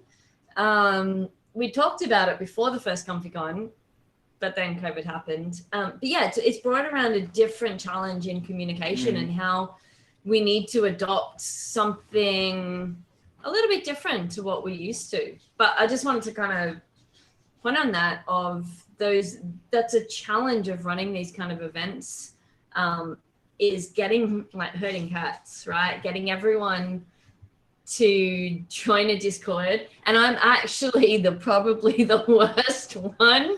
Like people will be messaging me going, are you joining the meeting? I'm like, we have a meeting? Yeah, I mean, quite honestly, I've realized that actually getting Shanna involved in meetings involves me just posting on Twitter more likely than not. Sorry. But I guess, sorry, Dan, we'll get to you in a second. Oh, good. How did you, obviously with 13 different universities across the not across the world. Well, it wasn't across the world. How did you sort of bring everyone together with conflicting time zones, conflicting time frames when people are available? Like that must have been a massive challenge.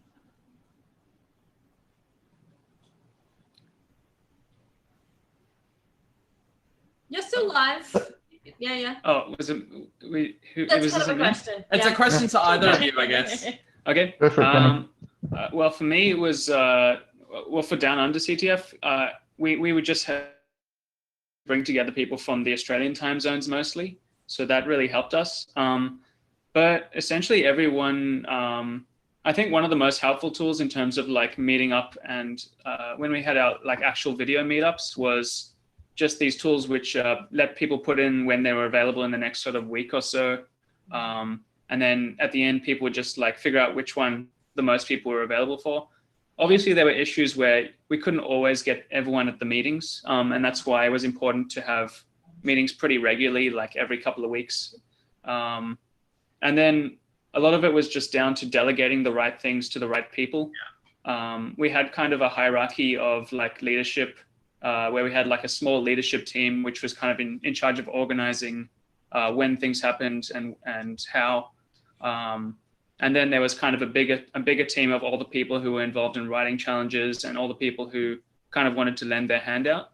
And obviously it's a lot more difficult since we can't meet up in person, but I think definitely getting like regular, just a chilled meetup where obviously there were agendas to get through, but just having it be chilled and just seeing how everyone was going at the time also really helped us, I think. Yeah, nice. I think it's fair to say that I, in particular, will admit I'm very terrible at the delegation of things. Yes, I know. He's bad at the delegation. I'm bad at turning up. At least I turn up for the events. I mean, you did. You didn't really have a choice. I turned up at your door. But I think that's a really important point. Is it comes down to a few things. One is, not everyone has time, but also not everyone has all the strengths. And different people are really good at different things, and you shouldn't try and do everything yourself, although I will completely ignore this for anything in the future. He's a backseat driver. I'm a backseat driver, as Inkspot has previously attested to. I think we'll just bring in Dan at this point, because I don't want him to feel left out, because we did ask Dan to come in at the last minute. So I'm very sorry, Dan. But obviously you are a somewhat well-known... you're a well-known figure, at least in Melbourne, and I think definitely within, external to Melbourne. He's laughing at me like I'm bullshitting him, but he probably is. What do you think about bringing people together during this COVID time in terms of virtual events? What do you think is some of the why do it? Why should we keep doing these things? It's, I guess, really about connecting with people, especially in Melbourne, right? It's isolation town here. Was for over 100 days. So having that whole virtual event thing, it's at least some form of way we can connect with each other. And there is still that need to reach out and connect, and even just saying, hey, are you okay? Having that place or some form of regularity of like hey, every month I have this meetup. I have this group of friends, and for a lot of us, myself included, like my friend circle is my meetup group, and a lot of the people I hang out with in my professional life. So, like Sec Talks, OWASP, and all of that, just being able to come together and hang out with the community. It's just there, right? You can't whinge about a pen test gone wrong with someone who's not in the industry. It's a pen test. You mean fountain pen? Yeah.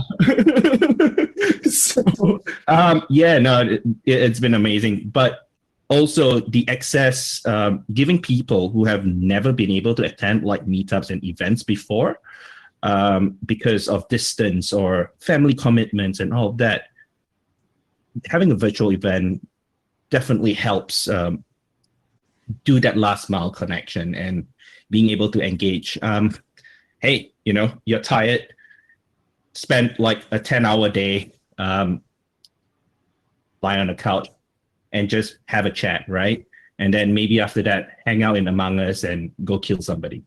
But, physical is amazing. Don't get me wrong. I'd love to get back into physical, but virtual has its place and its challenges. Like, just having to rely on asynchronous communication, like putting it out there, not getting a response, and being okay with it, right?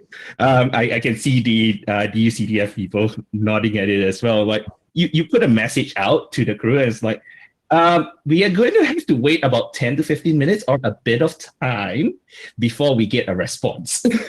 And be okay with that, and just, being okay with hanging out on your own time and conversing. Yeah. Sorry, did you want to say that's what she said? No, I was going to maybe start in some kind of an Olivia Newton-John rendition of Let's Get Physical, but let's not do that. But one of the key feedback that we got from ComfyCon in April was from someone who messaged us and said, thank you so much for putting this on. I am physically not able to attend in-person conferences, so I always miss out. So something like this means that I can actually attend, like learn and be a part of something without having to physically be there. So that was something that both Ian and I were like, that's amazing. I think I teared up. And I'm not joking. I legitimately was like, this is fucking awesome. And it's that, right? If we've made one person's day by putting on a virtual event, I think it's worth it. And that's why even personally, running the OWASP Melbourne chapter, I'm looking at, even if we go back to physical, I'd like to keep somewhat of an online component. Sure, there are going to be talks and situations where that's not appropriate. And we still like to have those conversations in the privacy of physicalities. But, being able to outreach, or even the simple things of time shifting, right? Like I need to, take my kids back from school, or I need to, cook dinner right now. Being able to say, you know what? It's okay. It's recorded. I'm not going to miss out. And having a platform like, say, Discord, shout out, join the OWASP Discord. Here we go. To show a bit, right? No. On our Discord too. But, having a platform like the ComfyCon Discord as well, being able to just go talk there about this. That's a question. That sounds amazing. And being able to have those conversations is, at least it provides something there. And having heard those stories that you just shared, people coming out and saying, hey, thank you, right? Thank you for giving me the opportunity to participate. I'm 2 hours out, I'm 3 hours out from the city where everything happens. I can't. If I want to get any sleep. and I think the other more awesome thing is being able to bring in people that are not within that 80-kilometer radius, right? So being able to, like for example, the last talk brought in this amazing woman for the OWASP meetup from the US. And ComfyCon, we have had multiple speakers overseas being able to physically, virtually talk in a physical conference. That would have been like a $3,000 to $5,000 expense per person. Yeah. Yeah. Yeah, and just bouncing off that, like at Down Under CTF, we obviously we've got a big base of people who already love CTFs, involved in like both writing the challenges and just competing. But we were kind of surprised at how many that got interested in doing CTFs. We even, like, our third place prize was awarded to high school students because we had some really talented kids who just discovered our CTF and competed and won third prize, which was amazing. You know, you feel old when a university student calls high schoolers kids. Yeah, I'd like to. So, not knowing, a lot about you guys, where are you at in university? What year are you at this year? You graduated? Yeah, I've just graduated. I just finished my 5th year at university. Wow. But I'm one of the later ones of the group. So a lot of people are doing like 2nd and 3rd year. Scobro, which year are you in? Going into 4th this year, but should be done hopefully. Yeah, nice. So what are you up to now? For me, I've just finished. I just need to wait till I get my degree, and I'm actually off to the US to work there. I'm going to Microsoft. So anyway. No, that's awesome. I'm actually super interested in, like, clearly you guys are all go-getters, right? Like, that's super obvious. And do you think that the Down Under CTF, really helped you, give you that leg up in, what your career is going to look like next? Yeah, like for me, I really enjoyed running it, and also writing challenges. And I definitely think like security is where I want to be in the future as well. So I definitely think, yeah, it's a good benefit for your career, but I think also you just do it for fun as well. Yeah. Like that's the main objective. If I wasn't having fun, I wouldn't be in Sydney right now and going to a hotel in the middle of the night. Well, actually, he would be in Sydney, but he would be here for work and not for fun. That's true. But most definitely, I think most people, hands down, run these kind of things. And Dan's on screen now because he probably typed some keys or something. We all do it for the fun of it. There's not a lot of benefit that we're going to get from running this conference. And even if there was a benefit, we're not doing it for the benefit. No, that's the point. And I think it's really, I think going to a point, and maybe Dan can talk a little bit about this, is, when we run these events, we're not explicitly running these events to get something out of it. Down Under CTF had a gap. Cisco wasn't happening anymore. I'm sure some part of it was potentially that the cons that were going on didn't have CTFs as well, all these kind of things. And so there's always this sense of running something because you're filling in a gap, and so you can work with other people to do something you enjoy. Is that a fair thing to say, Dan? I mean, I get something out of it. It's called the community. Being able to hang out with people and, learn from each other and creating that space for that exchange. So, I mean, it's fun. I love the whole sharing of ideas, and like if there wasn't any benefit, I wouldn't be doing it. I'd rather sit down and sleep. But I love sleep. But the thing is, if the community doesn't exist, I wouldn't be where I am. I wouldn't have known the things I've known. And like it's a gap that needs to be filled. And it definitely comes with the whole, without saying that, the community comes first.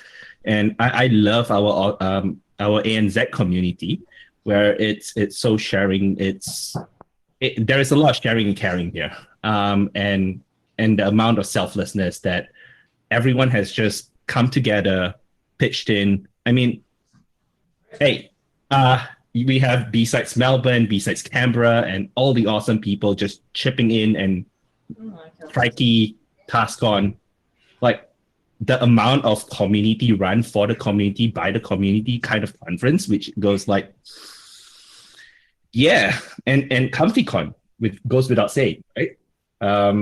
Just being there and supporting and getting more people excited, involved, and exploring new things.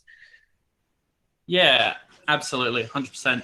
I guess one question that's kind of interesting on my mind, Dan, probably less relevant to you, but more relevant to the DU CTF guys who, this is obviously the first event you've run. Shannon sort of touched on about how the world has changed, how COVID has stopped a lot of things. Moving forward, if those restrictions and those things went back to normal, what things would you try and do differently, if any?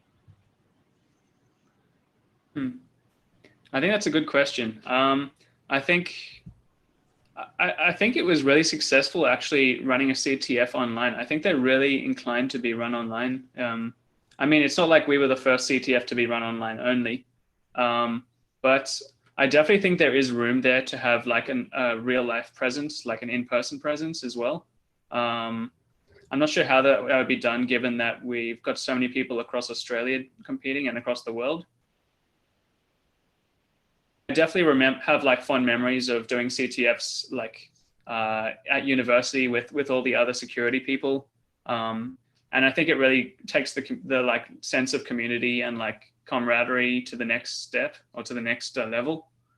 So I definitely think there's more room to get involved physically with CTFs in general, and also just events like I'm not sure how ComfyCon would be in person or if it ever would, but I really love both in-person and online conferences. So how about you, Scobro? Probably just, I guess, being able to get like clubs teams together to like into the one place, because I know my team was a bit like the club members that were participating were a bit spread all over the place, and some of them only got to like look at it for like an hour or two over the weekend because they had stuff going on that they probably wouldn't have had if they were all in the one venue and focusing on it a bit harder. Are we getting rickrolled? Yes, we're getting rickrolled because Dan is a dick. No, it's a really good point. And I'm going to be the first one that's guilty of something like that, where I'll be like, yeah, I'm going to compete in that CTF. And it gets to the weekend and I've got so much else to do. But if I'm in person, then actually, I'm not even going to say that because I've actually been in person at a CTF and had work to do and totally let down my team. So, but in general, if you're there, you're more inclined, you're more present.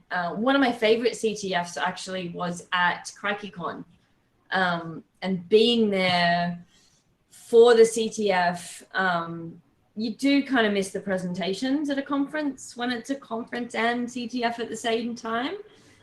But being there and working with your team in person is such a great experience that you don't get from, you can meet up on Discord, you can meet up on Slack, but it's so different when you're there in person with people and can share that moment of like, I got it. You don't get hugs. You don't get hugs. ComfyCon hugs. Totally socially. Social distancing. We sanitize beforehand. But yeah, it's a really awesome point that you brought up of, being virtual is harder to be present. Yeah. And just to touch on the second point you brought up, ComfyCon and physical. Never. Yeah. Never. No.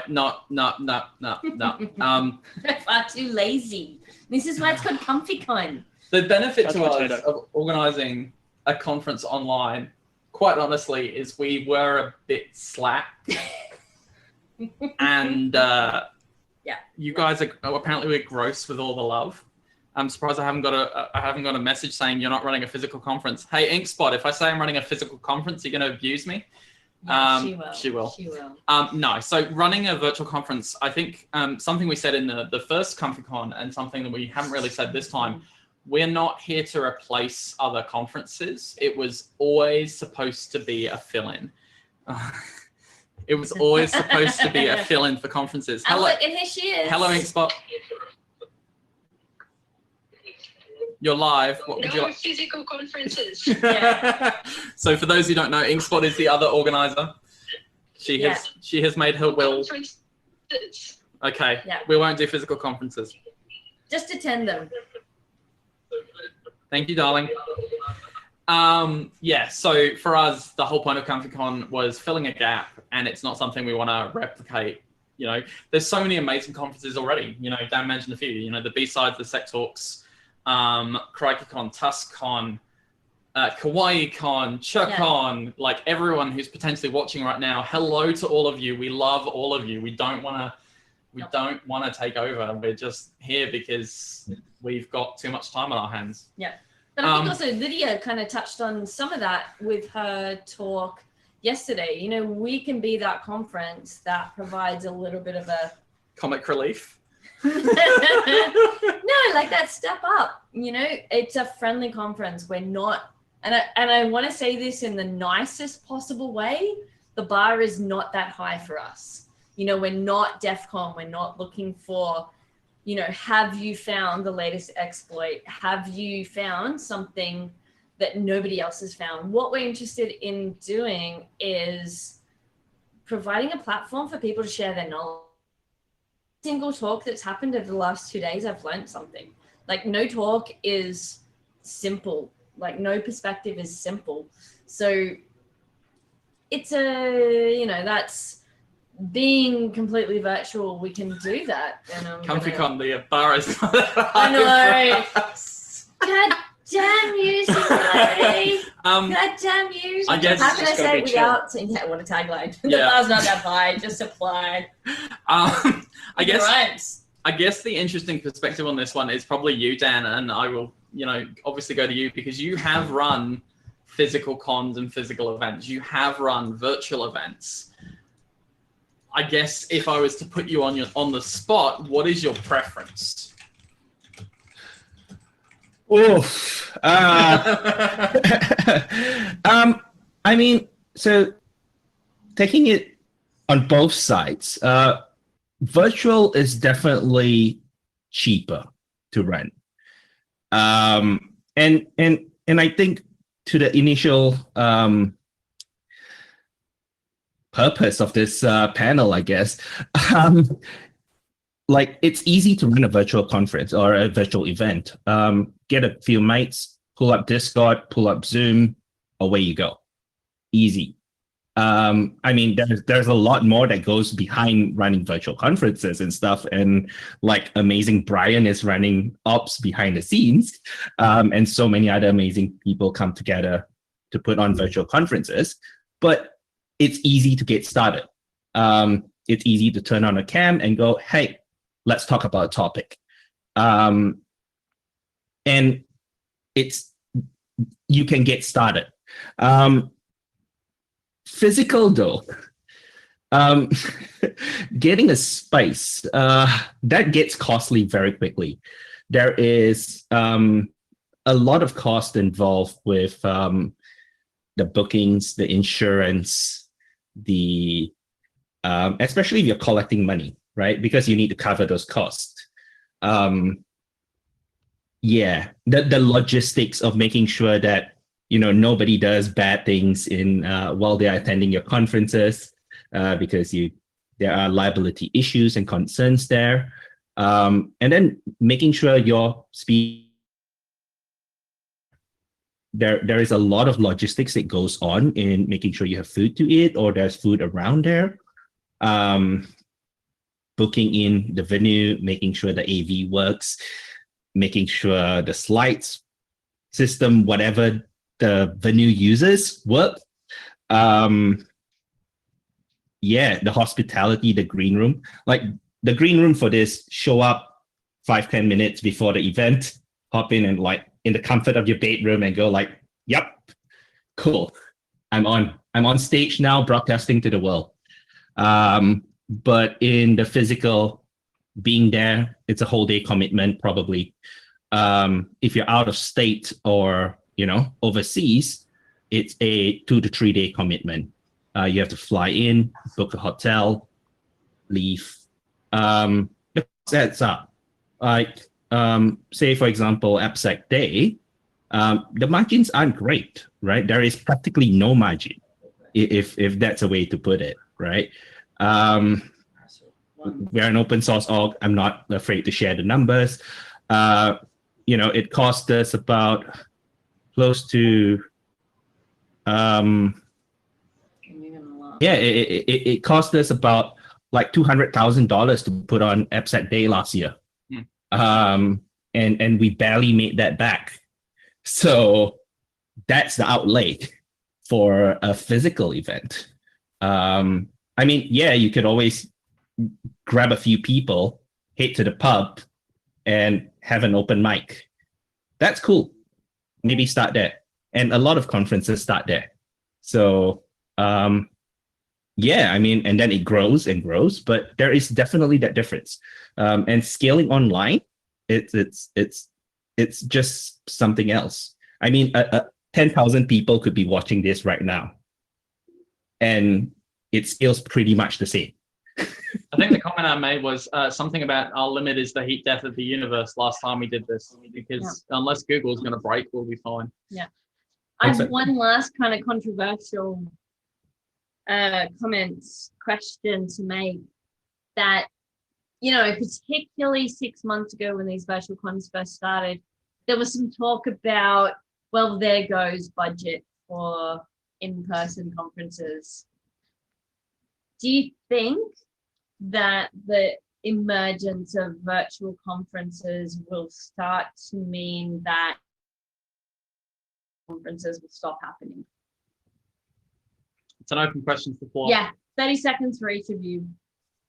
For me, I don't think so. I think it's definitely more of a compliment. Like I've had a lot of good experiences at physical conferences, and I love virtual conferences too, but I love them for like the talks that they bring and the content and that sort of thing. You can build a great community around that, but I don't think that's a good replacement for meeting people in person and getting to know them. Yeah. Skybro, how about you?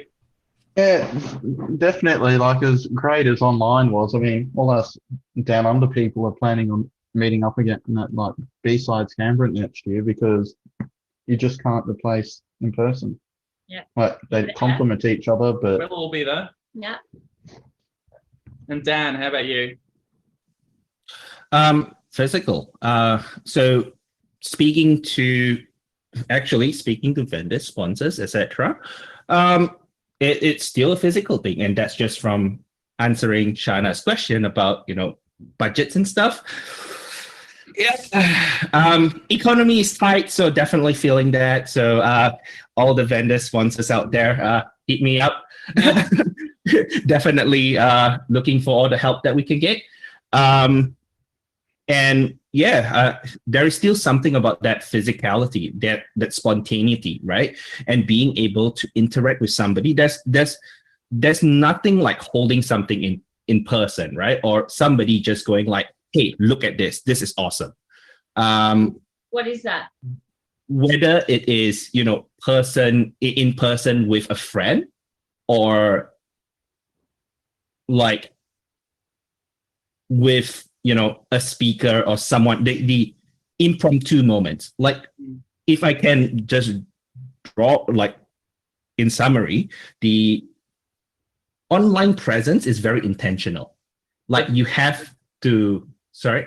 The description I used last time is the hallway conversation. Like, every time we go to B-Sides Canberra, I will bump into Damo, or I'll bump into somebody else who I haven't seen for months. Name dropping. I am name dropping. Damo, if you're watching, hello. He's on Twitter. Is he on Twitter? Did like my tweet. Those things are very hard to replicate in that online space. Completely agree. Yeah, and it's very intentional, right? So the whole spontaneity, or even like you're drinking a beer on the bar and like a conversation's happening there, like, oh, that's cool. And you just shimmy over there and join that conversation. Like things like that is just really hard to do in a virtual setting, even in Discord, right? That awkwardness when you see somebody just off cam, off mic, just lurking, like that lurk. Yeah, it feels very uncomfortable very quickly. But in person, it's not that awkward, especially when you're in a conference. You go like, hey, I'm just hanging, I'm just chilling, and just having those conversations, and being like, hey, I heard you mention that. That's pretty cool. Had this problem. What are your thoughts? Right? And being able to go like accidentally running through, some of the best minds in the topic. It's like, oh yeah, cool. I created this.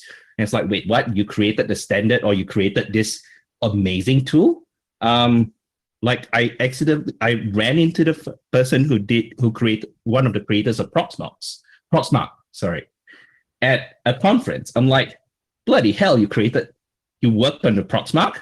It's like, cool, that's awesome.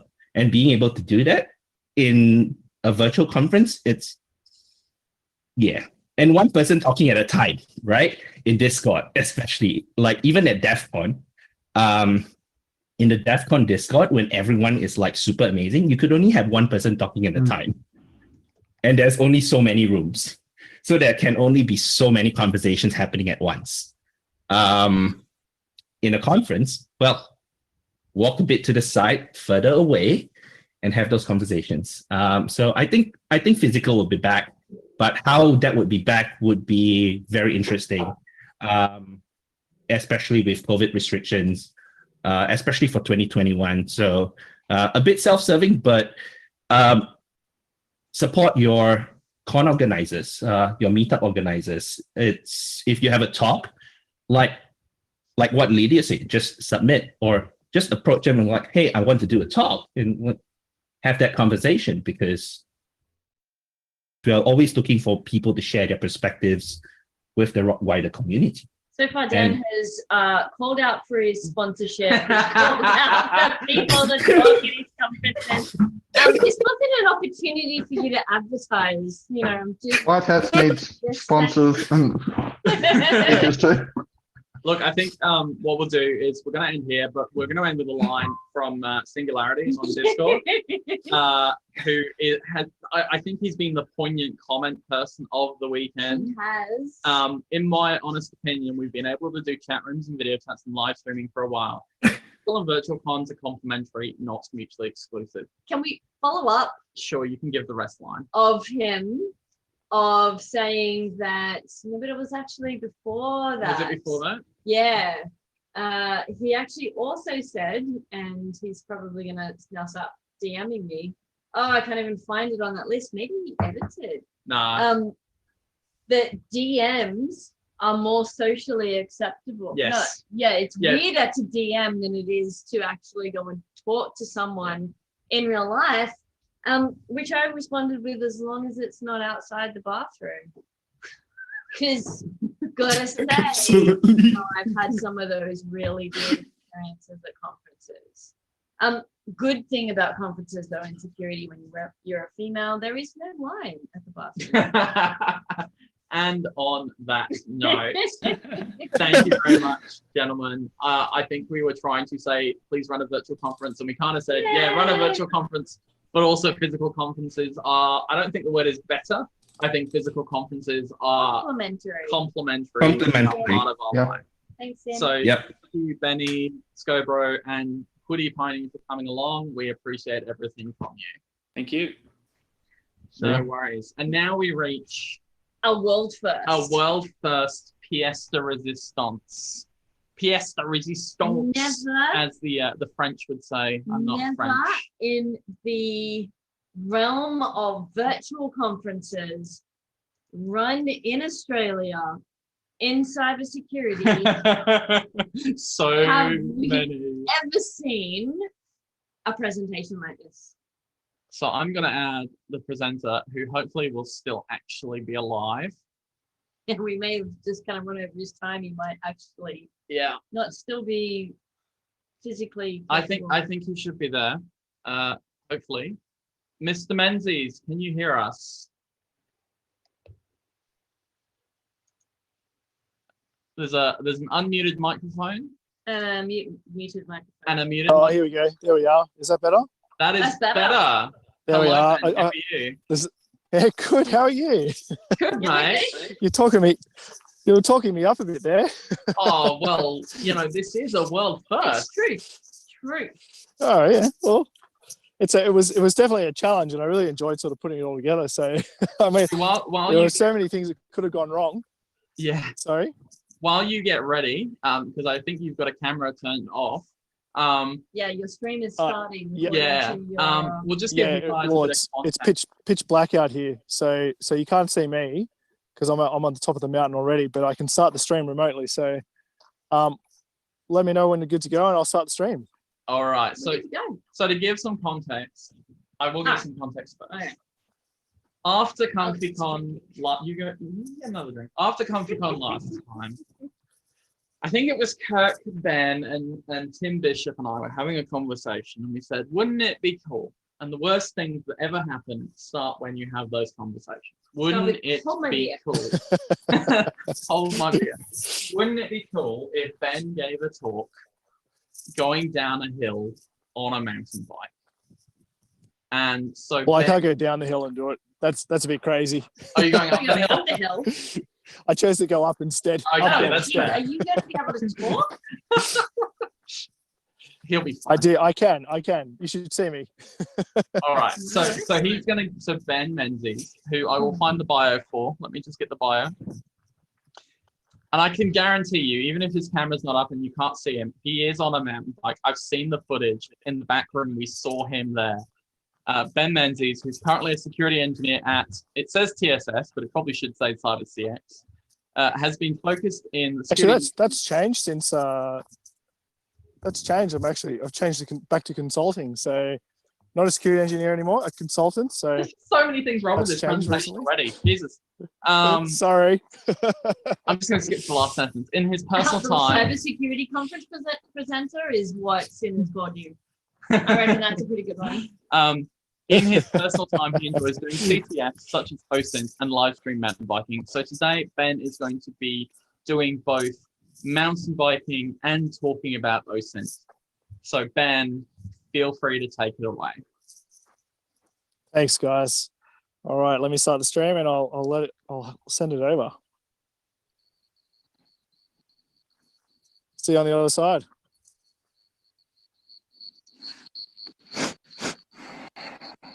Oh, we know he's in Australia because there's cicadas. Well,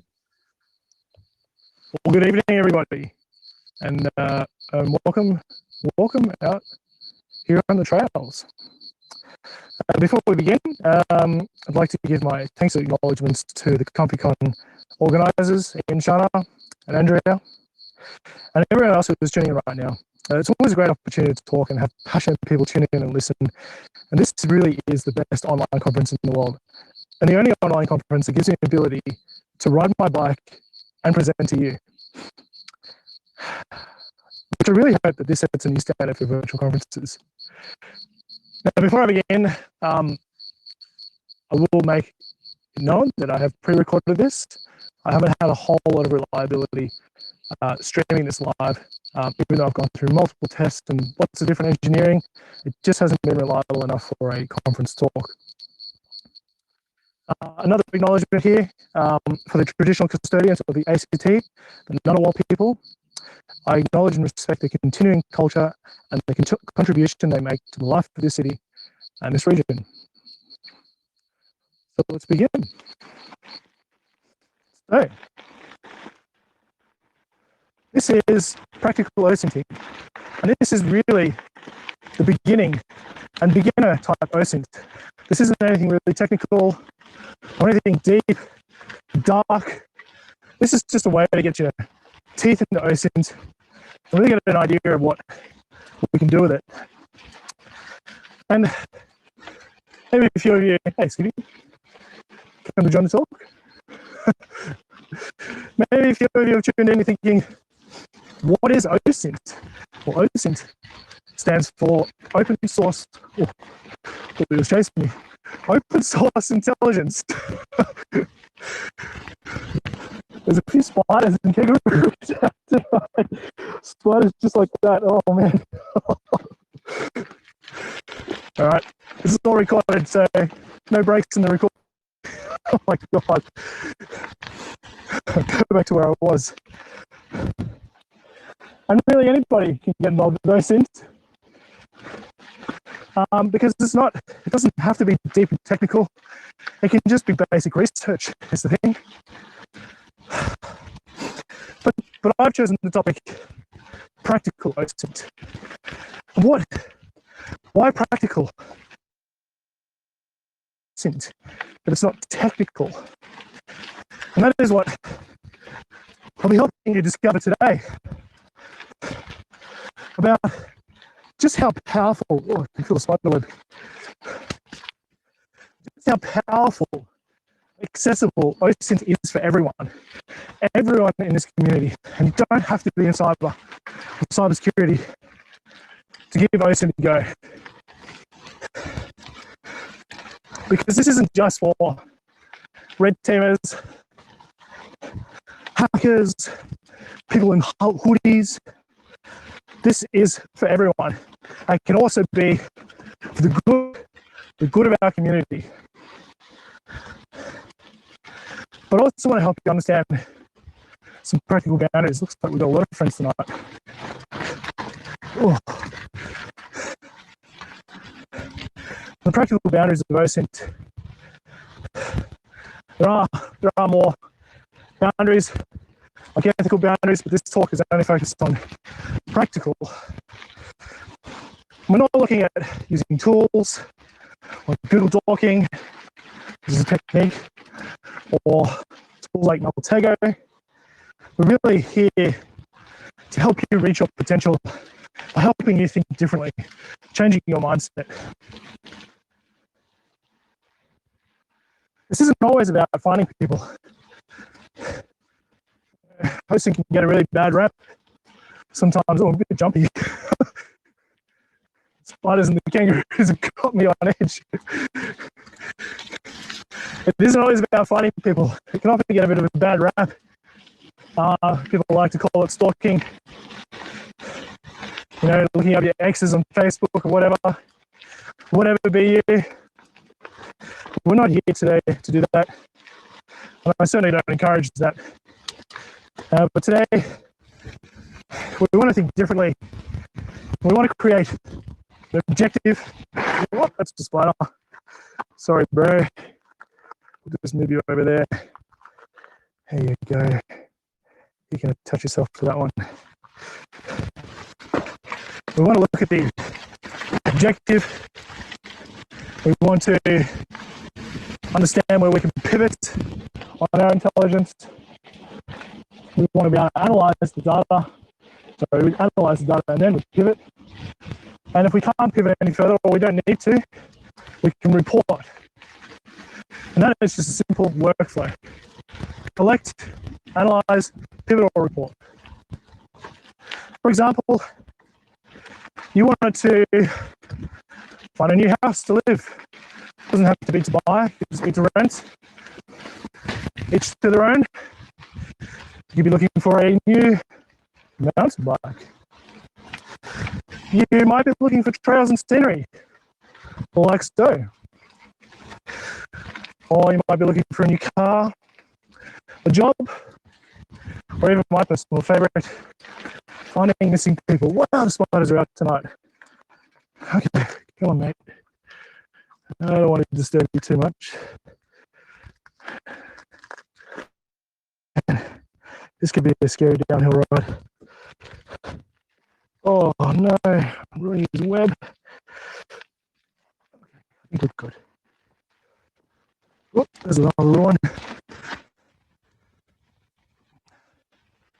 And yeah, my personal favorite is finding missing people, something that I can contribute to the community and the wider community for good. And hopefully helping people reunite with their missing loved ones. Just give me a moment here.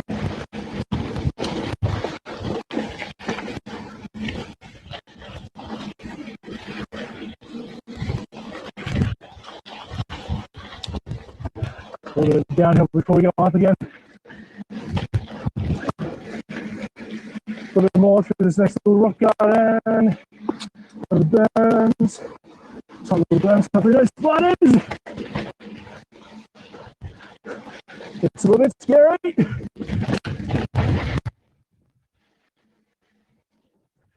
All right. Connections between your objective. Identifying all the links, feedback loops between all the data. And before we talk about these three objectives, which is the car, house, and job, you need to move away from the excitement of new.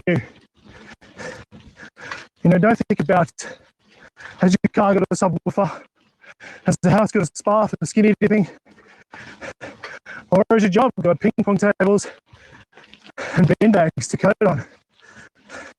Instead, think about the practicality of these objectives to fulfill your requirements and have confidence in your choices. So let's begin by talking about the car practicality. How's it my footing? A lot of people get really excited about this sort of stuff. What's not to get excited about, right? New car, go fast, probably nicer than your other one. It's not your mum or dad's, whatever it is. And you can lose a bit of focus sometimes thinking about how powerful the engine is, how many speakers it's got. Maybe you're more into environmentalism. Is it electric? Is it a hybrid? Or how many Ks, 10 litres can I get? But we need to think about this in a practical sense. And using RS in mind, I want you to focus on two little topics here about cars. That's recalls and reliability, and any history that the car may have. And all this stuff can be found online. And probably, maybe, who knows, back of your head right now, your mum and dad, they're probably saying the same things. Don't buy a car that goes fast. Get a car that's reliable. And well, what the hell is reliable, right? How do we find that out? Well, where we can begin, or actually where we can compare these questions, is the same questions that we can compare in our cyber threat landscape. And that is, your car becomes a vulnerable asset. Oh, hello, Skippy. It becomes a threat to your finances and a risk to your mobility. You need to think about all these things. And these are really good examples on researching on this data. So, a great place to think and begin for recalls and reliability is to look at the ACCC website, which is the government website. And by the way, government databases, which are freely available, there's no dodginess to this, have a wealth of information. And you can find out a lot, but be careful about your ethical boundaries when you are looking through these government databases and researching, getting deep into that research. But think about going to the ACCC website and looking up your car make and model. And you can look up any car make and model and immediately find out through their search bar at the top what recalls have occurred on that particular car. It's very, very easy. You can look at them and understand what they are, and then you can determine, this is your analyze phase, whether those recalls are easy to deal with, or whether they could be potentially deadly. Another part is understanding reliability. And it's difficult. It's really, really difficult to understand reliability of cars because you can go onto car forums, Reddit, anything like that, and ask questions and research. And you may find there's a little problem called information bias. And that is where people tend to prefer cars and will talk good things about them, or even the car manufacturer is trying to protect their brand. Luckily for you and for all, ACCC also provides media releases that cover your car brand, make and model even. And you can find out through media releases what issues that they've had with companies, whether or not they've had to find them, take them to court, or whether they've actually acknowledged that these problems exist with the car. Because sometimes car manufacturers will hide information so they can sell you a car. So yeah.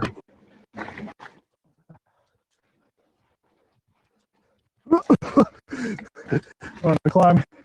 Yeah, we can make this easy. And we'll change some gears. And finally, the history of the car. What kind of information can you find out about the history of this car? It's not particularly the make and model, but I want you to focus on any identifiers the car has. And the easiest one is the number plate. You know, it's simple enough that you can go to your state, your government state. Wow, that's a big spider web. Where do I get past him? Oh, breeze web. Sorry, mate. This is really bad. Really scary too. Your local government will actually have a reasonable bit of information online about that particular car. You know, what it is, the year it was made, last 4 digits of the engine number. Oh, hello. Little spiders. Yep, we're good. And whether or not it's been reported as stolen, and even to go as far as to say if the engine has been stolen, which is pretty useful if you're buying a car. You don't want a stolen car. Come with risk and liability. And the last place you can do registration research is to literally type that registration into Google and find out what results you can find on that car. You may come across Gumtree ads and whatnot. Enough about cars. You may have figured out what you want by now. Based on that practical knowledge, you need a place to live. And it's pretty hard finding a place to live. You know, you're going to have some really basic requirements. So you need a bathroom, you need a bedroom, you need a place to cook your food, and you probably want a place to park your brand new car. I don't know. You have to assess that risk. And how do we assess the risk? How do we look at where we want to live and what threats may be around us? Whoop. Bugs are everywhere. And again, we want to shift from features. We don't want to think about spa baths, pools, or anything like that. We want to think about, whereabout is it located? What sort of crime rate is in the area? Wow, more spiders. And can we store our car safely? Especially if we have a high Grand Theft Auto crime rate. And a great place to begin, again, is government websites. Things like here in Canberra, we have police news in which we can research not people. We can research an area in which we want to or plan to live and identify the different crime types and the amount of crimes that occur in that particular vicinity. We can even go as far as to filter down to the type of crime and date and time. It really is valuable information, and it is still OSINT, because now we have intelligence on where we want to live. But let's not stop there. We've identified where we want to live.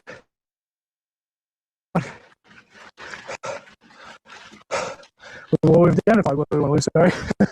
We've identified the crime rate. Now we want to think about our requirements.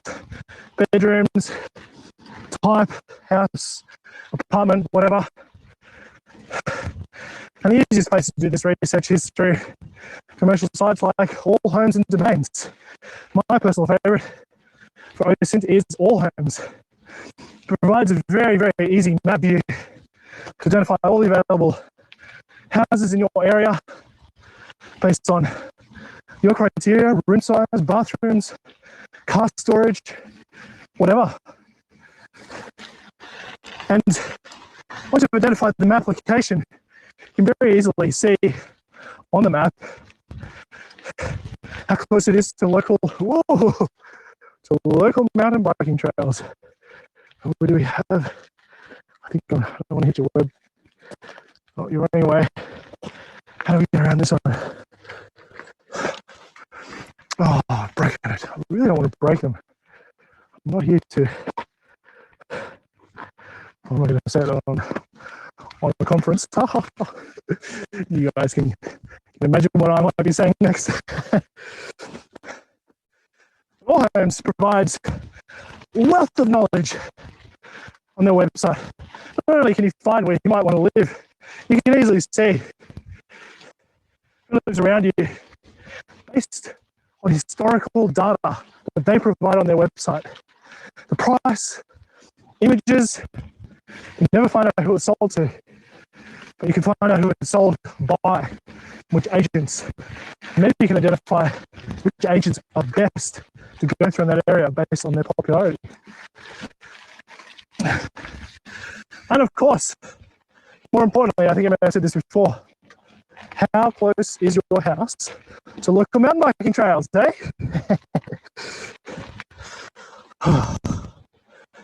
The other thing I love about the crime stuff when you're researching a home is you can actually download that data directly from their website. So you can do deeper technical analysis on crime rates in your area. And I understand that Victoria has a pretty good website for identifying crime as well. So check it out. Whoop. There we go. Another great way to research your area is to actually look at Facebook Marketplace and filter on the area you plan to live. You can actually see who is selling things in your area. And once you identify an item that's being sold, you can even click on that profile link and view the people you may be living by next to. Snapchat offers another feature in which you can just filter to an area, find out what Snapchats are going on. And another favorite of mine is to actually do the same thing on Gumtree. The difference with Gumtree as opposed to Facebook is not only can you get the name from their Facebook profile, Gumtree may even provide an email address and a phone number. But caution, if you contact them, you have stepped outside the boundaries of OSINT. The rule of no touch. And instead, you have now entered the realm of social engineering. Be careful of engaging. Anyway, come on. A bit downhill again.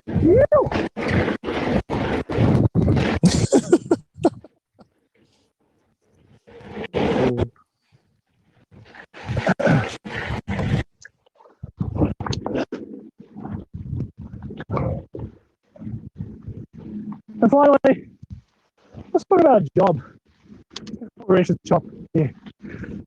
I'm hoping at this point, I've been able to change the way you think about those things. Again, instead of it being about features, whoa, this is what up. Instead of it being about features, think about your requirements.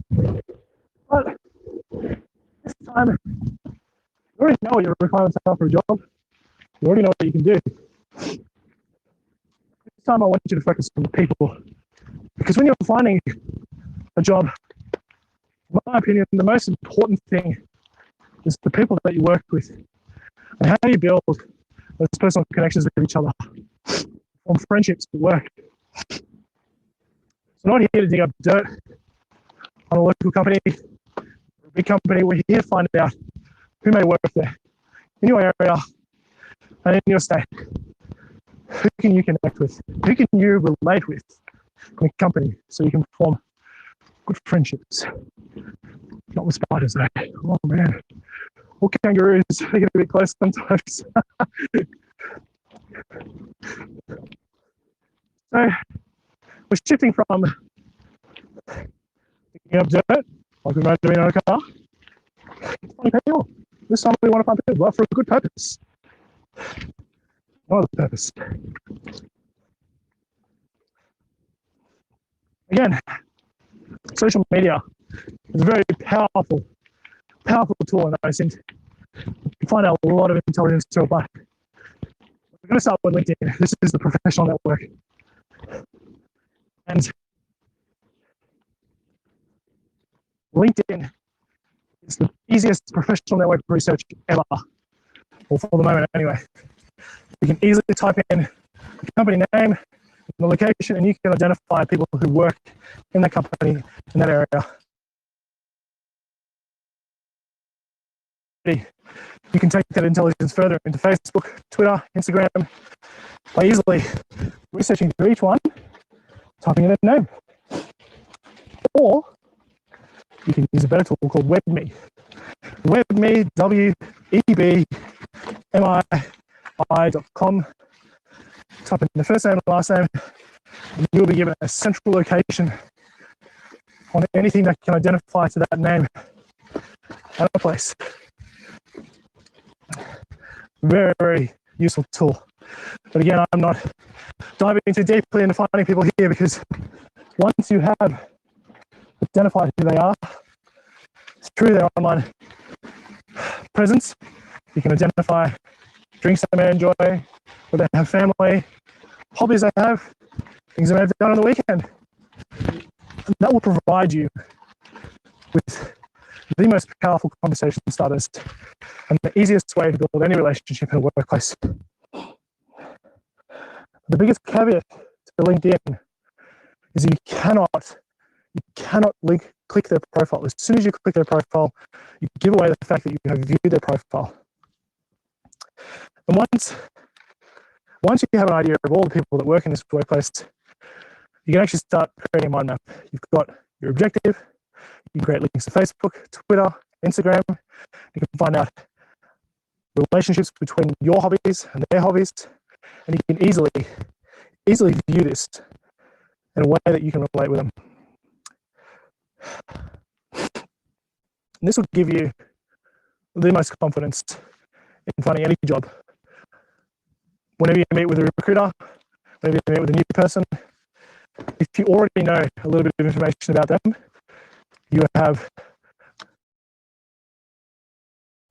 and you're more likely to get that job if you can connect with them. So this is the top of where I want it to be. And I will conclude my speech here. Thank you for listening. I didn't run too much over time. I can't talk a lot. But I wanted to, here we go, that's better. I wanted to give you a bit of a conclusion on this, although a lot of this is probably something you should already know, or you feel like you should know, it's not always known, and I really want to just help the practicality of OSINTing. It isn't just about stalking people online, it's about helping yourself and helping others. And just like all that research I shared with you, about finding locations on a map, where you can find a house, a place to live, anything like that. I wanted to help you find this ComfyCon little gift pack that I've hidden out here. Now, there are a few clues around here. Of course, I'll give these to you. I won't make this impossible. This is beginner OSINTing. So take a look around, and I'm going to go find a place to hide this. Where? Ooh, have a look at here. We're going to hide this under a rock. So this doesn't go missing. Hang on, let's just have a look. So here we go. We're going to put this. There's no spiders. Oh, there's quite a lot of spiders under there. Okay, all right. And bugs. There are a lot of bugs. Let's find a new spot. We don't want to make this too difficult.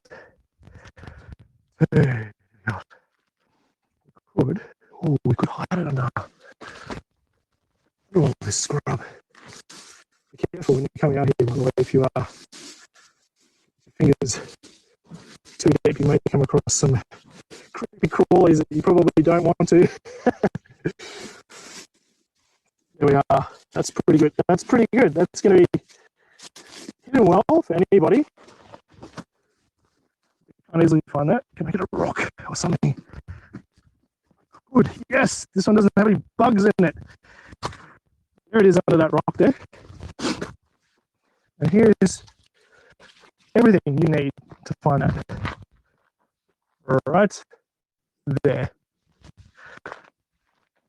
Again, thank you for tuning in, listening to this. I will conclude this speech with an actual live ride down the hill. You can talk to me, or actually Ian and Charlotte talking to me when I ride. Yes, I hope that you found this interesting and you learned a lot from this, and I hope that you make the right decisions with OSINT. It really is a skill for anybody, and it is very valuable for everybody. And I encourage you, if you really do enjoy this, I really encourage you to check out Trace Labs. Trace Labs has missing persons OSINT CTF that runs once a year in different areas, but they also have ongoing missing persons to find online. So check it out, get involved in the community, and see what you can contribute to the missing persons. Thank you very much.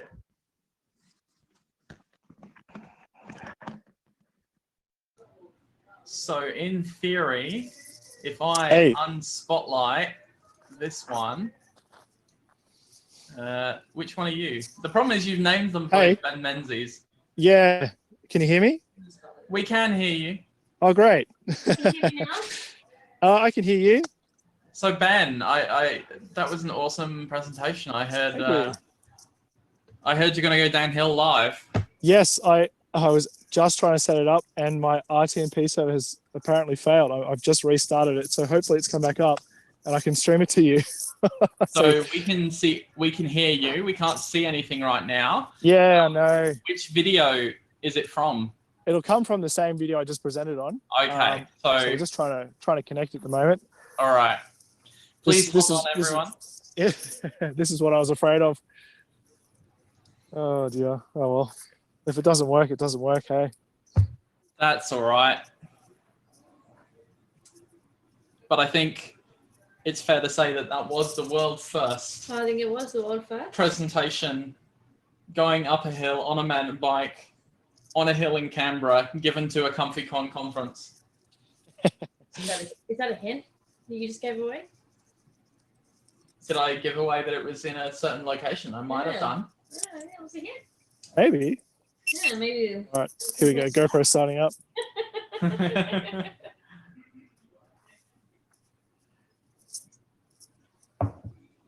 We're hoping. Oh, challenges of technology. Me too. Me too. Because I had it all prepared and I was so excited. Yeah.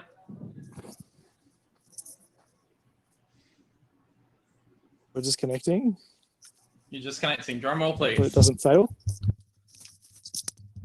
Okay. Are you too high? It depends on where I am, I suppose. Yeah. High above me. All right. We just got to wait a second. All right, Ben. Oh no. This is your moment. It looks like after all of that, my technology has failed me. Ah. I just can't reconnect to my server. Oh, that's a damn shame, mate. That is a damn shame. It is. I'm very disappointed, but I got to deliver the speech nonetheless, so I'm happy with that. Thank you very much. And for those who are interested, Ben does Twitch stream fairly regularly while mountain biking. It is an exhilarating experience, especially when considering he has a wife and kids at home. And Laura, if you were watching this, I don't know why you married Ben, but anyway, that's another matter entirely. Thank you very much, Ben. This has been an awesome way to close off ComfyCon. Hey, thanks, guys. No worries. I'll catch you all next time. Thanks very much for having me, by the way. And sorry I couldn't show the live stream, but maybe next time. It'll start working as soon as you sign up. I absolutely bet it will, and it's going to frustrate me to no end. So, if I can get it up, I'll put it up on Twitch, and if anybody wants to watch it on Twitch, then you're more than welcome to. It'll be short, but it'll be fun. So I'll see you there if I can get it working.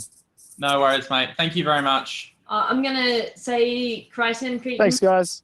I'm pretty sure that there were many tendies and nuggets eaten earlier that were sacrificed. I reckon that we did a good job We did a good job of the sacrificing. Yeah. So, that is the last talk of ComfyCon 2020. We should play that. Summer What's edition. that?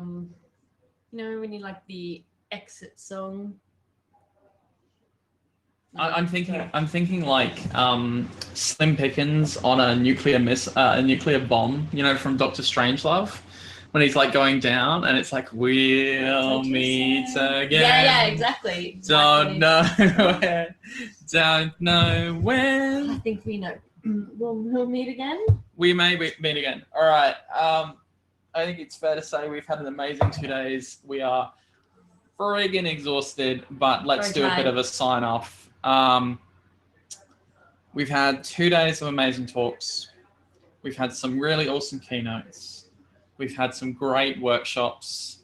We have had some awesome training.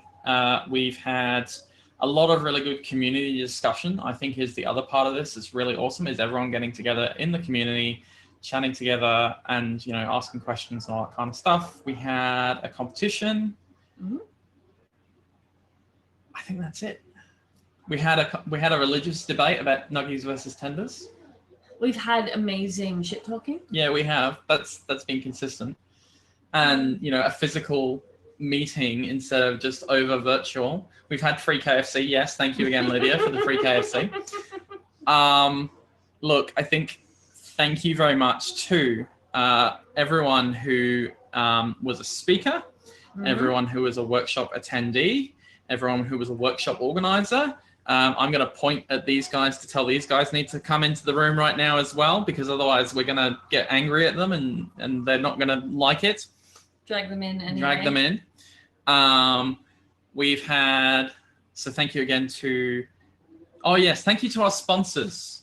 Yes, again, I want to make a really important point, which is we ran this on pretty much no sponsorship. So everything has been either free or has been donated without any sort of requirements to mention them. But what I will say is thank you to Paraflare, specifically Adam and Shanna for the Zoom license. Thank you to Retrospect for running the competition. Yeah.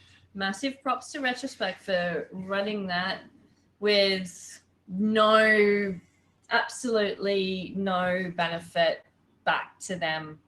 Yeah. We don't give away anyone's. If you signed up to our mailing list to get the URL, that doesn't go to anyone else. Yeah. In fact, it gets deleted basically straight after the conference. Yeah. So thanks so much to Retrospect for spending that time and putting effort into running that competition as part of ComfyCon. We really appreciate it.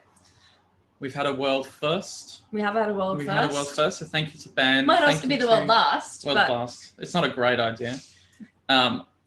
Thank you to Michelle Price specifically for coming along to talk about the Australian cybersecurity industry. Thank you to Tom Prunier for coming along and talking about some of his amazing experiences with building SOCs. I'm going to forget someone to thank you, but thank you to everyone. Thank you to Shanna. Thank you to InkSpot. I think the most important people I'm going to say thank you to right now is I'm going to say thank you to Brian. So Brian, if you can say hello to everyone so that you come on screen and say thank you. Yep, I exist. Hi, how are you? I had the easiest job. I was just running down a spreadsheet of like, okay, name, time, cool. Are they here? Yes. Here's a link. Go click it. But it was a very tiring role. That was the one we did Yeah. last year, and it was not last year, last time. Very tiring. Kirk, who was also one of our speakers, please say hello. Please take your bows. Thank you for having me. And I forgot an attendee who joined late because he's always late. Bloody Dan. And of course, the other of the gruesome twosome, shall we say, between Brian and Dan is Dan. So when he comes up in a second, when we can see him on the Zoom screen. Oh, hey, I totally recognize Brian. I've seen that face with my eyes. Wow, amazing seeing people in public. Hey, Sin, are you drinking wine as well? Yeah, Sin, tell us what you're drinking. Dan, please take a second to say hello and take a bow as well, please. Hello. Thanks, everyone. Cheers. Cheers. Cheers. Been massive help this time with ComfyCon. Last time, Ian and I did the speaker wrangling as well as the emceeing, which was ridiculously tiring and exhausting. So having Dan and Brian in the green room to actually make sure the speakers were there, that they could run their tests, that they could actually do what they needed to do, meant that Ian and I could sit back and drink and not worry this time. So thank you. You could drink. I could drink. You could drink. And I could get drunk and not have to worry about anything. This has been amazing. Thank you, guys. I hate you so much. Thank you to InkSpot, who is listening. Thank you. Thank you for looking after the puppers while I'm gallivanting halfway across the country. Next time we'll be together, InkSpot. InkSpot will also do a lot of work over the coming weeks to split up the videos. Yes. That's all her. She does amazing amounts of work. All of the design, the ComfyCon logo, Yeah. T-shirts, everything that you see is all in InkSpot. Yeah. Speaking of merch, please feel free to go buy merch to celebrate the event. Again, we make no money on it whatsoever. We don't want to make money. Any money that we spend on the conference basically comes out of my wallet and moths fly out of it every time I open it. So please feel free to go take advantage of that. And look, I think that is basically everyone. I think so. And all of the speakers. Who, you know, who gave their time over this weekend to share their knowledge and share their experiences. Some of them first timers, some of them not first timers, but everybody's had something to share and everyone's had something to give, which has been really, really appreciated. And we're really thankful for the support that we can actually put together 2 days of talks where we did 2 or 3 sections of fur babies. Yeah, Because we actually, did not have any time between the talks. no, we It's had been so many amazing. good talks that we didn't need to have fur babies. I know that's more disappointing to some people, but you know, that's just the quality and caliber we managed to get this time. Yeah, so thank you everyone who submitted, thank you everyone who presented, and thank you everyone who watched, and all of those people who will watch in the future, and we hope to be here again sometime. TBC Next year. next year, not in Not in summer. summer. We'll work it out. All right, before we fall asleep, thank you very much. Enjoy. Don't cause too much trouble. Bye-bye. Awkward dancing. Awkward dancing. Remember to like and sub. Dance, dance, dance, dance. Dance, baby, dance.